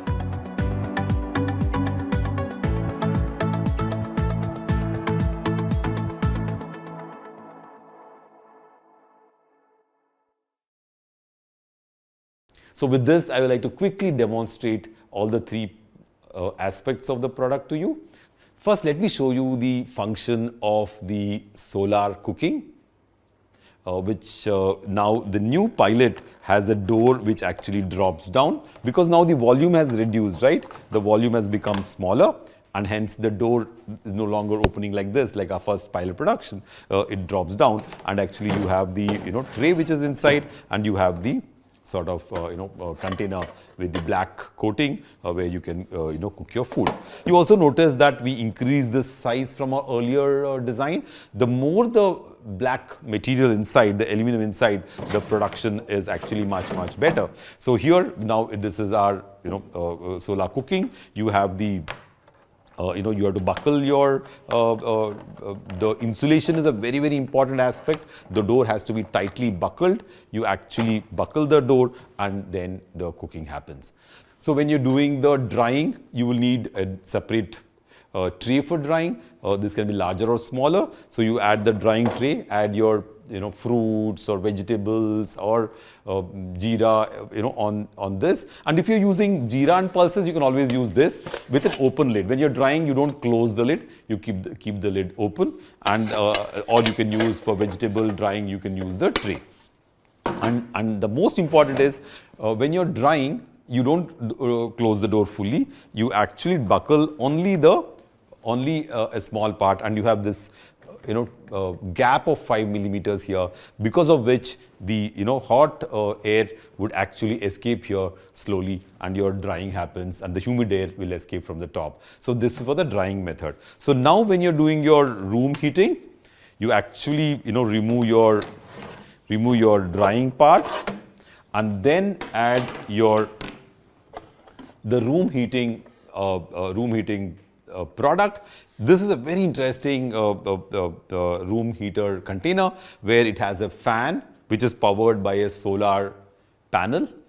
So you have the sun coming in, and the solar panel will power the fan, and there is this very interesting heat sinks inside. So this whole product becomes hot. When this becomes hot, the air flows out. So you put this product inside, and actually you close and you don't need to close the door, but you can still close the door and keep it at the drying stage. So with that, you will be able to get hot air coming out from the inside. When the sun is very harsh, the fan will go fast because there's a solar panel. And when the sun is low, the fan will be low. So that way your room can get hot. So regarding the installation of solar oven in the apartments, so each window is of different sizes, and how did you arrive at standard size? What we did was that we created various buffer plates. So depending upon the window size, the installer will take buffer plates and add those plates like exactly the same way they add window mounted air conditioners. The air conditioner is the same size, but you have those plates which they put around the window mounted air conditioner so that you can block the whole window with that. So we use the same technique. And again, what we did was we went to a manufacturer, we went to Tata Sky people who install dish antennas on the roofs. And then it's very interesting that we went to their institute where they actually train them to install, because you have to get the right angle of the satellite. So similarly, we plan to go to people who do those installations, train the installers, so that when they go to the house, they put on the right window, and the product will be a success. And of course, the cost of installation also has to be adjusted in the cost. This becomes a very important aspect. When it is outdoor, you can always cook outdoors. You can cook in the balcony. There's very less requirements. And if it is the railing mounted, also there's an attachment. So all these attachments are available. So they can use it in different contexts. Sir, are there any safety consideration while using the product for the first time user? Because since the product is reaching 100 degrees and much more. Yeah, that's a very good question. Somehow we didn't think about it, because when I used the oven, the aluminum plate is very hot. It actually burned my hand once. So maybe the front, maybe we could, redesign the front so that we can hold the part which is coming out. Maybe this part can be little, insulated, so that when I hold the tray to pull out, at least it's not, and then by the time I pull out the tray, maybe I'll be able to, sense the heat and, do that. Very good question. Actually, we didn't think about that much. We were so occupied and we were always very happy to get more temperature. So we didn't think about it. But I think safety becomes a very critical thing. And we also are planning to have a temperature measuring device here. It actually shows you what temperature it is. But as you rightly said, when you open and when you think, it is not on the gas stove, it's not hot. So that's a very good point. I think we will consider that and add a little trim on this edge, so that it will not scald anybody. So what is its approximate cooking time, sir? Around 4 to 5 hours it will take? The 4 to 5 hours cooking was there when we were making our first prototype. Now, for example, this will actually cook rice in around 1.5 hours of time if the outside temperature is around 36 degrees. Oh, very easy to use then. Yeah, because 4 hours is really long, as you rightly know. Yeah, very interesting. Is there any extra maintenance that we need to take care about, like after buying? Fabulous question, Ashuj. This is the biggest challenge for us, that we need to keep the top of our oven clean. And a lot of dust keeps coming in. So we now are mentioning that when it goes to be fitted in the window, we want a window on the top so that you can open that window and clean the top surface of the oven, so there's always clean. So that is a very big challenge in this product. We also are thinking, what can we do to innovate? If you throw water on it, also it gets clean, but that needs to be really addressed very effectively. If I get a reflector on the top, that reflector, when you lift, it will keep the surface clean, which is still possible. We did make some trials, but we've still not gone. If you put a reflector, that what Advaita was talking about, that 1.5 hours will go down to 1 hour. It's really good. And the cost will go up by 500 rupees only. So it makes a lot of sense to use a reflector, but we were stuck on our mindset saying that, okay, we won't want to use a reflector. We want to use only the greenhouse effect of the oven to cook. So how much time usually does the drying take in this? The drying actually takes a lot of time. For example, if you're drying pepper, pepper seeds which get humidified, it will take around 4 to 5 hours. And you can't roast peanuts for even 4 days. So it's actually not a product which has very high temperatures, no? The temperatures are, around 100 degrees. So it's not very good for roasting, but drying it does, but it takes really 8 hours or so. Sir, if that is a polycarbonate on the outside, if it is going through a lot of radiation outside, so won't that plastic fumes dissolve into the food or a drying thing that we place inside? Vivin, what is baby feeding bottles made of? It's plastics. Polycarbonate plastic. So polycarbonate is an engineering plastic. It's been engineered to be, very, very good for sterilization. So you sterilize the baby feeding bottle in your houses. Hence, it has no fumes coming. But there's a very big challenge. This is always in the sun. So the plastic can get deteriorated by UV radiation of the sun. So it can become yellow. So we are now going, remember I was telling you about this polymer science professor in IIT Delhi who is helping us to work on the rheology of this to add UV stabilizers so that the product doesn't become yellow. Because if it becomes yellow, it will stop cooking. Yes, thank you, sir. Sir, about the heater function, even if it's not in the heater mode, will the room get heated? Is there a warming effect? Like even if it's cooking, will the kitchen get heated as a byproduct of that? Like, have you tested it out? Or? So that's again a fabulous question. When you're cooking, the heat is of course there, right? But I'm not using any, your hot food will be as hot as any of your kitchen appliances. Whatever you cook, your gas stove, if you cook cooker, if you have a pressure cooker on your gas stove, that will radiate some heat. It's the same type of radiation my oven will do. If you're not cooking anything and you keep it fully closed, right? The oven is just hot, it's not radiating anything outside. When I keep the oven half open like this, then only the air is getting hot. So you can choose not to use it by locking it fully, so your room is not getting hot. So you can choose to make your room hot whenever you want.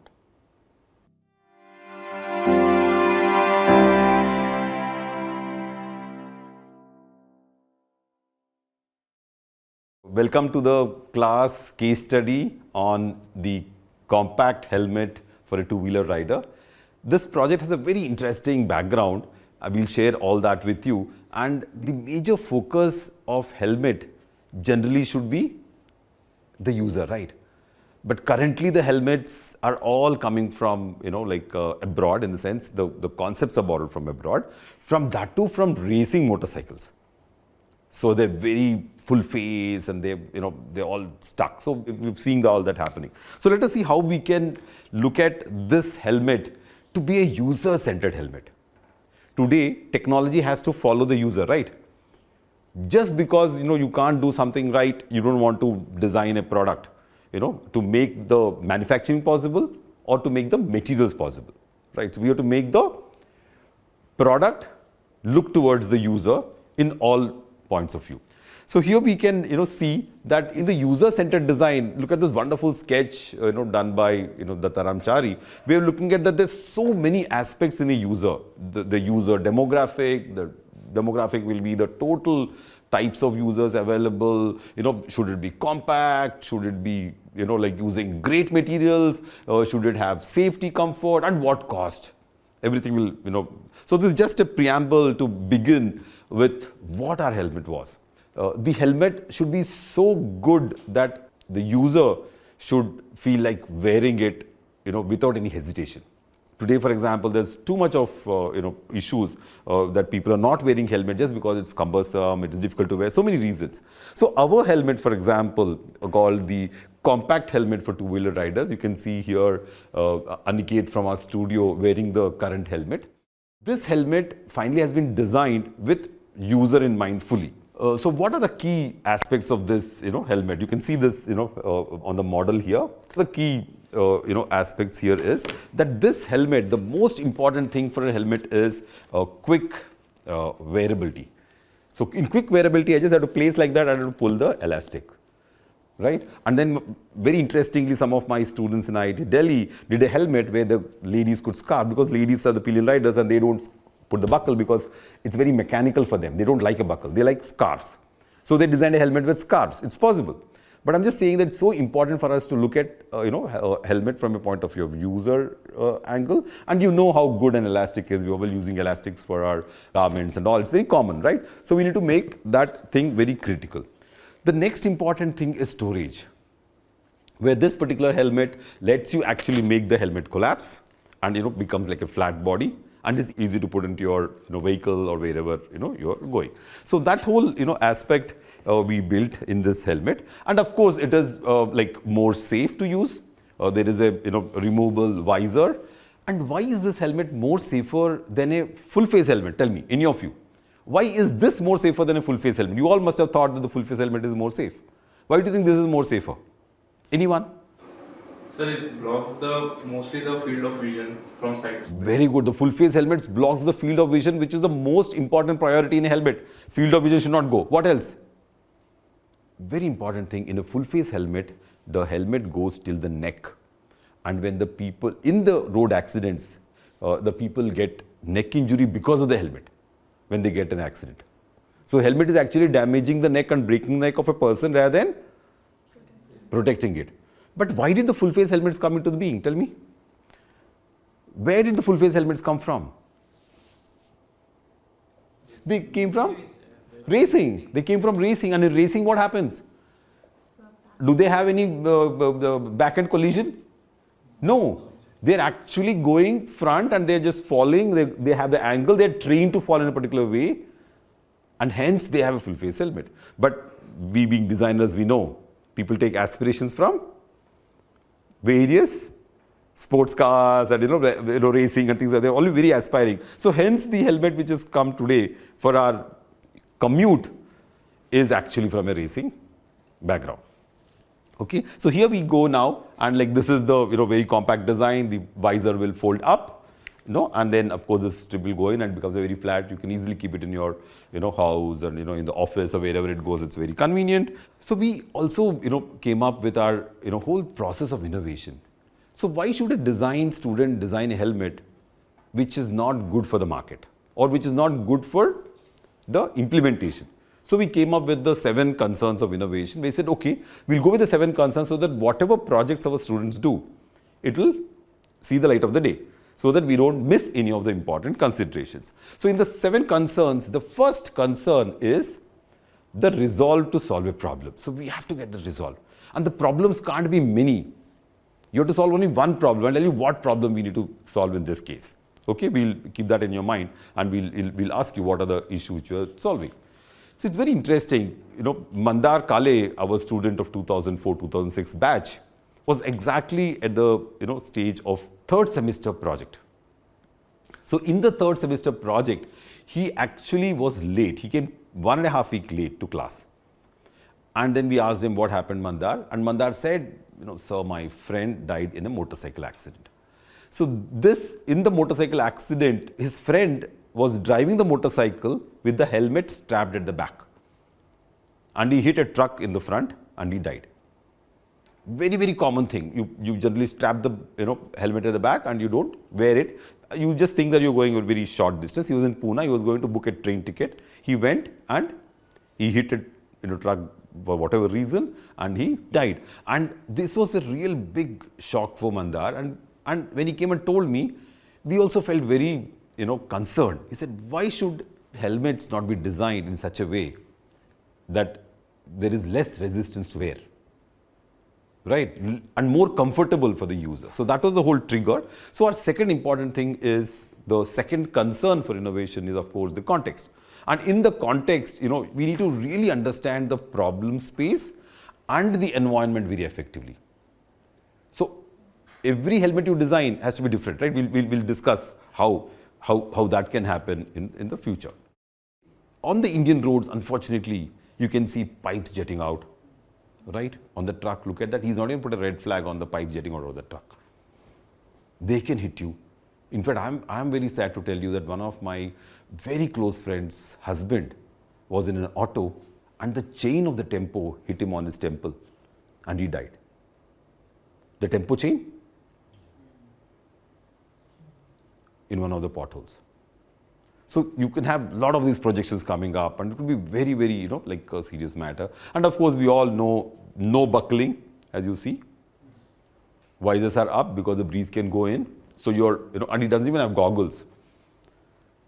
Thousands of commuters have lost their eyes on motorcycle. Thousands. If you go to the All India Institute of Medical Sciences in Delhi, where my uncle used to work, he would tell me so many stories of scooter accidents as well as accidents of the eye injury. And he made me sell off my scooter when I was teaching at IIT Delhi. He said, Chakravarti, if you want to come to my house and you want to be my whatever close person, I don't want you to drive a scooter.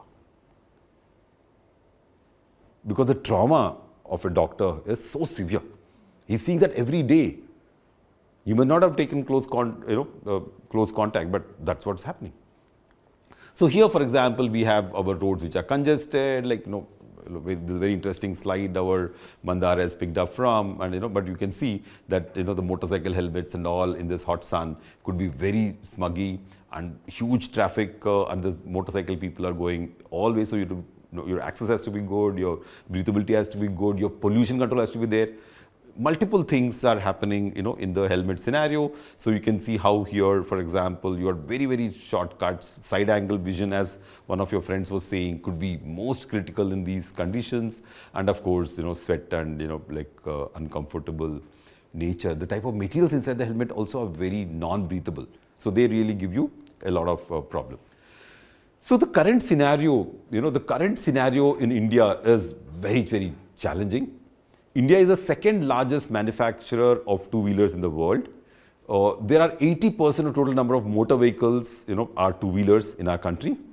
And injuries to the head are the main cause of death and disability. If you look at some of the ratios, it's really, really, shocking. Out of the total 49% of all the road traffic deaths, are among pedestrians, cyclists and motorists. And within this ratio, if you can see, the motorcycle is maximum, and counterintuitively, the pedestrians also are 22%. So today we are talking about car design, so that the car design, somebody who's crossing the road, doesn't, kill them. It is that bad in the road. So we need to be very, very conscious of what is happening with the technology, and of course the maximum impact is for two-wheeler riders, so that care has to be taken for us. Here, look at the annual death statistics. In the age group of 15 to 34 years, we have 75,048 deaths annually. That's a huge, huge figure. And in the age group of 35 to 60, there's 49,000 deaths. So the youth are actually, dying, and it's a very, very big loss for a country. Of course, for the community, it is bad. For the parents, it's traumatic. You can see the number of families which are getting affected because of this. So this thing is pretty serious, as you rightly see. And of course, and then look at the graph. The road traffic deaths in India, source from NCRB. So up and up and up. There is no respite from the growth curve. So what do we do? So there's a challenge is we have to do a lot of strategies to mitigate these type of deaths. So let us quickly see what happens when you don't wear a helmet or you wear a helmet. Okay. So here, when you don't wear a helmet, the black line which you see is actually our skull. Okay. The gray part you see is our fluid in the brain. And the brain, of course, you're seeing the brain in red. So when you hit a particular surface, what's happening? The brain is going and colliding at a very, very high speed with your skull. The skull is not breaking. Skull could break, but the point is the brain is going and colliding, and the person is brain dead after that. If a skull breaks, it's more death, but I'm just saying that even if the skull is not broken, he could be brain dead. So look at the simple solution here. So you have a helmet shell, and there's a thermocol here. You hit, the thermocol absorbs all the shock. The brain is not hitting the skull, or it's hitting very softly. Right, so the person is safe. So now we know the technology behind the helmet design. So the whole technology behind the helmet design is this, whole, area of foam, which is helping us, reach the safety zone. So here we all know that we have to empathize with the user. The comfort is very important. The helmet should not be heavy. This wonderful sketch done by Dattaram to show how the police have to insist on a helmet wearing. Yeah, what ridiculous thing. The helmet is saving your life, and you need a police to ensure that your life is safe. So that is the whole challenge which all of us are facing now, that you don't need to somehow do that. And this is again a very, very important sketch, if you can see how each of the organs or the sense organs in our head would actually behave with a helmet. See, the ear is saying, I'm delicate, yeah, take care of me, because the helmets generally could become tight and they can be on the head, right? And like, of course, like your hair, a lot of them want to spoil their hair. And of course, these are all the aspects which are there. And of course, what Mr. Hair is saying, I want freedom, I need free air. And, most of the youth don't want to wear a helmet because of that freedom. And of course, the, comfort for cooling, and I need safety from pollution. Look at the nose, what it's doing. And of course, the eyes are saying, UV protection and, multiple things. So interestingly, how, we can see how we can, each of the part which is being protected, can become very critical. Now, so how to make the helmet desirable, right? How to create a want? How can you design a helmet which could really, be really, desirable? The user would want to always wear it, always want to flaunt it. For example, women who want to be stylish would not mind wearing a high heel shoe, even if it's uncomfortable, right? So when I'm going on a motorcycle, even if it's uncomfortable, I should be able to wear a helmet. But I'm not saying I want to make it uncomfortable. I'm just saying that the helmet should be part of a style statement, could be part of a style, it's possible, right? So those are the, important aspects, how to create a want and how to create a dream helmet for every user. So this is one beautiful sketch again by one of our alumnus, Dattaram Chari. He spent a lot of time building this sketch, and you can see that every user in this sketch needs a different type of helmet. The requirements are varied for each of the user over here. No, just to mention, this girl may want a helmet where her hair is free, but at the same time should protect her. Let us now, decipher from that sketch what all are the perspectives which are critical. The most important perspective which you always avoid is culture and aspects of culture. So here you can see, for example, this milkman. For him, the turban is more important than the helmet, right? So what type of helmet can be designed for him, right? So that's a big question for all of us. Similarly, for example, the type of customer, the cost of the helmet, the culture, the habits, some of them are very conscious of cleanliness. How can you wash your helmet? Health conscious people want to look at, putting some interesting cloths inside so that the sweat gets absorbed. So multiple aspects of, helmet, like mind map. So these are all parts of a mind map which we are showing you become very critical drawn by the student. So then the second important aspect is the local situations and habits. How can you understand the local situations? Here, for example, look at this mother who's taking 3 kids to school here. Early morning. You can imagine the rush. How many of you have seen mothers taking kids to school at your home or anywhere closer, right?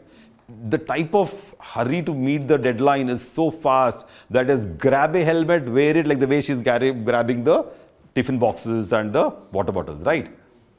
It has to be that type of speed. So what type of helmet can we think for her? And look, see how troubled she looks. She's haggard and troubled. And then, and the last thing she'll wear is a helmet in this situation, right? So, and the kids are of course happy.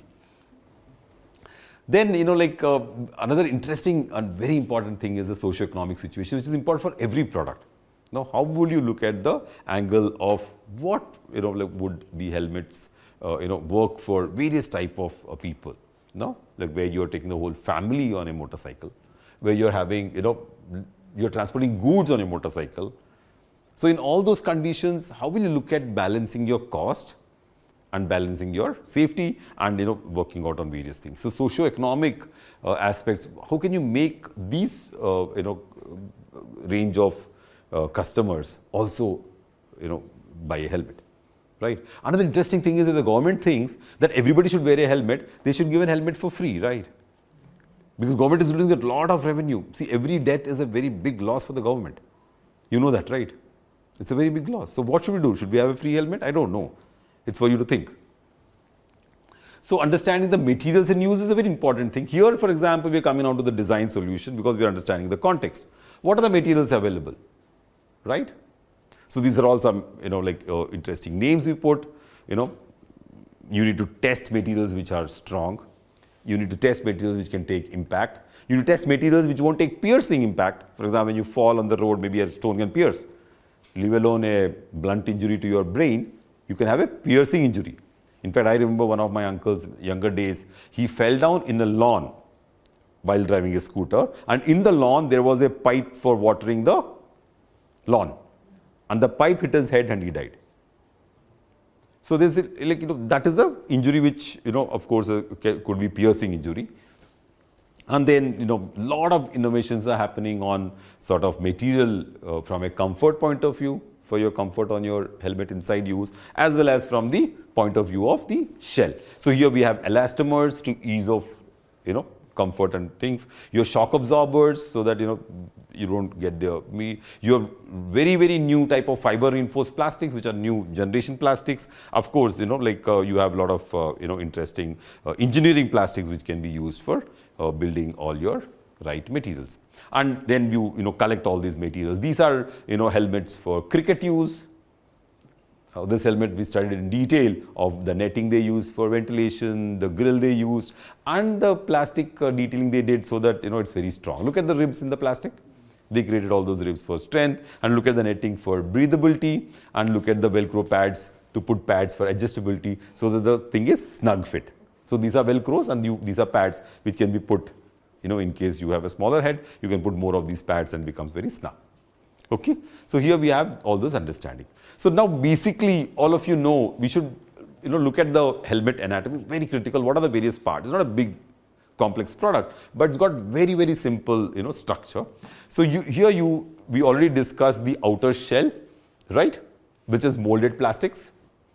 Then you have the impact absorbing foam, which is the EPS, ethylene polypropylene foam. No, what is EPS? Any of you know?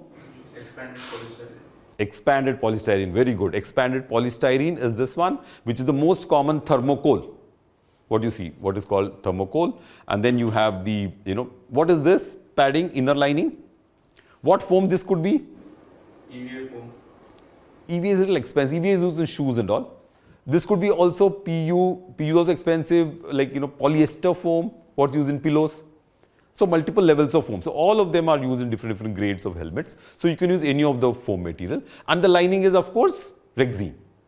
Rexine, and other nylons or whatever. You can use any of those nettings. And, that makes for the helmet. And then your straps are made out of, again, polyester, nylon, multiple strapping material, which you use for bags also, right? Those are the same straps, and your buckles will come in. And of course, the face visors are generally polycarbonate because of the strength. And then, you have the check pads which are on the side for giving you support for the cheeks and other areas. So this is the basic construction of the helmet, and this is the cross section again, just to show you all the parts in detail. And also they give you these PVC trimmings on the edge so that the edge is well protected. Sometimes these come off and there could be a problem. And then we also do a diachronic study. That was synchronic. All the current available helmets you study. Then you also come with a diachronic study where you look at inspirational products. Oh, what are army helmets doing? How do they look at various products? How do they look at ventilation? What do they do with the material strengths? How do they generate the type of strength which the materials are needed? So these are again studied for a creative idea. Now we are getting into the design phase where Mandar is now looking at what all he can see to take inspiration to build the helmet, the most desirable helmet, so that it can be worn more easily. Okay. So let me now ask you a question. You must have all traveled on roads and you've seen a lot of people selling helmets on the roads. Have you noticed? Yes. What is the cost generally? Any idea? 300, 400 rupees. Do you think these helmets are good and they'll save a life of a person? How many of you feel they are good? How many of you feel they are not good? Lift your hands. How many of you feel they are not good? Majority of you feel they are not good, right? So, but the biggest company at that time, which was Studs in Delhi, came to IIT Delhi and talked to Professor Dinesh Mohan and asked, Professor Dinesh Mohan, can you do a study on these helmets and tell us that these helmets, they are just selling at 300 rupees and they could be very bad and somebody could lose their life. Can you now do a study and come back to us so that we can put in the paper, so that the consumers like you and me will know that these roadside helmets are potentially risky for all of you. They're low cost, but they're risky. So we did that study. I was also part of the project, and Dinesh Mohan was a professor from biomedical engineering, and he was a visiting professor in the design school. And he was such a passionate person on safety that he would come. I had designed a wonderful moped at that time for Hero Puck, and I didn't put a reflector at the back. He came walking into the room like this and said, "Where is the reflector?" I thought I did a great design. I was showing all the style and everything, and he's only asking for the reflector in the vehicle. And he says reflector can save the rider, it can save the accident, and that's the most important, not your style. You understanding the perspective? So important, right? And since then, it has stuck to my mind of safety. So Professor Dinesh Mohan then took it to the lab, and we did the universal testing machine. We put sensors inside, and of course used all the testing, and and then we sent the report to studs. The molded helmets, unfortunately, had undulating internal foam, whereas the local roadside helmets were very thick foam. Okay, the roadside helmets were having very thin, low quality fiber reinforced plastics. They were painted well, but the resin was low. What's the most expensive thing in a fiber reinforced plastic? The resin, which is used to put the fiber. The resin is expensive, so they use less resin. So what will happen? When you hit on this will shatter. This will not shatter, right? Thermocol, they don't have very expensive 3D forms, so they make a very simple, thick thermocol, whereas the studs had CAD modeling and all, and they did molded studs, and the thickness was some places less than 20 millimeter. And to a shock, the roadside helmets were much, much better than the branded helmets in saving the life of a person. Nothing more. And then when they save the life of a person, the roadside helmet is shattered and gone. And the rule is, in the Indian standards is written that once the helmet falls down, you're not supposed to use it again, right? So it's good. It shatters and it breaks. It absorbs all the energy and it breaks, and it is saving your head. Whereas the high quality helmet, which we say high quality, is strong, outer shell is great, and then it is not saving the life. See how counterintuitive it can be? So understanding the standards become very important for us. We went to the standards, companies, and unfortunately Indian standards and any of the standards, the manufacturers are part of the standards committee, the maximum manufacturers. So it's always a lot of vested interest, right? We can't help it. That is the way the standards are built. And the standards are borrowed from British standards. We are stuck more, right? In a racing, the buckle is very important, right? If I put elastic, will they agree? So in the standards, they've written that the buckle should be there, and the buckle should be pulled with a particular load, and the buckle should not come out like a machine, as if you are putting a machine. So will my elastic pass? No way. So I went to the Director General of Standards and told him, what is this you're doing? This is meant for racing, and I'm designing for a regular commuter, a mother who wants to drop her kids to school. And I want a very simple helmet to wear. He said, Professor Chakravarti, I fully agree with you. Why don't you come onto the board of the standards? Then we will see. We'll go to the next meetings and we'll see whether how we can implement it. They want to do it. And then of course the reviews come every 5 years, so it takes time to do that. But they agree to do it. So here are the standards of how you should put your ISI mark, what type of load it should take. Now tell me, should there be load on the helmet, or should we put a sensor inside to see how much it is saving the head? But the standards are saying itna load mein tumhara helmet tootna nahi chahiye. So the standards are very friendly to the manufacturers. It is not friendly to the users, and it should be the other way around. You are actually protecting the user.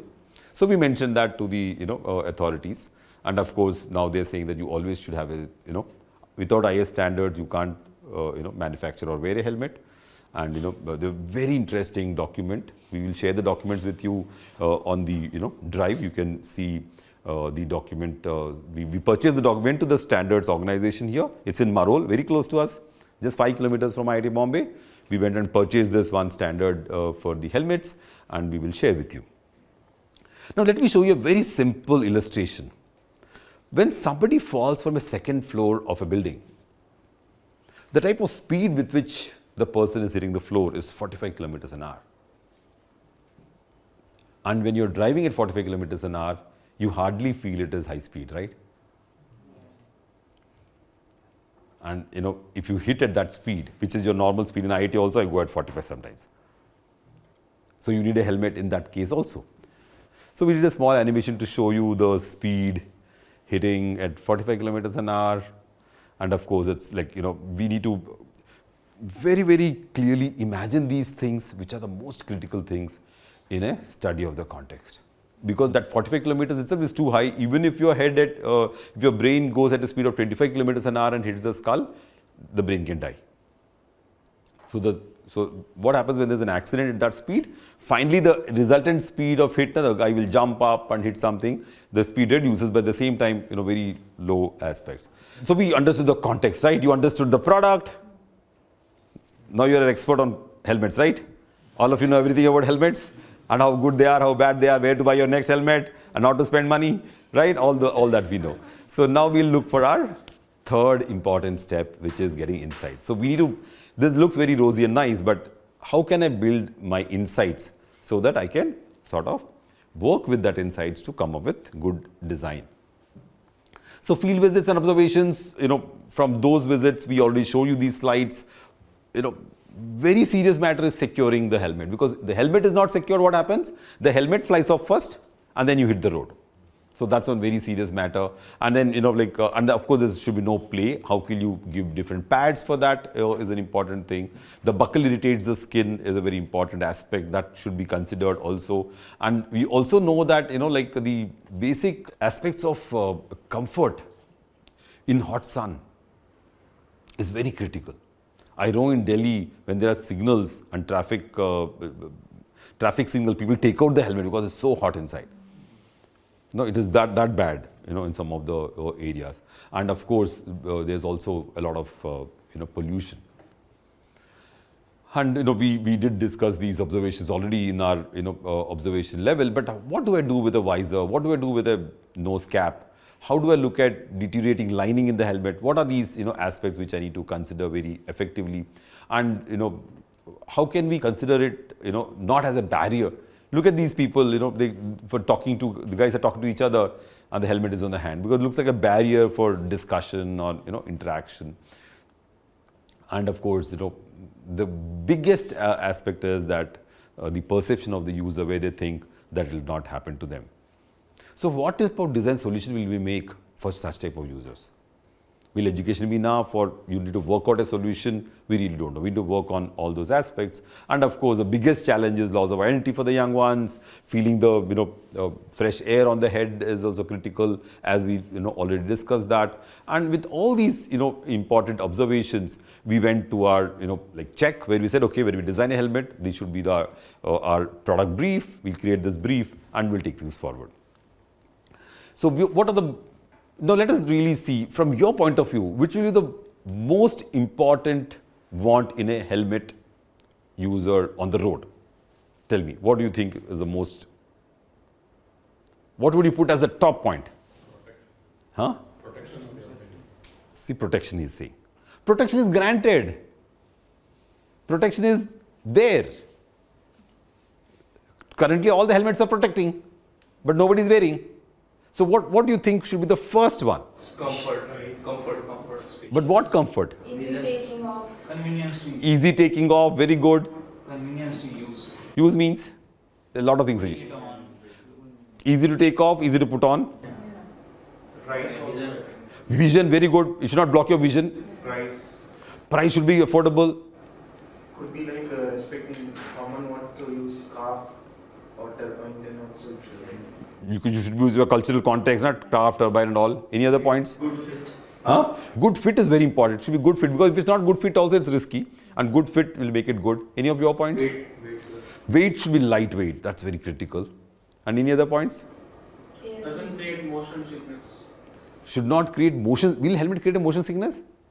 The vehicle will do a motion sickness, right? Helmet is supposed to be protective. Talking about the air that if someone can't breathe in it. Or if you can't breathe, you will get motion sickness. Sensation, yes. Yeah, if you should have good ventilation inside so that you don't get motion sickness. Okay. So there we are. So we had, we created these multiple points in the product brief. Should be lightweight. We should also specify how much weight it should be. So we said maximum lightness we can create as per the need. Provide ample ventilation, should be easy and convenient to carry. Easy use you said, but carrying was as important as use. It's such a pain to carry a helmet. And should encourage and stimulate use. It should encourage and motivate me to use more often. That's the most critical one according to me now, because we started with that reason, right? We started saying that Manda's friend died because he was not like wearing it like a habit. He was leaving it on the scooter.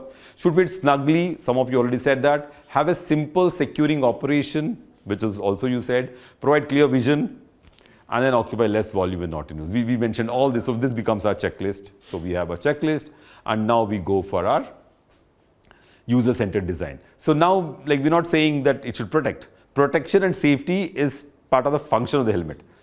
Now we are saying what are all the aspects it should have for making it user-centered, right? It should be user-centered. And in this, we have, we identify the user needs, we improve the usability, we give better user experience, and of course cost saving and increase customer satisfaction. So increased customer satisfaction come on multiple reasons. It could be stylized, it could be, just because it's colorful and bright, you like to wear it, or because if it is matched with your vehicle, right? If I'm very proud Yamaha user and I have a Yamaha helmet, I would like to sport it, right? So there's some perception issues which we need to consider, with us. So here we have our persona, which we fixed up, Sandeep, and he's an office going person. So we are now doing it for the office, right? Mandar's friend died because he was going to buy a ticket. He was not an office user. But in a design, we need to have a focus. So we decided, okay, we know your friend died, but you're not doing that project, but we're now looking at an office goer, because that's the maximum need. Now we moved from a friend to the place where maximum accidents are happening. Daily commute, maximum, right? So we moved to that place, and this is the persona, frequency of travel, average distance, average time, very large, right? So we went to that, and of course, mapping of all his products and see what all the office person of that caliber will do, who uses a motorcycle and a scooter to go to office, right? So those are the challenges. So now we have our check very clear. We know the people, we know what we are doing, and we can now start our ideation. So now comes the most interesting thing. So how can I ideate with the problems in mind, right? Generally, our ideation goes haywire. No? Sometimes we just start sketching and we get some good ideas, which is random sketching, which is good. Day one, you should start sketching, but those sketches should result in some function and need. Before we go to the next concern, which is the fifth concern of innovation, the conception, we'll take some questions. I have a question, sir. In terms of safety, the full face helmet are maybe better than the half face helmet because of the chin protection and all. Most of the people prefer the full face helmet. Yeah. So in fact, that is a misnomer to a large extent. When we did study of all the accident deaths which happened on the Delhi roads, we realized that the full face helmet was actually resulting in a lot of neck injuries. Because the full face helmet again has this front projection which is a little which is jetting out. Because of that jetting out also people were getting hit more because of the that reasoning. It was surely protecting your chin from injury, but that was a very critical thing. And again I like to take you back to the first discussion we were having, that we are getting inspired by our racing helmets. But the racing helmets have a bigger nose. kind of beak. Sometimes they have a bigger beak, sometimes they have completely round. So they're made and they're trained to fall. When they fall or when they fall down, they're trained to fall in a particular way. You must have seen those things happening. So the helmet is, they also know how to fall, which side to fall, what to do. So those are critical things. But in these cases, the type of environment which we are driving, is so unanticipated that can result in more injury rather than support. So that was the whole, idea of going for a half face helmet. Any other questions? So I'm riding bikes from my home, from very young age. So I have usually faced a problem like whenever we try to look up to see any signboard or something, the helmet hit the neck and just slide downwards, come in the view. Normal helmets. Now your helmet has a bigger section there for the protection of the for the brain. So will it become a problem? Very good question. There are two questions in this. One is that your helmet has to give you neck relief. So luckily, the helmet we designed, for example, has a neck relief which is this is shorter. But at the same time, the type of design you do internally, is longitudinal. It is not a curvature for you to slide. So we need to maintain that because your head is not round, right? If your helmet is not designed for your head, it will become round. So it can slide off. It's not supposed to slide because it has to be as per the head size. So there comes the important aspect of ergonomic study. Tell me who has the best ergonomic study on the heads of the Indian population? Quick. Which organization in the country will have the head dimensions of all the people and regions of a country? Huh? Helmet manufacturers? No, they don't have that much money. Barber is a good idea, but barber doesn't do any research. He doesn't put head sizes into location. Huh? Hat designer, unfortunately, no. They give so much adjustment in the hat that they can good. Quick. Who will be an organization which will do that study? Huh? Doctors? No. Wig maker. That guy is doing customized work. Statue maker? No. Statue makers make. Huh? Eyewear designers. No. Head size eyewear designer ज़्यादा दिखता नहीं है वो side में बकता है. But very interesting that we went to the Defense Institute for Physiological Studies. They had the head dimensions of the complete country people because they have Jawans from all regions of the country. And they have the head dimensions. So we went to DPAS, which is Defense Institute of Physiological Studies, and they actually in Delhi, and they have the best ergonomic data available for the whole demographic of our country. From the Sherpas to the, Kanyakumari to Jammu Kashmir, all people are there with them. And they have all the head sizes mapped. The width, the size, and the variation is phenomenal. So that brings me to her question. Tell me now, what is your question, Rani? So my question was like this is in two parts, where the upper part suppresses in. Now, and the other one that we have usually in the market is single piece. So which one, like this I find will cause more injury because it will, when there's a load, it will directly come down. Whereas very interesting, very interesting. How many of you agree with her? My God, there's quite a majority. And you know that that is a millisecond. Remember that my first slide? When you're hitting, the thermocol is protecting. That's millisecond, right? And then your helmet has to be snugly on your head, right? So this helmet by design fits snugly on the head because of its movement. And because of the movement, it is actually more closer to the head than the other helmets. So it looks as if it's going to be more unsafe, but actually speaking, it is more safer than the other helmets because this is really tight on the head. You got it? Yeah. So that's the reason why, when we went to our designers, they were telling us, how can we now, look at this. If I show the helmet broken already, now comes the perception issue. They'll not buy. Now all the, people will have Rani's doubts. So then they told us, then we camouflaged the brake.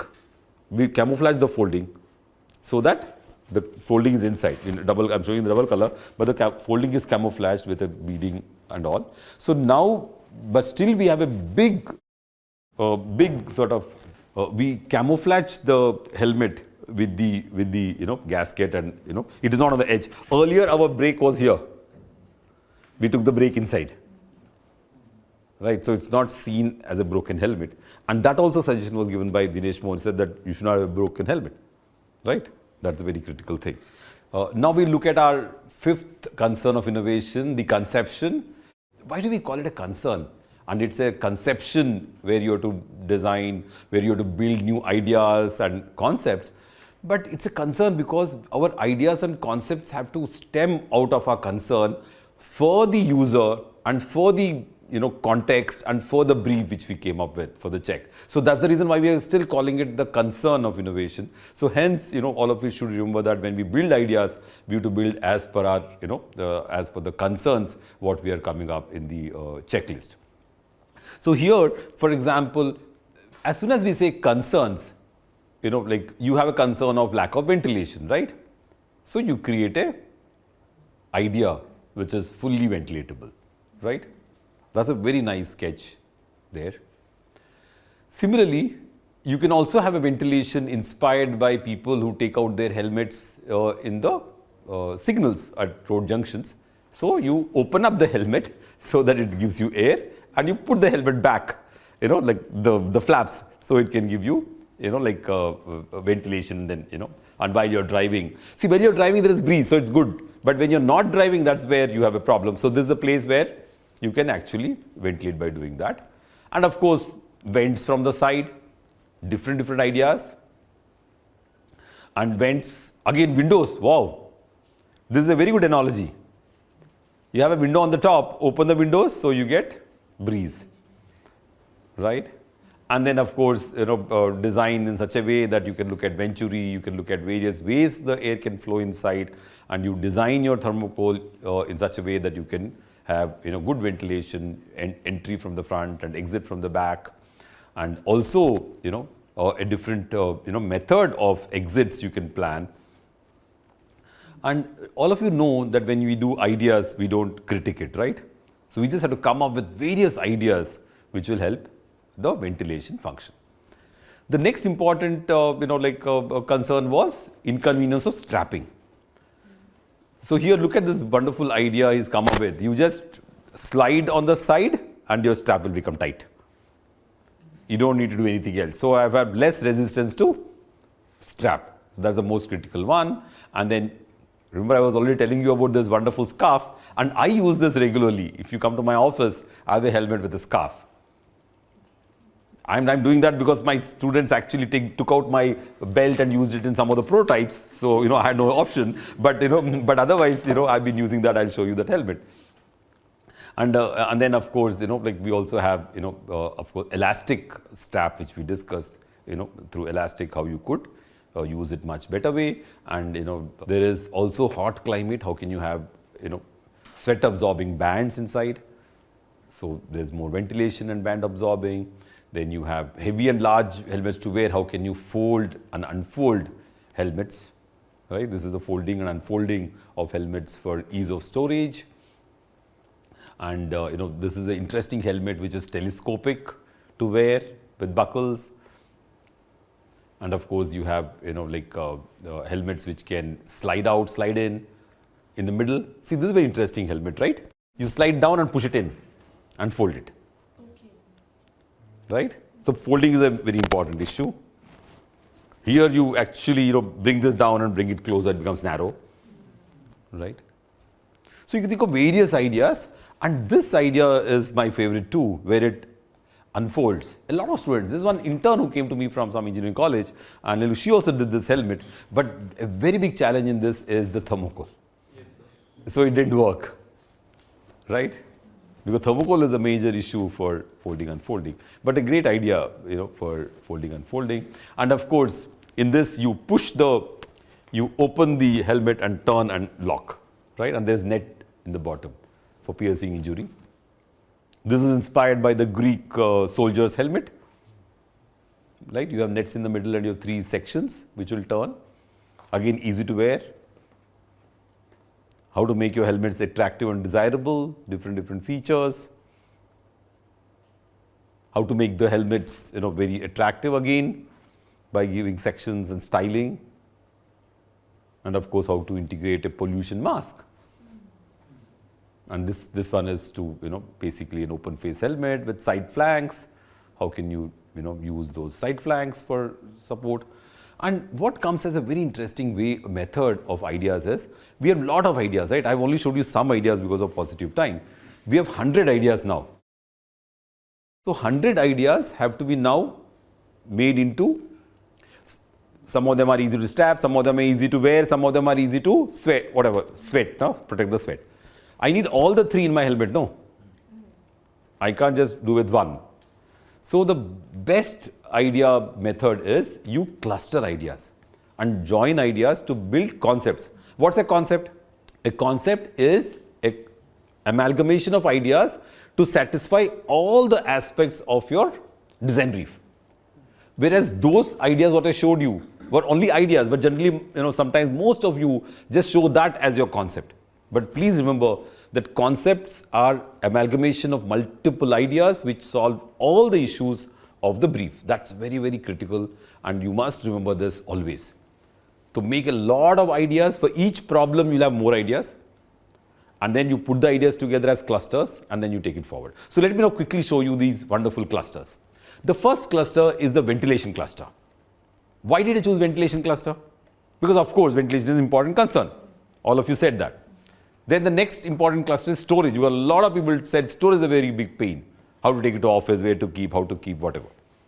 And the third interesting cluster is easy to wear. Right, with these three clusters, let us see how we put our ideas together. See now, all these are one cluster. They're all ventilation cluster. But remember, I was also telling you that my ventilation cluster will have to have securing idea also. Right, my ventilation cluster should have easy to wear idea also. So we'll see where it came. It's not come in this. So maybe I have done a wrong cluster. During clustering, I must see how my securing idea will work well for a ventilation cluster. You got it? And add that also in the ventilation cluster. I will see how my sweat idea will work for a better ventilation cluster. So let me also tell you that where we have gone wrong over here. Here we make only ventilation cluster, but I told you about concepts. Concepts have to be amalgamation of all, and we'll see how we corrected that in the end. Okay. So here is the concept one. So what did we do? We put all these ideas together and say, okay, I want to combine all this and make one single idea. So in this, we considered one champion idea. So one champion idea, we said, array, this is the best idea which is giving me maximum ventilation, right? So can I consider that as my champion and add all the other features to this idea? Emotively, not like exact copy. So here you have now this helmet which has those large openings. It has got those flaps like rooms. It's got the side flanks to easy to hold. It's got the elastic to wear. It's got the ventilation. It's got the net inside the holes to prevent any other material to attract. So this is the first concept. Concepts are generally still open-ended till you develop them. So here you have all the ideas put together. So ease of storage cluster will be all about folding, no? So here you can see multiple folds. So in this ease of storage cluster, we selected this concept as a concept which is the best easy to store. You pull and you slide and you can store, and added some of the features of all the other clusters, so it becomes a concept. So here you have the concept where you have the center fold and you press this down and take them in, press this down and take them in, and becomes a foldable, easy to store helmet. And then coming to ease of wear, look at the scarf idea, look at the monkey cap idea, look at the cap from the point of view. You can also have the other ideas which are easy to wear idea, which are easy to fold, but they are easy to wear also. So you can actually take other ideas and keep in each cluster. You can have 2-3 ideas which are mixing in cluster. So you can do that aspect also. Okay, so in this we now come up with our concept C, which is the idea which is easy to wear. So you put and you push and it wears. Okay. So now these are the 3 ideas which have come up. In this, for example, you have 3 layers, 3 rings, you have the elastic band, you have the thermocol, you have the places for ventilation, right? So we have the 3 concepts in front of you now. Concept A, concept B and concept C, right? So how many of you would like to have concept A from the brief? If I give you a choice, which one would you choose from the brief which you saw?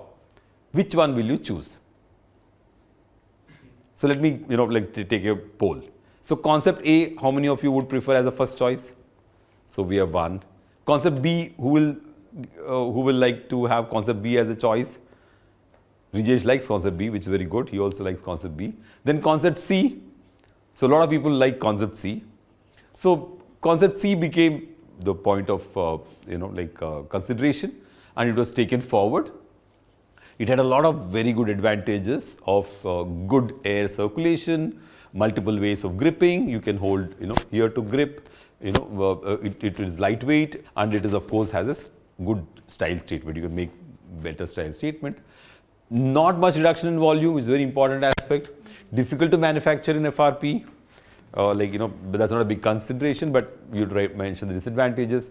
Rare chance of pierce injury from those holes, and there's a problem of dust, right? The advantages of concept B are reduction in volume, ventilation on the sides, the side grooves, easy to carry and hold, and the disadvantages are moving parts, add to complexity, projects a weak image. And in the concept C, for example, what you see is, of course, there is a reduction in volume, good ventilation, all-round convenience, and a 3-part helmet looks like not a robust helmet. So that's a challenge. So you need to now improve, but he went ahead with choosing the final concept as this one, and saw how the final concept will work, how will it collapse, how can you wear it easily, how can the top and snugly fit on the head. All the advantages were considered. And here again, we went to Professor Dinesh Mohan and asked him, what do you think about this helmet? So he said 3-part broken helmet is completely a big no-no, right? Nobody will want to take your helmet. So you need to really at least reduce the number of parts, make it 2-part receding. And also the gap between the shell, at least should be minimum 4 millimeters. So you have a little less gap so that the airflow is very good. So in this helmet, we had a design where the silicone gasket, when you open, it takes air inside. So when you close the silicone gasket on top of this, it stops air. When you lift the silicone gasket, it takes air. So that is the design of the silicone gasket for ease of ventilation from the top. So we ventilate from the top, the best area to get air. So the 2-ring, then the 3-ring became 2-ring, and the proportion of the rings were changed, and then this again Mandar's work. So we are still with the student project till now, see, and a P2 project. P2 means the student actually does this project in his 3rd semester of a Master of Design course. And form options, how to make it look smart, how to make it look classic. A round one is a classic look. A little bit tapered one is a smart look. So you can have different looks, different mufflers, different shapes, again sleek and smart and futuristic little bit. And then we come here to the 6th concern, which is the crafting. So building your product. That is the biggest challenge, right? So here, for example, this is of course Mandar's friend, a classmate, I forget his name. So he's wearing the helmet for you, and he built the whole helmet, and we have that helmet over here. So this is the helmet which Mandar built. And very interesting thing is, Mandar of course he cannibalized old helmets, he chopped them, he made the parts ready so that he could build a helmet choice. And this is already 10-year-old helmet what I'm showing you, and he built this helmet, and of course he tested it out because he used old helmet parts. This is from another helmet, this is from another helmet, the foam he used from helmets. So this is a usable helmet, right? So you can use it on the roads. So like this is the first prototype he built. Why is it a prototype, not a mock-up? Because it can be used. It can be, it is exactly the same look, but then this is not the look. So this is the helmet which he prepared, but he had no time to build the 3D print and get the right fabrication. So the student actually picked up some old helmet parts, as I rightly told you, and he built this helmet.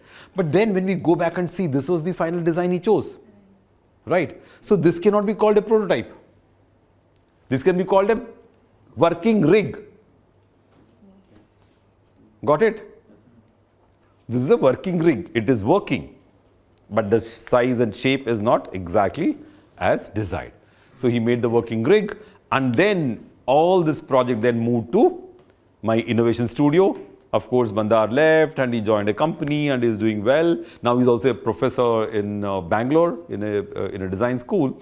And then the project came to the Design Innovation Center. We said, okay, our mandate in the Design Innovation Center was to take student projects to market. So we hired designers. Ashish is from Indian Institute of Science, MDes. So he joined our project as a design research associate, and he started working on this helmet with us. We had Aniket, who joined us as a CAD modeler and a prototype expert. So he started working on this. And we had, of course, Kailash, who would do all the fabrication of all the parts to tie out everything. So with this team, we went ahead with the product development of how do we take this helmet forward. So now back to the drawing board to see how the helmet will strap, how the helmet will hold, where will the strap comes, how will the things have ventilation. Yeah. Now look at the challenges we face. I was telling you that I'll need to have a gasket where when I lift this gasket up, I should have air going inside. And when I put the gasket down, it should prevent so that's a detail. So this is the most challenging detail. And when I fold it, it should go up and my helmet should go in.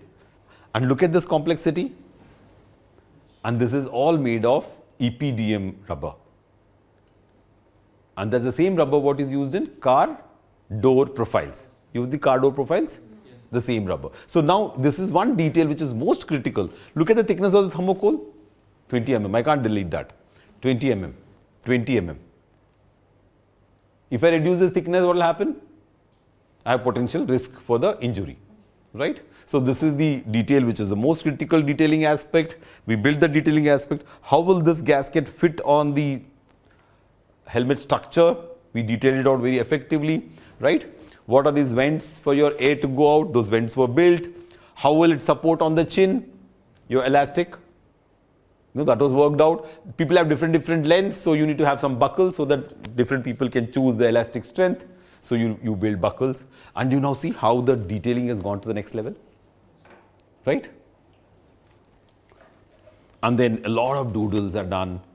There's again Ashish doodles to check the style, check the form, check the design. And then how will this part go inside? How will it come up and lock? Remember one of you was saying, how will it get locked? Can it have a cage to lock? And then when we went to the Indian standards, they said no projections inside the helmet. If you have projections in the helmet, that can go and hit your skull, right?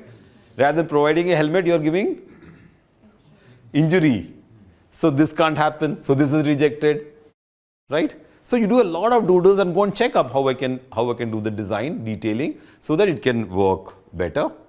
And then we would see the restraints. This is our welder in our studio. We put that boy over there and we kept our helmet, and we bought helmet from the market just to say what type of restrainer should be there, what type of angle should be used so that the restraint is very, very good. Now we were studying all that. And of course we also innovated on a retractable visor. The visor goes in and comes out. Because visor is a very important component of a helmet. So we were trying out a new type of visor where the visor can go inside the helmet. This also we were trying. We were using soft fabric, in the bottom, the silicone bands, the elastic, and whether it should be riveted or it should be held together. See, for example, we held it over here, but it was not very good, so we were thinking of moving it into the front. So this is the original drawing where we said how we can use. I also talked about the retractable helmet, which is also hidden inside for folding. And what type of elastic bands we can use, what type of support we can give to the bottom is a very important component in design.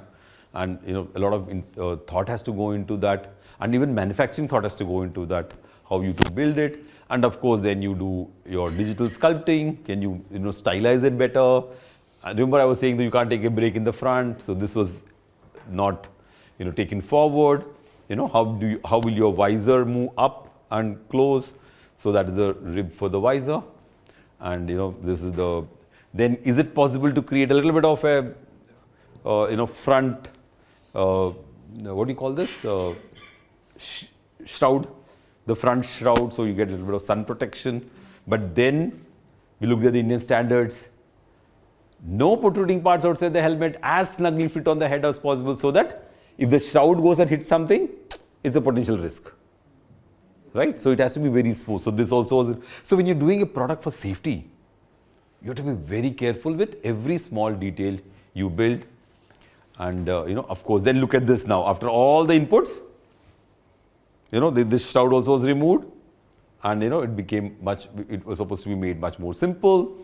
So we printed the helmet, the one which I was showing you, and that is a yellow material which we were using.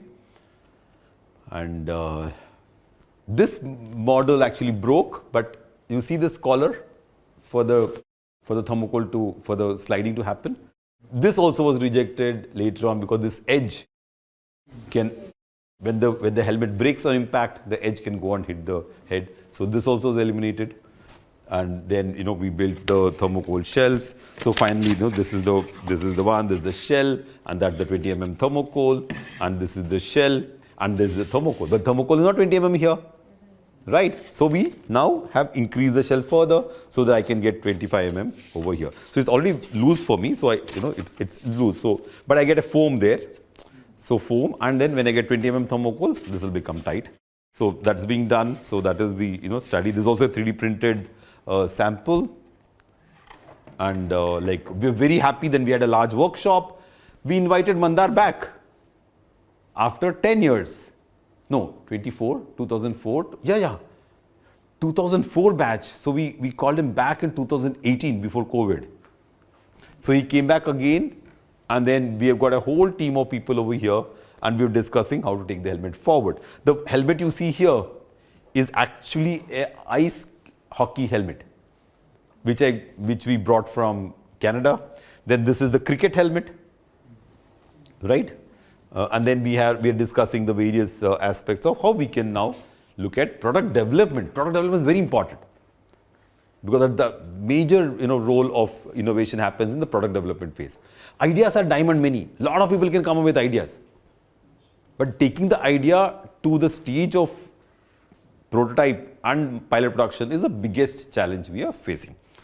So here we are. So then finally we did the final detailing, getting all the visor ready with the type of removable attachments, and the next level detailing to get all the thermocol, sliding thermocol inside. So now thermocol also has to be strong. So when it slides inside, can I have grooves in thermocol, one into the other?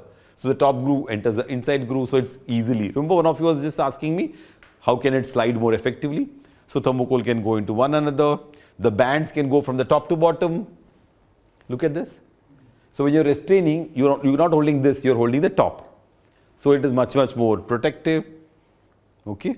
And then finally the detailing, the CAD detailing is happening to get all the things to tooling. And this is the final model which has come out of the 3D print machine. So what we were already discussing, and I already showed you this model where we have the shape. But here again the ear muffs are missing. We still have to work on the ear muff, which is a thermoplastic elastomer muff, which will protect the ear from air and from breeze. So that has to be still worked on, and we are now actually ready to go for the tooling, which is the last stage of the design where you do your user testing. So with this now, the yellow helmet which I showed you, we did some of the user testing, and we came back with some feedback. We improved the design on to see the sizes, to see the shapes, and check what would be the right feel for the right head, and and then with all our discussions with the group teams, we finally worked out, and that's Mandar again. We're discussing the two shells, how the whole detailing can work out better, and then of course like how can we get the interactive helmet, how can it the helmet can be for tomorrow, and what all it can have. It's a very interesting image mind map where we just try to satisfy the basic aspects of the helmet, but the helmet can be much more desirable in multiple ways, which is what our product is the mind map is showing over here. And with that we will close our session, and we like to take some questions if you have any. Yeah, Rijesh, go ahead. Yeah. So yeah, with regard to the form, the overall form and the concept, I understand the main concern, one of it is storage, that is how to reduce the volume of the helmet. Now in this case, by doing this mechanism of having two different compartments or components, we are reducing by say 1.5 to 2 inches of the overall height. And where exactly is it advantageous? Like for example, if it is inside the cabin of the scooties, we have more than what is required. Apart from this, is it like meant to be carried in a backpack, or is it meant to be, what was the bigger ambition behind breaking it into two components? Very good question, Rijesh, there. So see, while we are reducing the volume, we are also saying that we're going to give a ventilation ring around. The ventilation ring is happening, but it is more than just keeping inside the scooty. It is while I'm carrying in the shop, like while using other type of vehicles where there's no place to store. So there are multiple areas, and storage in the office, storage in the bag. So this is very easy to store in the bag also. So storage was of course improved. Also the factor was it became very compact and lightweight and easy to lug around. The size was very adjustable. So with that type of multiple see, the design is always a trade-off of multiple things. So when you put those points together, so we said that that lightweight has come in, easy to wear has come in, and that easy to carry has come in. So with all those things, maybe it is not 100 in each of them, but it is all 40, 30, 20, 80 in all those things, and then it becomes the winning proposition. And we need to still see whether the market will really accept it. There's a perception problem. It's a helmet which is going in. So will my head be protected, or will it get more damaged? So how do we solve those marketing issues through marketing, through channel partners, through aspects? In fact, some ideas from IIT Hyderabad, when we showed this student for an entrepreneurship course, the same thing. They were suggesting that it should be given as a OEM from scooter manufacturers for them, because sometimes they don't have enough space, so they can use it inside the scooter and sell with the scooter. That's also a very good option of a possibility. One of the possibilities, business possibilities for that. But very good. When you finally design, what happens is you do trade off various factors, and then finally you're not as good as you started with for one factor. So that's the culmination of multiple ideas put together, the biggest challenge which we face. Yeah, any other questions? Yeah, tell me. So I have used helmets which are the front jaw helmets. So in terms of carrying the helmet, maybe it's my personal way of handling it. I usually hang it through my arm, like through in between the jaw and jaw space, and that is one way. I don't feel like carrying it with my hands, like it will always be between my elbow. And second is when I have to lock the helmet, it is more secured if I have to lock it around. And then the third part is if I don't want to lock but I need to rest it, I keep it on top of the mirror, through the mirror. Very good. So these are not designed for those, but we eventually end up using it in a certain way. Whereas in this case, I don't have those luxuries, whereas I might have to be holding it with my hand. Or putting in a bag. Yeah, even when I have to lock it, I will have to lock it over the strap, which maybe somebody can just cut it with a scissor and take it off. So are these factors considered, or those? No, it's very interesting. Those are not considered, but you got a very interesting thing of usable, user perspective of that. Remember the persona? He's an office goer persona, right? He may be using a motorcycle to go to office. So you don't want to strap it on a motorcycle, it will get dirty. So he will take it to his office, he'll put it in the office, but the thing is small, so he can go into his drawer, it can go into a bag. So we are looking to map the persona. But here, a very interesting thing, we don't get our personal attachment to what we use or what we are seeing with our friends to the design story. The design story is for the office goer who's taking this every day from his home to office. He doesn't have the headache of locking it to the scooter anymore, getting it dirty anymore, or or if it's little compact, it's easy to put into the helmet. So you look at multiple aspects of design. So there, we need to see that we need to consider the user persona very closely that for whom are you making it. So in the office going scenario, maybe this helmet would be better than the full face helmet. But in a case of a person who is going casually for shopping in the evening, or he wants to wear his helmet in the hand, maybe what you suggested could be better. And you're also used to it. See, whenever you carried. You didn't maybe like it, but went in and you carried. So these are the interesting things which we need to consider when we do design. I'm not saying this design is perfect. Maybe it will fail in the market. But the idea is we are ready to fail. But can we try once more? Can we try a next idea which will be better? But through this journey, we need to understand that design is, always a, continuous process. And, maybe we will be successful maybe after a couple of attempts, even if this doesn't succeed. So now let me quickly show you this, YouTube film. I think some of you have already seen it, where we say how we can design various helmets for various requirements.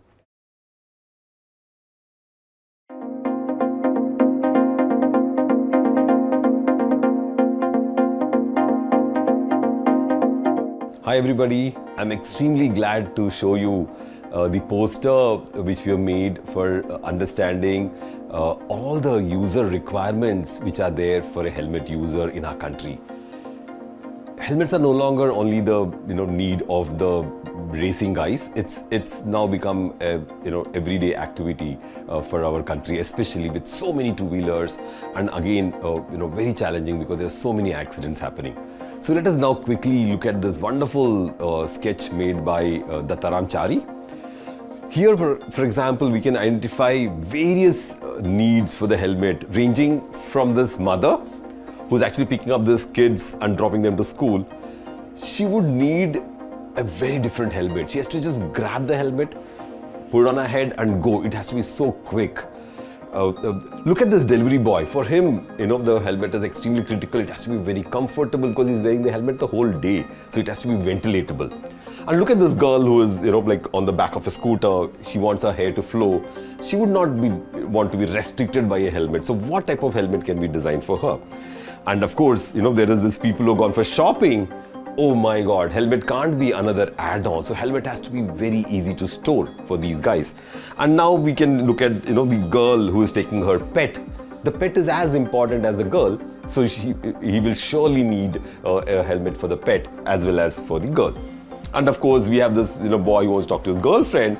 She's watching him from upstairs, but he needs a helmet where he can communicate. So the communication-based helmets. And my most favorite is this milkman who needs the turban, and the helmet has to be used on top of the turban because he just can't imagine no turban when he takes the helmet. So just looking at this one image, varied image in our country, we have a requirement for around 30 helmets. So I was very, very happy to see this, and I said, let me give all these requirements to my design students, and they've come up with 30 options of what these designs should be.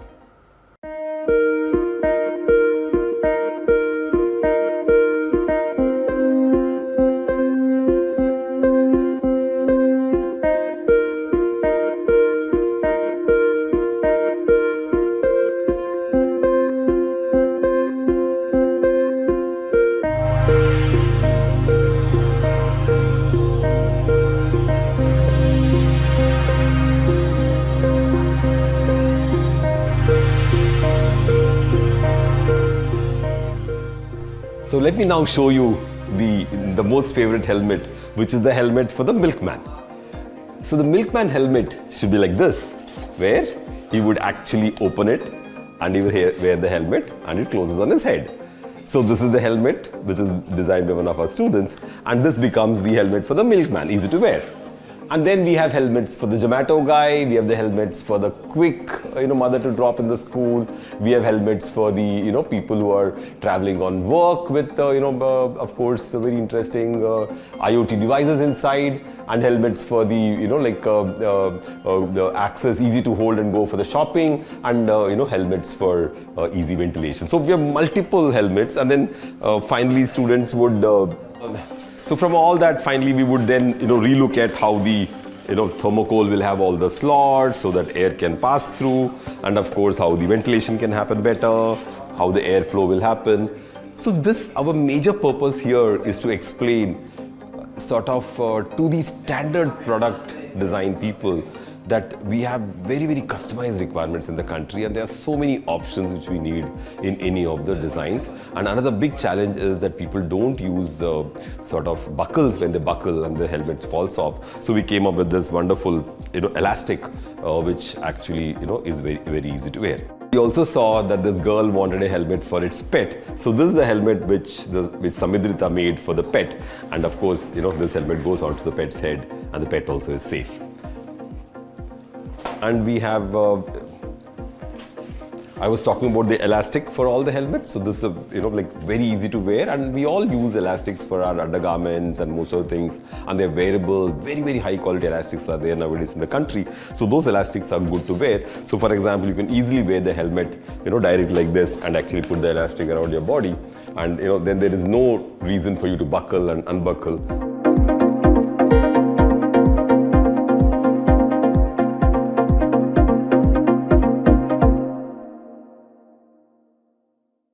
So interesting, Rijesh, did it solve the problem? Like different user, different. So that persona is that, but persona wants to carry it on the hand. Because the office goer would not like to carry it on the hand, right? He's going with a suitcase and all. He wants to put it in his bag and go like a proper person. So formal versus informal, and thank you very much for your attention.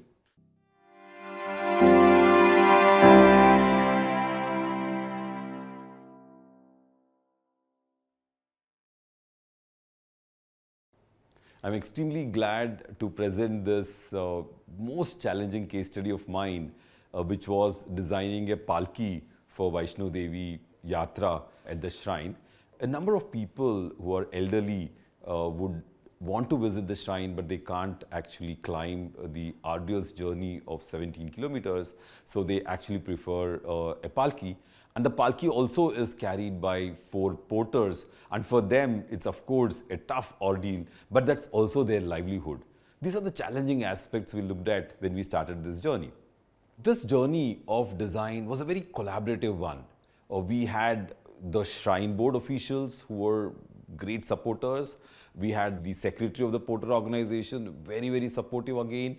We had the principal scientific advisor to the Prime Minister's office, Mr. Chidambaram, who actually was approached by the governor with a request to do something for the porters because it's so tough for their journey to carry pilgrims to the top. And of course, we had our wonderful collaborators, our educational institute, NITI, which is our neighbor in Powai, who helped us with the study of ergonomics in a very great detail.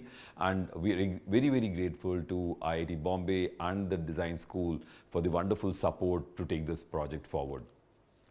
So here again, we used our 7 concerns of innovation as the mandate to start the process. And our first concern, which is the cause, that is, we stood for a cause to design the palki in such a way that it is lightweight, so that the only challenge, the only requirement of the porters was, yaar, ise halka kar do, make it light. And once you make it light, everything falls into place.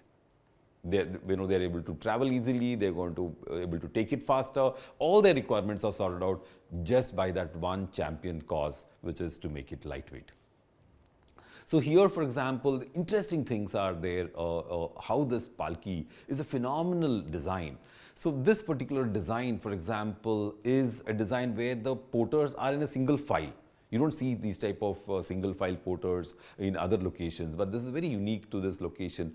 And we'll unravel all that while we go ahead in our journey. Another interesting thing is about this wonderful mechanism of putting the wooden pole on which they carry is tied with this string, and this string actually does multiple roles. It acts as a shock absorber, it acts as a locator, it acts to support the different heights of porters, and it also acts to turn. Look at this wonderful small innovations which the porters have done in the current palki. The current palki has been evolved over the years, and they've got multiple details in this, and that was the biggest challenge for us to unravel. And we unraveled that one by one while we built our prototypes, and I'll take you through the journey. It all started as a student project, and we designed the palki for Ajanta Caves. So this was a project again from a Master of Design thesis project, and we of course designed the palki there. And here it's interesting that the porters are actually next to each other. You can see one of our colleagues when we went to study over there sitting on the like palki, and this is again a different terrain. We learned that different terrain needs different type of design. Different distances to be covered will need different type of design. Very interesting learning. And different pattern of rush, how many people are there, needs a different type of palki. So these small details helped us to understand various aspects. The challenge in the Ajanta project was that the porters had just put two poles on a current wooden chair, and they would take this to the caves for supporting the pilgrims. But then these wooden poles would shake, the chair would shake, because the chair is not designed, the wooden chair is not designed for this purpose, right? And when they're carrying people, the nails are coming off, the screws are coming off, and the patrons are feeling very uncomfortable, and of course the porters are not very good because the chair is pretty heavy. So we said, okay, let us relook at the design, and we tried to design a chair in stainless steel, and so that we used very thin stainless steel pipes to make it lightweight, but we exactly copied the design as it is, and we took it for our trials. This is a student project which started very creatively. The student had some phenomenal designs with a round pipe and two legs. But I must tell you the story of how we built that prototype. And when we took it to Ajanta Caves and we tried with that first design, the pipes which were the leg rests actually went into the thigh of the porter. So then we realized how important it is to understand how the palki evolved, and that's how we came up with this simple design, actually a copy of the current design, which works so well in the terrain as well as the distance. Here you can see that the pole is at the handrest. Then we went to Elephanta Caves close by in Bombay, and at the Elephanta Caves we found again another surprising thing. The same palki, similar palki was being used, and the pole was attached to the floor of the seat. And then we said, wow, what a design intervention, because Elephanta Caves, the rocks are steep. They don't need the center of gravity of the person to be low because the distances are very small, and they want good clearance, hence the poles are attached to the bottom. See how critical the terrain is for designing the palki, and that was a very interesting lesson for us. And that also was again one of our teaching assistants project where we created the palki for Elephanta Caves. With all this at the back, we had this wonderful learning from the palki we designed for Ajanta. The learning is the palki needs to be maintenance free, very critical, because the porters don't have much resources, poor things. They are mandated by the government to charge very minimal fees, but the government doesn't give them anything. That was also another challenge for us to see that we do something for them. And it had to be simple so that they can easily operate. And we have to keep the porters as our primary users. We can't say that the patrons should be comfortable. They should be comfortable, but our primary user would be the porters. And of course, as I kept on mentioning, the terrain and the surrounding environment will be very, very crucial for our design. And the palki, of course, needs to be low weight as possible, and the materials and manufacturing should be in such a way that there is no maintenance, and local vendors should be able to manufacture, and of course should be able to repair. So these are the key learnings which we got from the Ajanta project.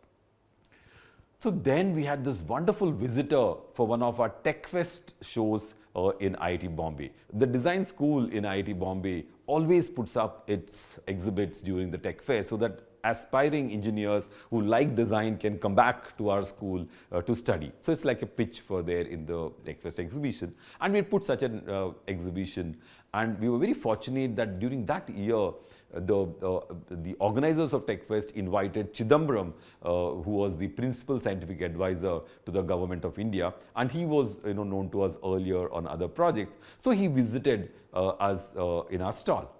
And he was so thrilled to see the Ajanta palki, and he immediately said, we would want you to work on the Vaishno Devi palki also.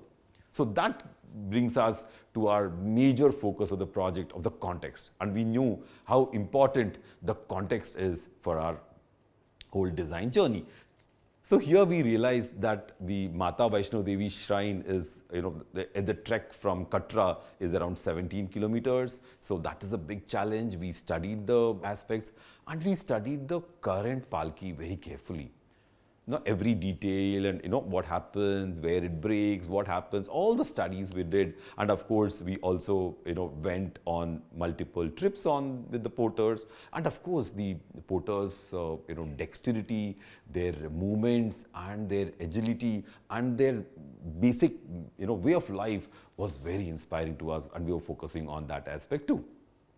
And then we realized that they also had teams. So 4 of them would form a team, and they would customize the palki to their requirement and go to a local vendor and get the palki made. So now, students, all of you have to realize that we are now in a very difficult terrain. A customized palki for a team of 4 people with a particular height would customize that to their requirement. And here, the requirement is, if the person is tall, the palki is longer. If the person is short, the palki will be shorter, right? So those challenges, we didn't realize at that time, but that we realized, quite later. Again, we kept on repeating this very interesting aspect that one palki will not fit all situations. And that is the whole focus of the context. And here we understand that, it's of course the people which matters, the type of communities which do this work, the terrain, and the location, the distance and the environment. All these factors become very critical, and we did explain already how critical all these are. So here, for example, it's important for us to study how the porters actually lift the palki and how much rest they take while they go forward, and what type of situations they encounter. They shift the load from one shoulder to another during the journey, depending upon the load of the patron. If the patron is 150 kilos, they will shift the shoulders much more frequently. If the load is lighter, they will shift the shoulder less frequently. But the cue comes from the first porter. The first porter, because he's on the uphill slope, will actually shift the shoulder. The next one will shift the shoulder. The third one will shift the shoulder, then the fourth one will shift the shoulder. So that's how they have the cue, which will go one on top of the other. And the shift is synchronized. And they have a good understanding. They are all very good friends. They always go together. So this team becomes very, very critical for the access. And we have, a multi-level user, as I rightly told you. We have the porters, who are our primary users, the pilgrims, who are our, sort of secondary users. And we also have a lot of tertiary users for whom we have to be very careful with, which is the local fabricators and of course the shrine board, which will organize the distribution of these palkis. So with that, we had this wonderful understanding of the current palki. We did a good ethnography study to understand the porters. We made friends with them. We went to their village. And they did tell us a lot of interesting, situations. And one very interesting thing was that when the government made a road, motorable road, they all went on a hunger strike. And that's where the governor had approached the principal scientific advisor that, why did you improve it? Because they really want to use it as their livelihood, and we can't spoil their livelihood.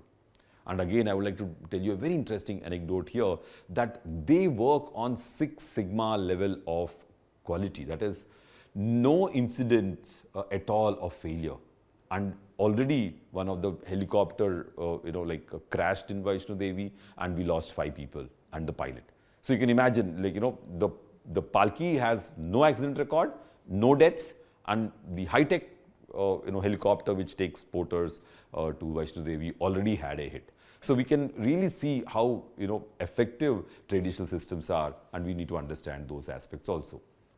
The third important aspect is, I've been telling you all about the insights from the start of this case study, but we need to consolidate all the insights as a comprehension.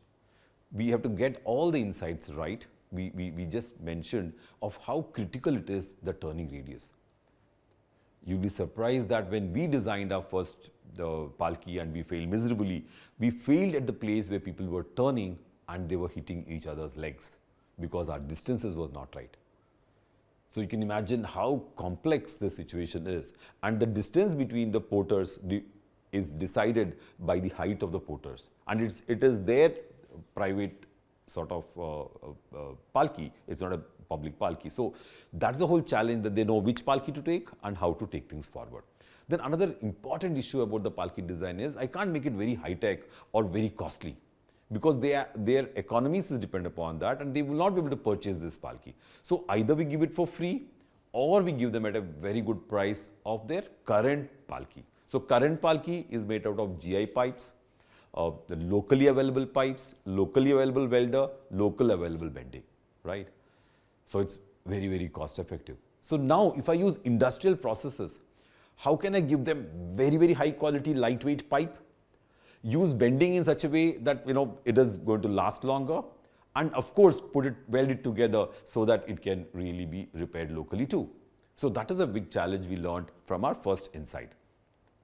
And then of course we have the second insight of how do we take care of the fatigue which happens with the palki. While they keep on carrying the porters, the material goes through a fatigue cycle.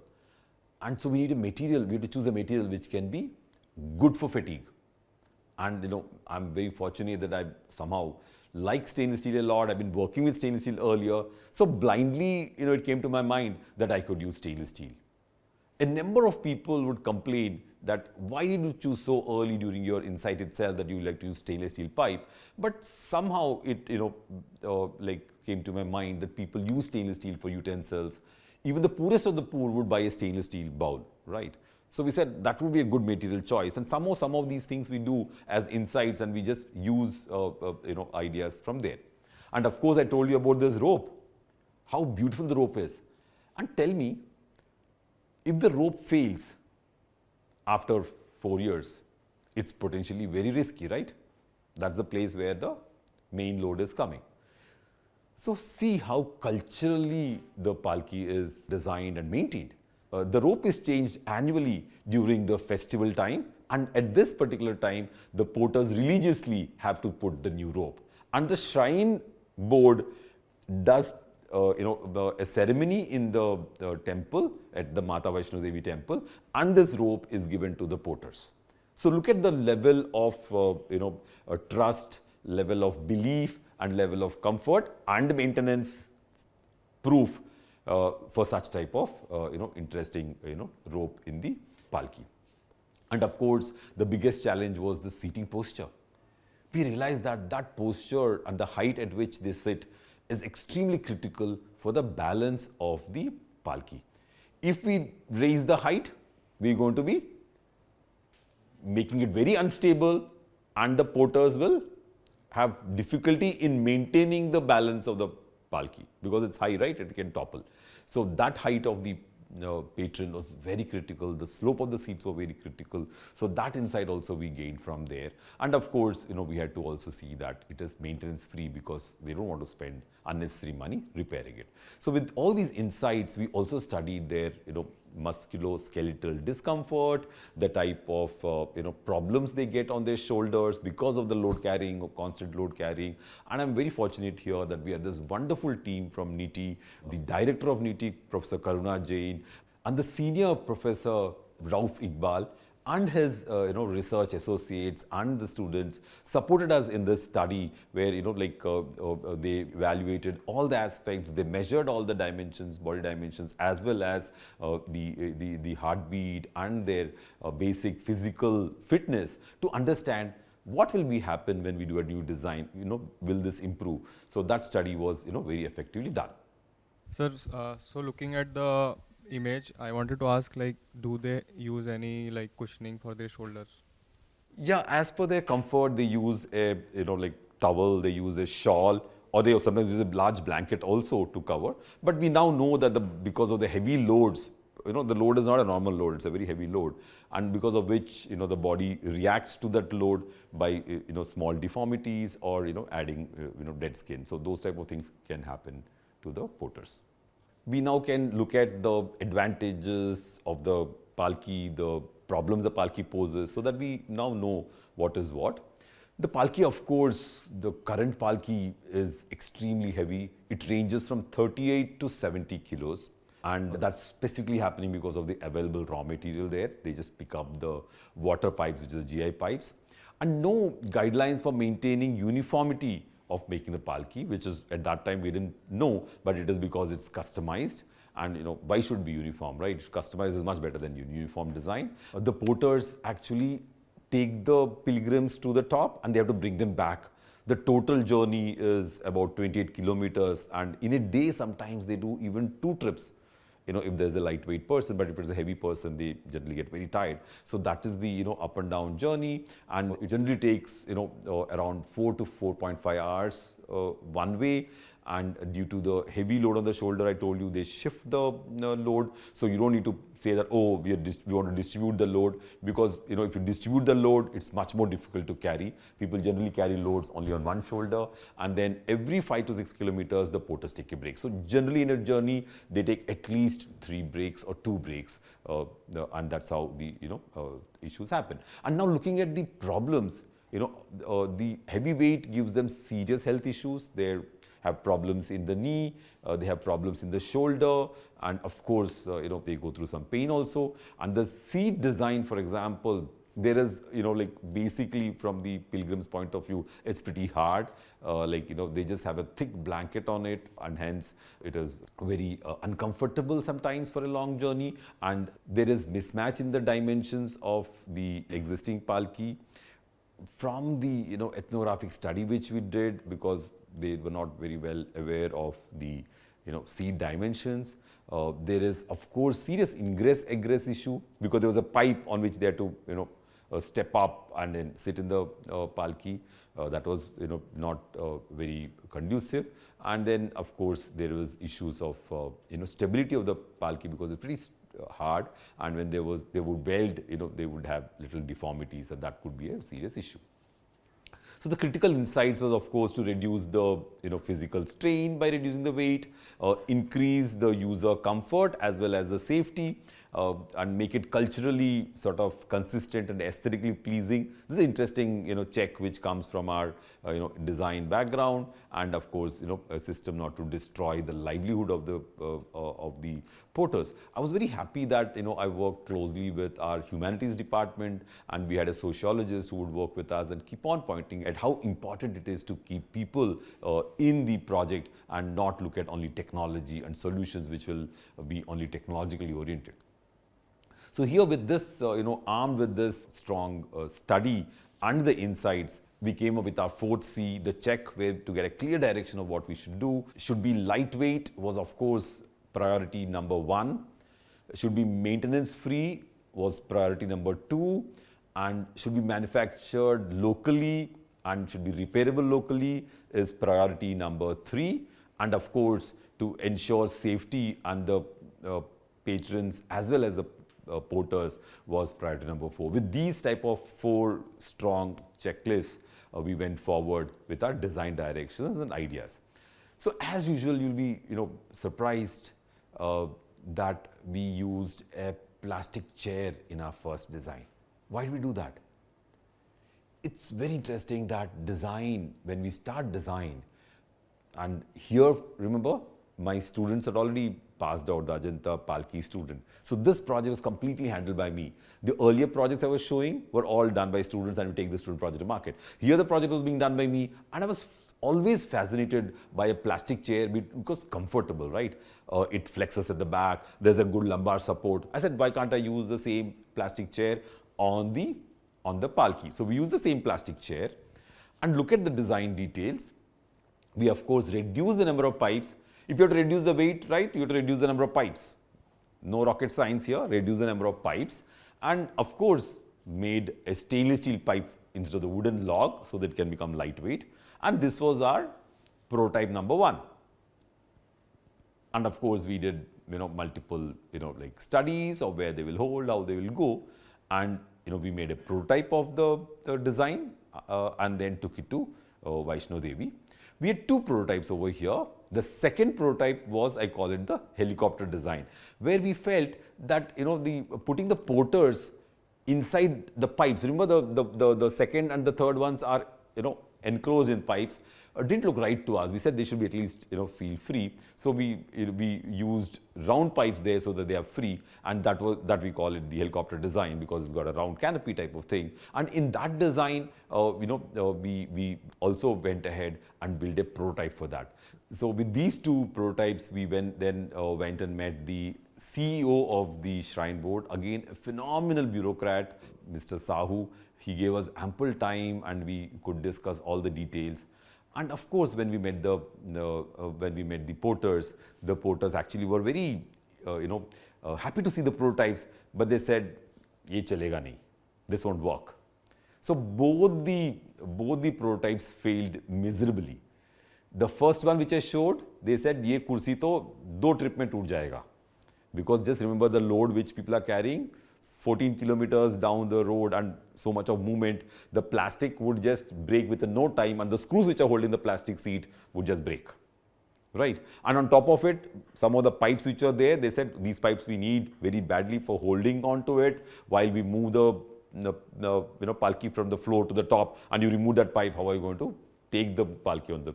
So very interesting insights. So we took those insights, and the other second prototype, you saw the one which was the curved one. We were very surprised that it just didn't work at all. And when the porters lifted the palki and with the load, the palki was actually swinging so much that it was difficult to walk also. So in all the design journeys, sometimes it's important to try. And such type of designs, we always try to see how things work. And we did try and we failed. And we went back with a lot of learning and designed our third prototype, which we built. So here I like to introduce you to the pitfalls of the innovation journey. We call it the valleys of death. So here, for example, we did the design, we made the prototype, we failed, so we go back to design. So design is an iterative process. You check, you come back. So here we designed our third prototype. Here you can see how we built the prototype. This one now had integrated steel chair. It had pipes, full length pipes, so that there's no gap. And we took this, of course we had handles which are made in a different way. And we took this prototype back to the field for trials. In the earlier palki, we had this structure where the footrest is low, but you have a pipe. So when we built the prototype 4, we raised the footrest up so that when you go in and sit, you're not getting a pipe as an obstruction, because people wear saris and all, it was very difficult for obstruction. So there was less good leg room, and your luggage was also under your seat, and you get good support. And then when we tested, what happened, Vaibhav, can you understand? When you raise the footrest, what will happen? I think the one who is traveling gets more comfortable having the leg raised. But that comfort, like for example, if you sit leg raised, the comfort is of course there, but even with the leg round, nothing will happen. What do you think could be the reason that we failed actually by lifting the footrest?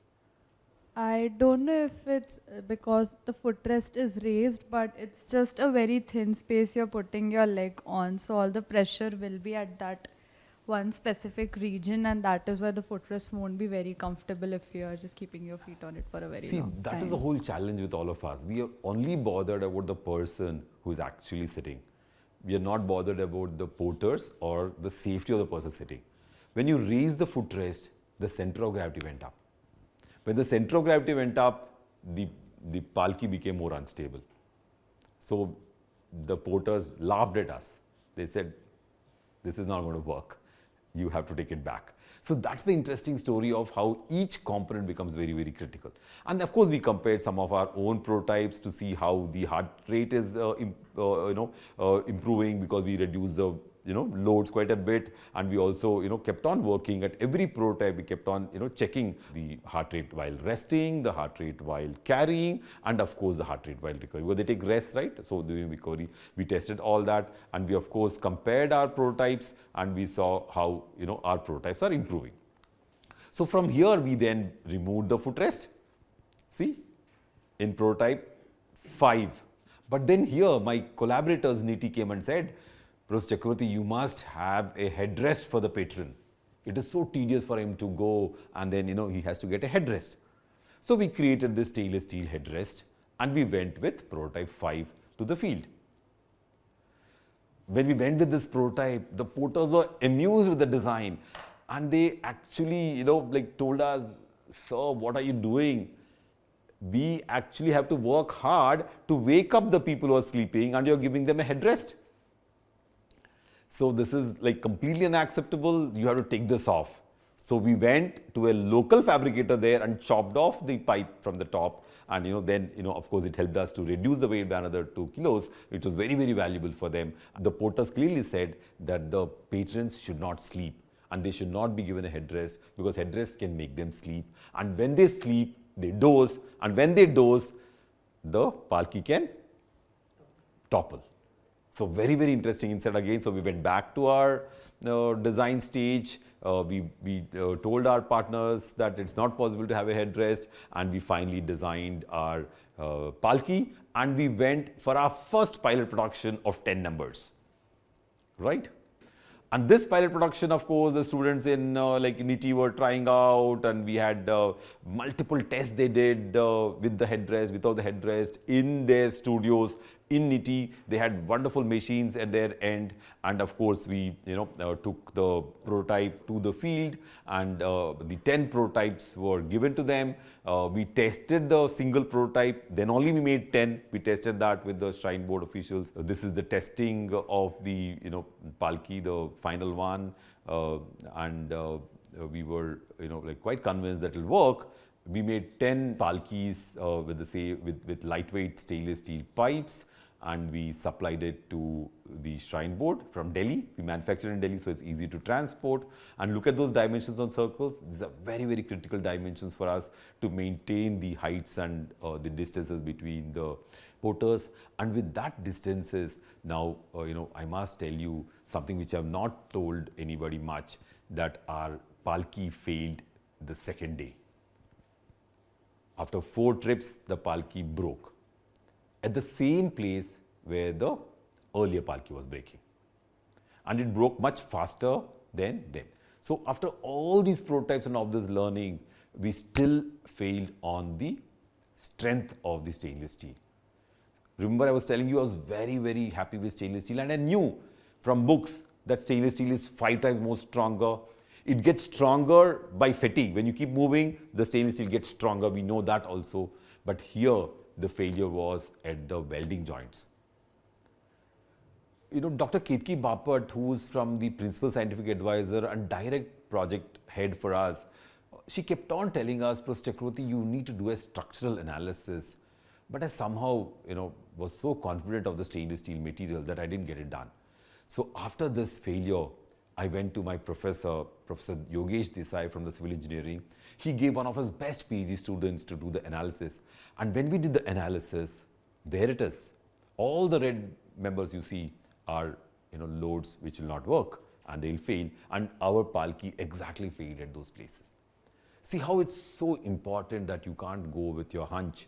You have to go with data. You have to go with engineering. You have to go with structural analysis to take any of your projects to the market. So that was a very interesting insight. And then we went back and then we designed the next one. The bottom pipes were made a little bit more larger diameter. The top pipes were the same diameters, and then it also was considered to come out as a boat, so that the whole pipe is one single pipe, and we removed the stress points in the corner. And this is the improved model, and you can see the improved sections also. And this is the comparison between the structurally evaluated design, which is the one on the far left, and the one which is closer to you is the old one. So these are the load points which are there, and these load points actually were the ones which were failing. And when we designed the new one, we completely took, there's no point, it's not going here, it's completely going to the front. So when we went to the front, the load was well balanced, and we increased the diameter of the bottom pipe over these pipes. So there are 2 diameters, and that actually worked well. And then it was structurally validated, and we made quick drawings of this, and we immediately sent. So once we did the design, we had to quickly fabricate the palki. So we actually built the palki in our product development studio in IDC IIT Bombay, and we're very fortunate in Bombay. Now here, it's a very important thing I want to mention, that your ecosystem for innovation has to be very good. In Bombay, we are very lucky that we got very, very good quality welders who actually work in companies outside. So we went to one of the companies, requested one of their welders to come and weld for us. He finished his shift at 7 o'clock and came in the night and welded our palki. Because remember, welding has to be very good. I was mentioning in the earlier time also. So here we have this, excellent welder who welds pressure vessels. Pressure vessel, when you weld, you have to weld without even blowholes. So he's this excellent person. And here we finished all our, prototype and we took this for testing. And it was, there was no problem at all. We used it for 10 days at the Vaishno Devi shrine, and this was very good. We built 5 times factor of safety in this. The palki was very good. So here again, what's interesting is we had constant meetings with the principal scientific advisor's office, and they have a method of actually bringing in experts to evaluate. So once we did all this design, they called a PRMC meeting. It's called Project Review and Monitoring Meeting. We had eminent members in the committee. The members were very, very experienced in multiple fields. We had Dr. D.N. Badodkar, who is an associate director at BRC. Then we had Dr. A.C. Rao, associate professor at the ICT Mumbai. And we had Dr. V.M. Phale, associate professor from VJTI Mumbai. With these members in the meeting, which was called for by the principal scientific advisor, I had to quickly build my presentation and take the approval. Then on it will go for mass production. So here, for example, I made a wonderful initiative. I invited all the porters from Vaishno Devi to stay in our hostel in IIT Bombay. They came down and they, of course, helped us test the palki, tell the people that they are happy with it, and that's how we could finally, get the implementation done. To the everlasting credit of these 4 porters who stayed for 3 weeks with us, we had valuable insights from them. And we also learned some very interesting human aspects where they said, like the patron is God for us. We take great care of them. Even if the palki breaks, we see to it that no harm comes to our patron, and we bring them safely down, even with a broken palki. So those type of insights are very, very critical for us. And here we have, for example, the comparison between the old and the new. The material, of course, is much, much more stronger. We had used stainless steel 304 grade. The weight has been reduced to 34 kilos from nearly 65 to 45 kgs. There is, of course, very, very good longevity because of more factor of safety. The load carrying capacity is also pretty good, and of course the product looks much, much better after the redesign, and the handling space for proters is very spacious in compared to the earlier one, and the maintenance is generally half yearly, and in our case the maintenance is not needed at all because it's stainless steel. There's hardly any painting needed, and the porters were extremely happy. So here, when we compared the old and the new palki, we realized that carrying uphill, the heart rates were pretty low, and of course downhill low. It's not rocket science, right? If you reduce the weight, the heart rate is going to come down. So, but still we had to test to evaluate our situation, and the porters' feedback was phenomenal. Their resting, every part of their body was feeling better when compared to the earlier design. And some of the key salient features, as we clearly said, that we reduced the weight to 34 kgs. Even a 1 kilo weight reduction is fabulous, but we clearly reduced by 10 to 15 kgs, which was great. It is durable, and it is maintenance free, hence there is no cost involved there, and the porters are very happy with that. And there is much more comfortable seating for the patrons because we use much better ergonomic seat design at the same level as theirs.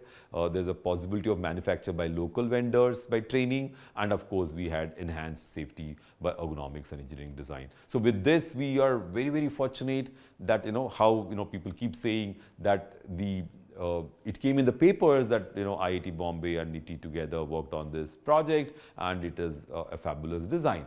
And this was noticed by the chairman of Jindal, because when his mother went on a trip to Vaishno Devi, she requested her son to donate 100 palkis to Vaishno Devi.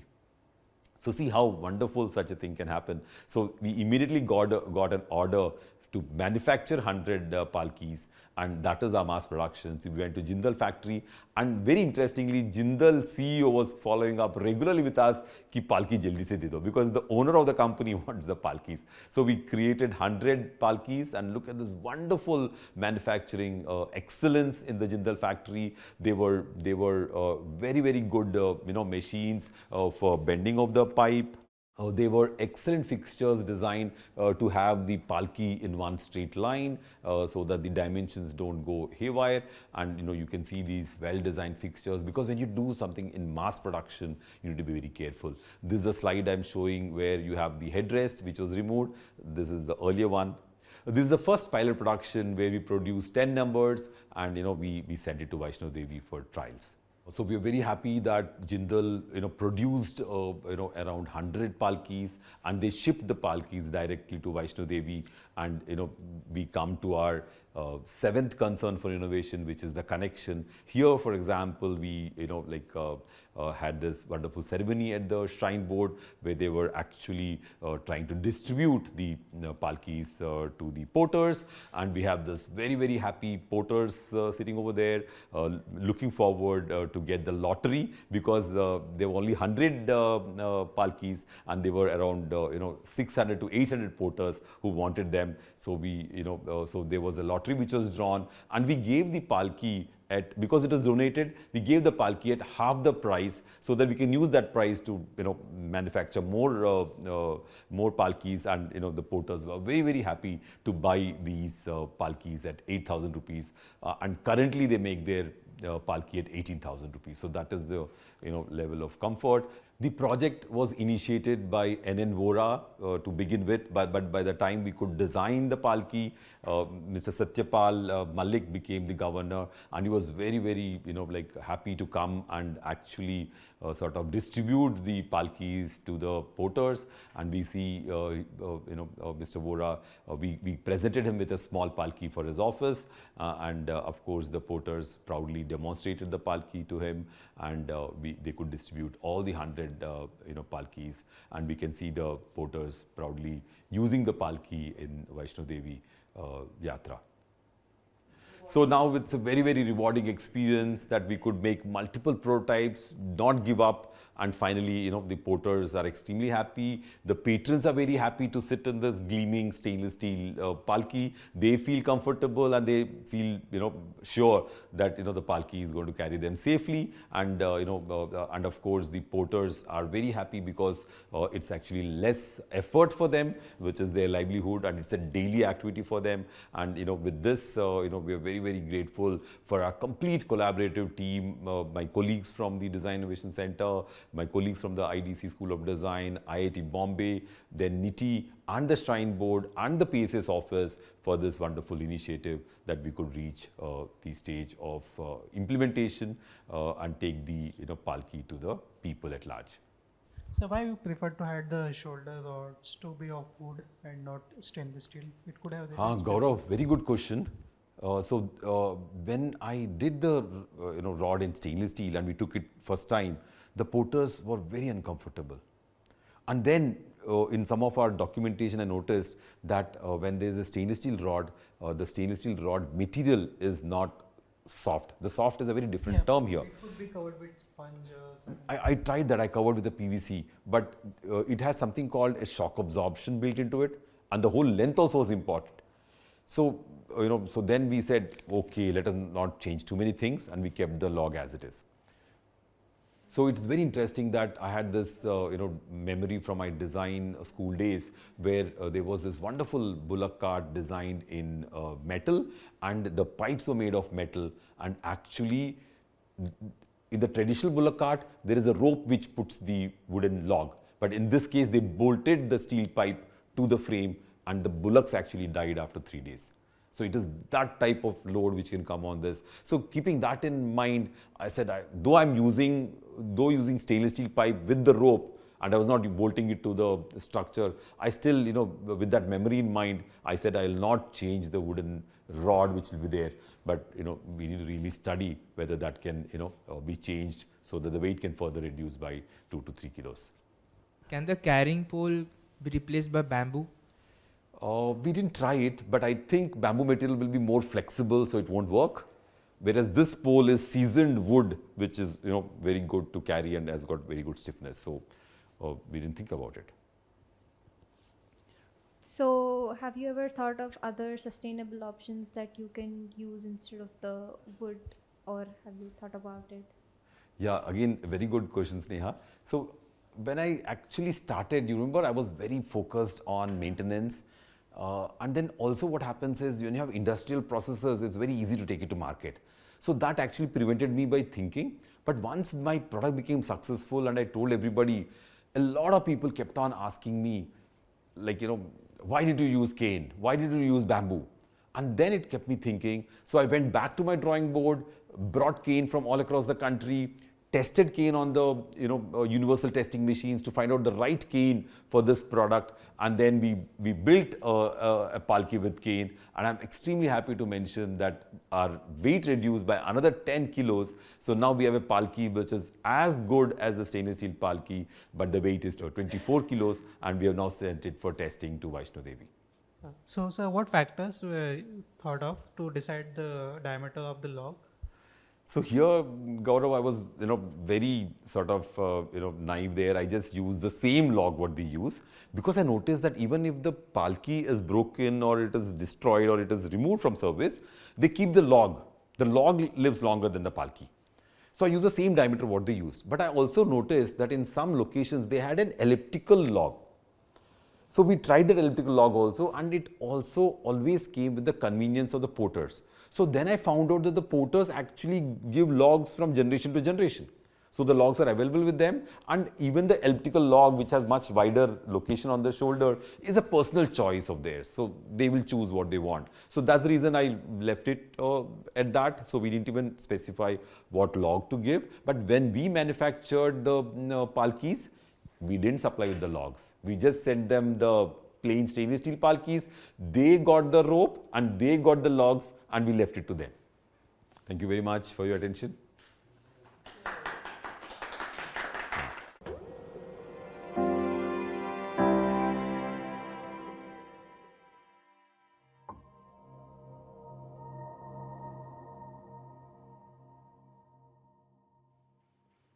So students, I'm extremely glad to present our maintenance-free letterbox story to all of you.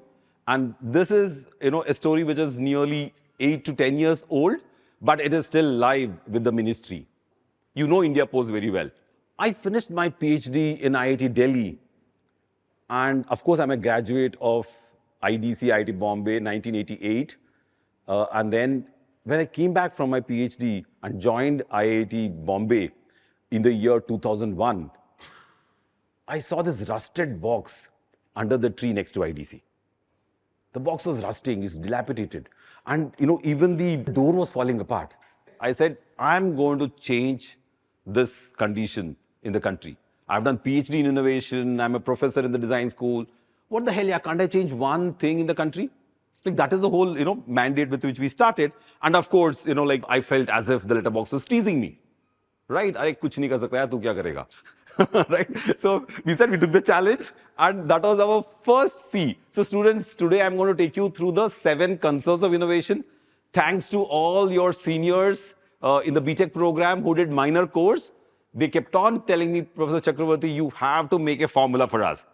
We work with formulas. We don't work with ambiguity. So this is the formula for design innovation. Got it? The formula for design innovation is Chaku's 7 concerns of innovation. And the first concern is cause. So you just stand for a cause. And if you stand for a cause, we take a resolve that we'll solve this problem. So I stood for a cause, and I said, I'm going to solve this problem of creating a box which will not be like this. And to the everlasting credit of late Mr. Srivastav, he is the Postmaster General of India Post for the Mumbai region. The whole of Mumbai comes under his jurisdiction. So we went to him, and then, he was very forthcoming. He said, I'm very happy you came to me. I am an engineer myself. I'll be happy to, work with you. And then he suggested that I'm not looking at some 20 problems. You just give me One solution, and that one solution is make it maintenance free. Very simple. Then I came back to IIT Bombay, and I was asking my students, yeah, chalo, who will design this letterbox? What do students want to design? Cars, motorcycles, like and TVs, washing machines, user-friendly products, furniture. But nobody wants to design a postbox, right? So we had to convince one student, who was very, lucky, that Siddharth agreed to take it up as his thesis project, pre-thesis project, not even a thesis project. And then, our journey started. So we again went to Srivastav. And we told him, we are taking it up as a sponsored project. The student has to be paid some money to build all his models. And you know what he said? Srivastav said, nothing doing. We don't have any fund for these type of activities. Very natural, right? Why should anybody fund a student project? Tell me. Will students deliver? Will you deliver? We don't know. He doesn't know. I also don't know. Right? The students have a choice not to deliver, right? They have a choice to fail in a course.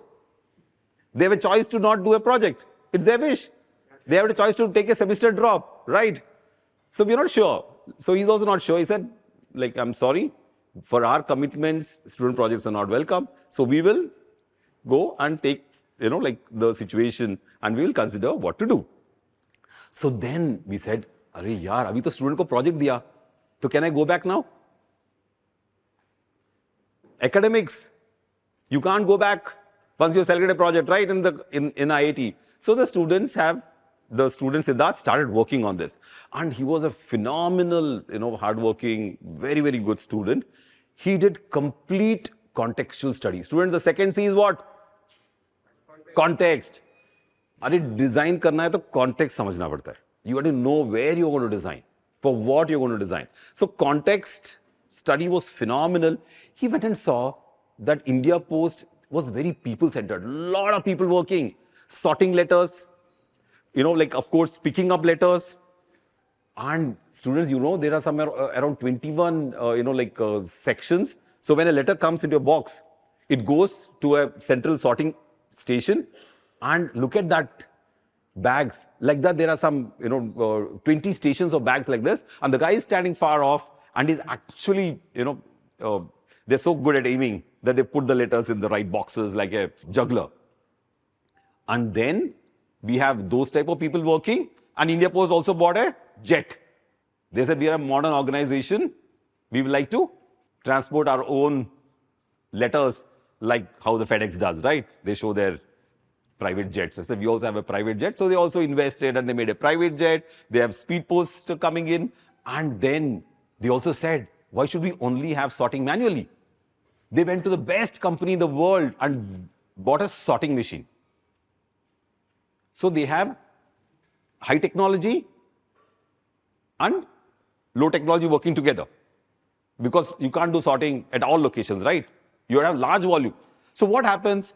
All the letters from all over the Mumbai have to go to the sorting machine to do the sorting. And it has to be infrared coated. You know that, infrared tag lagana padta hai usme to do the sorting.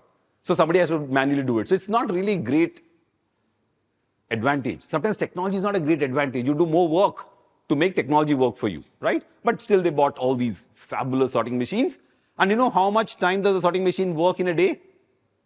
It costs a couple of crores and it only operates for 1 hour. Khatam karta hai yaar kaam 1 ghante mein. Abhi kya kar sakte hain? Now, do we need that type of machine? Maybe no. But that's the only type of machines available in the world.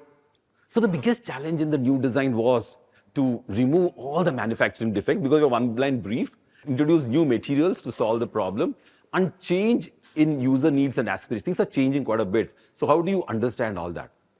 In the contextual study, students, Siddharth did wonderful work with understanding the postal organization. Remember?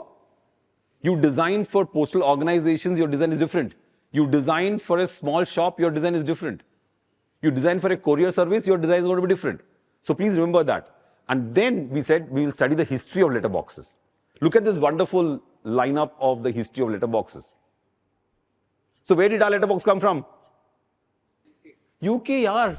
They bought their first letterboxes into the country. बाद में हमने improvise किया उसको. And then This is the whole history of first our letterboxes were like that. And then we had this TV type letterboxes. I'm very proud of the TV type also. And the most earliest ones when you were not even born, or maybe I was also not born, we had those type of letterboxes in the country, which was completely imported from UK and assembled over here. So I'm very proud that my professor who taught me design, Professor Atwankar, also designed the letterbox in 1995. And then, this was very popular and it was installed in front of Prime Minister's office. And Indira Gandhi happened to see it and she liked the box. They said, new design, new modern design, please implement it all over the country. And they implemented that all over the country. And of course, and then we saw that it was not followed up, it was not continuously being used.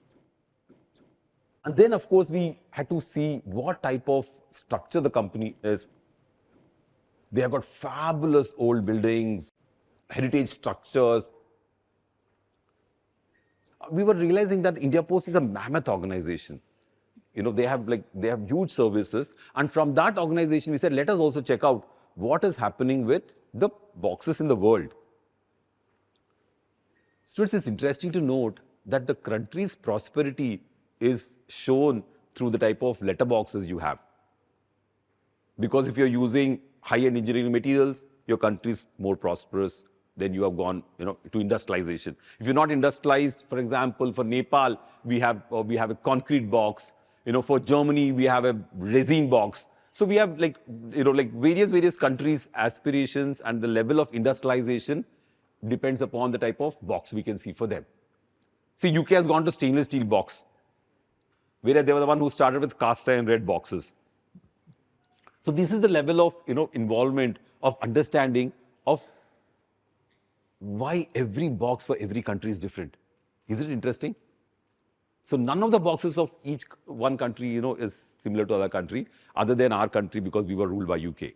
So we said we need to change that look and feel and come up with our own new box. So that's also another challenge we come up with. And we also see that in the postal department, the lowest division clerk is the one who opens the letterbox.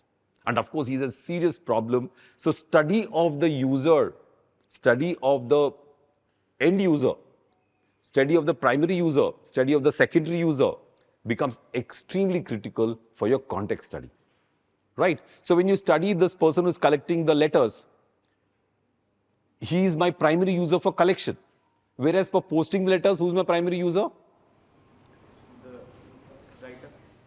My primary user is all of you. From a child who is 12 years old to adults and elderly people who want to post letters, right? You're my primary user. So that, understanding we need to have, that we need to understand requirements of every user. And for installing the box, the people who do maintenance of the box also are my secondary users or tertiary users. So I have to do design for them also. How can I install it much more conveniently? So you'll see all that coming up in the design journey. Okay, so after we did a thorough analysis of all the user problems. So what are the problems my postmen were facing? My postmen were not able to open the lock in the rainy season. Why he's not able to open the lock? Rusted, yeah, very good. So he's taking a rock and hitting with a rock neck, and then the lock opens. And then it doesn't lock back, right? So it's a big challenge. And then, for example, there is so much water on the top of the flat round ring. There's a round ring or flat ring that it rusts and water seeps inside from the rusting. So what happens when water seeps inside your letterbox? Letters get soaked, and if you use a fountain pen, khatam yaar, tera letter gaya. It won't reach your destination. Okay? So very big challenge. So a lot of people earlier said, letter mein address likhna hai to ball pen se likho. That is my time. During my time, my parents and all would say, letter always with ball pen. Okay? So that is an important thing. And of course, very serious problem in collecting letters from the box. You have to sit down and take the letters. And another serious problem is that when it is raining, my student went during rain. When do you test your boxes? Tell me, students. In the worst condition, you have to do your testing or your user testing. Why in the worst condition? Because then it will work even in better condition. It will work in the good condition anyway. Worst condition में काम करे तो अच्छा तो काम करेगा ही. So worst condition is rainy season, And when my student went, this guy, poor thing, he was holding one umbrella on the top, he was opening the lock khul nahi raha hai, then he's hitting with a rock, khul gaya, then letters nikal raha hai, barish mein gila ho raha hai. So very, very serious problem of even collecting, and then his bag is getting wet. Right? It's quite a serious problem, and all that was considered, and these insights were recorded. Right? Short lifespan, rusting from water settled on the top. Do you need rocket science to find out whether it should be a flat top or a curved top? Nahi, na, yaar, simple hai na. And then, why are houses with sloping roofs? They're not foolish, right? Sloping roofs helps in water flow, easy to exit. Look at that pit over there. That was done by a postman, so that the water goes and stands in the pit rather than sogging the letters. And look at that mat inside. So he put a mat. So all these insights had come, and then they give painting contract. When they give a painting contract, what will the painting contract do? He will paint over the rust. फिर क्या होगा? और ज़्यादा बढ़ेगा rust, because अंदर वो और भी humid हो जाता है. ऊपर से भी आप बंद कर रहे हो, पानी भी जा रहा है, so it becomes very, it rusts more, so it will become, full cavity. And then the design is meant for rusting. The formula for rusting, students, are you seeing? Mild steel, गाड़ दो जमीन में, what happens? Water collects there and helps to rust more. And the rust will progress to the top and water will seep in. Right? This is the TV type box, which is also rusting because it bolted directly inside. What was the purpose of this top plate? Directional. You're showing which side is the post office, earlier days. वो direction sign भी post office के ऊपर होता था, and that is not done properly. And students, I must tell you, the postmen were complaining that you have everything under the sun in the box, along with the letters. Rocks, cigarette cases, garbage, right? How to prevent that? Can design prevent that? Hey, BD students, can design prevent that? Yes! जोर से बोलो यार. We can prevent that. Design can do wonders. Now we'll see how we are going to prevent all that from happening. So we will see how we prevented all that. And then, students, the biggest challenge was Diwali. Diwali में bomb अंदर डालने से बहुत अच्छा आवाज आता है. So we have to prevent that also, right? So to make it difficult for them to, get the laddi inside or the bomb inside. So that also can happen. And of course, how do you solve this? Water and muck all around, and then buildings are getting constructed next to you, and you can't take out the box. Why? Why you can't take out the box and place it in another location? It is stuck inside. And the ministry has the direct approval to place the box wherever they want. The India Post regulation is there. You can take out the box and place anywhere and nobody can object, in malls and colonies. So that type of freedom the ministry has, which is Senate, which is approved by the, Parliament.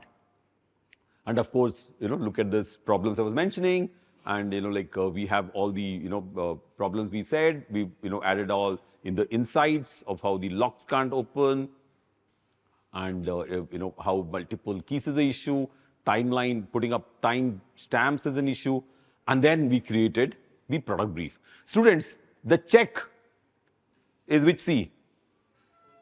Fourth C. The fourth C is the most important C. It tells you whether to go north or south.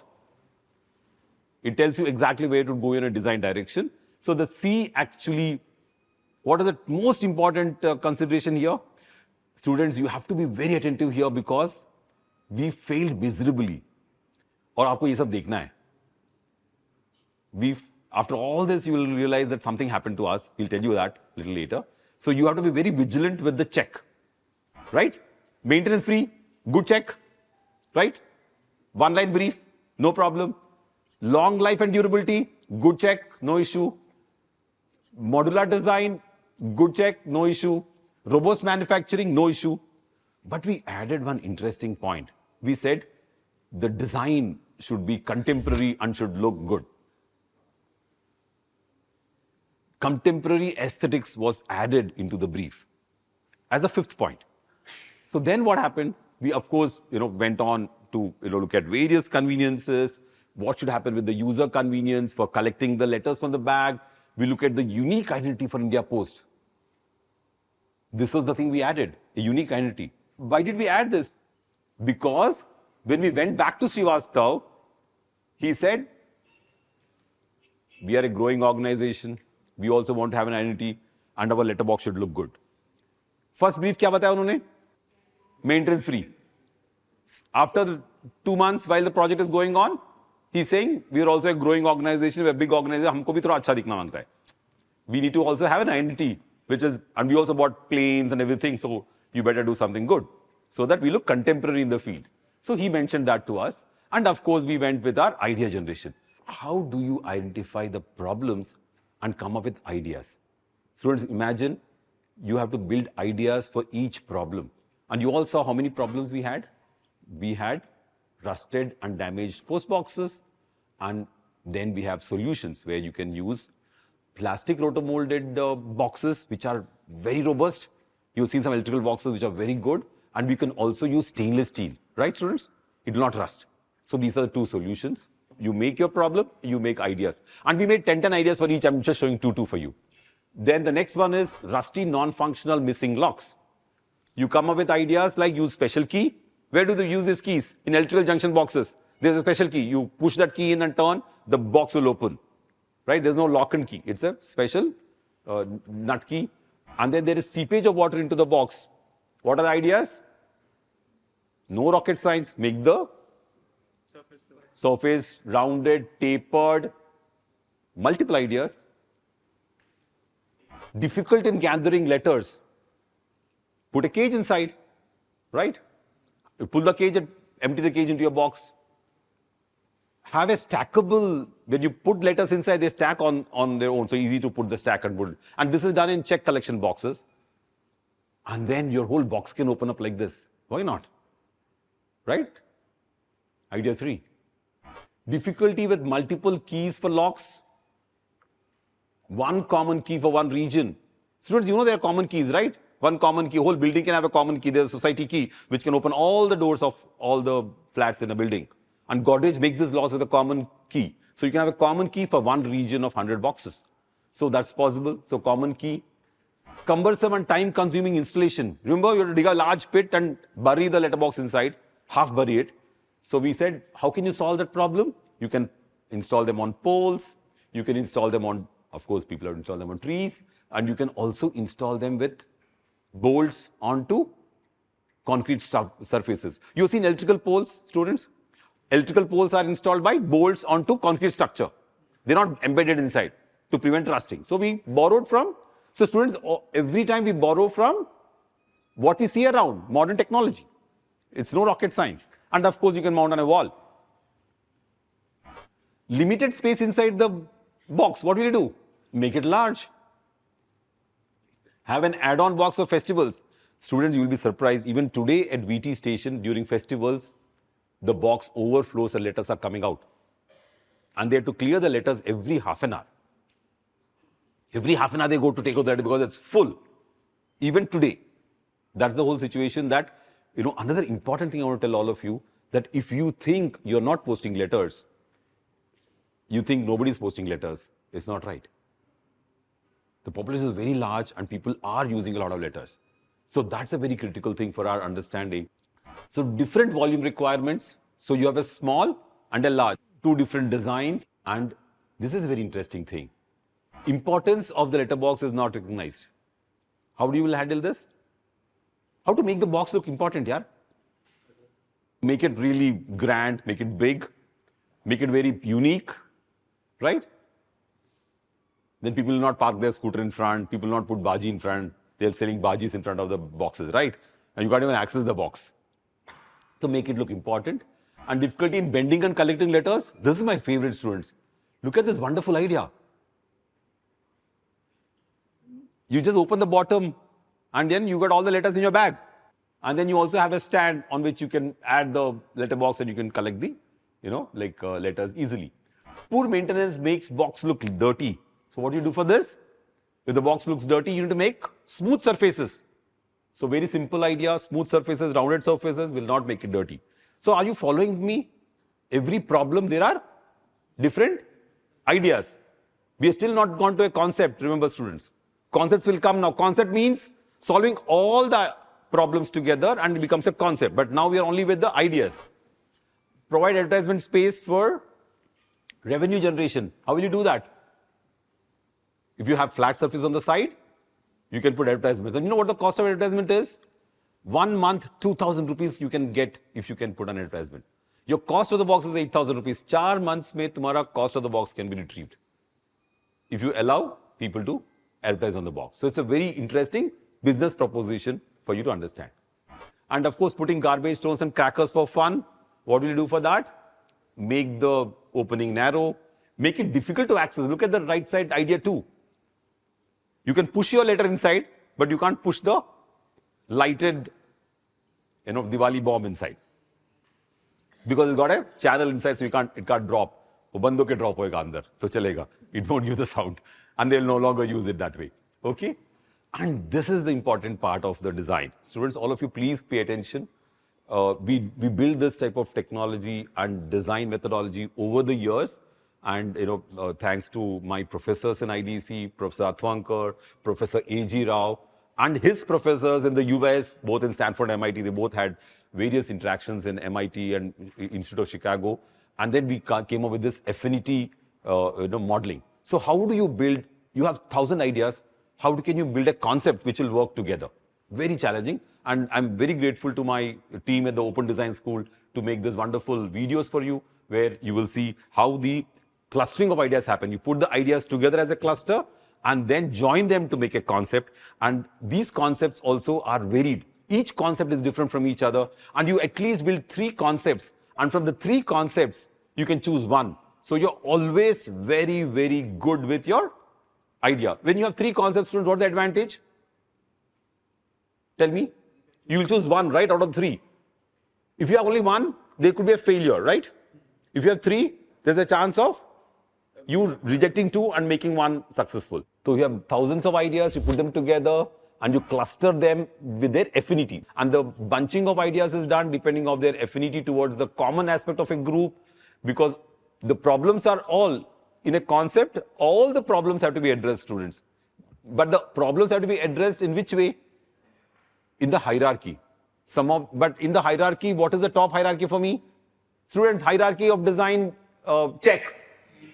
Maintenance free, very, very good. So that's the top hierarchy for me. All the concepts should be very, very good with maintenance, right? And then the basis of such grouping varies from project to project. So in this project, we did this type of grouping. In another project, it will vary. In this case, the type of material and the method of manufacture was used as a basis to group the ideas, because in this case, maintenance free was important. So manufacturing and materials were the key for doing the clusters. You saw all these ideas earlier, students, right? These ideas have formed clusters. The first cluster is very, very focused on sheet metal, flat surfaces. It could be stainless steel or metal, right, students? The second cluster is fully focused on plastic, rounded shapes, edges which are rounded, plastic molding. So it's all focused on plastic. And the third cluster is focused on a plastic top for getting you good waterproofing, and the metal bottoms. No, they're rounded tops and flat bottoms, right? So these are the 3 clusters which have come up. Let us see how we build the concepts from this cluster. Again, the sheet metal cluster, the advantages and disadvantages of this cluster, mainly, it's strong, it's durable, it is rust proof, easy to handle, can be fabricated to create large products. And what are the disadvantages?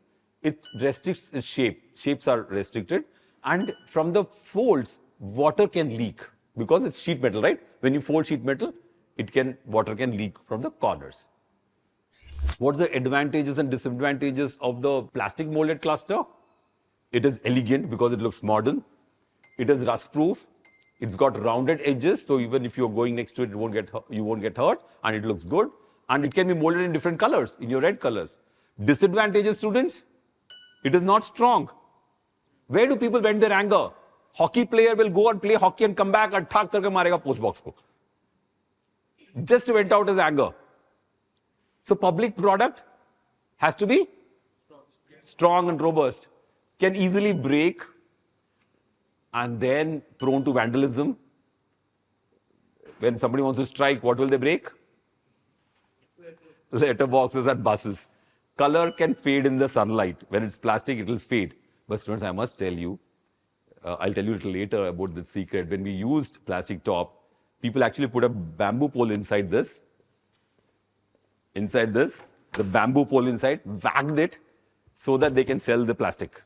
Okay? And then the metal and plastic top, what are the advantages and disadvantages? Strong body due to usage of metal, use of molded plastic for top cover, opens possibilities of new shapes and also makes it waterproof. Very, very good. But the disadvantages, the top can break, hence high-grade engineering plastics has to be used, which increases the cost. We used engineering plastics for that top. But if you put a bamboo pole and take lever mechanism, 2 kilo load equal to how many kilo load at the back of 1 meter? It can still break, right? If you leverage and break something. And then, of course, the biggest important thing is moving from clusters to concepts. The cluster of ideas is easy. How will I put all the ideas together to build a concept is very, very challenging. The ideas in a group are then combined to form a concept. Ideas are isolated solutions for focused problems. Concepts represent a complete solution. ना यार मेरे को पूरा problem solve करना है ना. I want to solve all the problems in my concept. The concept addresses all the aspects of the check, which is the product brief, but at different grades. Okay? So here we go. Now we'll show you how the concepts were built from the clusters. So we have the 3 concepts which came up, concept A, concept B, concept 3, and now you will see how they were built. So this is the sheet metal cluster, students, please see. All the ideas were taken and added to the advantages of the sheet metal. Are you following how interestingly it has been done? It's really wonderful. You remember that that top seesaw one was supposed to be making it look important, right? And that importance is coming creatively by turning it around and putting it on the top, right? It makes prominent, right? When you have a tapered top, it makes prominent. So the whole front, which is easy access, is coming from this. The prominence is coming from the top. Flat surfaces is coming from the other idea. And of course, you have the bottom leg coming out of the box. And this is the sheet metal concept. Okay? This is the plastic molding cluster. The top round, which goes from the other one. The cylinder goes from the other idea. The bottom opening goes from the second idea. And of course, the rims and supports are coming from the third idea. And you have this wonderful rotomolded plastic, strong, tough, made out of high-density polyethylene letterbox. And then you have the third one, which is the plastic and sheet metal cluster. You take the top, you take the bottom, you put the base, and you put the opening for your posting slots, and this was done. And then, of course, we selected the concept C, which was having maximum advantages. And now comes Chaku's 6th concern for innovation. You finish your idea generation, which is conception, and this is crafting. This is the most critical thing in design. When you do a sketch, it's diamond many. So many people can sketch. But the challenge is to convert the sketch into a crafted product, right? So we'll show you the journey of crafting. So we've decided what type of materials should be used. The plastic top, we said engineering plastics. We use Gilloy, which is one of the best plastics, a combination of polycarbonate and ABS, used for roof tiles in the US. Roof tiles, very strong, right? And this material was used from GE Plastics. And then we have the door fabricated out of stainless steel. And of course, the front posting slot fabricated in engineering plastics. And then comes the interesting aspects of aesthetics. Design students are very focused on aesthetics. And I keep asking my students also, students, is aesthetics functional? ये बंदा no बोल रहा है यार, इसको पीटना पड़ेगा. BD students, aesthetics is functional. Yeah, you want to look good. या तुम लोग कितना टाइम खर्च करते हो कौन सा शर्ट पहनना है? करते हो ना? Especially when you're going for a program or a date or whatever. You will, of course, wear the right type of clothes. You want to look modern. You want to look good. Right? So aesthetics is functional. It's psychological. It is motivational. I can add 5 things to it. And you people undermine it. और ये बंदा हाथ सिर मुंडी ऐसे ही ला रहा था आगे बैठ के. Not allowed. Aesthetics is functional, so my students spend a lot of time on aesthetics because nobody addresses that issue. Engineers तो address करते ही नहीं वो बात. So we have to train engineers from day one. From now onwards, you better be, very vigilant of aesthetics as a very, very important aspect of any product. Let it be a machine or let it be a haversack which you use or the water bottle which you take. You should feel good and proud to own such a product, right? So here we are. So we said, what will the plastic top look like? Is the first one looking very dated and antique? It is like. So he said, wo nahi chalega. Then he designed one more top, which is a little bit more inspired by TVs and, plastic products. And then he said, that also looks a little bit more old-fashioned. Can I make my letterbox look new fashion? So he's taken inspiration from the fronts of TVs, and the fourth one he selected as more modern. Like you want to make a modern letterbox, right? Right? So Sara, and then how much the models are small, this much. How much time does it take to make these models? Half a day. Quick. You make your models and decide which ones will look smart and which ones will look modern. Khatam, right? So here we are. Out of the four, you take the smart one and then you do CAD modeling. And after you do CAD modeling, now you do fine refinements. The first one is fully rounded, the second one is more smarter because you got flat front, right, visually. So the second one was selected as the final, design, and then the back also was removed. It made, when you made the back flat, it looked more smarter and more modern, right? So the top is now double flat, and you have the CAD model ready, and then you have all the detailing of the product ready, and then you build your part modeling in CAD, and you take it for fabrication. We are very fortunate students in Bombay. We have tremendous amount of sheet metal fabricators called the Panchals. They can fabricate anything with hand, which is done in mass production in large tooling like deep draw and things like that. They do with hand and hand beating. So to the everlasting credit of Siddharth, he finally made this small prototype before he graduated from IDC. So this prototype was presented to the faculty. Faculty was also very, very happy because it had a plastic top which covered the whole thing. It had all the features which he mentioned in the design, and it became a, it became a good product. So what did we do? We have the Shenoy Innovation Studio in IDC, and the Shenoy Innovation Studio works on projects built by the students to take it to market, right? It's a great product, right? Why can't I put it in the field? So for doing that, you need money. So where did we get the money from? Alumni. To the everlasting credit of Sudhakar and Suresh of 1970 and 1972 batch, they gave us $200,000, nearly a crore of rupees at that time. So 1 crore to build the studio. So we built the studio to do various projects like this. And they were very inspired by the letterbox project. And this happened during the largest Pan IIT event in the US in 2005. In 2005, I showed this book to them. They were inspired and they granted this $200,000. We built the studio and we started working on the project. So that is the story of how the alumni can really look at innovation in a new way and support us. And these two alumni are the most sought after alumni in the US because they are the largest company there which works with the government and the military. So like they have huge resources. They also work with the American Post. And they do something called, of course, data mining and data visualization and data brokering. So they have that, facility with them. So there we go. So here we are then, we took to the Shenoy Innovation Studio. We built the bigger prototype, right? So now, students, I want to tell you a very interesting thing. I took this letterbox and went to PMG. Postmaster, mera boss kaun tha? Postmaster General, right? I'm in touch with Postmaster General. So he said, wow, I'm so happy, yaar, tumne bana diya. Bola, sir, 60,000 laga banane ke liye, aap doge kya? He readily paid 60,000. He didn't blink an eye. He paid 60,000 rupees to us, and we put it back in our innovation studio, and then he took the box and he kept it with him.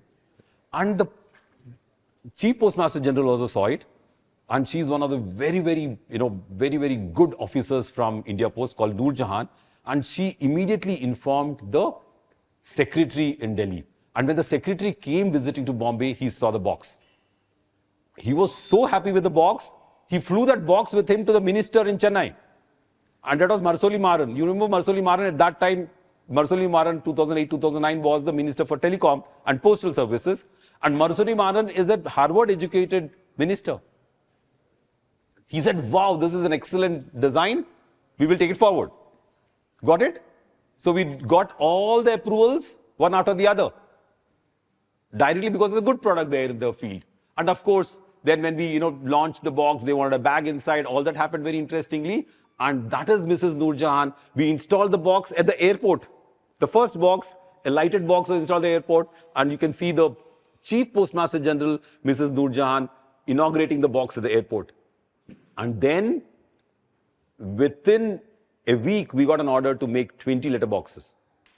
And we had to supply 20 letterboxes to 5 states. The ministry is from which state? Tamil Nadu, so 5 in Madras. Minister of State Shakil Ahmad is from Patna, so 5 in Patna. Then design happened in Bombay. So we said we will need, we need 5 here. And then Delhi is the head office. So we need 5 there. See how the political distribution happens, students, have you realized? Very critical. You have to understand this and it's valuable. No harm in doing that. So we made. Now the challenge is when we got the order for 20 letter boxes, they put the money in our bank and said, Chakravarti, we have given you the money, now make the boxes. Look at the beauty. We are asking for money we were not getting earlier. Now the money is in the bank and they're saying, you manufacture and give it to me. How can a professor manufacture? So fortunately, I'm trained in Larsen & Toubro. I worked for 6 years in L&T before I became a professor. So I had the complete experience of manufacturing. So immediately contacted vendors, redesigned the box to make it manufacturing friendly. So for manufacturing friendly, I removed all the top display and put the display on the door. Students, are you following that? And made the top much more smaller for ease of manufacturing, ease of cost. And then quickly made 2 prototypes and flew this to Delhi, took the approval from them. Look at the earlier one, look at this one, students, right? And then we used, I told you I'm from, worked in L&T, used the best machines for manufacturing. CNC laser cutting machines, CNC turret punching machines where accuracies are to the tune of 0.01 millimeter. When you punch sheet and when you fold, you get very, very accurate corners and you can weld them to make it very, very leak proof. We did all the designs and an interesting thing happened, students. My engineering, mechanical engineering helped me when I went to the factory. When I went to the factory, I realized stainless steel has a property of work hardening. What is work hardening, students? Add stress to it so that You can, when you hit it, it becomes stronger. You hit it more, it becomes more stronger. So what we did, we hit it a number of times on the turret, automatic turret punching machine. So then I can use very thin material to make it cost effective. Stainless steel is very expensive, right? 5 times expensive than mild steel. So by hitting it like this, what did I do? I just got it to 2 times more expensive by reducing the cost of the material. So we did that by reducing the cost. This is the wonderful laser, cutting machine, and then this is the wonderful bending machine, CNC bending machine. This machine is so intelligent, students. You should follow me. That it can actually bend to get a curve. Look at that curve on the side. To get this curve, it made 32 strokes. Chuck, chuck, chuck, chuck, chuck. And then I got around. And it is so intelligent that it also tests the springiness and toughness of the sheet and calculates the spring back. When I hit once, whatever spring back happens on its own, and see to it that I get a 90 degree. You got it? The beauty of CNC controls. Students, all of you know that. So the CNC control gives you that type of accuracy. So we did that on this wonderful CNC machine. And finally, we have this wonderful, new letterbox with the red top and with the stainless steel front, here. So now the climax of the story. We suddenly got an order for 200 number. 20 तो बना लिया यार कैसे hard work करके. Now they put cost of 200 numbers in IIT's Dean R&D's account and said, now you produce 200. And then we clearly know that it is a very different ball game to produce 20 and to produce 200. So this is the 200 ones. So when we produced the 20, we used FRP top.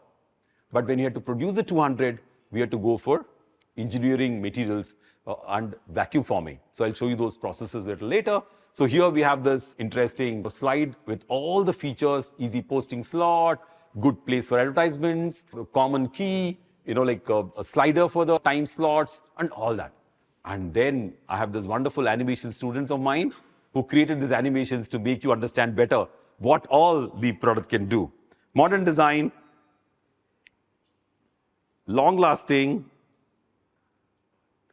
user convenience. You got the height low, so young boys can post the letter. You took care of ergonomics. People from car can post the letter. It is mass produced, so you can use very, very high-end machines.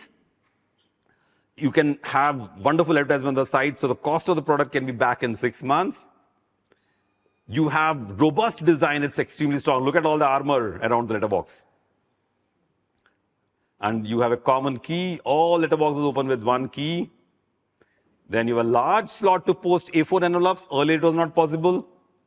And you have good stackability, so a lot of letters can be filled inside. And of course, it is extremely strong.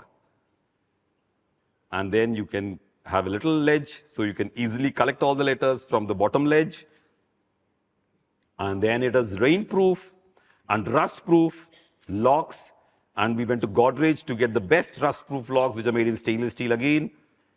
And then no water ingress because of tremendous amount of detailing where the door goes and flushes, so there's no water and hence no maintenance. And of course, rust-proof materials.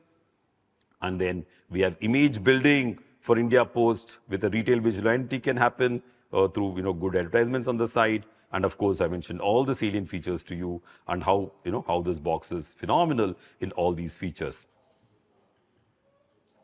And students, we also made a small box and gave it to all the postmaster generals, a small memento, and they kept it on the table and they were feeling proud of the box. So that was marketing, right? So I did everything what I did in L&T. I didn't say it's a government product, so I won't do it. So that was wonderful. So we got our 200 orders. We went to vacuum forming to make the top in the best materials, which is engineering plastics. Then we actually, this is how the vacuum forming happens. You have the sheet which is fabricated. We drew the sheet ourselves. The sheet is specifically the right materials. We built the sheet ourselves. We imported, unfortunately, from China at that time. We got the raw material. We rolled the sheet. We vacuum formed the sheet in that shape. And we made the top with that sheet. And then, we have this wonderful collaboration with multiple companies.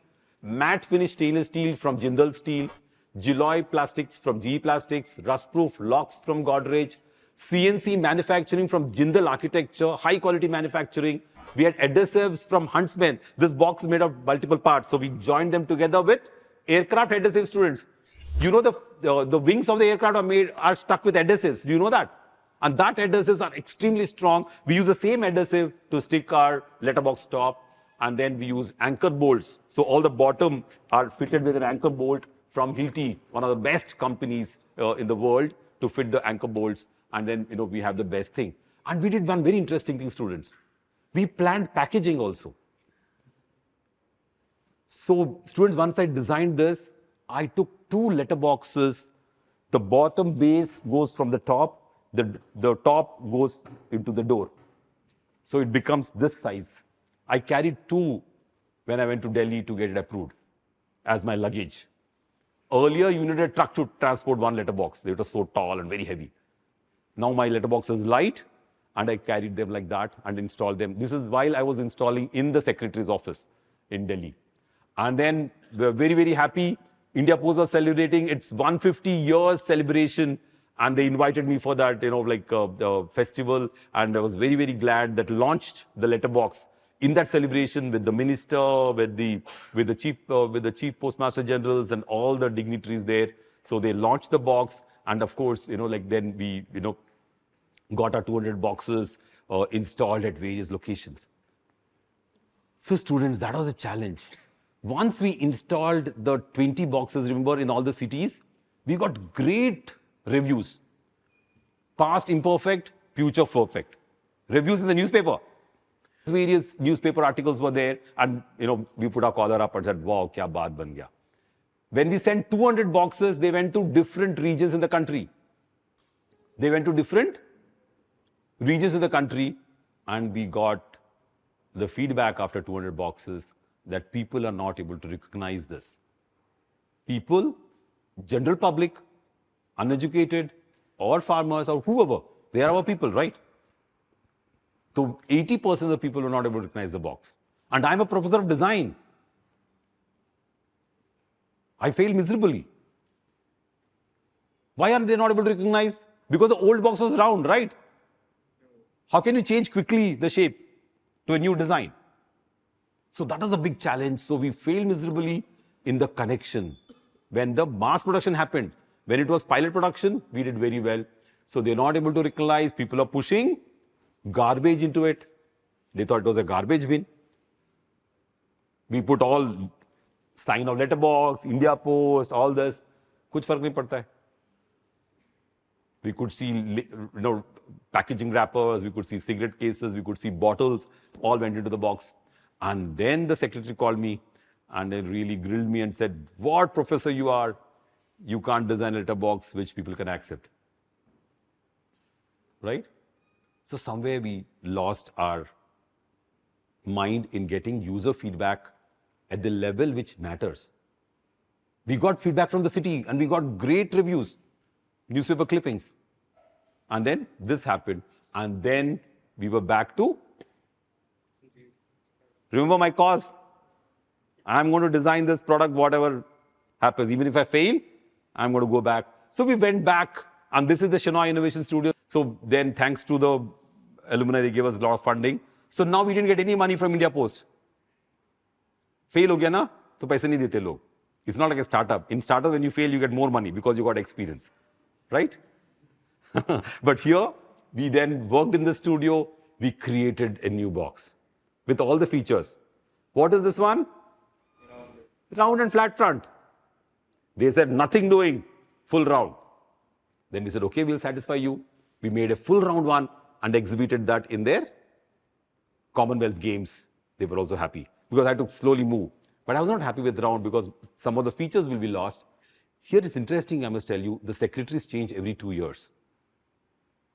So the failure is also gone, right? People have forgotten. So now the new secretary came and Professor Chakravarti, where is your box? He was asking me. Oh, I said, it's here. And this time I showed them the red box. So what did we do, students?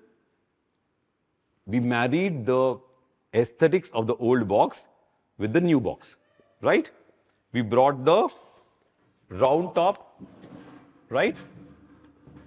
We brought the round of the old into this and made it fully red, right? I showed them the red top like this. We, thanks to our Dean R&D, he supported us with the tooling. We made the metal tooling. Remember, my 200 boxes, somebody whacked away the top. So now there's metal and this is plastic, right? So we did the tooling and we did the deep drawing in sheet metal. That's the deep draw, like the way you make car bodies. Car bodies are done with deep draw. And then we took the, merging the square and the round form. And that was the final what we gave them. And then we were very fortunate that the Postmaster General came and inaugurated that. When, during Tech Fest, in Tech Fest, we exhibited our box and we invited, abhi to hamara khud ka project ho gaya na yaar. India Post is no longer supporting. So we exhibited during our Tech Fest and said, please come and, see our box. And he was very happy. He saw the box. They said, wow, this looks good. And I have no problem. And we were also very fortunate that during one of our convocations, we had invited, our Prime Minister. Students, I'm extremely happy to say that the Prime Minister visited our IIT Bombay for a convocation and he approved this design.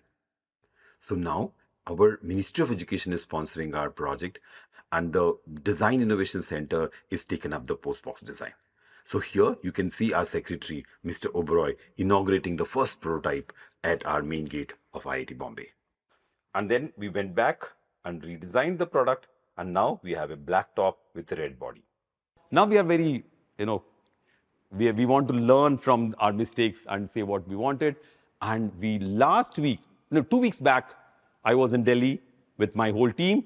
We went to the secretary and this box is exactly right now under the opposite secretary's room in India Post. And that is Aman Sharma, secretary's executive assistant.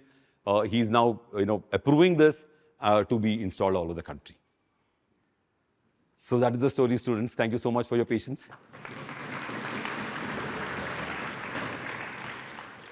I'm very glad to present this lineup of all the prototypes and the pilot production of the letterboxes to all of you in our product development cell in IDC IIT Bombay. So this is the first prototype we built, and this prototype was done by hand. So the stainless steel sheets were purchased, the cutting was done by hand using machines like this. And then our expert fabricators, who are the skilled craftsmen called the Panchal in Marol Sakinaka area, built this sheet metal with the right radiuses and with all the details and very accurate construction. So after this, we went to make the top. Remember, we were always planning the top to be in plastics. So the top was made in fiber-reinforced plastics, again by using the expert craftsmen who actually make statues with fiber-reinforced plastics. They use resin and they use fiber and they have a mold and they keep it on top and they build. So this is our first prototype, which is the whole start of our journey. So after the prototype, we went into our pilot production of 20 numbers. And then in these 20 numbers, we used very, very high-tech machines for both bending and fabrication, as I told you earlier, and of course, a much more slimmer fiber-reinforced plastic top, because 20 still we could make using hand processes. But then, as I told you, we got the next order for 200 numbers, and that's a large quantity.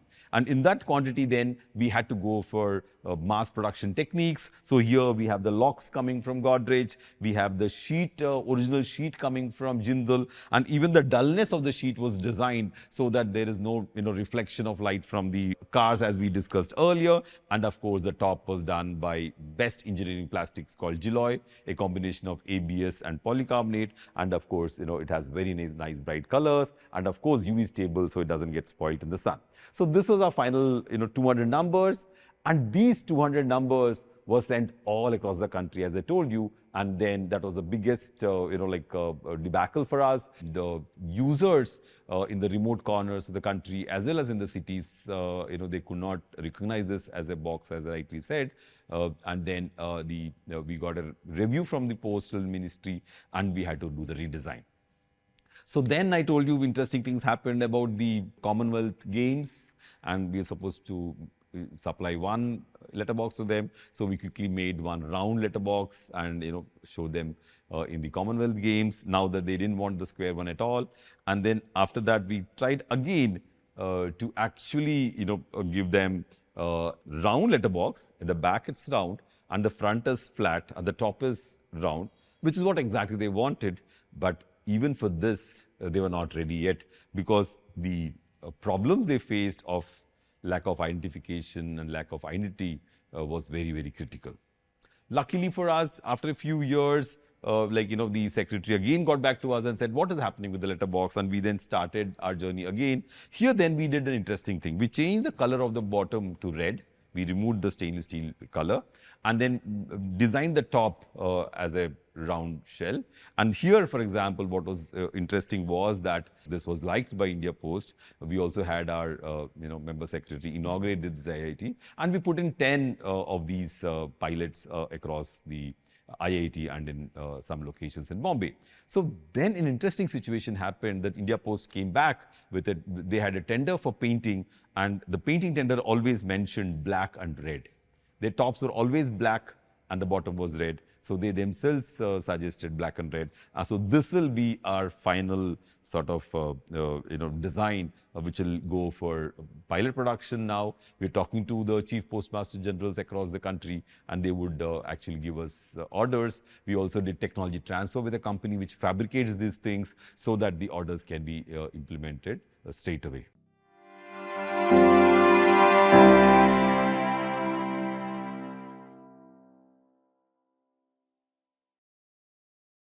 We will show you a live case study. In fact, I was part of that live case study while I was working at Larsen & Toubro. You will get a clear idea of how one discipline or one situation or one professional cannot get innovation going on. It has to be a collaborative effort. It has to be a culmination of all the strengths of every discipline for innovation to happen. So these are those important series for you to understand the innovation process. So we are very clear that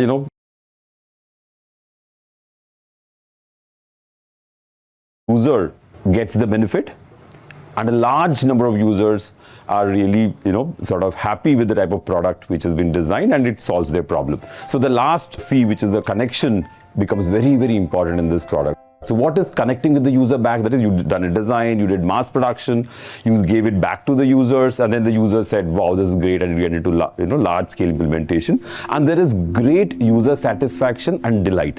So in an innovation to happen, you need to have great user satisfaction.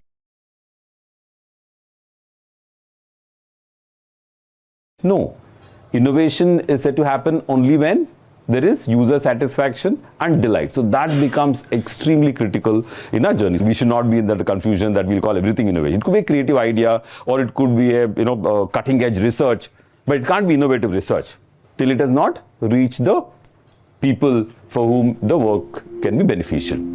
Let us now focus on our L&T Z line. What are the 4 core pivots which worked over there? The first user is coming and filling petrol. The other user is a person who is actually filling petrol for you. Tertiary users are the users who are manufacturing the pumps, who are installing the pumps, who are distributing the pumps.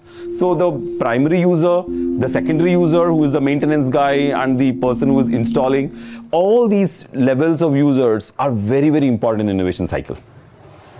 So these, so when we say user focus, it is multiple levels of users, not just one person who is the end person who is using it. So now let us come. Company, in fact, they had saying that, oh, we're completely losing business. We have a serious problem in hand.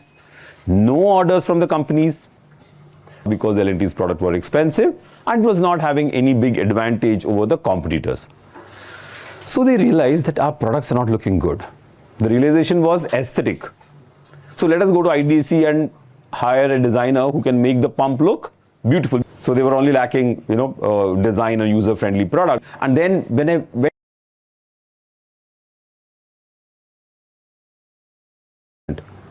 there's much more to innovation. So then what, the context was that L&T was manufacturing an electronic petrol pump. This is way back in 1988. In 1988, when we had only Maruti cars on the roads. Actually, Maruti car was just launched when we launched our petrol pump. Before that, it was only ambassador cars. It's that type of era. And I will show you the journey, how we went forward. And the focus was that we need to design an electronic petrol pump. Earlier, what type of petrol pumps used to be there? Mechanical.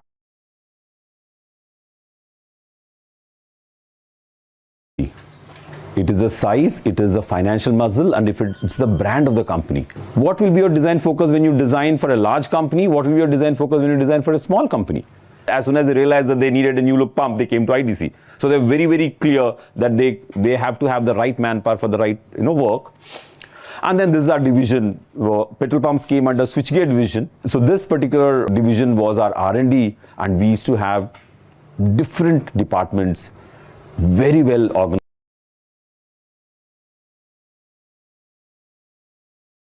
Efficient product development and very efficient manufacturing and very efficient sales and marketing. All the models are there. When you do design, innovation by design, you have to look at the creative ideation part, which was missing. You have to look at completely out of the box product, which was missing. And all the roles fell on me when I joined the company. So on top of it, the R&D head came and said that you need to reduce the cost. The product should at least last for 5 to 6 years in the market as a champion product. And the form and aesthetics of the product had to be strikingly different and new in the field, because they were already out of business and competitors had already had great products, so they need to do that. And then they said, don't change the hydraulics, because hydraulics is already ready, and if you change that, it will take a longer time cycle. If you change a lot of things, your product life cycle will go up. Now if you look at these pitfalls, what is interesting is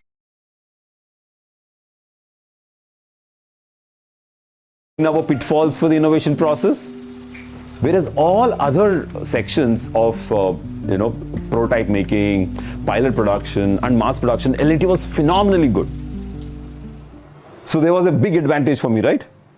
You could start and come up with a great product idea and it will sail through all those stages. But here I'm sitting in one of the best companies in the world who have all the other processes but are missing the design process. So as I told you, today innovation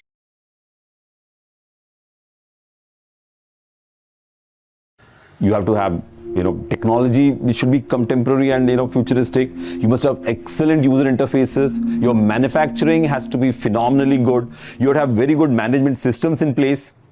We just had to make incremental changes in the other sections to make them come into the innovation flower. And I call this the sunflower model of innovation, because if you take care of all aspects of the petal will look towards the sun, and that is looking towards the user, and you have innovation in your hand.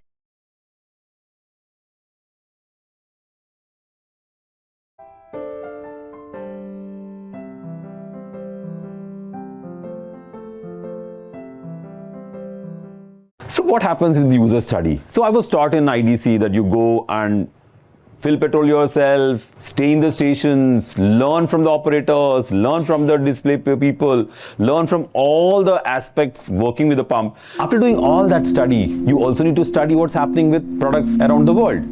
So we studied the international products.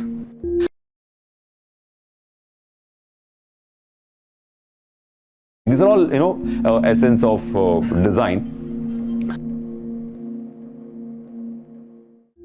And then we started our idea sketching. In fact, we had some 20-30 sketches.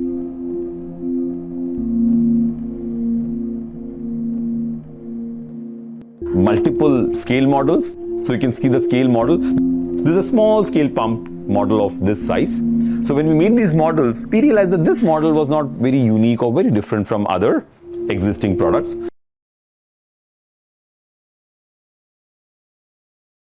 And there are much more variety. And to the everlasting credit of using scale models and playing with models, this whole story of coming up with the Z-line came up because of play with this particular model. It was a small model in the hand. We were trying to see how the sloping column can work better. And we said, why to have the pipe? You see that vertical pipe? So we removed the pipe which takes the signals from the bottom to the top, and the electronic signals as well as the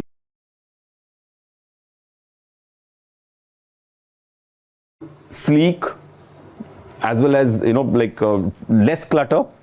So this is the predecessor which was not there in the sketch form. So only when we started making models. So I always keep telling my students that when you start making physical models, scale models, your creativity grows at least 4 to 5 times. So here we have this pump which is at the plaster scale, small scale, and then we made a big presentation to the management. The management said, we don't want to risk this completely novel out of the box idea, but we'll make a prototype.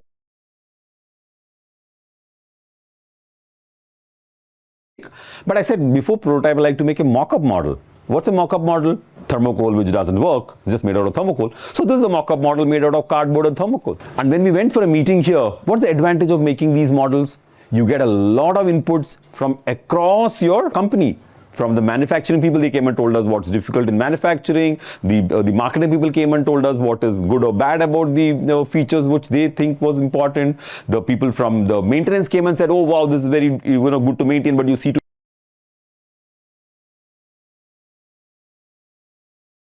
very early in the design phase, so you can make quick changes and make it much better for implementation. So these are the first mock-up model, and then we made, out of the mock-up models, we made at least 3 mock-up models, and we created 2 prototypes. You remember the pie shape? The pie which was the balanced form, and we had the Z-line form. So there was these 2 forms.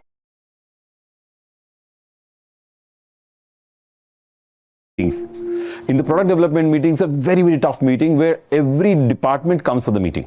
And at this stage, it went to that particular meeting where we had head of manufacturing, head of product planning, head of finance, head of maintenance, head of marketing.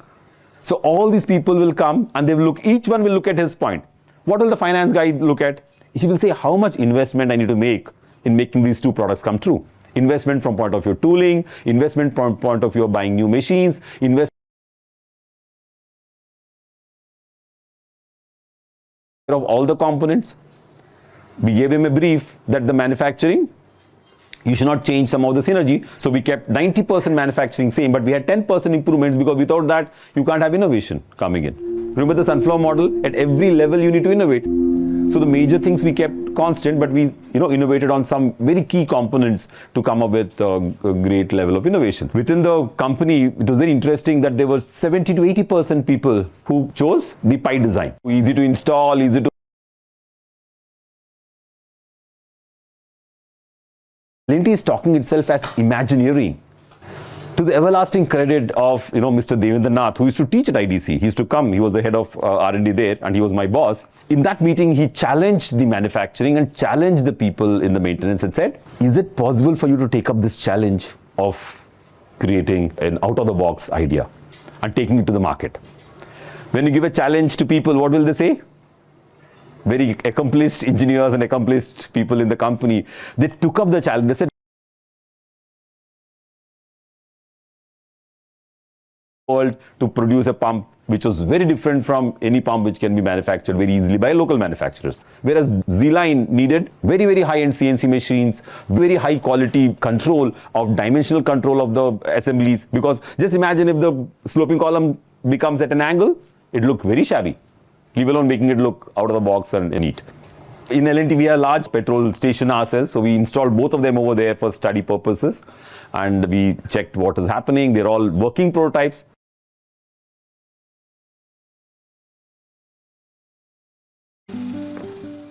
What's the advantage of Larsen & Toubro, as I told you? After your first mock-up, you get the complete strength of the company to smoothly sail to the next stages. So that's the beauty of this design.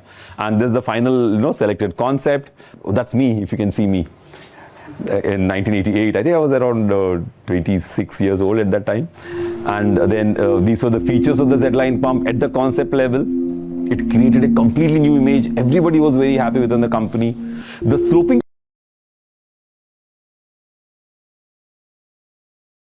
petrol pump, and all the pumps were boxy. To create a new look, we had to come up with a dynamic shape. And electronic product, remember, electronic product had to have it's a new animal, right? A mechanical product is a mechanical product, electronic product is an electronic product. So your whole design has to be very different. So how can you show high-tech look in a product? So we took cues from TVs and radios and all, and we said we need to have a display which is very, very prominent and which is good. So we have that display which came up, that's called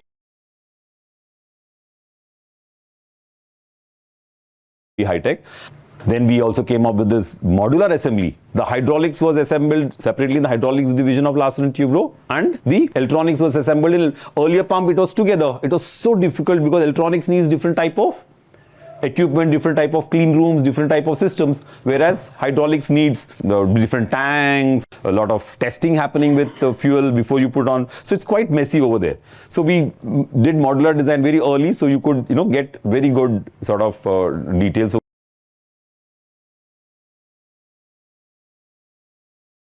Product from each company, the Bharat Petroleum, the IBP, the Indian Oil, and then the Hindustan Petroleum. All of them gave one order, saying that for pilot production, we'll give you only one order. One piece is very difficult to manufacture. But L&T being L&T, they said, we will spend all the money. If you make, for example, if the product cost is, say, 1 lakh rupees, if you have to produce one piece, how much will it cost? 10 lakh rupees. That is the issue of mass production. So we spent 10 times the cost because we had to make inroads into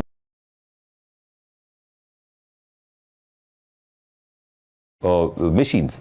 Their accuracy was 0.01 millimeter. And then we had convenience for the station, the secondary users. In fact, earlier, what used to happen? The station, the petrol pump owners had to come to the pump, open the panel, put a torch and read this display, which is to be read in the morning and in the evening. How much petrol was sold during the day in his shift. But we said our secondary users also are important. So what we did, we moved it up and we had a nice display for him so he can just. We just used, creative ideation from car industry. Lift the bonnet, So we lifted the bonnet and we fitted the cards like a computer industry. If the card gets out of order, you can replace it in 15 minutes flat. Earlier it used to take 3 hours. So just imagine the amount of loss to the company, station owner, if you can't operate a pump for 3 hours. So this became a very, very important feature in the pump, easy maintenance. Then we had some excellent painting systems in Larsen & the painting lines were there. We had great manpower, as I told you, very, very skilled manpower for machine parts and pumps and motors and all were phenomenally done. And then we were very, very happy that we could come up with our first pilot production. You can even see the pellet here. This is coming out of the pilot production from the factory floor. So now after the pilot production, we installed all of them, all the 5 in 5 different locations in Bombay, and all the company owner executives went and saw them and they were all very, very happy.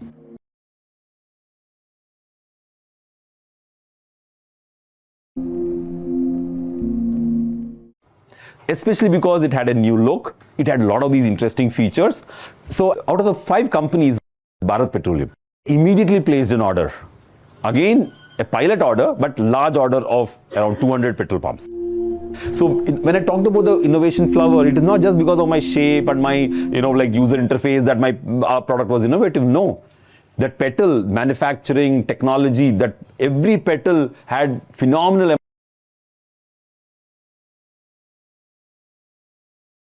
But I need to tell you about the other aspects which are very critical, and this electronic development was phenomenal. The type of development our the engineers did in our division, electronics division, was very good, and this particular electronic cards were very robust and very little failure in the field.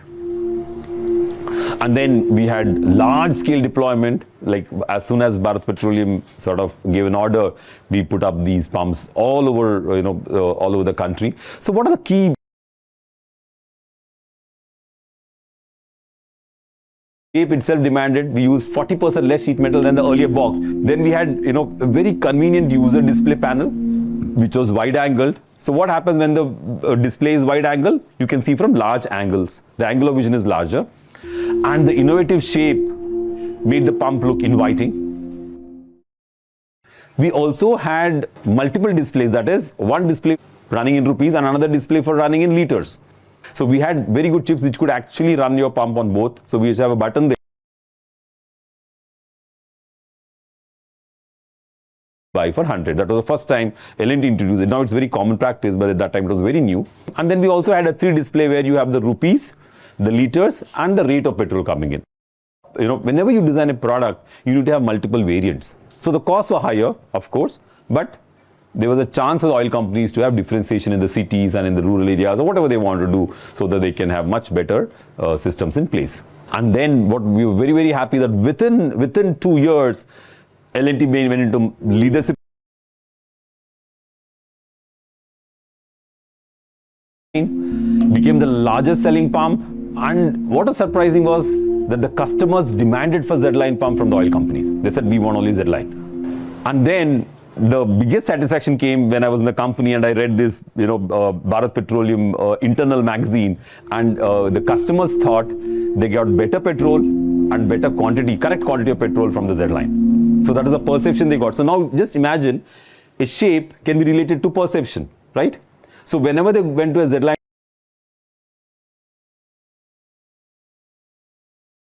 we did a lot of technology inside. We had, special technologies to prevent cheating. So we did a lot of those, small improvements, as I told you, like from the innovation model. And then because the shape was new, the product was new, people also thought they got better quality petrol, and that was a, great satisfaction for us in the company. And then, as you rightly we discussed, the unique shape, gave it leadership position and, much better maintenance access from the top and from the side. In fact, the sensors are located over to sensors and maintenance. And within 3 years, when we went to school for a survey and we asked children to draw petrol pumps, the children were drawing the Z line. So that becomes a very important aspect of semantic change. So people registered that, as the, major shape because it's a unique shape. So when you do the collaborative teaming, you are surely bound to be successful and come up with innovative products in the market. And then by using these things, the pumps,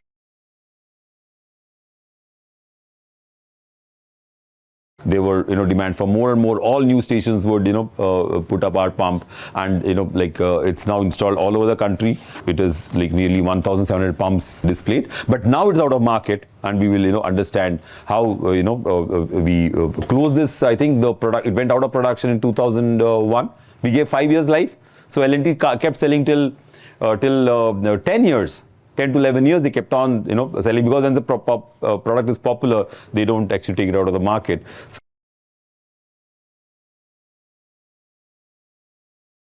turnover grew nearly 4 to 5 times in the petrol pump sector itself, and it was a real case study on innovation, where the customer accepted it finally, and that's why we're calling it innovation. And there are large scale deployment across the country. And on top of it, very critical aspect was that we had the users basically at multiple levels were satisfied. The primary user, the secondary users, and the tertiary user, all of them were having something. So we will now go to the second part of our series in the serial innovation domain. It's very interesting that when does serial innovation happen? It happens when you're in the same product segment. That is, same product, you're doing innovation every 10 years or every 5 years, depending upon how the product is going forward. Today we're going to discuss the bullet dispenser, which is the center part, which is the big, what I show you as the bigger product. Though the Z line was so successful,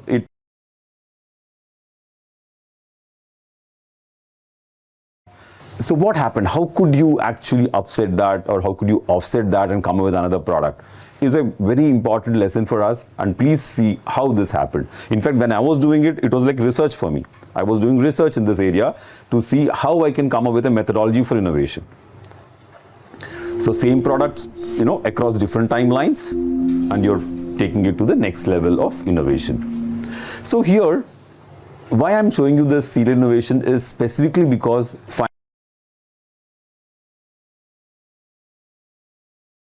your product and how they're demanding and requesting for your product. So that is the part. So our last part 2 is connection with petrol pumps. So very interesting thing happened. Once this Z-line was very popular, and it was already 6 to 7 years, and I got an offer to join as faculty in IIT Delhi to start a new program in design. So I accepted the offer. I moved from Larsen & Toubro to academics, and then I started doing a lot of programs for industry.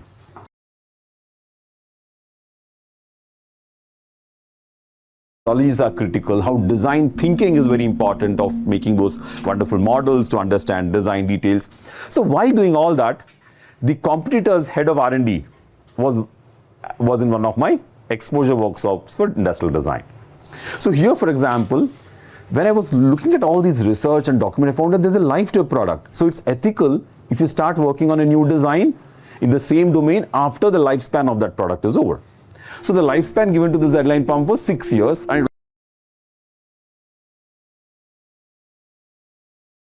we will work on this project. So he sent his CEO of the company here. The top management support is very important, because the innovation process, it's a very expensive process, right? The expenses build up while you go in the process. The idea and design phase is not very expensive, whereas the prototyping phase and the mass production phase is very expensive. And just imagine, when a company is not doing well, will they have enough money?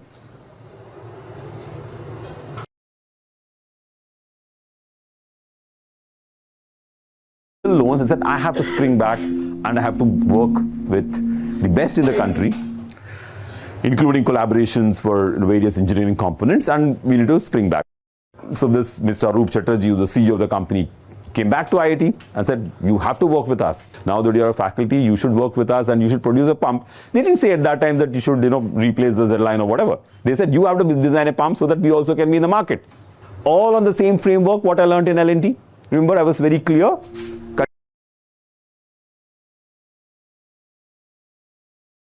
Ideation, At every stage, let it be manufacturing, technology, creative ideation is a must. So these 3 pillars were used every time. So we use the same 3 pillars again for this process. So we took it as a student project and we started the journey. Now look at what Midco was selling. This was what they were selling before the Z line came up. This was 3 years ahead of the Z line, and after Z line came up, nobody was buying this pump. Our electronics was superlative. Our shape was phenomenally new. Our manufacturing was excellent. Our quality control was very, very good. And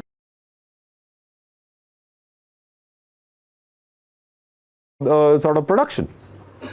Every part of the sunflower model that Petals I showed you were excellent. So when compared to Z line, you're seeing that the Midco is a very small company, 1/100th or 1,000th of the size of Larsen & Toubro. And what was the advantage is it was a single product company. They had no other business other than petrol pumps. And they came into petrol pumps after manufacturing gas cylinders. We need 3 important things when a new company comes in. You need to have investment in manufacturing, investment in human resource, and biggest challenge is that human resource for design was very difficult to get.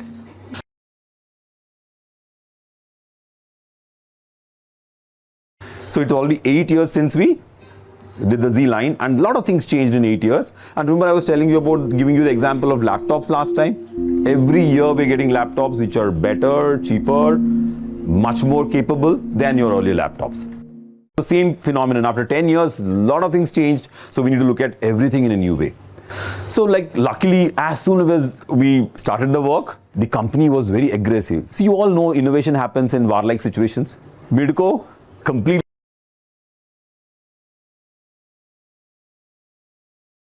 One of my students agreed to do this project. Manoj Dubey, he was my student at that time in IIT Delhi. He was the 3rd or the 4th batch of design program over there. So Manoj took up this case. We used the same formula of ideation, how we took inspiration, how we made multiple small models, how we did CAD modeling.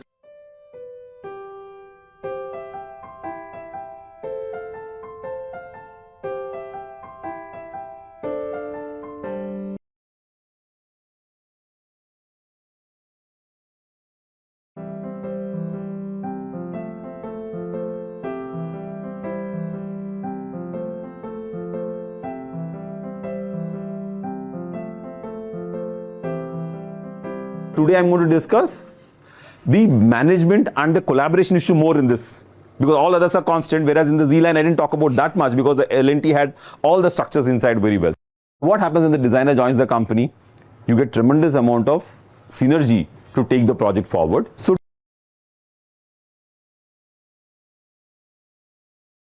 department in design. So when you're doing innovation, sometimes your old human resource is not good enough for you. You have to bring completely new people. So Midco completely hired new sort of staff, new staff for doing design, CAD modeling, because all they didn't know how to use CAD to take products forward. So this was completely a new setup outside where the design was supposed to be taken care of. So now look at the interesting situation. You have the display, which is large.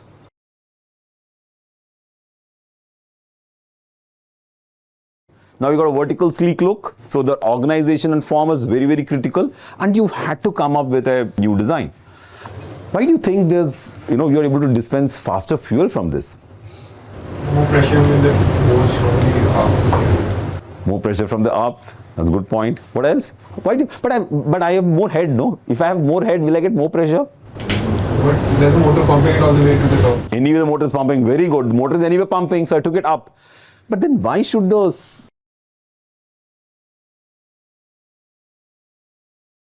service 500 cars a day? Whereas this pump was giving us 55 liters per minute, nearly 20% more. You could service 600 cars a day. So 100 cars more is huge business. And what are the other advantages having the hose from the top? Tell me. More range. Excellent again. You get more range. That is, you can go much farther and fill petrol in the trucks and cars. What else? What else is the advantages of having a hose from the top? You don't have to lift the pipe. Damn good.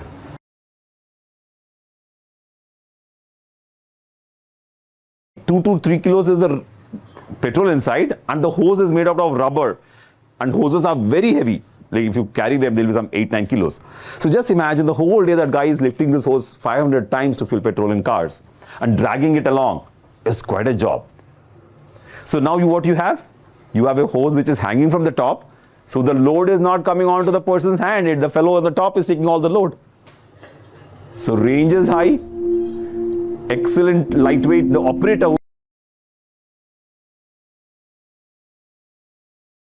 else doesn't get tangled under the tire. So generally hoses, cars go on top of the hoses and the hoses get damaged and you have to replace the hose every year. Here, there's no chance of any damage. You all understand what is a chassis, right? Frame.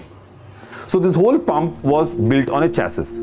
Then it had this, convenience for mass production. I'll come down to that a little later again. It had a large display fascia, you saw that.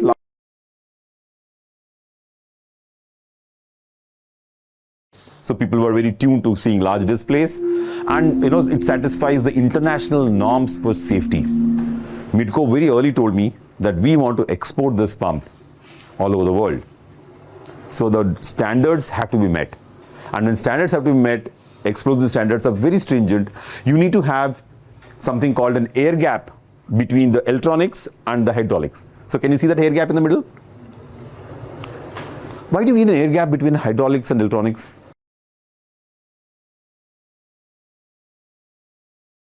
Produce fire and explosion, because that environment in the bottom is rich with hydrocarbon, rich with evaporated petrol or whatever. So you need to have a barrier between the two, and that is an important norm. We used computer-aided design a lot, and we had very high accuracies and very high modular design. So how computers helped us was, once you make this structure we could fit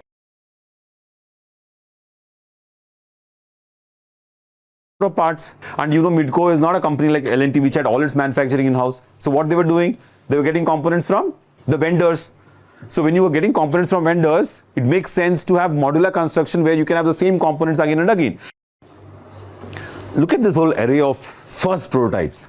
In fact, as soon as Manoj joined the company, while he was in IIT, he produced this one first pump. After coming into Midco, he produced all these pumps which are all different. It's a mechanical pump.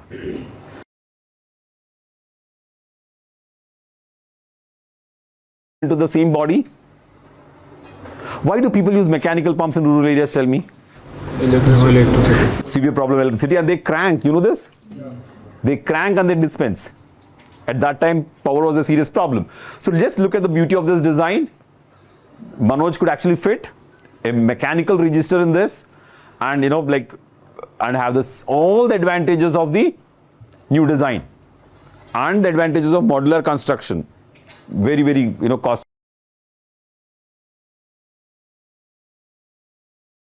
And the single side pump. So we had all the options over here.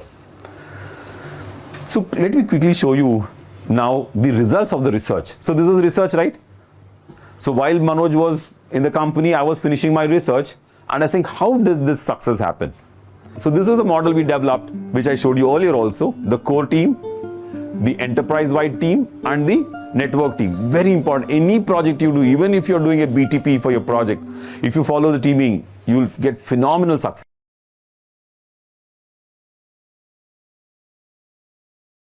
You need to also divide your stages into multiple stages. First you have ideation, multiple concept generation, prototyping, mock-ups. So all those stages are also important. So while you have this collaboration across teams, you also have steps in going through. And now look at these team members.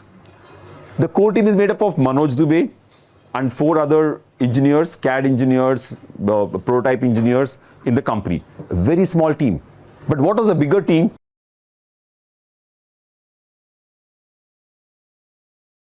Look at the beauty of product planning in Midco pumps. What was there? From mechanical pump to single pump to double pump, and I'll show you one more, to premix pump. I'll tell you what premix is a little later. So we had excellent product planning. The companies survive on investment, right? How much investment you do on your prototyping and on your different components on your manufacturing. So investments are low and you have large range of products. That is very critical. Now there's a chassis, right? So use less sheet metal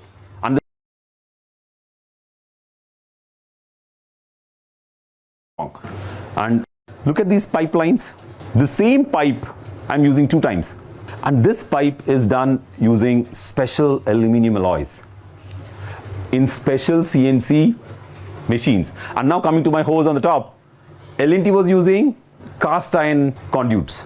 What happens inside cast iron? The inside surface is rough. Aluminum pipe, inside is smooth. When the surfaces are smooth, you have much better flow. So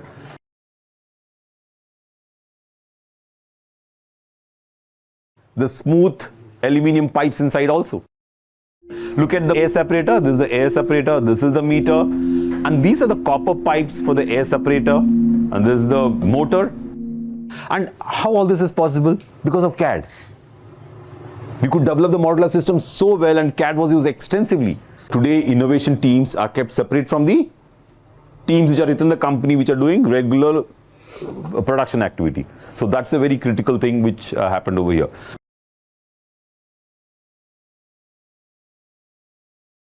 Of both the pumps, the mono pump and the dual pump. Will it be easy to change the cards here? Of course. Will it be a Boner type of design? Yes. This whole panel drops down like this. There the petrol pump lifted like this, here we are dropping down like this.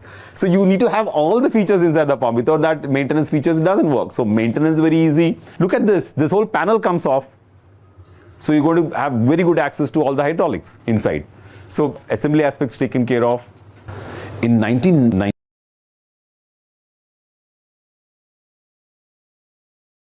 oil separately. You are aware of that? It is such a pain, right? The whole area was mucky and people would slip and fall. So we created this inside the same pump where the oil premix happens automatically. I have a small, meter there which will register the oil, and for example, a motorcycle guy says, "Meko 5 ml chahiye." Whereas a scooter person will say, "I want 4 ml." So we would change the amount of oil mix and automatically mix the oil in the petrol inside the pump and dispense it. It was a big hit.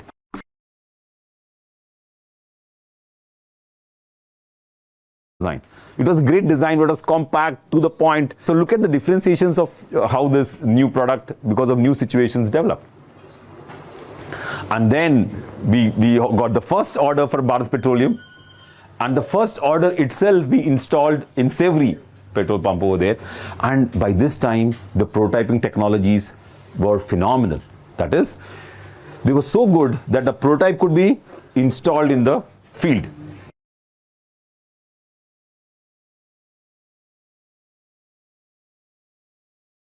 That can be in the field, but here the prototype was installed directly in the field, and we got direct inputs of the product, and it performed phenomenally well. We had the mono and the dual pump installed in the station, and this was installed in a location which is Bharat Petroleum's officers' quarters. Like all the DGMs and all would stay there, and every morning these people will come and fill petrol here. Now the Bharat Petroleum officers. And instantly they gave a large order, the first order, pilot order.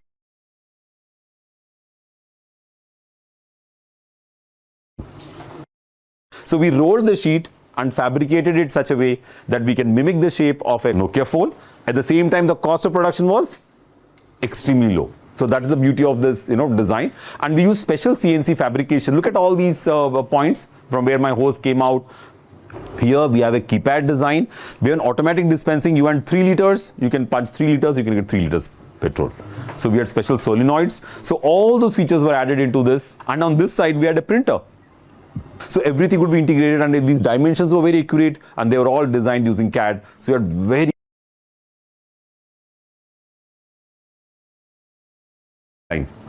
which is called the test rig. And this one in the bottom, we have a huge tank in the factory. And what are we doing? Remember endurance testing I told for Z-line? We are taking the fuel from the bottom of the tank, putting it back in the tank continuously for at least a day before these pumps are dispatched to the market in the production line. Endurance is separate, but this is in the production line. You have a test rig where you sort of test. So now here we are. So we talked about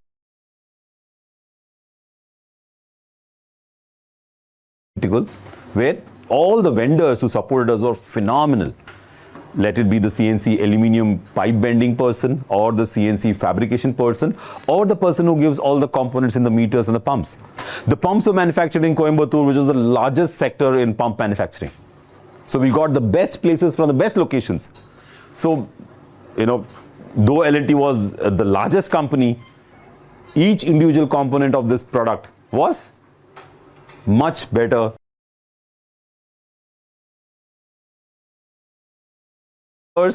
The technology providers, academic institutions, me. So we are the external team. We have the R&D institutions, which they were talking a lot about, with R&D institutions abroad to understand, the flow of petrol. We had other consultants coming in. We had a lot of interesting user groups, which we call psychologists and user groups. And went in huge production. First order itself was big. Very nice to see those multiple products. Whenever it was like great pleasure.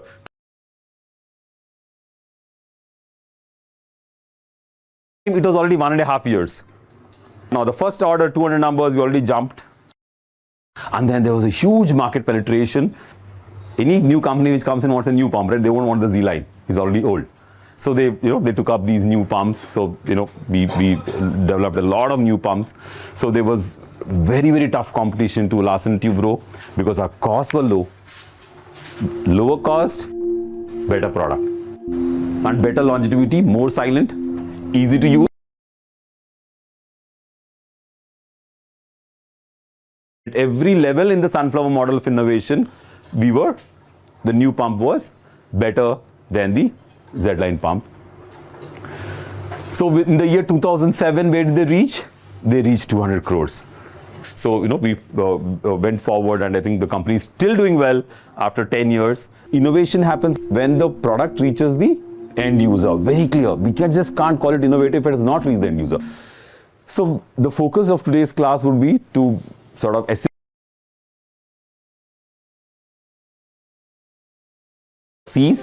and collaborative innovation, of course, was the key, where we looked at core teams who are like, do or die, they're fully on the job. We have the enterprise-wide teams, which give you the creative and the critical check of where to go. And then we had the external team, which is also, we're calling them teams with their support structures, which give you tremendous amount of inputs and understanding of the users, understanding of the materials and manufacturing, understanding of the processes, research domain, sociology domain, multiple things. Outcome of the PhD research I did at IIT Delhi, and now we have a project in hand. How do we handle the project which has come to us from NID? So NID is well-known design school in the country, and ONGC approached National Institute of Design, and Pradyumna Vyas, who is the director of NID, also an alumnus from IIT Bombay, approached me because I was working in petrol pumps for last 2 decades, and we built a wonderful team. And then we collaborated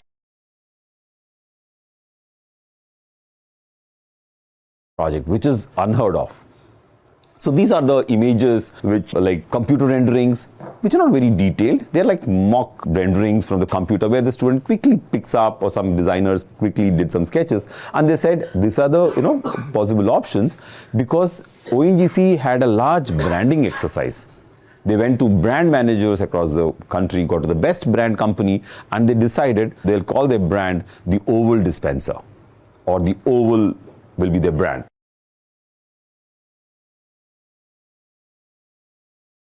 Who joined Midco at that time when we came up with the bullet dispenser, which was the earlier success story.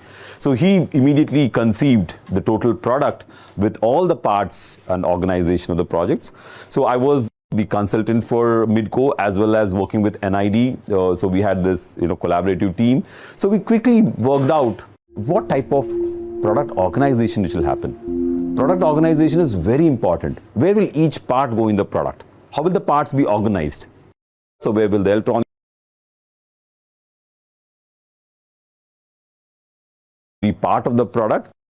Now we are making foam 3D mock-ups using digital printing, and the product looks like real. What is this? This is a working rig of the mock-up. Does it look anything? It has a little bit similarities to the mock-up, but all the parts are just put together. This is a very, very important component in innovation and creativity, where you just make the product work. You together in whichever fashion, and you make the pump run. Look at that guy. He's actually filling petrol. He's checking up accuracies. Look at that panel. We just picked up the Midco panel, the old one, just to put the panel over there. It doesn't use all the right components. So you just rig things together and make a working rig very quickly. So we're still not crossed the prototyping stage. We're still half in the prototyping stage by making the working rig. So even prototyping became very, very high tech. Earlier, remember in the Z line, I prototyped using hand tools. Now we have all the structures inside with very, very high accuracy to fit the pumps and the motors. So it's like a monocoque. See, within those 15 years from Z line to the Bullet to the oval, the technology had gone leaps and bounds. Electronics technology and microchip technology. So this particular LCD panels, what you see, were very, very high end when compared to the Z line or the Bullet. Remember, our formula was very clear. Use creative ideation, use contemporary technology. Formula was same what we did for all the projects, and then we came up with a very good organization, improved the pumps and the meters, and then took it forward. And then we reached the final prototype. Look at that painted model. I was showing you the unpainted model.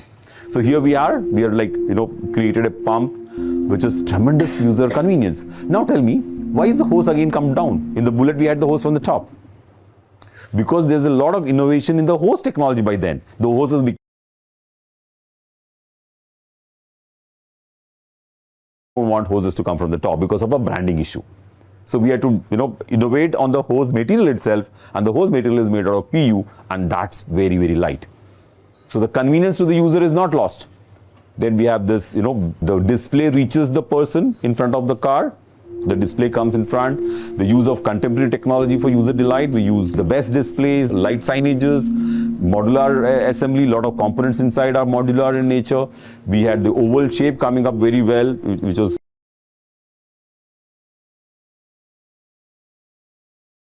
again was a very novel feature in the pump. So this also makes the pump look very inviting and new. So because of the light on the side. And then we reached very quickly the pilot production stage. So we had a large collaborative team to work in. A lot of people put their hands together to come to this particular very, very different pump. And the whole world stood up to see the pump from Europe to US. They were pretty shocked that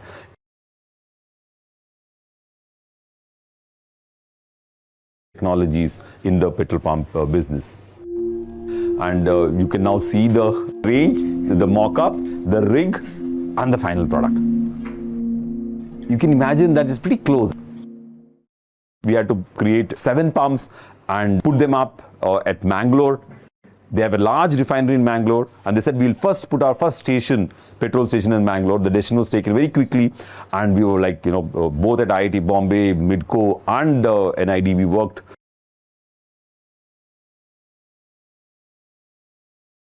And then these were launched in Mangalore. So these are all the 7, pilot production pumps on the display in the station, and then all the other paraphernalia around, the air, the the printers and the oil dispensers. They all did a little bit of similar branding and product organization for that. And look at this display being stuck to the windscreen of cars, and people are extremely thrilled on its working.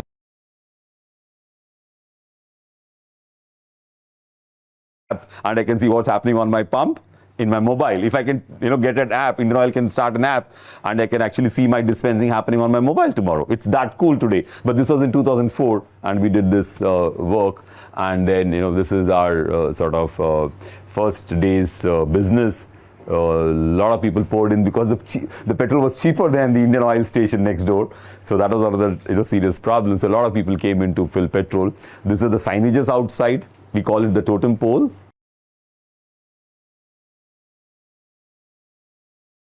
The petrol pump is. So you can see how we, over a decade till 2005. So from 1999 to 2005, we have these products which are all the same segment, same product. Technology changed, materials changed, features changed because of the way the users changed, right?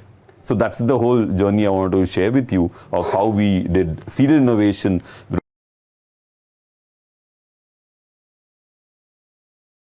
Reasons this didn't go to the market. So it's very interesting. Innovation can be stifled because of various reasons. It could be political, it could be lack of funds, it could be lack of will of the management. There could be so many things coming. So what is challenging is all innovation journeys are very, very complex, and you need to understand all the parts very carefully, and then be very attentive from the beginning to take these things forward.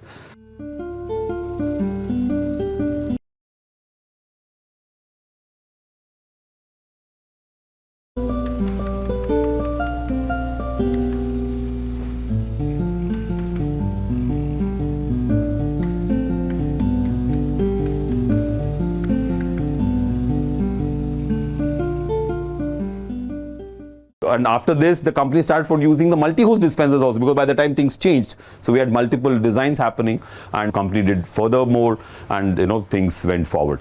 So what is interesting is we did these multi-host dispensers.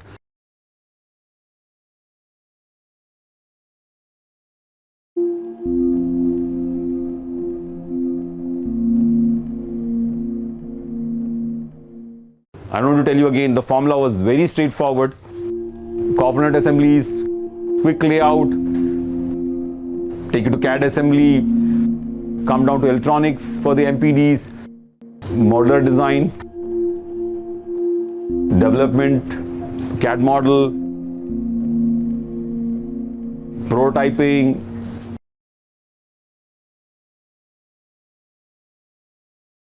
So see, now it's look like cakewalk. Get all the operations done, and finally Midco had a multi-host dispenser for the export market and the bullet dispenser for the local market. So two products in the market line, and company is still galloping forward, and I think the company is still doing well after 10 years. So I thought I'll just show you this story, and this time we specifically talked about how same domain, same product, we could innovate.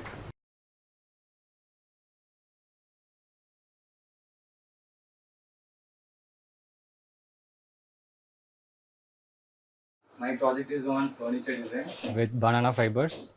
So initially we started with GIAN, Gujarat Grassroots Innovation Augmentation Network.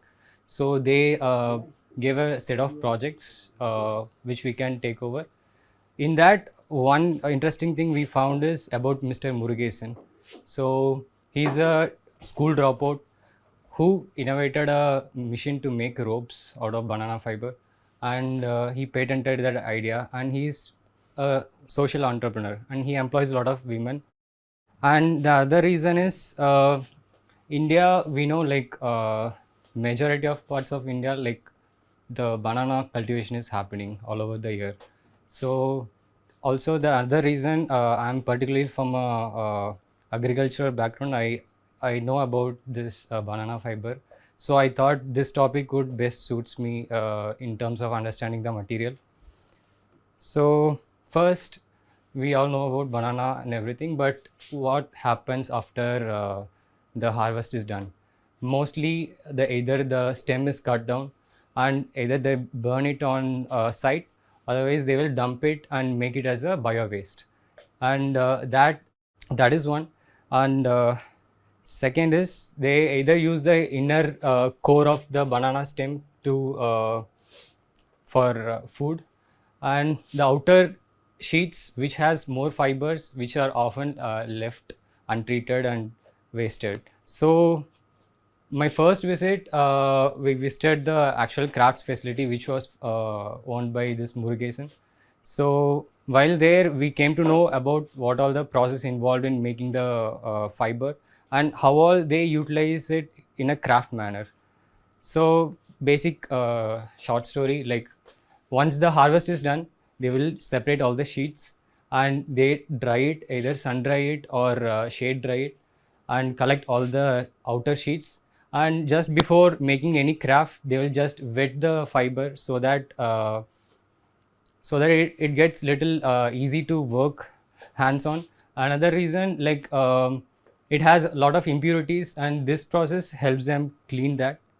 Second is, all the sheets are like they have basic tools like nails to clean or layer the sheets into smaller pieces. Then they will make fibers, but this fiber, it's not exactly a fiber because it has some stem component in it. And fiber, in the sense, extracting a fiber will look like this. This is how fiber looks. This is the extracted fiber. But these are the ropes which are made along with the fiber with the stem components. Then they have machines, either manually operated or motorized, which they use to spin the wheel to twine the ropes. And once the spinning is done, and they will again collect it and measure it for storage. And yeah, and there are a lot of hierarchies which I will be discussing. And once these raw material is taken, depends on the product, whatever the product is, and based on that, either the rope or with just the strands or sheets, whatever it is, they will just collect it. Then the weave crafts women, these women are rural women, and they are employed under Murugesan for a basic wage of 200 per day, which is very bare minimum for anyone. So, and they use simple molds like aluminum molds or galvanized iron sheet metal molds to make desired shapes. Once the shape is done, they do a antifungal treatment, which is very much organic. They use moringa trees gum and maida to give a dip, and they immediately sun dry it, so that they claim it passes the fumigation process. This is their working setup. They have a central rail. So while making this rope, they have to walk front and back. So they have a clear area on the front, and all the craftswomen, they sit on the wall, like along the wall, and spinning people, they sit here, and all their molds were kept on the loft. And this is a basic setup, their workshop. And main tools they use is fiber separator, which is basically a set of nails, and manually operated machine. This needs consistent speed, rotation by experienced people. Then there is motorized, and based on the rope thickness they want, they will either decide to go with what machine, and based on the demand. So what all products they can make, and what we have observed. So you can have a look at the existing products. These are the products they have made. The difference is these products are mainly, it's not a rope based, these are sheath based. So yeah, rope based? Sheath, the outer skin. And their weaving pattern, they have a unique weaving pattern which makes it very strong. These products are done by them? Yeah, these products are done by the craftswomen there. And they have certain separate, each form they have a galvanized iron mold, so which they used to make. Yeah. So yeah, other than these techniques, weaving techniques, they were also crochet inspired weaving also they were familiar with the rope materials. And these are braided sheets and for mold, to get a perfect form, either they use molds or they use frames, steel rods, of desired shape they bend and make forms. So this is their standardization method which they follow to get a consistent product standards. So these are other materials they were also keep on exploring. Most of their exports, like the customers are either from domestic or mostly from international customers. So these are like various other techniques they were familiar and they were like trying out. So basically their products can be categorized into these set. lot of multi-purpose products. Like they will use that same cone for as a lampshade and sell it as a lampshade. At the same time, they use as a flower bouquet. And baskets, lot of basket varieties, then bags. All these are already existing designs. They just copy and make a new design. And mini objects like coasters, trays, such things. Then lampshades. Most of the lampshades they use, they don't use any weaving technique or anything, but they just use a frame, just covering. For covering, they use ropes. It's not a novel thing, but this is how they practice. And they manufacture shade mats. These are the categories which falls. Then another important thing which I observed there is they also conduct training to other surrounding rural women, so which encourages them, at the same time creates them a livelihood, but which is not very useful, but they give a bare minimum wage and get them done. And so most of the workers, like 95% of the workers are women and rural women. So what does this impact of banana fiber products made to society? First, even the farmers, they get an additional income, whether the stem doesn't go waste, they can resell it. If they do a value addition, so they can get an additional wage, and that process offers them waste reduction for the environment. Then community development, so all these self-help groups, so collaborations. Then this is a completely environmental friendly process. Even the treatment, they haven't used any inorganic treatment. So, and this is also a good business opportunity which a lot of people are taking up these days.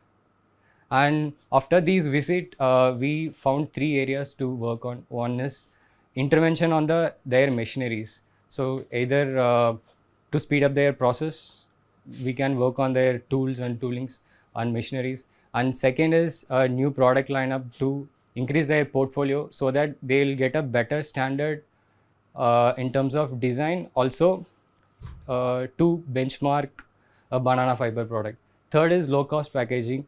So this sheets also used as a packaging material alternate. So this is also an opportunity, but we find this has a broader scope in terms of business and other module, because this module which they were doing, it can be expanded at all over the pan India, wherever the banana cultivation is happening. Like it has a good scope. So only thing is, we all find as a designer, their design skills are, they don't have any design skills, they just copy, make a mold and do it. So we better try to push their portfolio, so that we can also know what extent we can go with this banana fiber. So then we started clustering what all the products, what all the uses. So most of the products are interior decoration. So these products are completely based on shelf life. So what does it mean is, these are not very much usable or very utilitarian based, or just hang it on a shade or in a shelf. So first, this was one observation. Second, we try to push it little utilitarian based. Second, interior furniture basics, then blinds and mats, all the skin furnitures. So first, starting with the raw material. So our idea was initially very blank. So how can we proceed with that? So we have very different layers of their raw material. It has various order. Each order, when it keeps on increasing, the cost gets more because it is value added. Second, the number of man hour spent on each process, it also increases, which is directly proportional to the women employment. So our goal is to try to give maximum man hours, so they will get employed at least for maximum days. So to give a basic explanation, this is a stem, dried stem. They layer it into small sheets, and they will twist it to make single corded fibers of various size. Then the next degree, it goes towards making ropes. Starting from 1 mm, they can go till 10 mm ropes with just the skin. They braid it manually, like hand waste, weave the braids based on 3 stands or 5 stands or 7 stands. And this one, like during my second visit when I was exploring, so accidentally what happened, one of their sheet got twisted more, another didn't.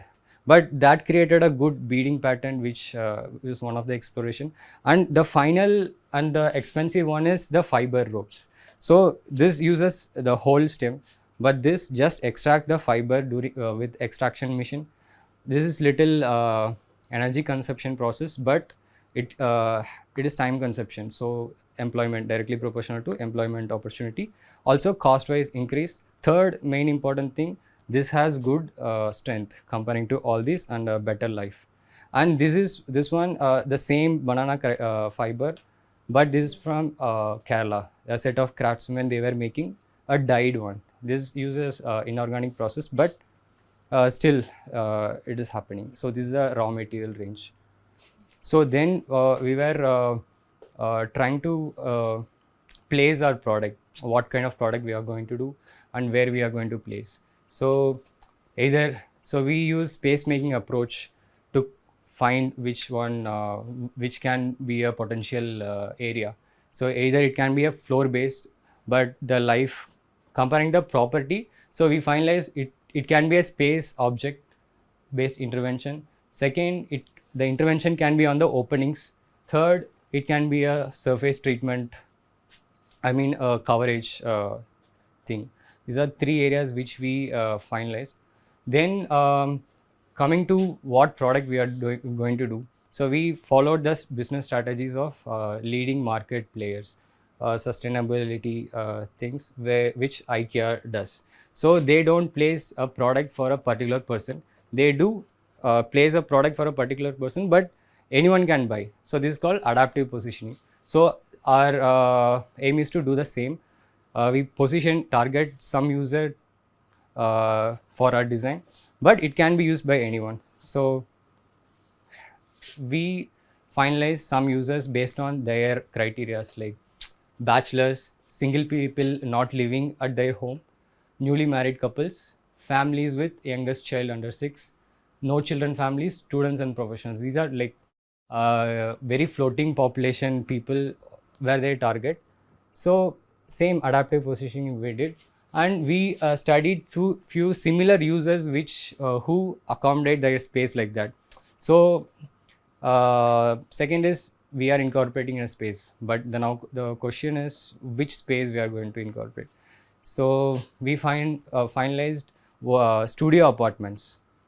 So studio apartments are nothing but the same set of bachelors and people.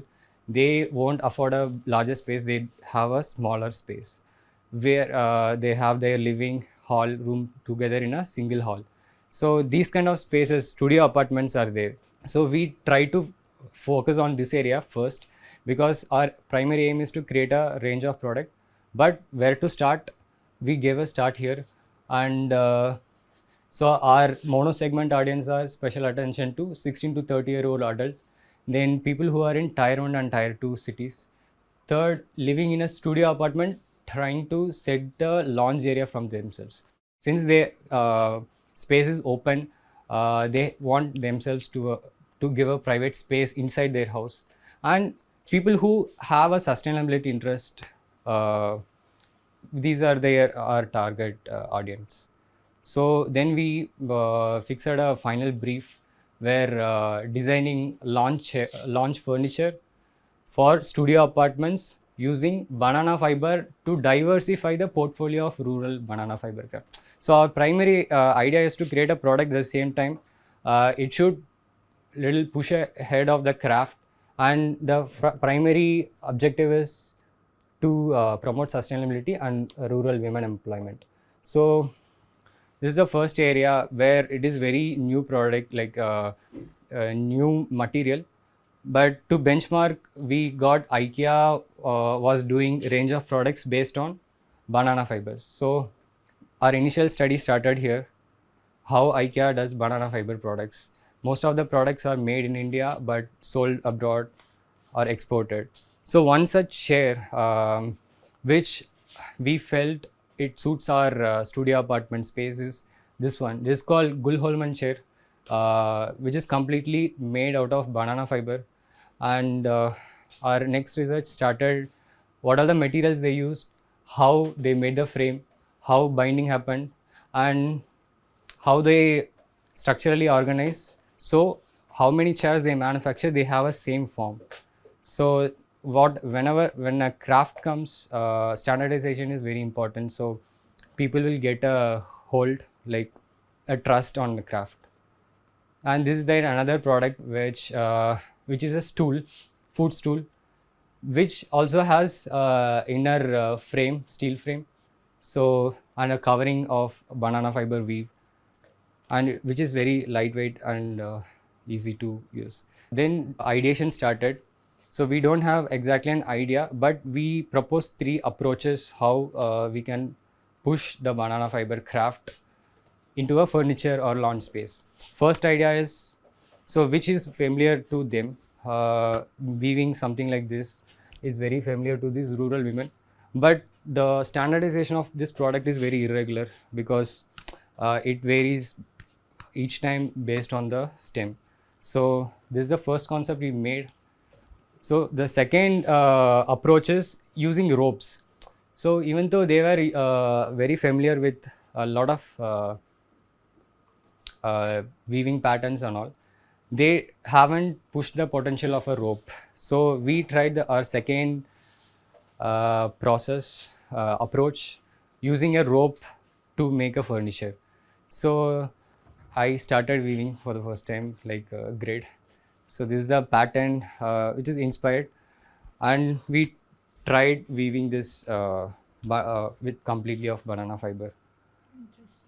So another thing is all their products, whatever it is there, it is all very monochromatic and boring. So we try to push it by adding we tried to add a pigment. So with we came to know how it looks, but yeah, this is the same. Third is, so they were very familiar with making these kind of braided strands.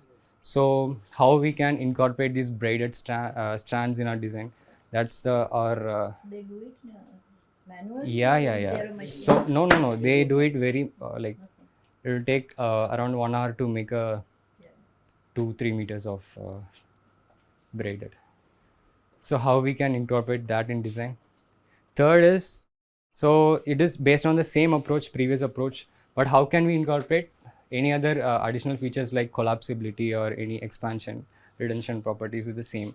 So we this is a basic common locking system. So we just tried to push an alternate weave, alternate rope come braided, both mixed. So this is another exploration.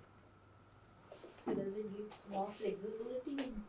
Yeah, flexibility is there, but the main thing is collapsibility. So when they don't want to use it, they just close it and keep it. So that's the objective. Using the same rope, we don't have this mock-up now because we ran out of rope, so we just used it back, unwinded it. So the idea here is, so using the rope crossing, how can we create a form? So we tested where when the rope height, the side width increases, the center of the crossing comes low. When the side width decreases, the center comes up. So how can we incorporate this in a furniture? So that is our third, fourth approach. Then we evaluated all the approaches. Concept 1, concept 2, concept 3. Then we categorized, evaluated based on this, whether it is workable by a craftsman or is it a novel idea, or what about the longevity of the product, and aesthetics, manufacturer standardization, whether this technique can be standardized to a larger extent, like we can uniform the manufacture process, or ergonomic preference, which suits best for the ergonomics. And these are some time consumption of making, which consumes maximum man hours. And finally, we find this both together is very novel, can be standardized because it is a rope, it doesn't use the strands, and it can be made in any form, desired form. So these are some of the criteria which made us finalize these two concepts to push ahead. Then finally, like, we have to consider how we sell that. So nowadays, most of the products which were in market, furniture like IKEA or whatever the mall is, they will create a in-store experience where people, whoever sees it, they started living in it. That is a trigger point where it started. Second is social media marketing. So I haven't added one slide because when I started researching about banana fiber and natural fibers, I started getting lot of ads in Instagram, like which is the modern way of marketing. So I was analyzing how these people set up their spaces, how they market themselves. So the same idea goes with us. It is to create a spatial atmosphere.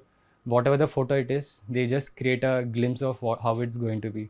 So either visual appeal in a lifestyle context or either storytelling. So storytelling is very important when we sell a product, because most of the product, even the IKEA sells in the name of banana fiber, they sell it as a rural women employment and these stuff. So we have that same story. So yeah, these are few things which we can utilize to promote us. So then, to make something, we have to test it. Go back. So shouldn't you apply all three or some combination? Yeah, everyone. Like visual appeal and storytelling. Yeah, whatever product we design should visually appeal so it grabs their attention. Second, lifestyle context. If it suits them, they're gonna buy or not. Third, So all three are required. no, sometimes storytelling won't come into picture. But in terms of sustainability and crafts, storytelling is something that makes people buy. Like, this is a crafts person, they spent a lot, art value, traditional. So testing the banana fibers was the next thing. What is the potential it can go? So we made 4 rigs. This was the last addition because of some changes. And first rig, we made a stool of a different height, and second, a different heighted chair with a different posture. Third, we tested the same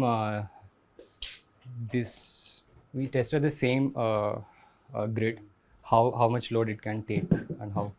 So we tested with a lot of users, but these are like two extreme ends of the ergonomics, where this male is 182 centimeter and this female is 153 centimeter.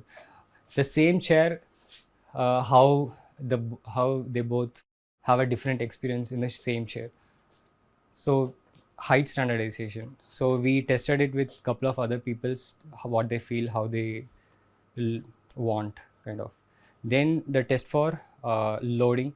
So initial test, we didn't go with the proper testing methods, but how it can hold when he stands. The problem here we found is it sags a lot. So when it doesn't break, but it sags a lot. So this is the one problem which we did. Then we started rig testing. Same, what happens if it is in a seating position where the distribution is, yeah. So then we made this one. It was weaved, but initially it was, during testing, it was not weaved and it responded differently. So this was our initial testing, where we loaded a 20 kg on the spine of the weave. Then what are the findings from the test? So if you want to incorporate it in a furniture, little more increase in the dia is needed. Second, cross weaving is must for production ready quality. So we can't just weave horizontally and sell it, because it doesn't have a load distribution capacity. So we have to weave it vertically. Then additional reinforcement. Whatever we do, seating area has a long time impact. So we need some sort of reinforcement or additional strength is needed. Then fiber ropes for strength areas and sheet ropes for filling. So which basically means wherever we need to put more load, we need to go with fibers. Wherever we need just a covering, we can go with a cheaper sheet-based ropes. So these are our findings.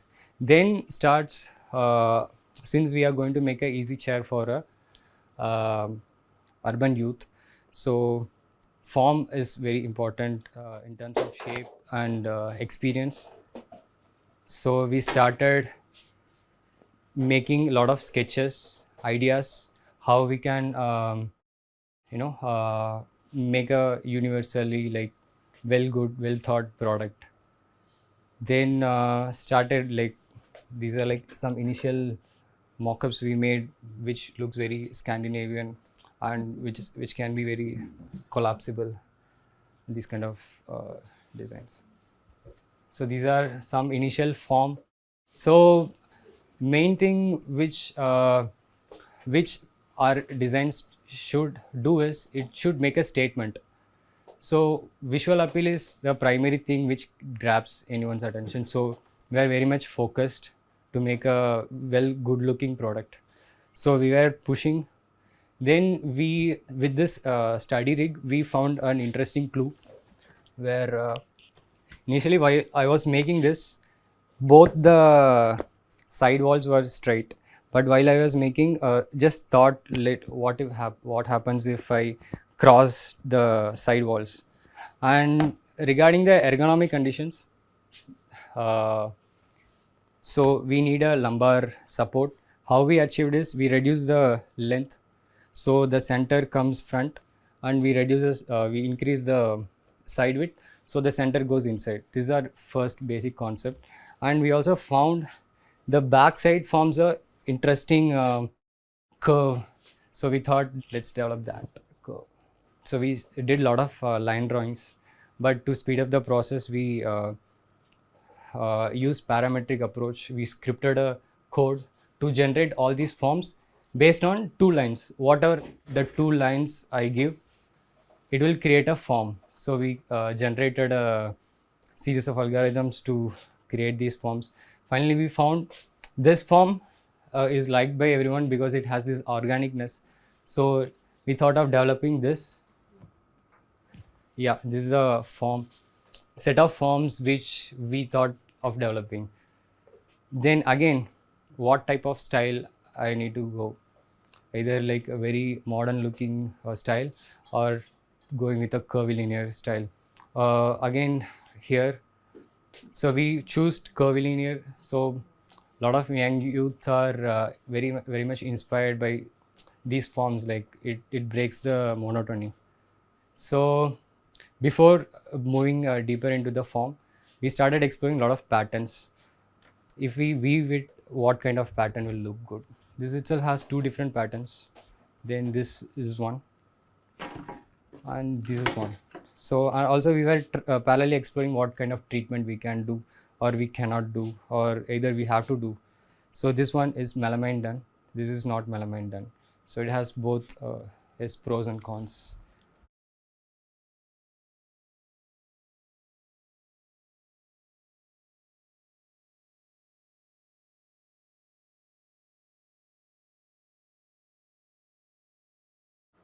So third is we try to develop, this is one of the traditional forms, but it's not very much used.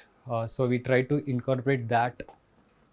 So where in the center it starts from 1, then it,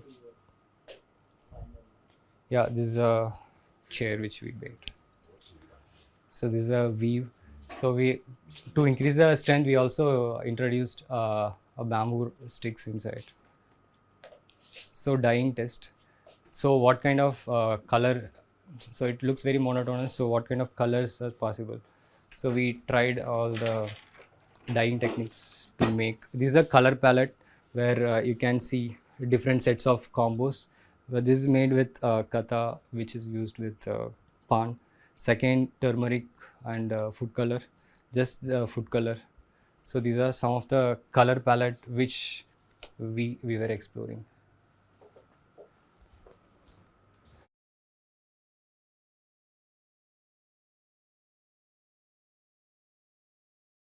So then comes a final prototyping.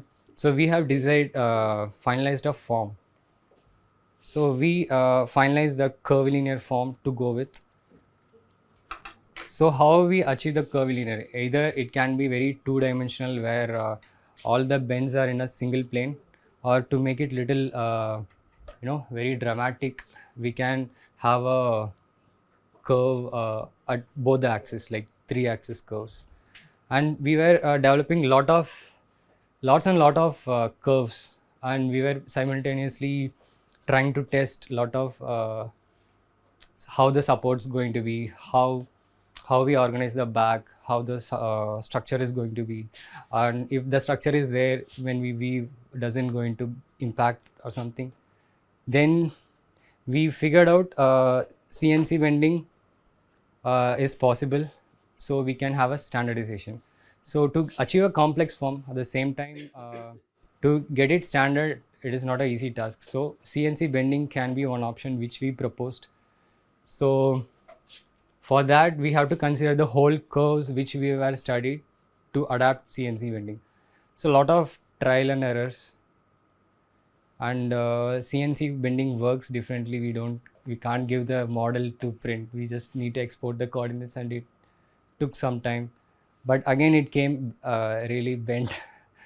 So finally, we somehow managed to do.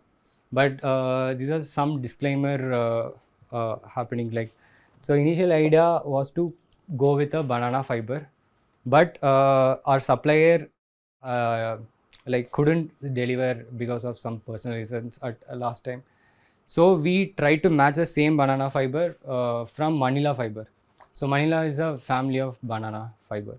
So we just incorporated that as our structurally strengthening rope.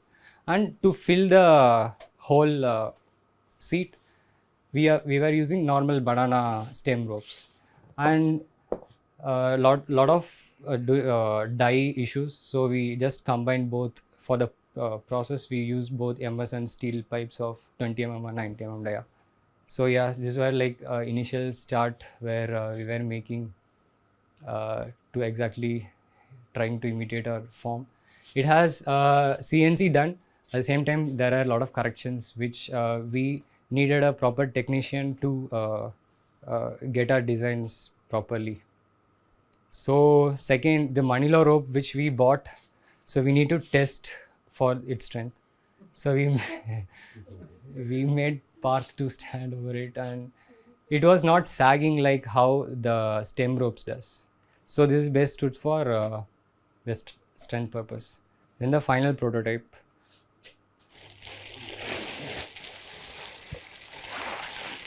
So this is a final. Can you sit on it? Yeah. So it has little unevenness, but it works. How heavy it is? I think it's we haven't weighed it, but it's not very heavy. Since we have used one rail of rope is of 2 mm thickness MS, which is causing the weight. Rope is around 2-3 kgs of ropes. No, there has some bush. So it is by design that little bit of movement? Or It is a manufacturing fault. So the fabrication which we did, actually it got missed, so we did not a manual adjustment. You always say you want a little movement, No. but then you have to see that it happens both. So our product, we are open to the clients that we accept the failure. So yeah, stage 1 we did full cross weaving. Rudrapal sir helped a lot. Yeah. Also Kailash ji. Yeah, they helped a lot over the process. So this is how it came in the first. We started weaving to add some more details. So when we weave over a steel, the rope slips. So to avoid that, we have to use a fiber layer on the top. But whenever the weave comes towards here, we have to remove the tape.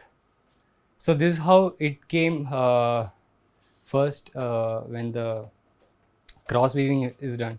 It was looking very contemporary, and the amount of man hours that goes behind is very, I mean, it is huge, but as a craft, is that a craft?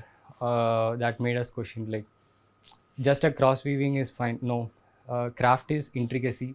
So we just trying to put more intricate details in it.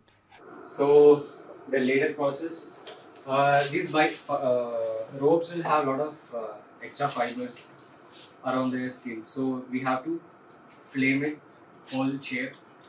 Then all the yeah. So it was burning, but as soon as the hanging small like fibers burn, the flame stops automatically stops. Yeah. So before doing a cross weave, our plan is to cover entire thing with intricate details. But before doing it, we just don't want to miss the contemporariness this offers because of its monotonous region. So we did a small photo shoot with the same. Then we started it intricate detailing. I mean the weaving process, where we marked the center. We started with weaving so the idea is to get a form something like this, where the weave goes inside. So you have to start with the lesser number 1 1 2 2 3 3. So that's how we started here. So so our plan was to complete the whole weave till here, but this weaving itself took too much time for us, but which is obviously very good because it is increasing the man hour spent on the product. Also creating a lot of craft value. Just the cross weave, it is very contemporary furniture, but the weaves make it very craft. It can be a new set of craft genre. So we were making it, and details. So lot of weaving and unweaving has happened throughout the process. So sir will weave. I will make him unweave half. So sir was very much cooperative. Thanks for the patience. So how we solved few things. So did you learn weaving yourself? Almost, yeah. But yeah.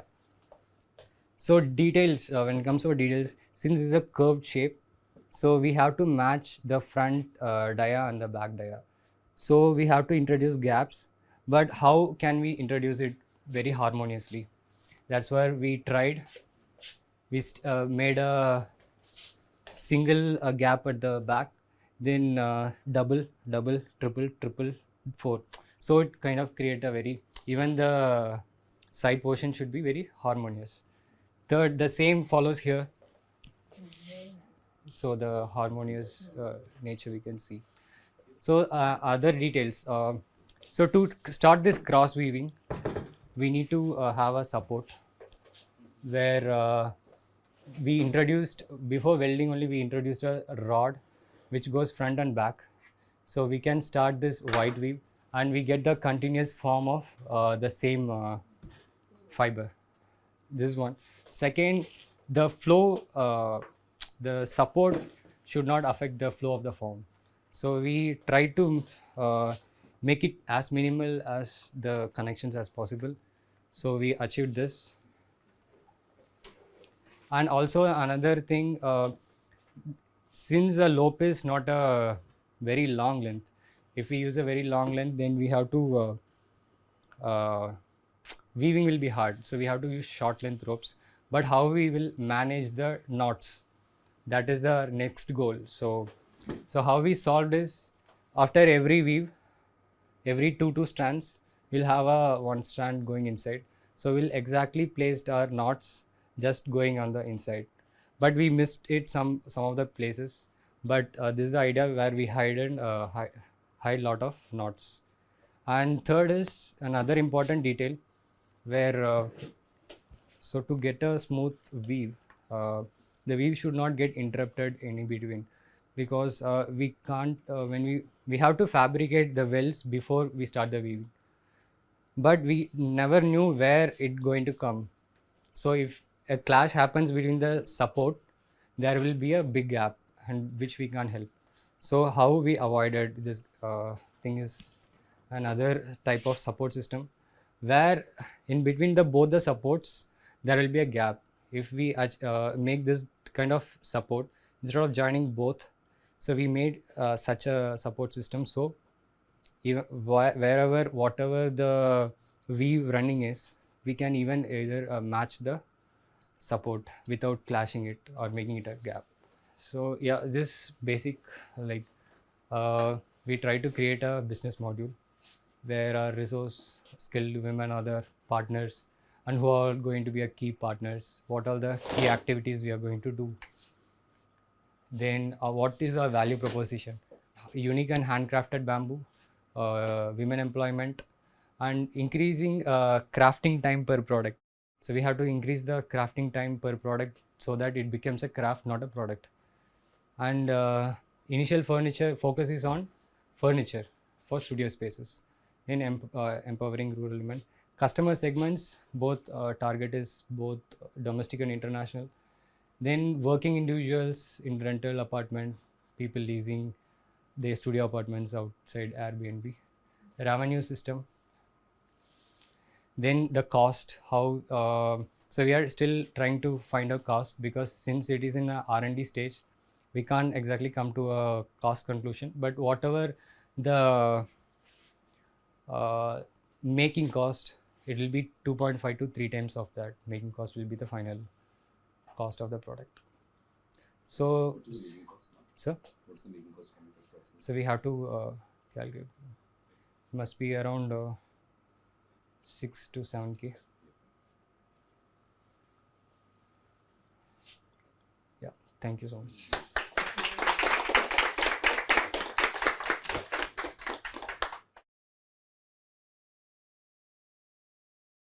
My name is Amod. My topic is Cardio Assist, a CPR assistive device for adults. So let's start. Let's understand the current scenario. This incident you all must have heard. This Christian Eriksen, the Denmark football player, actually got a cardiac arrest while playing in the football field. So he was actually been taken care of because there was an entire team of doctors surrounding him. But other incidents like what we keep hearing nowadays about this cardiac arrest, like this 16-year-old died, or actor Seema Lagu, maybe even in fact APJ Abdul Kalam also, he got a cardiac arrest while talking. And so these cases are suddenly nowadays increasing day by day, and it's kind of becoming common. So what is exactly cardiac arrest? So to answer the main thing, first of all, it is not a heart attack, because generally people confuse cardiac arrest with heart attack. So it is not. The difference is that in heart attack, the arteries get blocked, and that's why there's no blood flow to the heart. But in cardiac arrest, the heart itself stops. So whom can happen? Anyone. As you saw the examples before, from a football player to an actress of 50 age to a young girl of 16-year-old. Anyone at any age or any gender can succumb to sudden cardiac arrest. Why? Because of all these diabetes and alcohol or smoking or high BP. How, like regular checkups, these are the things which you can make sure to kind of prevent sudden cardiac arrest. So what this cardiac arrest, so American Heart Association is a foundation, non-organized foundation which kind of talks about cardiac arrest and is trying to create awareness about cardiac arrest. So just to kind of give you some sense of the statistics, in US, almost 1,000 people per day do suffer cardiac arrest. Most of the locations of these cardiac arrest is homes, not hospitals. It's out, so 73% as per US statistics records. Public settings around 16% and nursing homes around 10%. In US, almost the CPR rate is 39% of 39% cases. AED machine, the shock machine was also used 6%. But still, for them, for the US country, 39% is still a low CPR rate. It should be more. It should be more than 50 to 60%. Sweden has almost 100%. Everyone knows, and all these sudden cardiac arrests have been given CPR. So let's talk about India. So India, first of all, has a very bad record of the statistics of certain cardiac arrest. There's no strong records available. But still, whatever Indian Resuscitation Council kind of has recorded some statistics which tells us that again around 4,000 people per 1 lakh people are getting cardiac arrest in India. Most of the locations again are 70%, and 90% of them are, out of that 70%, 90% of them are fatal. And 1.3% is the bystander rate in India compared to US, which was 39%. And hardly 2% of the Indians are aware about what is CPR. So considering these limitations, why this CPR, because it is mouth-to-mouth, breath giving and this thing. So this Indian Research Council actually redesigned CPR for this, which was the compression only life support, which I will talk ahead later in detail. So what is CPR?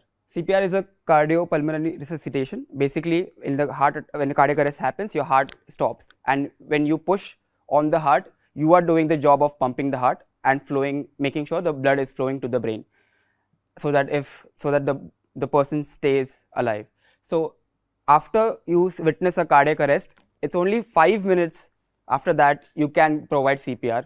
Other than that, more than time, the person, you can't, the chances of rescuing him even with CPR kind of reduces a lot.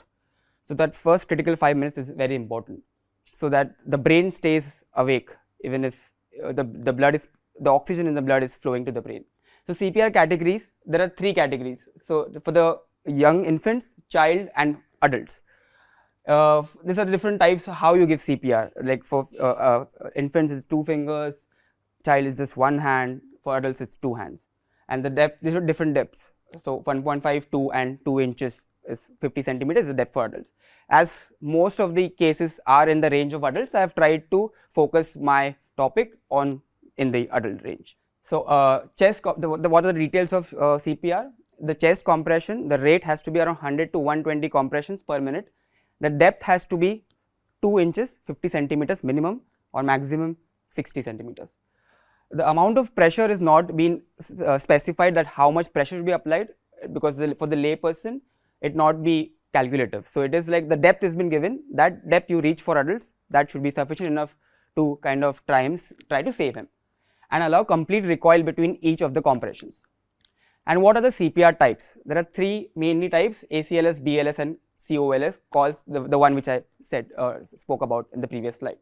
So what is COLS in detail? To understand the COLS, that is compression only life support. So this is a very simple algorithm designed by the Indian Research Council, just so that to encourage every lay person to give CPR. So they have eradicated the mouth to mouth also. Just if you find a person not responsive and in fact not even breathing, just start compressions, call the emergency service and start compressions. This kind of algorithm is designed so that even it can be performed by any person, any simple layman. The Australian Research Council also says that even if you compress on the chest anywhere, some compressions would happen, and definitely some compressions is better than no compressions at all. So what are the problems associated around this? First of all, lack of awareness. In India, as I said, there's no awareness only about this topic. People don't know. People are generally confused with heart attack, and they try to take the victim to the hospital rather than giving him actually this thing. As I said, 2% of the population in India are trained about CPR. That's it. And the requirement against 30 is the minimum requirement, which is we are way behind that. And gender difference. So even in considering the societal norms, it is very difficult maybe to accept that a guy giving unknown guy giving some stranger opposite gender person a CPR, maybe there's a chance that it won't be accepted. So I started to get into the study around this, what is exactly, and to dive in further, I myself did the BLS training program, so just at Sefi Hospital in Girgaon. So to understand what exactly CPR, I got myself trained. I did a 1-day session, 2-day session. I got certified. This was course by American Heart Association itself, and we got this training. And most of them were doctors available. Doctors only did training. The reason was mainly that even the doctors kind of need this practice again and again, a small revision again and again, every maybe after 8 months or 6 months so that even their skills are retained, because it is so easy to forget and they don't do it at a very regular basis. So this was the training program. Then second, after this, with the help of the doctor there, actually I got a chance to to teach people myself. So in the Independence Day at Kolaba, we did a small program in which we taught people a basic, just the COL, which was calls which I was talking about, that how if you find no response, then just start pressing on the chest. That is me, yeah. And then second session which I did, I trained, we went to school in again Girgaon, in which we kind of to teach students about how it is, because none of the school actually teaches what is CPR. So that is where the actual problem also occurs, because it's not creating more and more awareness about it. So none of the kids had ever come across before that. So they were the first time actually seeing this. So it was interesting. They were curious and they were also trying to learn, some of them. So this was it.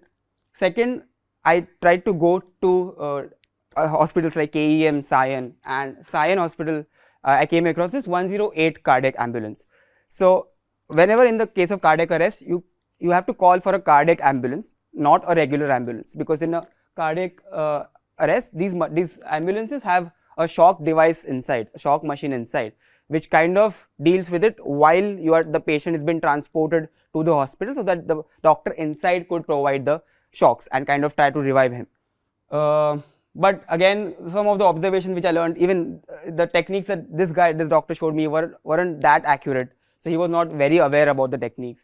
Plus he was also hesitant to help, because he had occurred actually, because under him a victim had actually died and he was kind of blamed. So now he was a little hesitant in helping the next, whoever is just try to be safe and just takes him quickly to the hospital than giving him shock.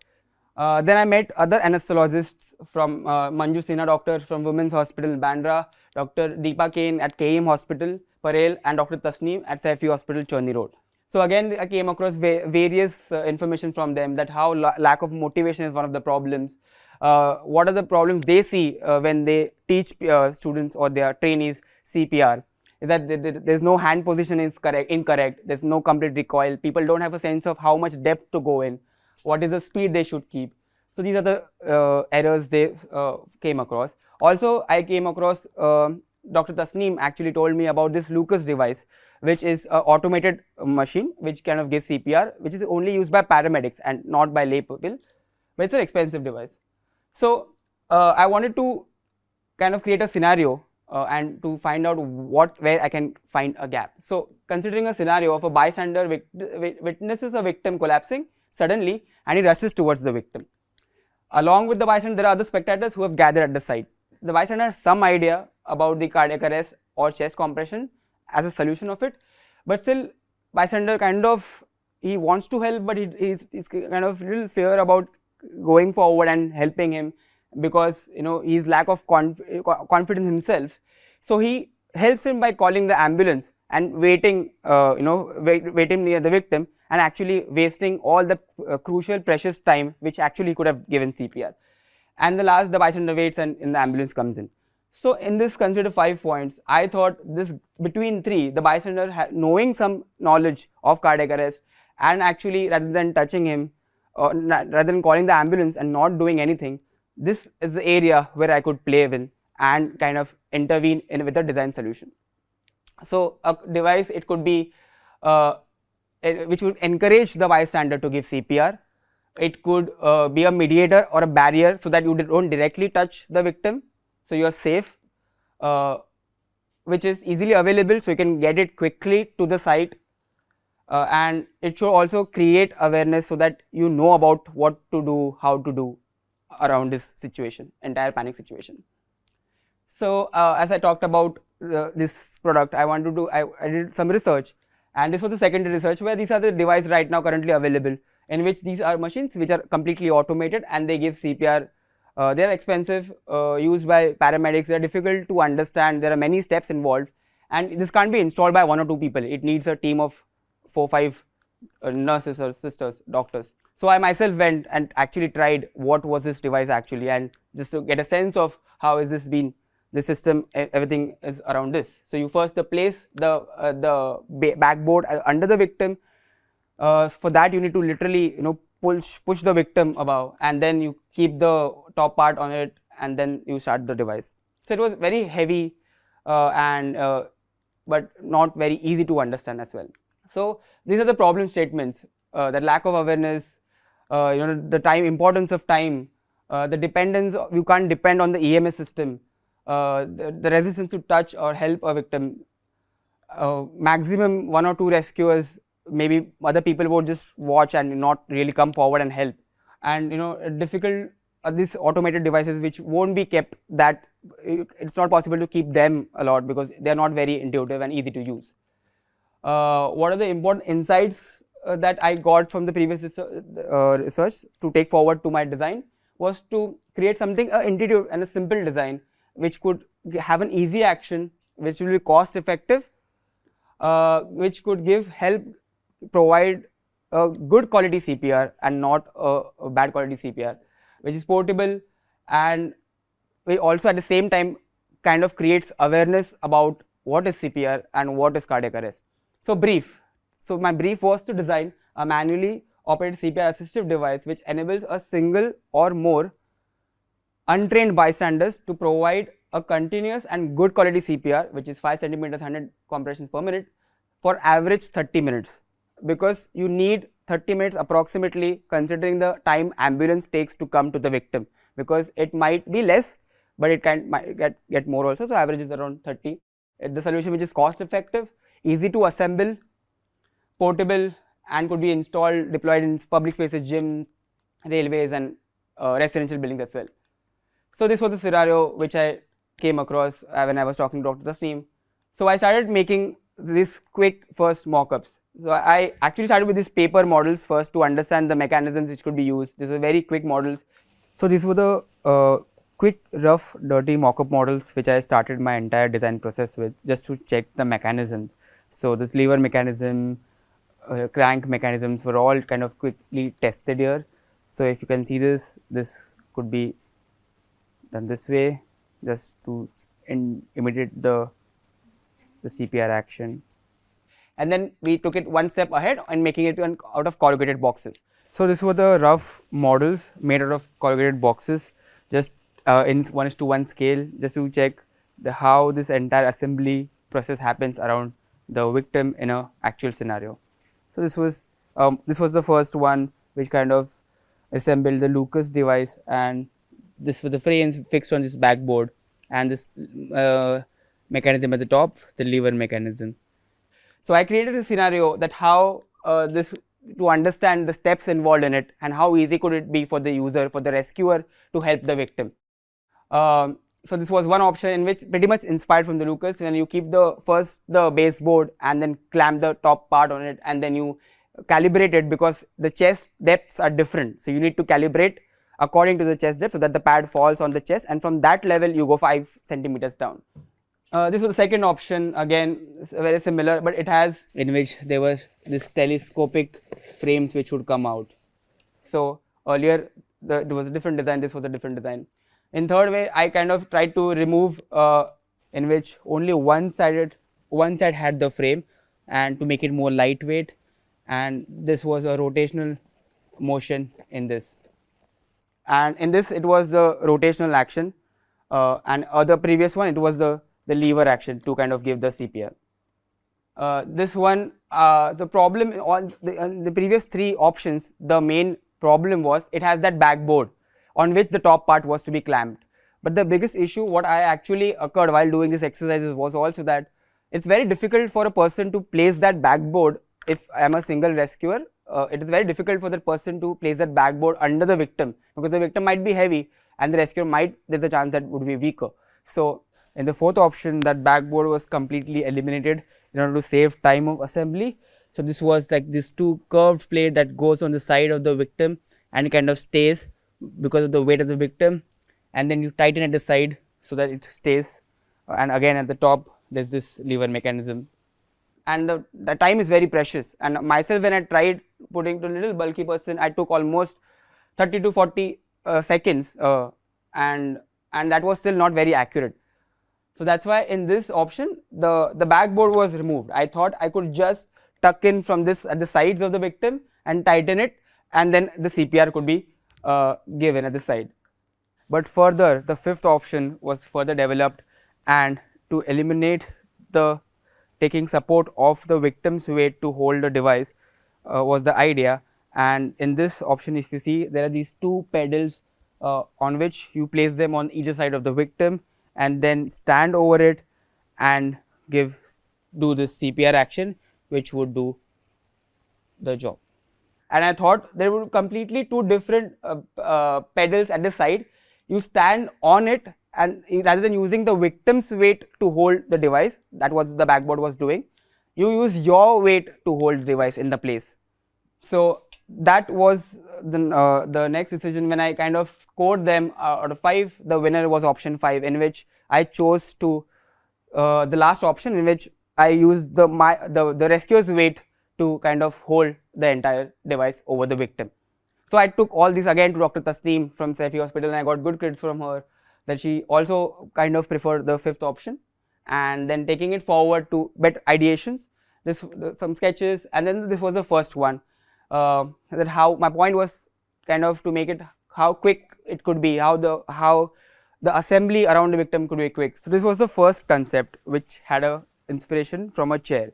So you take this chair, there is this mechanism on top of it, you open this flap, place it over the victim, and then this could be a pad which you could calibrate on the chest so it falls, and then you lock it and get over the victim and then start CPR like this. So this was the first idea. I got this chair from IKEA, and then kind of added my mechanism over it, and to just check how people were following it, and kind of gave some instructions to the people, and again did a scenario around it. So to understand how this setup is happening in that context. This was the concept 2, in which the rotation action was kind of taken care. So this was the second concept, which was designed out of this taking consider of these 25 mm dia pipes, and the mechanism was used by using different gears inside. So in this idea was to convert the rotational motion into linear motion. So if you see this, when you rotate, when you place it over the victim, stand on this foot supports, and then do this rotation to generate the up and down chest compression action. Kind of rotate this, and this does the CPR. Again, a scenario around it to understand. And the third option was pneumatic. So my idea was to kind of use a pump, air pump, that could be used to give the compressions. So this was the another working rig, which the mechanism was operated using pneumatics. So this was the part which has the spring, and this kind of at the top there is a supply air. Here if you see there is a valve, which was actually thought of operated this brake system. So when you press this part would be at the bottom. So when you press this also gets pressed, and it opens at the end, releasing the air so that this pad can come back to its original position. So I'll give you a quick demonstration. So this goes down, and when you press the brake, it comes up. Again goes down, press the brake, comes up. So this was designed earlier, but the problem faced was that the air pumping was not able to produce enough pressure to give 50 mm compression depth. That's why this was not taken forward, and the lever mechanism was taken forward. So again a scenario around it. And so when I analyzed this, there was other problems. That the first the chair one, people were not confused of how to keep the chair, which direction to keep the chair. Second, also because this was a this flat surface, it was kind of creating a visual obstruction between the rescuer and the victim and the rescuer. Again, this was proved to be very intuitive action over the rotation one. People found this easy and very easy to do and very obvious than the rotation one. So again, the assembly time, how much time they took to kind of form it around, to kind of make it stand around the victim was also checked, and an average time was taken. It was way more, it was around 22 seconds, but still my aim was to get down to around close to 10 seconds. So there was a huge, I wanted to take it halfway down almost, but still I wanted to give them, score them on this, and out of these 3 concepts which I showed, so the next step I merged the concept 1 and concept 2, which became A, because these were some of both, there were goods at both of these options which I thought I could combine in and make it one, and then the concept 3 was taken separately to kind of explore it further, and the working rig was made for the concept A. So in this I used the lever mechanism and this foot supports that I could stand on it over the victim. This was position 1, in which I was standing over it. On the position 2 I was on the side, and position 2B, and I was on the side but with a longer lever. So again, kind of took different user testing to check which people were very comfortable using, on which product they could use it for a longer duration, because the CPR had to be given for almost maybe 30 minutes, and I was checking if they could reach at least 15 minutes at least. So the average time to assemble this device came to around 18 seconds from 22, but that there were some rig errors in between, that's why that also kind of made it a little delayed. Plus the users were not very prompt enough, because it was a fake situation and not a very realistic situation, but I felt this 18 could be further taken down, and when after worked on it. The main observation was to have an adequate space between giving the compression and the person standing. The leg spreading was better when it was over the victim, because on the side it was little complicated, but naturally when you have to stand over the victim, you do spread your legs apart, so which gives you more stability. Long handle was also preferred, because long handle helped to give less force comparatively the short handle.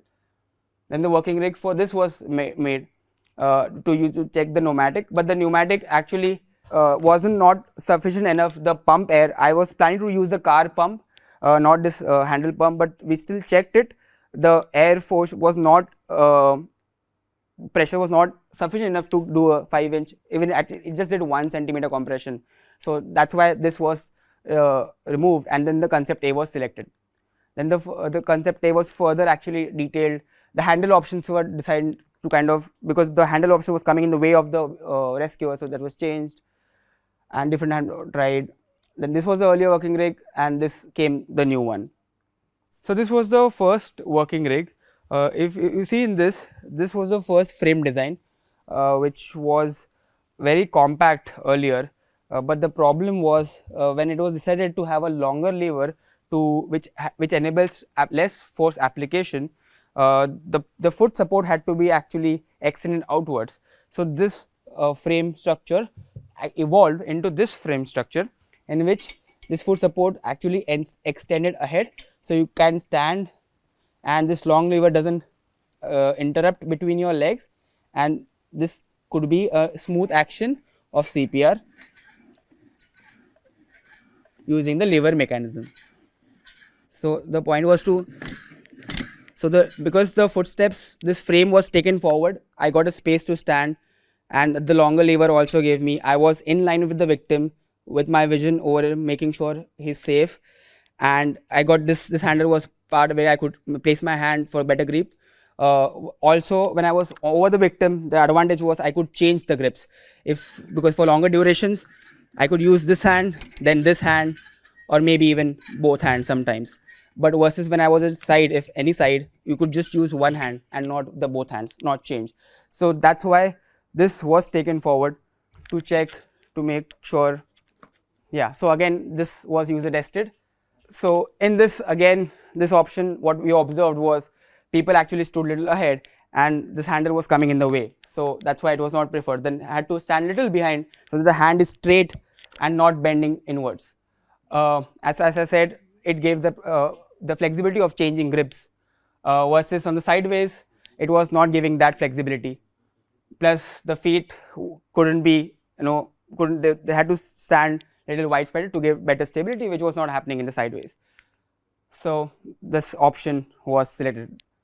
Then ideations took place.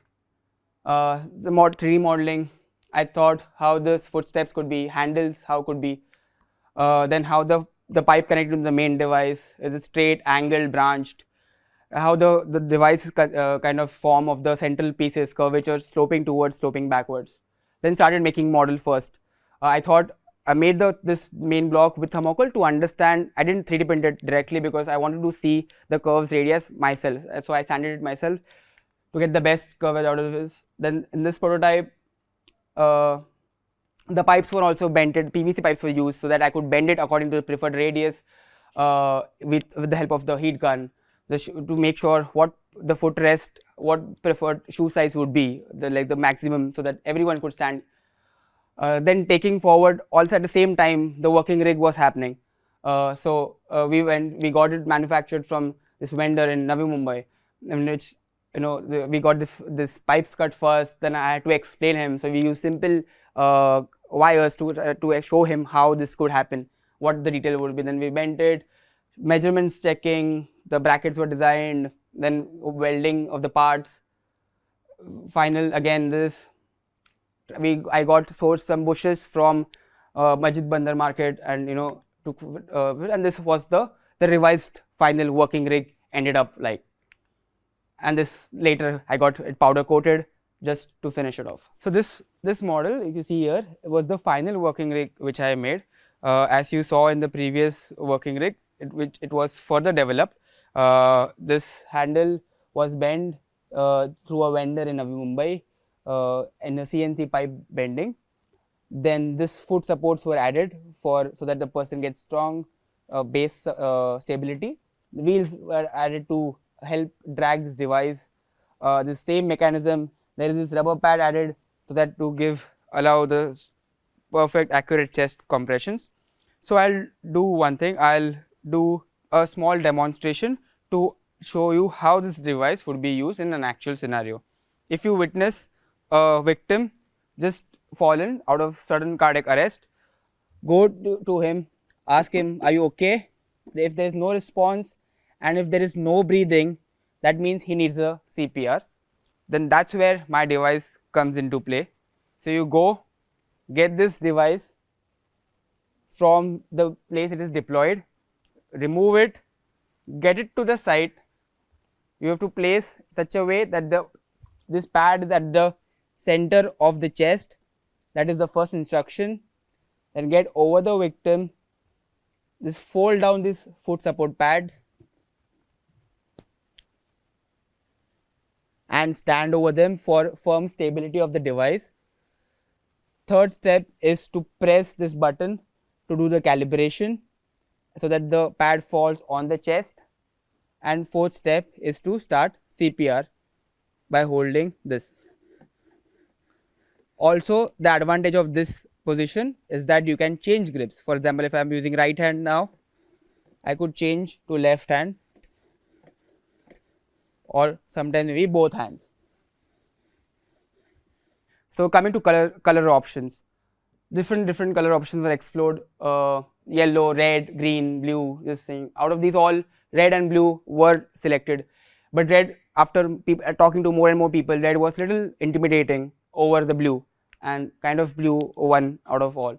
So coloring, trying to check the colors, colors was added, colors were formed and made.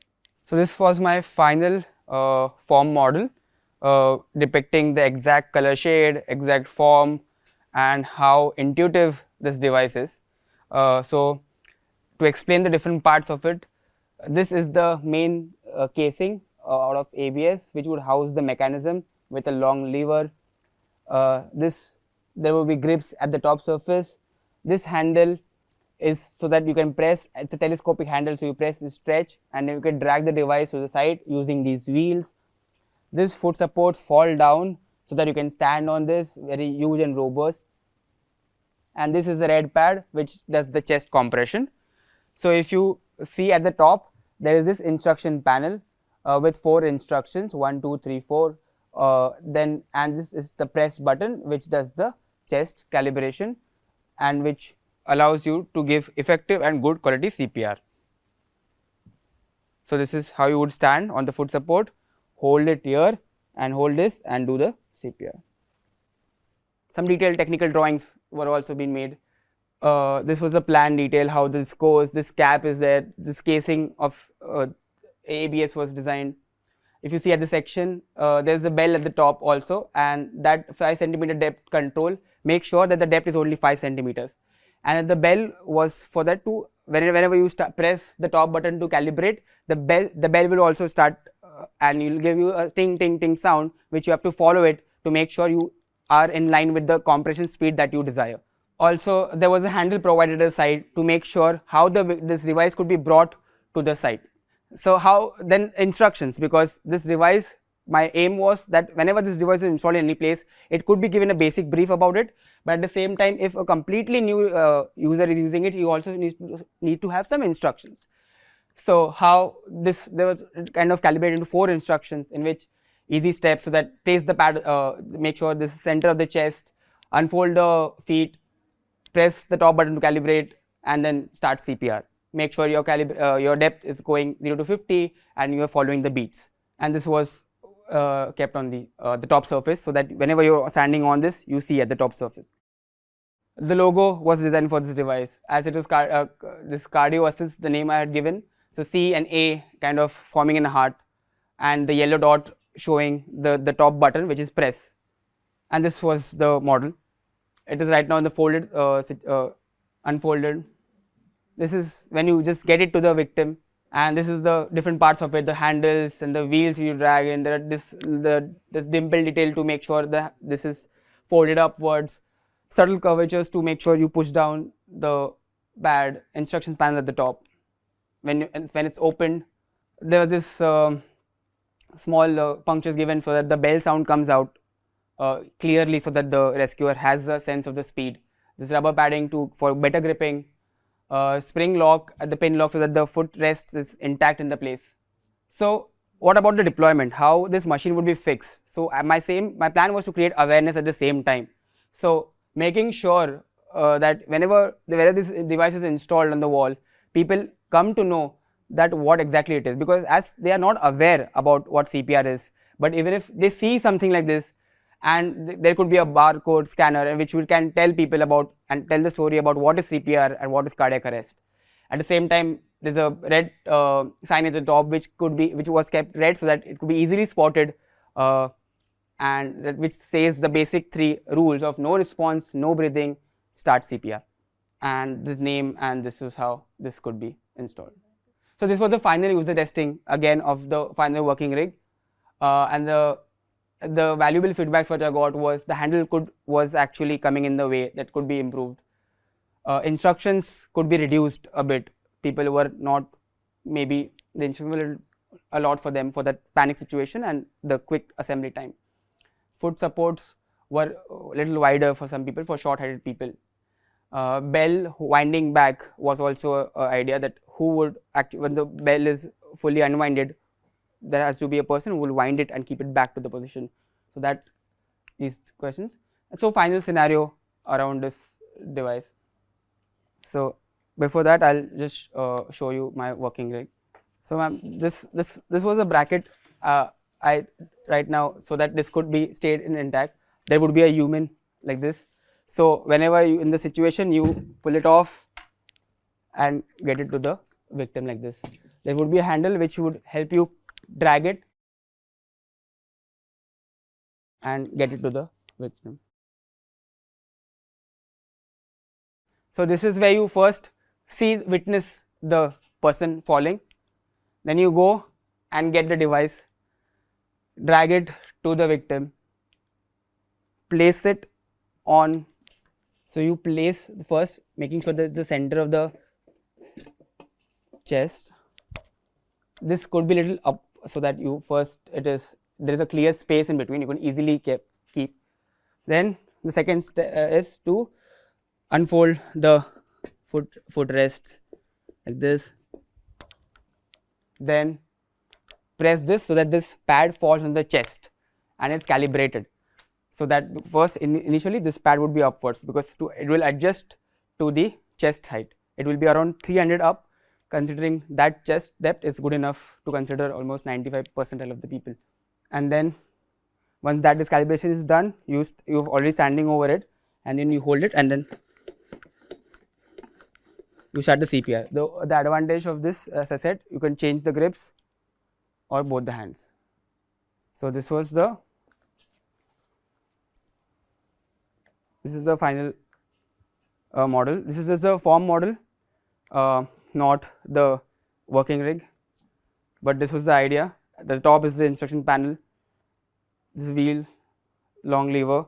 This is the very robust footrest, so you can stand. This is the prominent red color, making sure that falls on the chest pad. This is the yellow press button, which also comes in my logo. This is the grips, and also the user testing when I did last, people actually were holding it up also. That was a little better grip. So later I added this in the working rig, which was not here. Also, this curvature was designed actually 100 mm radius, but when I went to the working rig manufacturing unit, they had a 60 mm die only. So that's why this radius curvatures are different than what that has. But still, I still went forward with it, considering industry limitations, how we could work around it, and how design could be evolved considering the whatever the vendor has the die. So I still went forward to check what this curvatures would look like, and it doesn't look that bad as well. So this was the final this thing. Yeah, thank you.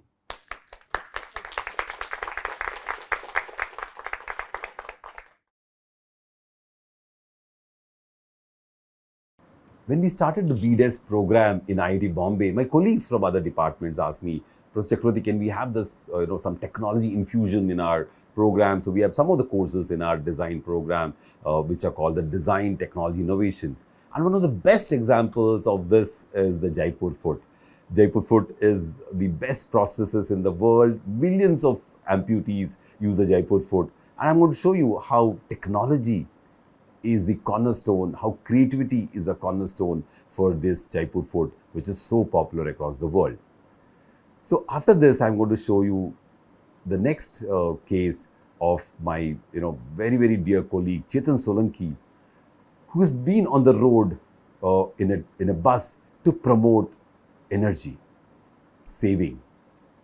He's on this sustainability trip, and this all started with the project on Soul, where we're going to show you how he tried to eradicate use of kerosene lamps and said, let us give very simple LED, solar charged LED lamps for the kids across the world. And you'll see the detailed plan of how you can implement something across the stream. We have professors in LEDs in IIT Bombay. We have professors in batteries in IIT Bombay. We have professors who do research in the area of systems design and control. We have professors in the area of energy studies and solar panel design. But their research is at this level.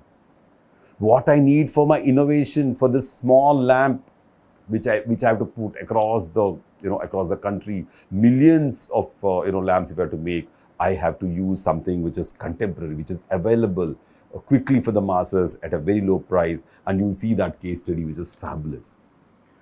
The next case study is my extremely close colleague, Professor P.V. Madhusudan Rao from IIT Delhi. And he had done this wonderful project on assistive technologies. It's a cane for the blind.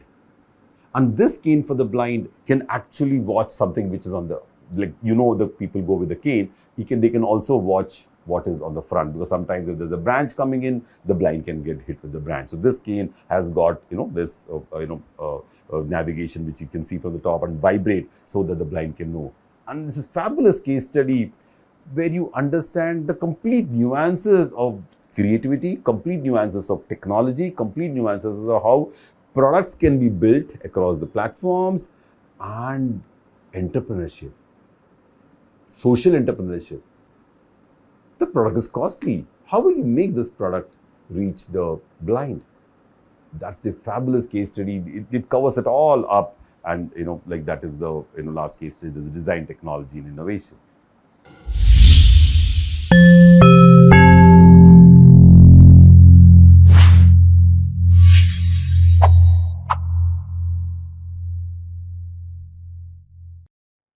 So good afternoon, all of you. And welcome to the course Design, Technology and Innovation. This course is a combination of three large sort of areas, not even disciplines, where we need to see how we can come up with innovation using design and technology. That's our major focus.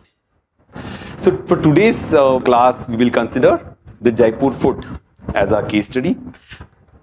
Important aspect of the Jaipur foot is that it is a prosthesis. The prostheses are different from ones which are put inside the body. These are which are artificially, they're supporting the body from external aspects when there is an amputation or some deformity in the legs or in the hands. So this Jaipur foot is an extremely unique design, and according to me, one of the best innovation examples in the country. This was started very interesting collaboration between a craftsman called Ram C. Sharma, who was basically building polio calipers for children, and he observed a bicycle on the road and said, why can't I make a foot as strong as the bicycle tire for these kids? So he started building wooden mock-ups. Because he's already working in the SMS Medical College in Jaipur, he had this orthopedic surgeon, Dr. P.K. Sethi. So he would go to the doctor and say, I'm working on this. So the doctor would give him all the anatomical details. What type of system should be done, what type of gait the leg would have. So all those details he would provide. And both of them together built multiple samples. So there's the initial development which happened. So basically the Jaipur foot will have three major components. The prosthetic foot, the most critical one in this design. The knee joint, if it is an upper amputation, above the knee amputation, you'll have a knee joint and a socket and shank to fit the thigh areas. So below the knee prosthesis, you will just have the foot and the shank, which will fit into the leg. In 1969 they started, but it was not going forward. They were doing some 10 or 20 prostheses for various patients who would lose their limbs, and it didn't really scale up. So the scaling up was done by D.R. Mehta, who was an IAS officer who took special interest in the Jaipur foot, and he had to pick it up from the hospital and make it into a society. And he said, I'm going to provide this Jaipur foot free of cost, and the quality will be phenomenally good. And then since then, this has been a revolution. So interesting situation is that the doctor and the craftsman team kept the Jaipur foot at a very low volume level. Not because the Jaipur foot didn't have the potential, just because of the human tendency of not understanding how you can scale up. Whereas an IAS, Indian Administrative Service, retired professional would actually talk about scaling, right? Talk about reaching more number of people. So his whole strategy was, how can I make this reach across the world, across the country to all the, people who are handicapped. We have dancer from, Andhra. There was a movie called Natya Mayuri, and she actually danced in a program, and there was a large movie, and that made it very popular. Everybody got to know about it, and a lot of people started coming to Jaipur to get the foot. So that's how the whole journey started, and our interest in the product came up. And I visited the place. I got a phenomenal insight on how this Jaipur foot was helping the poorest of the poor in the country. The people who get amputated generally are farm laborers, truck drivers, salt pan workers. Tell me, why would a salt pan worker have an amputation? Salt pan, making salt. Infection from any cuts or wounds in his leg while being on the sand. So that infection can cause gangrene, and then they will need to ampute his leg. A lot of people are there like that. So, that's a very good case for us to consider a salt pan worker. Where else you see, standard cases of amputation? Heavy machinery. Heavy machinery, very good. Heavy machinery, generally you have amputated arms, legs in heavy machinery, little less, but it is there. And, truck driving and, accidents are more common, for the leg amputation.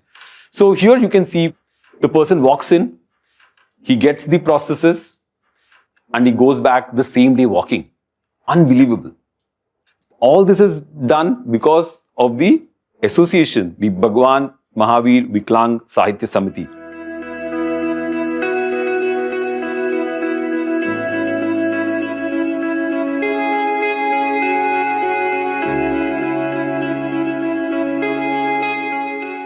So the vision of BMVSS, is that, they want to actually give both the physical, economical and social rehabilitation.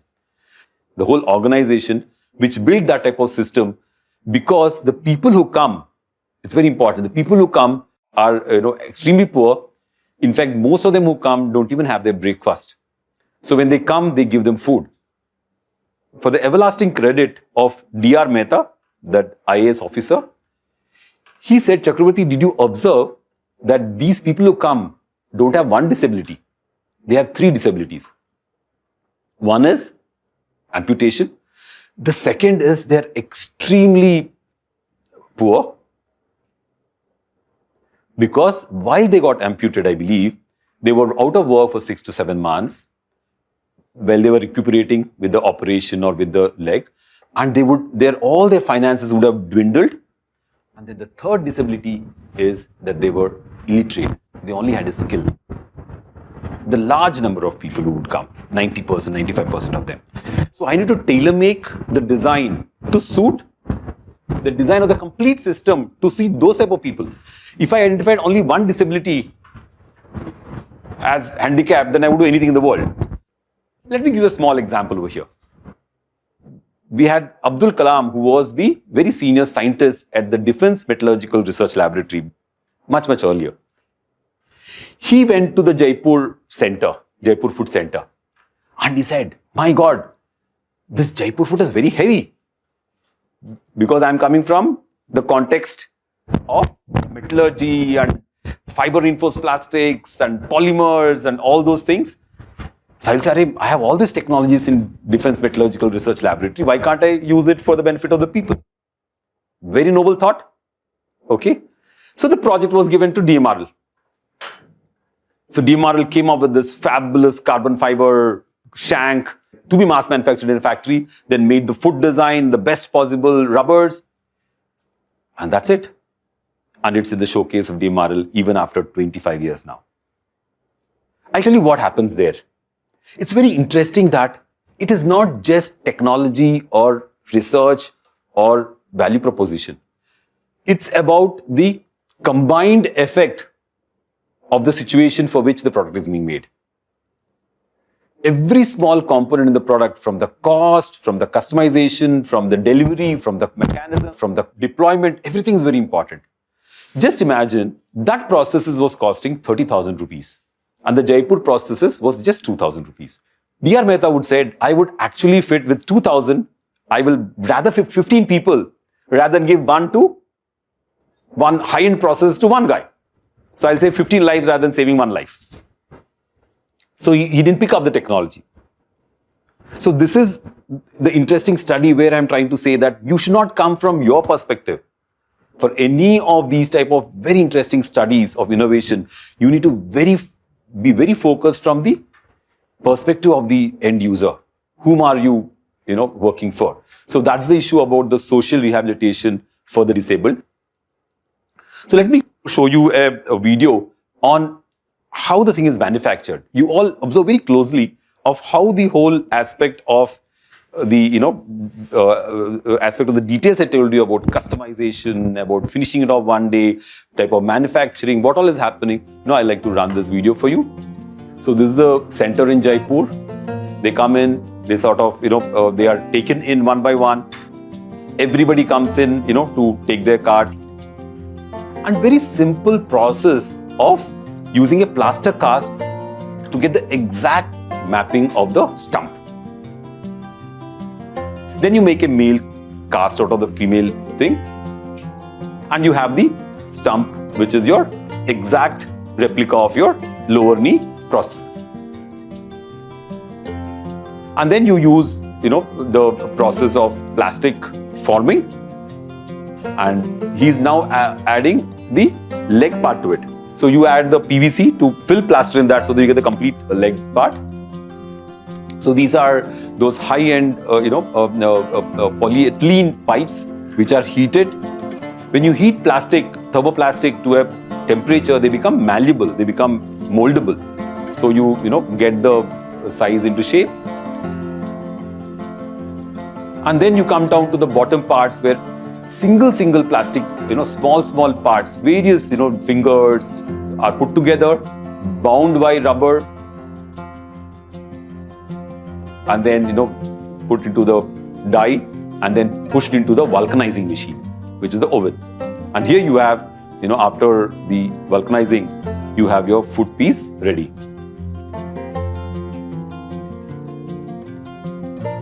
So once the foot piece is ready, so you got the whole pipe ready, and then it's fitted onto the human body, and then the person then goes home with the leg. So this whole process happens in a day because the BMVSS has done all the planning of keeping all the parts ready, manpower ready, who know how to handle these type of large number of people and take the thing forward. So there are a lot of things happening, a lot of tests happened. The whole world stood up to this innovation, saying that there's something great about this part because this leg, the prosthesis, was better than the imported prosthesis in multiple ways. Tell me one thing, if this prosthesis was costing 2,000 and it is better than the prosthesis from Germany, Otterwalk, or the American prosthesis, what do you think is the reason? Any guess? So I think one is that it looks like a human foot. Very good. One short thing is it's exactly like the human foot, but that doesn't give you that type of advantage. Cheaper, so more people can easily get it. More people can get it. That's also a very good point. Customized for a person. Very good. Hit on the nail. The top mark is for customization. What happens in the international processes? They make sizes, small, medium, large, XL, and whatever sizes you make, when you put it on your stump, it will be loose. It will never fit exactly to the size of your stump. So what will happen?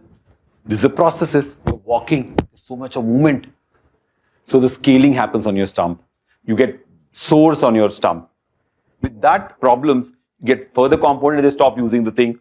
And if you get a swollen stump, you can't use your prosthesis. So it's extremely critical. So look at the beauty of the design. This design, with the limitation and the hard work of bringing all the people to Jaipur rather than sending the prosthesis to various locations, you bring the people in, right? It's completely reverse of an international, supply chain activity. So by doing that, you are getting something which is highly valuable for a product like a prosthesis. If I trade off, I would trade off mass production to customization. Got it? So you said that it's custom made. So is there any part that is pre-made? The part that is not attached to the stump, for example? Yeah, very good question. It's customized, but the customized part only is the stump, whereas the foot parts are all readily available. Whereas the pipes are formed as per the heights of the people. So only the customization part is the pipe assembly, the formed, stump assembly. Okay, so today it is, the most widely used process. People run, people play.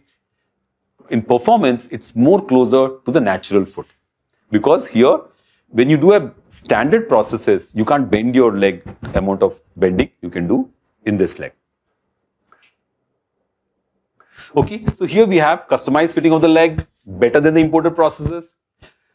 The biggest advantage comes that you can work in your salt pan again because it's completely sealed. Look at the bottom, it's rubberized, silicone rubber. So you go to a salt pan lake, nothing happens to it. The top is highly chemical resistant polyethylene pipe. So that's also, very good for your use. And then, people can work in agricultural fields, paddy fields, and there's no issue at all. And the best part is that, you can go barefoot. So it culturally matches our requirements of sitting on the floor, going to temples, and multiple aspects, which made the cost go down drastically. And the production happened at large scale.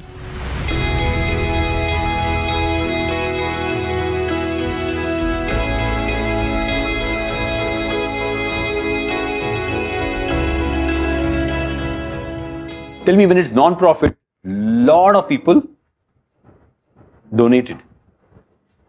Huge amount, organizations donated. Even our Ministry of Welfare, government, came back and said, wow, you're doing a great job. Can I give you money?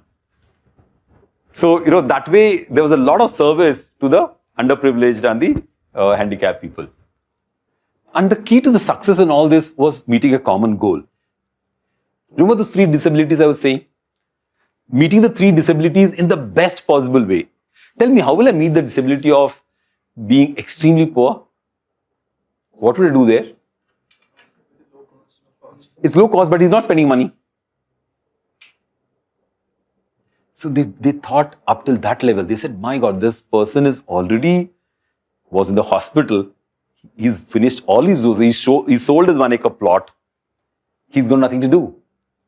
So they thought about all that, and actually they rehabilitate them by giving them cycle rickshaws. This is most probably for the people with the hand amputation. They work with them also. While they manufactured the Jaipur food, they would manufacture cycle rickshaws and also give them. They set up a separate factory to give them the rickshaws for, because once you have mobility, you can do a lot of work, and they can pedal and take it forward. Giving them job training, and women would be given sewing machines, and some of the men would be given a tea shop kit. I was completely sort of floored when I saw that while they were going out, they were handed over these kits which just would cost 2,000 bucks or 1,000 rupees in the whole. And they would go out empowered to lead the life.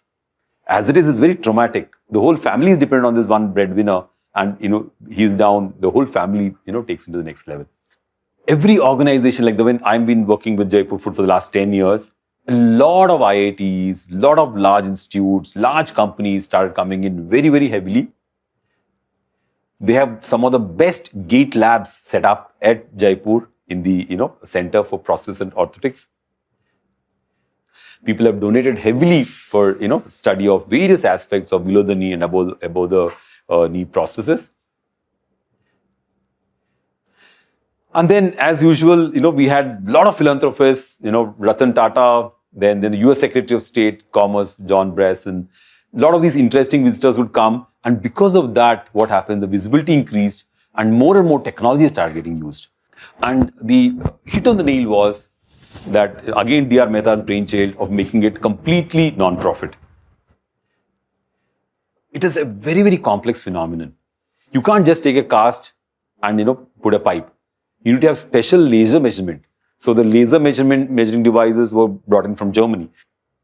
So as soon as the patient comes, they make him stand on a wall and the laser measure his, whole body and his gait position. And then they would take the dimensions from the laser guided points and then make the process. Because even a small 5 millimeter difference in the way, you work on the process can be very detrimental to the comfort and to the walking style. So, thanks to all the visitors and the promotion which happened with the Jaipur food. And then because of accidents in Afghanistan and other places, landmines and all, they have set up huge Jaipur food organizations across the world now. And this is the innovation part of our whole course. Till the benefit doesn't reach millions of users and delighted users, we can't say innovation has happened. You can see how many countries the Jaipur food has gone to. The LIMS itself has gone to more than 5,13,000 people, and 23,000 people across the world have set up offices. This is 2016 figures. And then, a lot of professors like Professor C.K. Prahlad showcase this whole innovation as one of the best innovations for the bottom of the pyramid. He calls his book The Fortune at the Bottom of the Pyramid. So here we very clearly see that every year, 16,000 prosthetic fittings are put in. So it's a huge number to, work on and take it forward. So the video I'm going to show you now is done by C.K. Prahlad, his student. A lot of his students and staff came down to India, studied the whole phenomenon very effectively.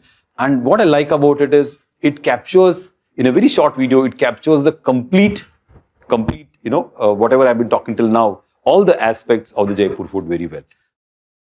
हमारा ये पहला पैर कटा हुआ है, घुटने के ऊपर से, ये सन 76 कटा है, अंगूठा से नासूर थे। उस समय हम खेती का काम करते थे, लड़का था, उसके 5 वर्ष की उम्र, 3-4 साल तक ले हम ऐसे नहीं चल पाए। उस समय ये सोचा कि जो भाग में हुआ वो तो We identified the problems of the handicapped in India. And we felt that they suffered not from one, but 3 disabilities. they were physically handicapped, and they were financially extremely poor, and thirdly, most of them were illiterate. 99.5% of the people who come to us today are below the poverty line. सन 1966 1966 के अंदर मैं यहाँ Sawai Mansingh hospital के अंदर मुझे लोग लाए थे बच्चों को कोई काम सिखाया जाए आर्ट का हमारे दिमाग में आया कि गए ये जो टायर होता है ये बड़ा मजबूत होता है जो है इसका पाव बनाया जाए तो जो है कामयाबी हो सकती है We said we developed a foot. So we developed a design where we filled this with microcellular rubber, this with microcellular rubber, and the upper part was wood. So it can hold the shank. The biggest advantage is this movement which the set foot doesn't have. And there is a movement here. We are giving them a foot piece which has got all the normal movements where they should be, and they last for 4 to 5 years. Because it is made of rubber, the person can walk on uneven grounds, he can climb mountains, he can climb trees. And the best thing is that there is no restraint of working in agriculture areas, because 80% of Indian population is still working in fields. So they can freely work with this on the field, and we don't have to change their profession. The society's efforts to facilitate a quick and complete return to a more normal life begins with the fabrication of the foot. Jaipur foot pieces are prefabricated. The process is fast and simple, though largely manual. Foot and ankle assembly is made of vulcanized rubber compounds. Individual components are painted with rubber cement. Various toe and foot pieces are assembled together into one unit. Aluminium die is used to cast a normal foot shape. Sole-shaped patterns are placed on nylon cords used for reinforcement. This unit is then covered with skin-colored cosmetic rubber. Die is tightened and placed in vulcanizer. After 20 minutes, foot is removed and is ready for use. With the foot already prefabricated, a patient's day begins at 9 a.m. Once registered and admitted by a doctor, the limb is prepared, marked, and wrapped. A trained technician forms the cast. The cast is removed, and a mold of the limb is poured and dried, then carved to the marked specifications. An ordinary polyurethane pipe is placed in a vacuum forming machine and heated, then stretched over the mold and formed.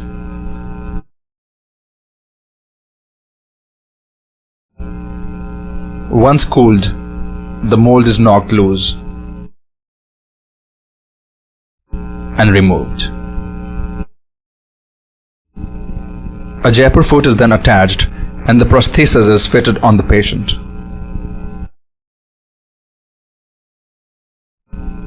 Finally, the patient tests the prosthesis under the supervision of a doctor.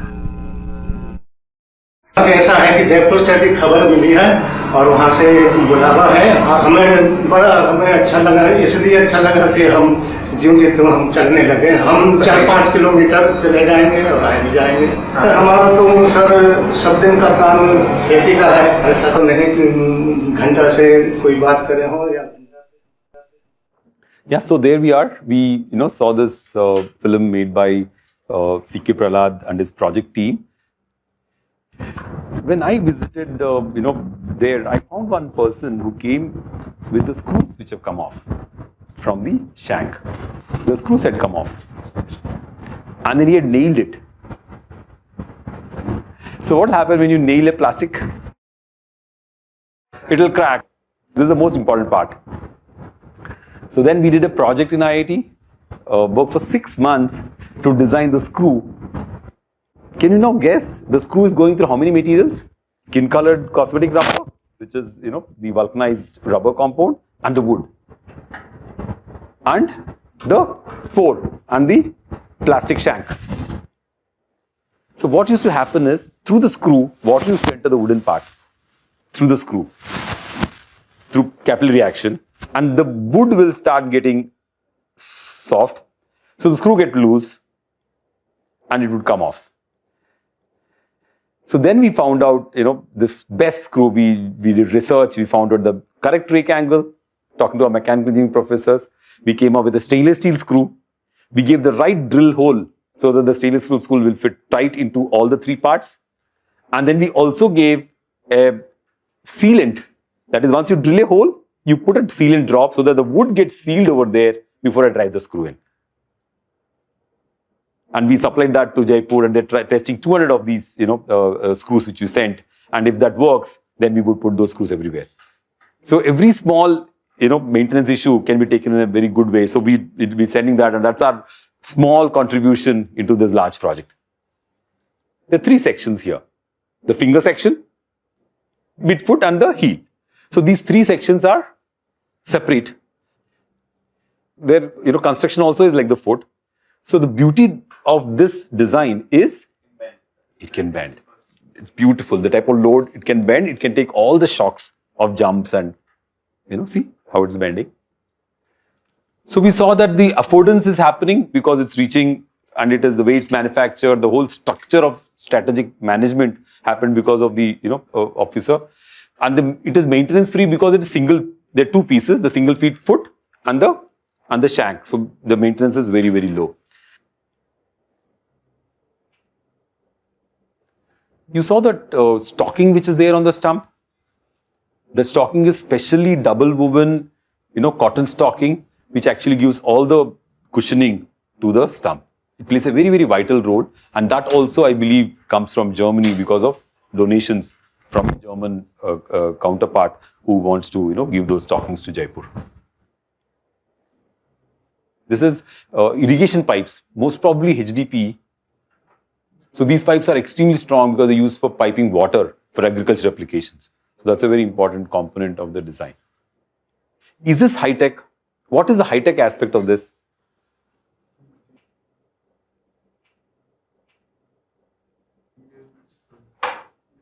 Very good. Material. Which material is high-tech here? Of course, the microcellular rubber is high-tech. Why? Because it went through all that research to be produced and available in large sheets, which are used for large applications outside in car industry, in other industries as suspension bushes and other places. And here you're using the best research from automotive to use it in Jaipur foot, but you're using it in a customized way. Excellent. What is the other high-tech things in this? High-tech materials. I think the socket is the most important part. Very good. The socket again is extremely critical. It comes from the best polymer, largest companies, very good strength, very good moldability. It's a thermoplastic material, so you heat it and you very nicely shape it, right? So that is one excellent input. But the third interesting aspect is the rubber cord and the vulcanizing paste and the rubber which is used comes from the tire industry. And can you imagine how much research tire industry would do to generate these raw materials? Very, very high quality raw materials. So I'm using the high-tech aspect in this is all in the raw materials, including this wooden block. The grains of the wooden block has to be in the right orientation so that the screw will not come off. Wood can give you tremendous amount of shock absorption at that level. And what else? The joint. It can give very good compression for putting the screws in and locking it. So that is the beauty of putting, all the aspects of the, high-tech into this simple product. So every aspect in the Jaipur foot has multiple advantages, not one advantage. Microcellular rubber, what all it's doing? It's giving me cushioning. It is giving me flexibility. It's giving me moldability. Moldability now I mean building the model. And it's giving me longevity. This microcellular rubber is non-perishable. Here, see, it's all skill. Skill of the people who are getting the job done. So the final fitting and the final design, they actually do it very customized to the people who are there. You saw they were actually heating on the, heating on a heater to, get the shank into the rubber. So there's a joint there, and it actually, they fully fitted in. As per design, they have an area that goes fully in, and they drill the hole after they fit the shank, through and through. So they completely fit it, drill the hole, and then put it together. So their size is already measured, they know the sizes, and they do it. And that's the whole reason that they don't have too much of standardization. There's another problem of accurate design. So they're working on that, how to modular design so that they can really close in on the inaccuracies if they crop up in the design. But this is all again hand skill which is coming into play. You'll have to come up with some design. So we came up with a design which was like a collar. So you push the pipe and it goes and rests on a collar on the foot. So we made a collar here. It is still not implemented. We gave that design where we made a collar. So when you put the shank, it exactly goes and sits like a socket, like a tiffin box. So we made that, so that there is no sort of dimensional problem, because sometimes if it's heated more, it can go in. So we worked for 4 months on that and we sent the design. And what is interesting in all this is, it's like again Abdul Kalam. Now I sit in Bombay and send a design. Will it get implemented? It's a large organization, right? It's a large training. So it has to be in activist mode. You have to be there, you have to train the people, you have to take things forward. Then only things get implemented. So we're planning to take it up, in the next sessions and get the whole, thing implemented. These small finger blocks, microcellular rubber, they were cutting with their hand. It was a very tedious process. So we wanted to help them out, and we said we give them punching machines to cut exactly the size of the fingers. So that, input was given by us. So we are working on that also to support the production aspects of the design. Nylon rubber cords, again from tire industry, provide strength and resilience. You're telling why will it come back? Look at the way the tire is designed. It's the same way the foot is designed. Look at the strings which are, and all these are placed, in the right orientation so that you can get the type of resilience you want. All of them are coming on top of those, finger blocks. So when it gets molded with the cosmetic rubber, it all gets sealed. And this actually generally is 20% larger size, 10% larger size than the actual tool. So when the tool presses it, whole thing gets compressioned, and then, the rubber flows in all the directions and you get a very, very solid piece in hand. And basically, skin color, now they're also trying to get a little darker and lighter shades. What happens with all these organizations is when you have inventory, it becomes very difficult to control. And the type of population which comes over there, they are happy to get a foot. They're really not bothered whether the color of their foot's match. It's that type of, sort of requirement. So we have to really understand the demographics. But if we can give colors, one of the best, but it's quite good. And now coming to the last section of our lecture. So we saw the whole innovation journey, how the whole manufacturing, how the whole materials, and how each material has multiple roles, multiple advantages. And do you think there are different designs all over the world using blade running processes, which is developed in one of the best universities in US, and it's programmed, it's got the best materials. So there are innovations at every level. Will you call this innovation? It's of course innovation. It uses all the ingredients for that context. It could be for one user or two users, but it is happening at that level. Can we apply that to our context? It's very difficult because the whole ecosystem doesn't work. The cost will become too much. We don't have that type of resources. If we had the resources, why not? But if the resources are not there, then it's very difficult. So we need to understand financial implications. But if you look at the other angle of administration and costs and running, that's why your innovation can never reach scale. Similarly, there are microprocess controlled processes. A lot of work is happening on the sea leg. Fabulous designs, fabulous technologies. Very good case studies on the YouTube of how these are developed. And again, same type of passion the designers and the teams are working on for a different context, which is working very well. This is again integrated prosthetic legs. Surgically, they have implanted. So you have one part of the prosthesis, which is an implant into the bone. Then what will happen? All my outside problems, remember I was talking about customization, all that is gone, right? It's already into your bone, and all your gait will be perfect. Your orientation will be perfect, and that operation also has to happen very effectively. And then you can attach the best, computer controlled, numerical controlled processes to control your gait. It will learn how you walk, and it'll program itself to give you the best gait, and you can't even make out that you're having an artificial limb. So the technology and research has gone till that level. And we have a lot of examples of this, racing driver who had an, accident, and he has both his legs of that caliber. And with that, I'd like to close, and we now very clearly know what happens in the journey of design, the technology.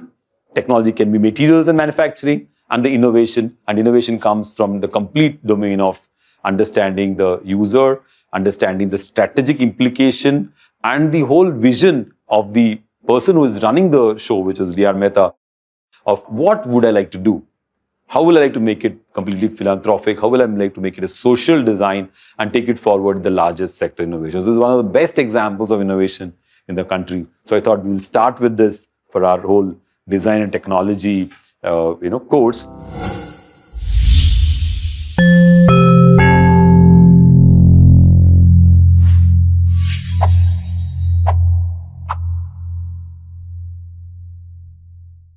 Good afternoon, everyone.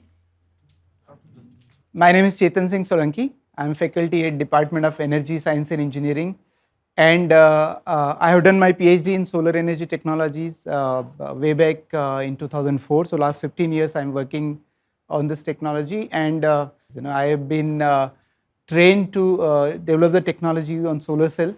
What also we are doing at IIT Bombay is I am heading what is called NCPRE, which you people visited, National Center for Photovoltaic Research and Education, where we are really kind of researching on the very fundamental aspects of the materials, solar cell design, fabrication of solar cell, module, reliability of modules, power electronics, whatever under the sun that you need to know right from the material till the integration with the generation of power and integration with the grid, everything we are doing it.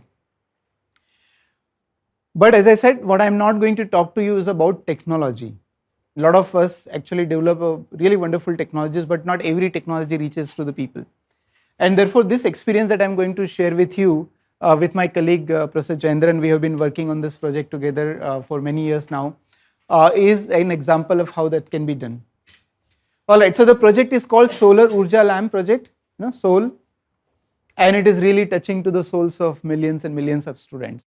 So Solar Urja Lamp is actually, the lamp is for the study purpose. But before that, let me give you the background that there are 17 sustainable development goals. You might be aware about it. One of the goal, that is goal number 7, is a very important goal. What it says is ensure access to affordable, reliable, sustainable and modern energy for all. It is about energy, but it touches every other sustainable development goal, whether it is about the poverty, whether it is about literacy, GDP, income, empowerment, or even climate change. Everything has a relationship with this goal number 7. So basically I wanted to tell in 2017 what was the status of the world.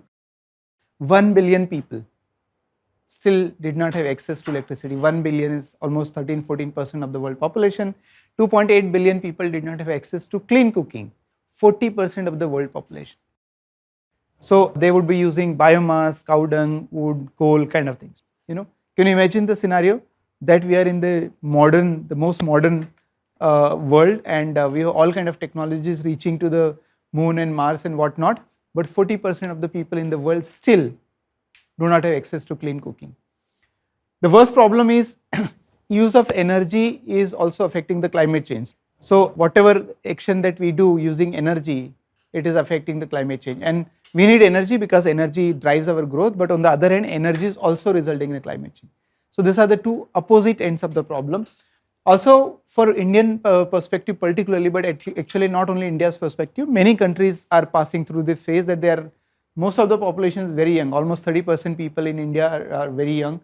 We need a lot of energy. There is a population growth that requires energy. There is a GDP growth that requires more and more energy. And India also imports a lot of energy from outside, by the way. We are one of the biggest importer of coal. We import oil, we import gas, we import nuclear fuel, all kind of things. The current per unit capita electricity consumption is almost about 1,000 units. And if you go by the average of the world, that is about 3,500 units, you need 800,000 megawatt of power plant capacity in India. Right now we are about 350,000 megawatt. So again, huge capacity addition is required. Why I'm putting this context? Because you should understand that this path, if you continue to walk on this path, it is not really going to give you sustainable solution.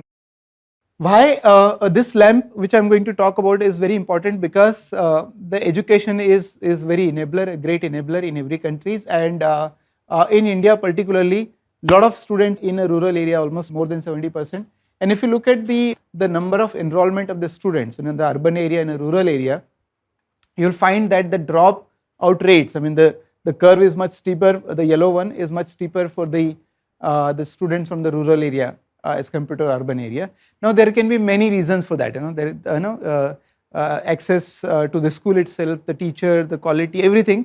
But one of the reasons that is that plays a role here is availability of electricity. Until unless the reliable electricity solutions are available to them, it doesn't work, the continuity of education is not there. So as a result of that, many countries around the world, what people do is provide them solar lamps. Why? Because solar lamps are very simple standalone device. You can buy it and supply it, and you can supply it in a very quick way. So if somebody really wants to provide a basic light, it can be done using solar lamp. And everybody has been doing it, right? In India, or why India, everywhere in the world. So if you look at the first kind of solar lamp came in India in 1976. So it is almost more than 4 decades that such a programs have been happening, but it was not very successful, and that is where the innovation that we have done in terms of the technology, in terms of the operations, in terms of the materials, in terms of the supply chain, everything is very important. That is what I'm going to share with you. Before that, let me show you a small video to put the whole thing in a context.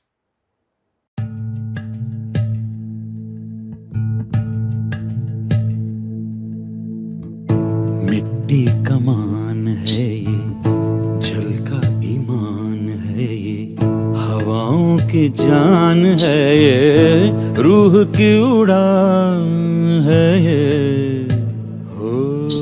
असली भारत गांव में बसता है। एक वृक्ष को मजबूती देती हैं उसकी मजबूत जड़ें, और भारत की मजबूती और समृद्धि के पीछे हैं हमारे गांव।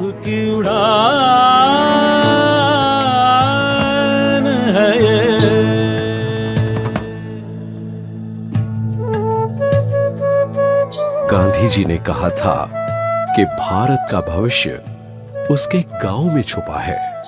गांधी जी हम सभी में बसते हैं। ग्रामीण क्षेत्रों से संबंधित अपने अपने रिसर्च प्रोजेक्ट्स के जरिए अनेक लोग देश के विकास में योगदान दे रहे हैं।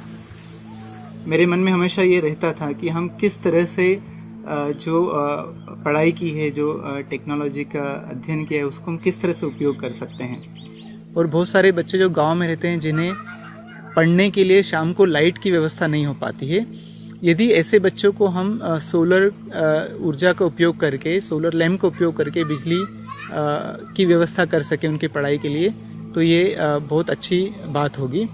हमारा जो प्रोजेक्ट है, मिलियन लाइट प्रोजेक्ट है, उसमें हम 10 लाख बच्चों तक ये सोलर लैम्प पहुंचाने की कोशिश कर रहे हैं।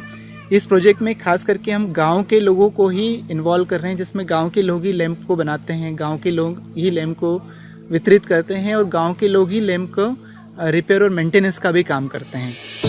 रोशन है रात जिनसे, हर कदम साथ जिनसे, सौगात उम्मीद जिनसे, उन्नत अभियान है ये।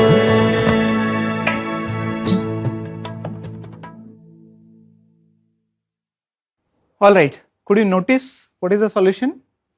Solution is of course solar lamp, but the way we provide solar lamp is very important. And as I mentioned that what we do is we involve local communities to do each and everything. But how we have come to this idea, I would like to share 2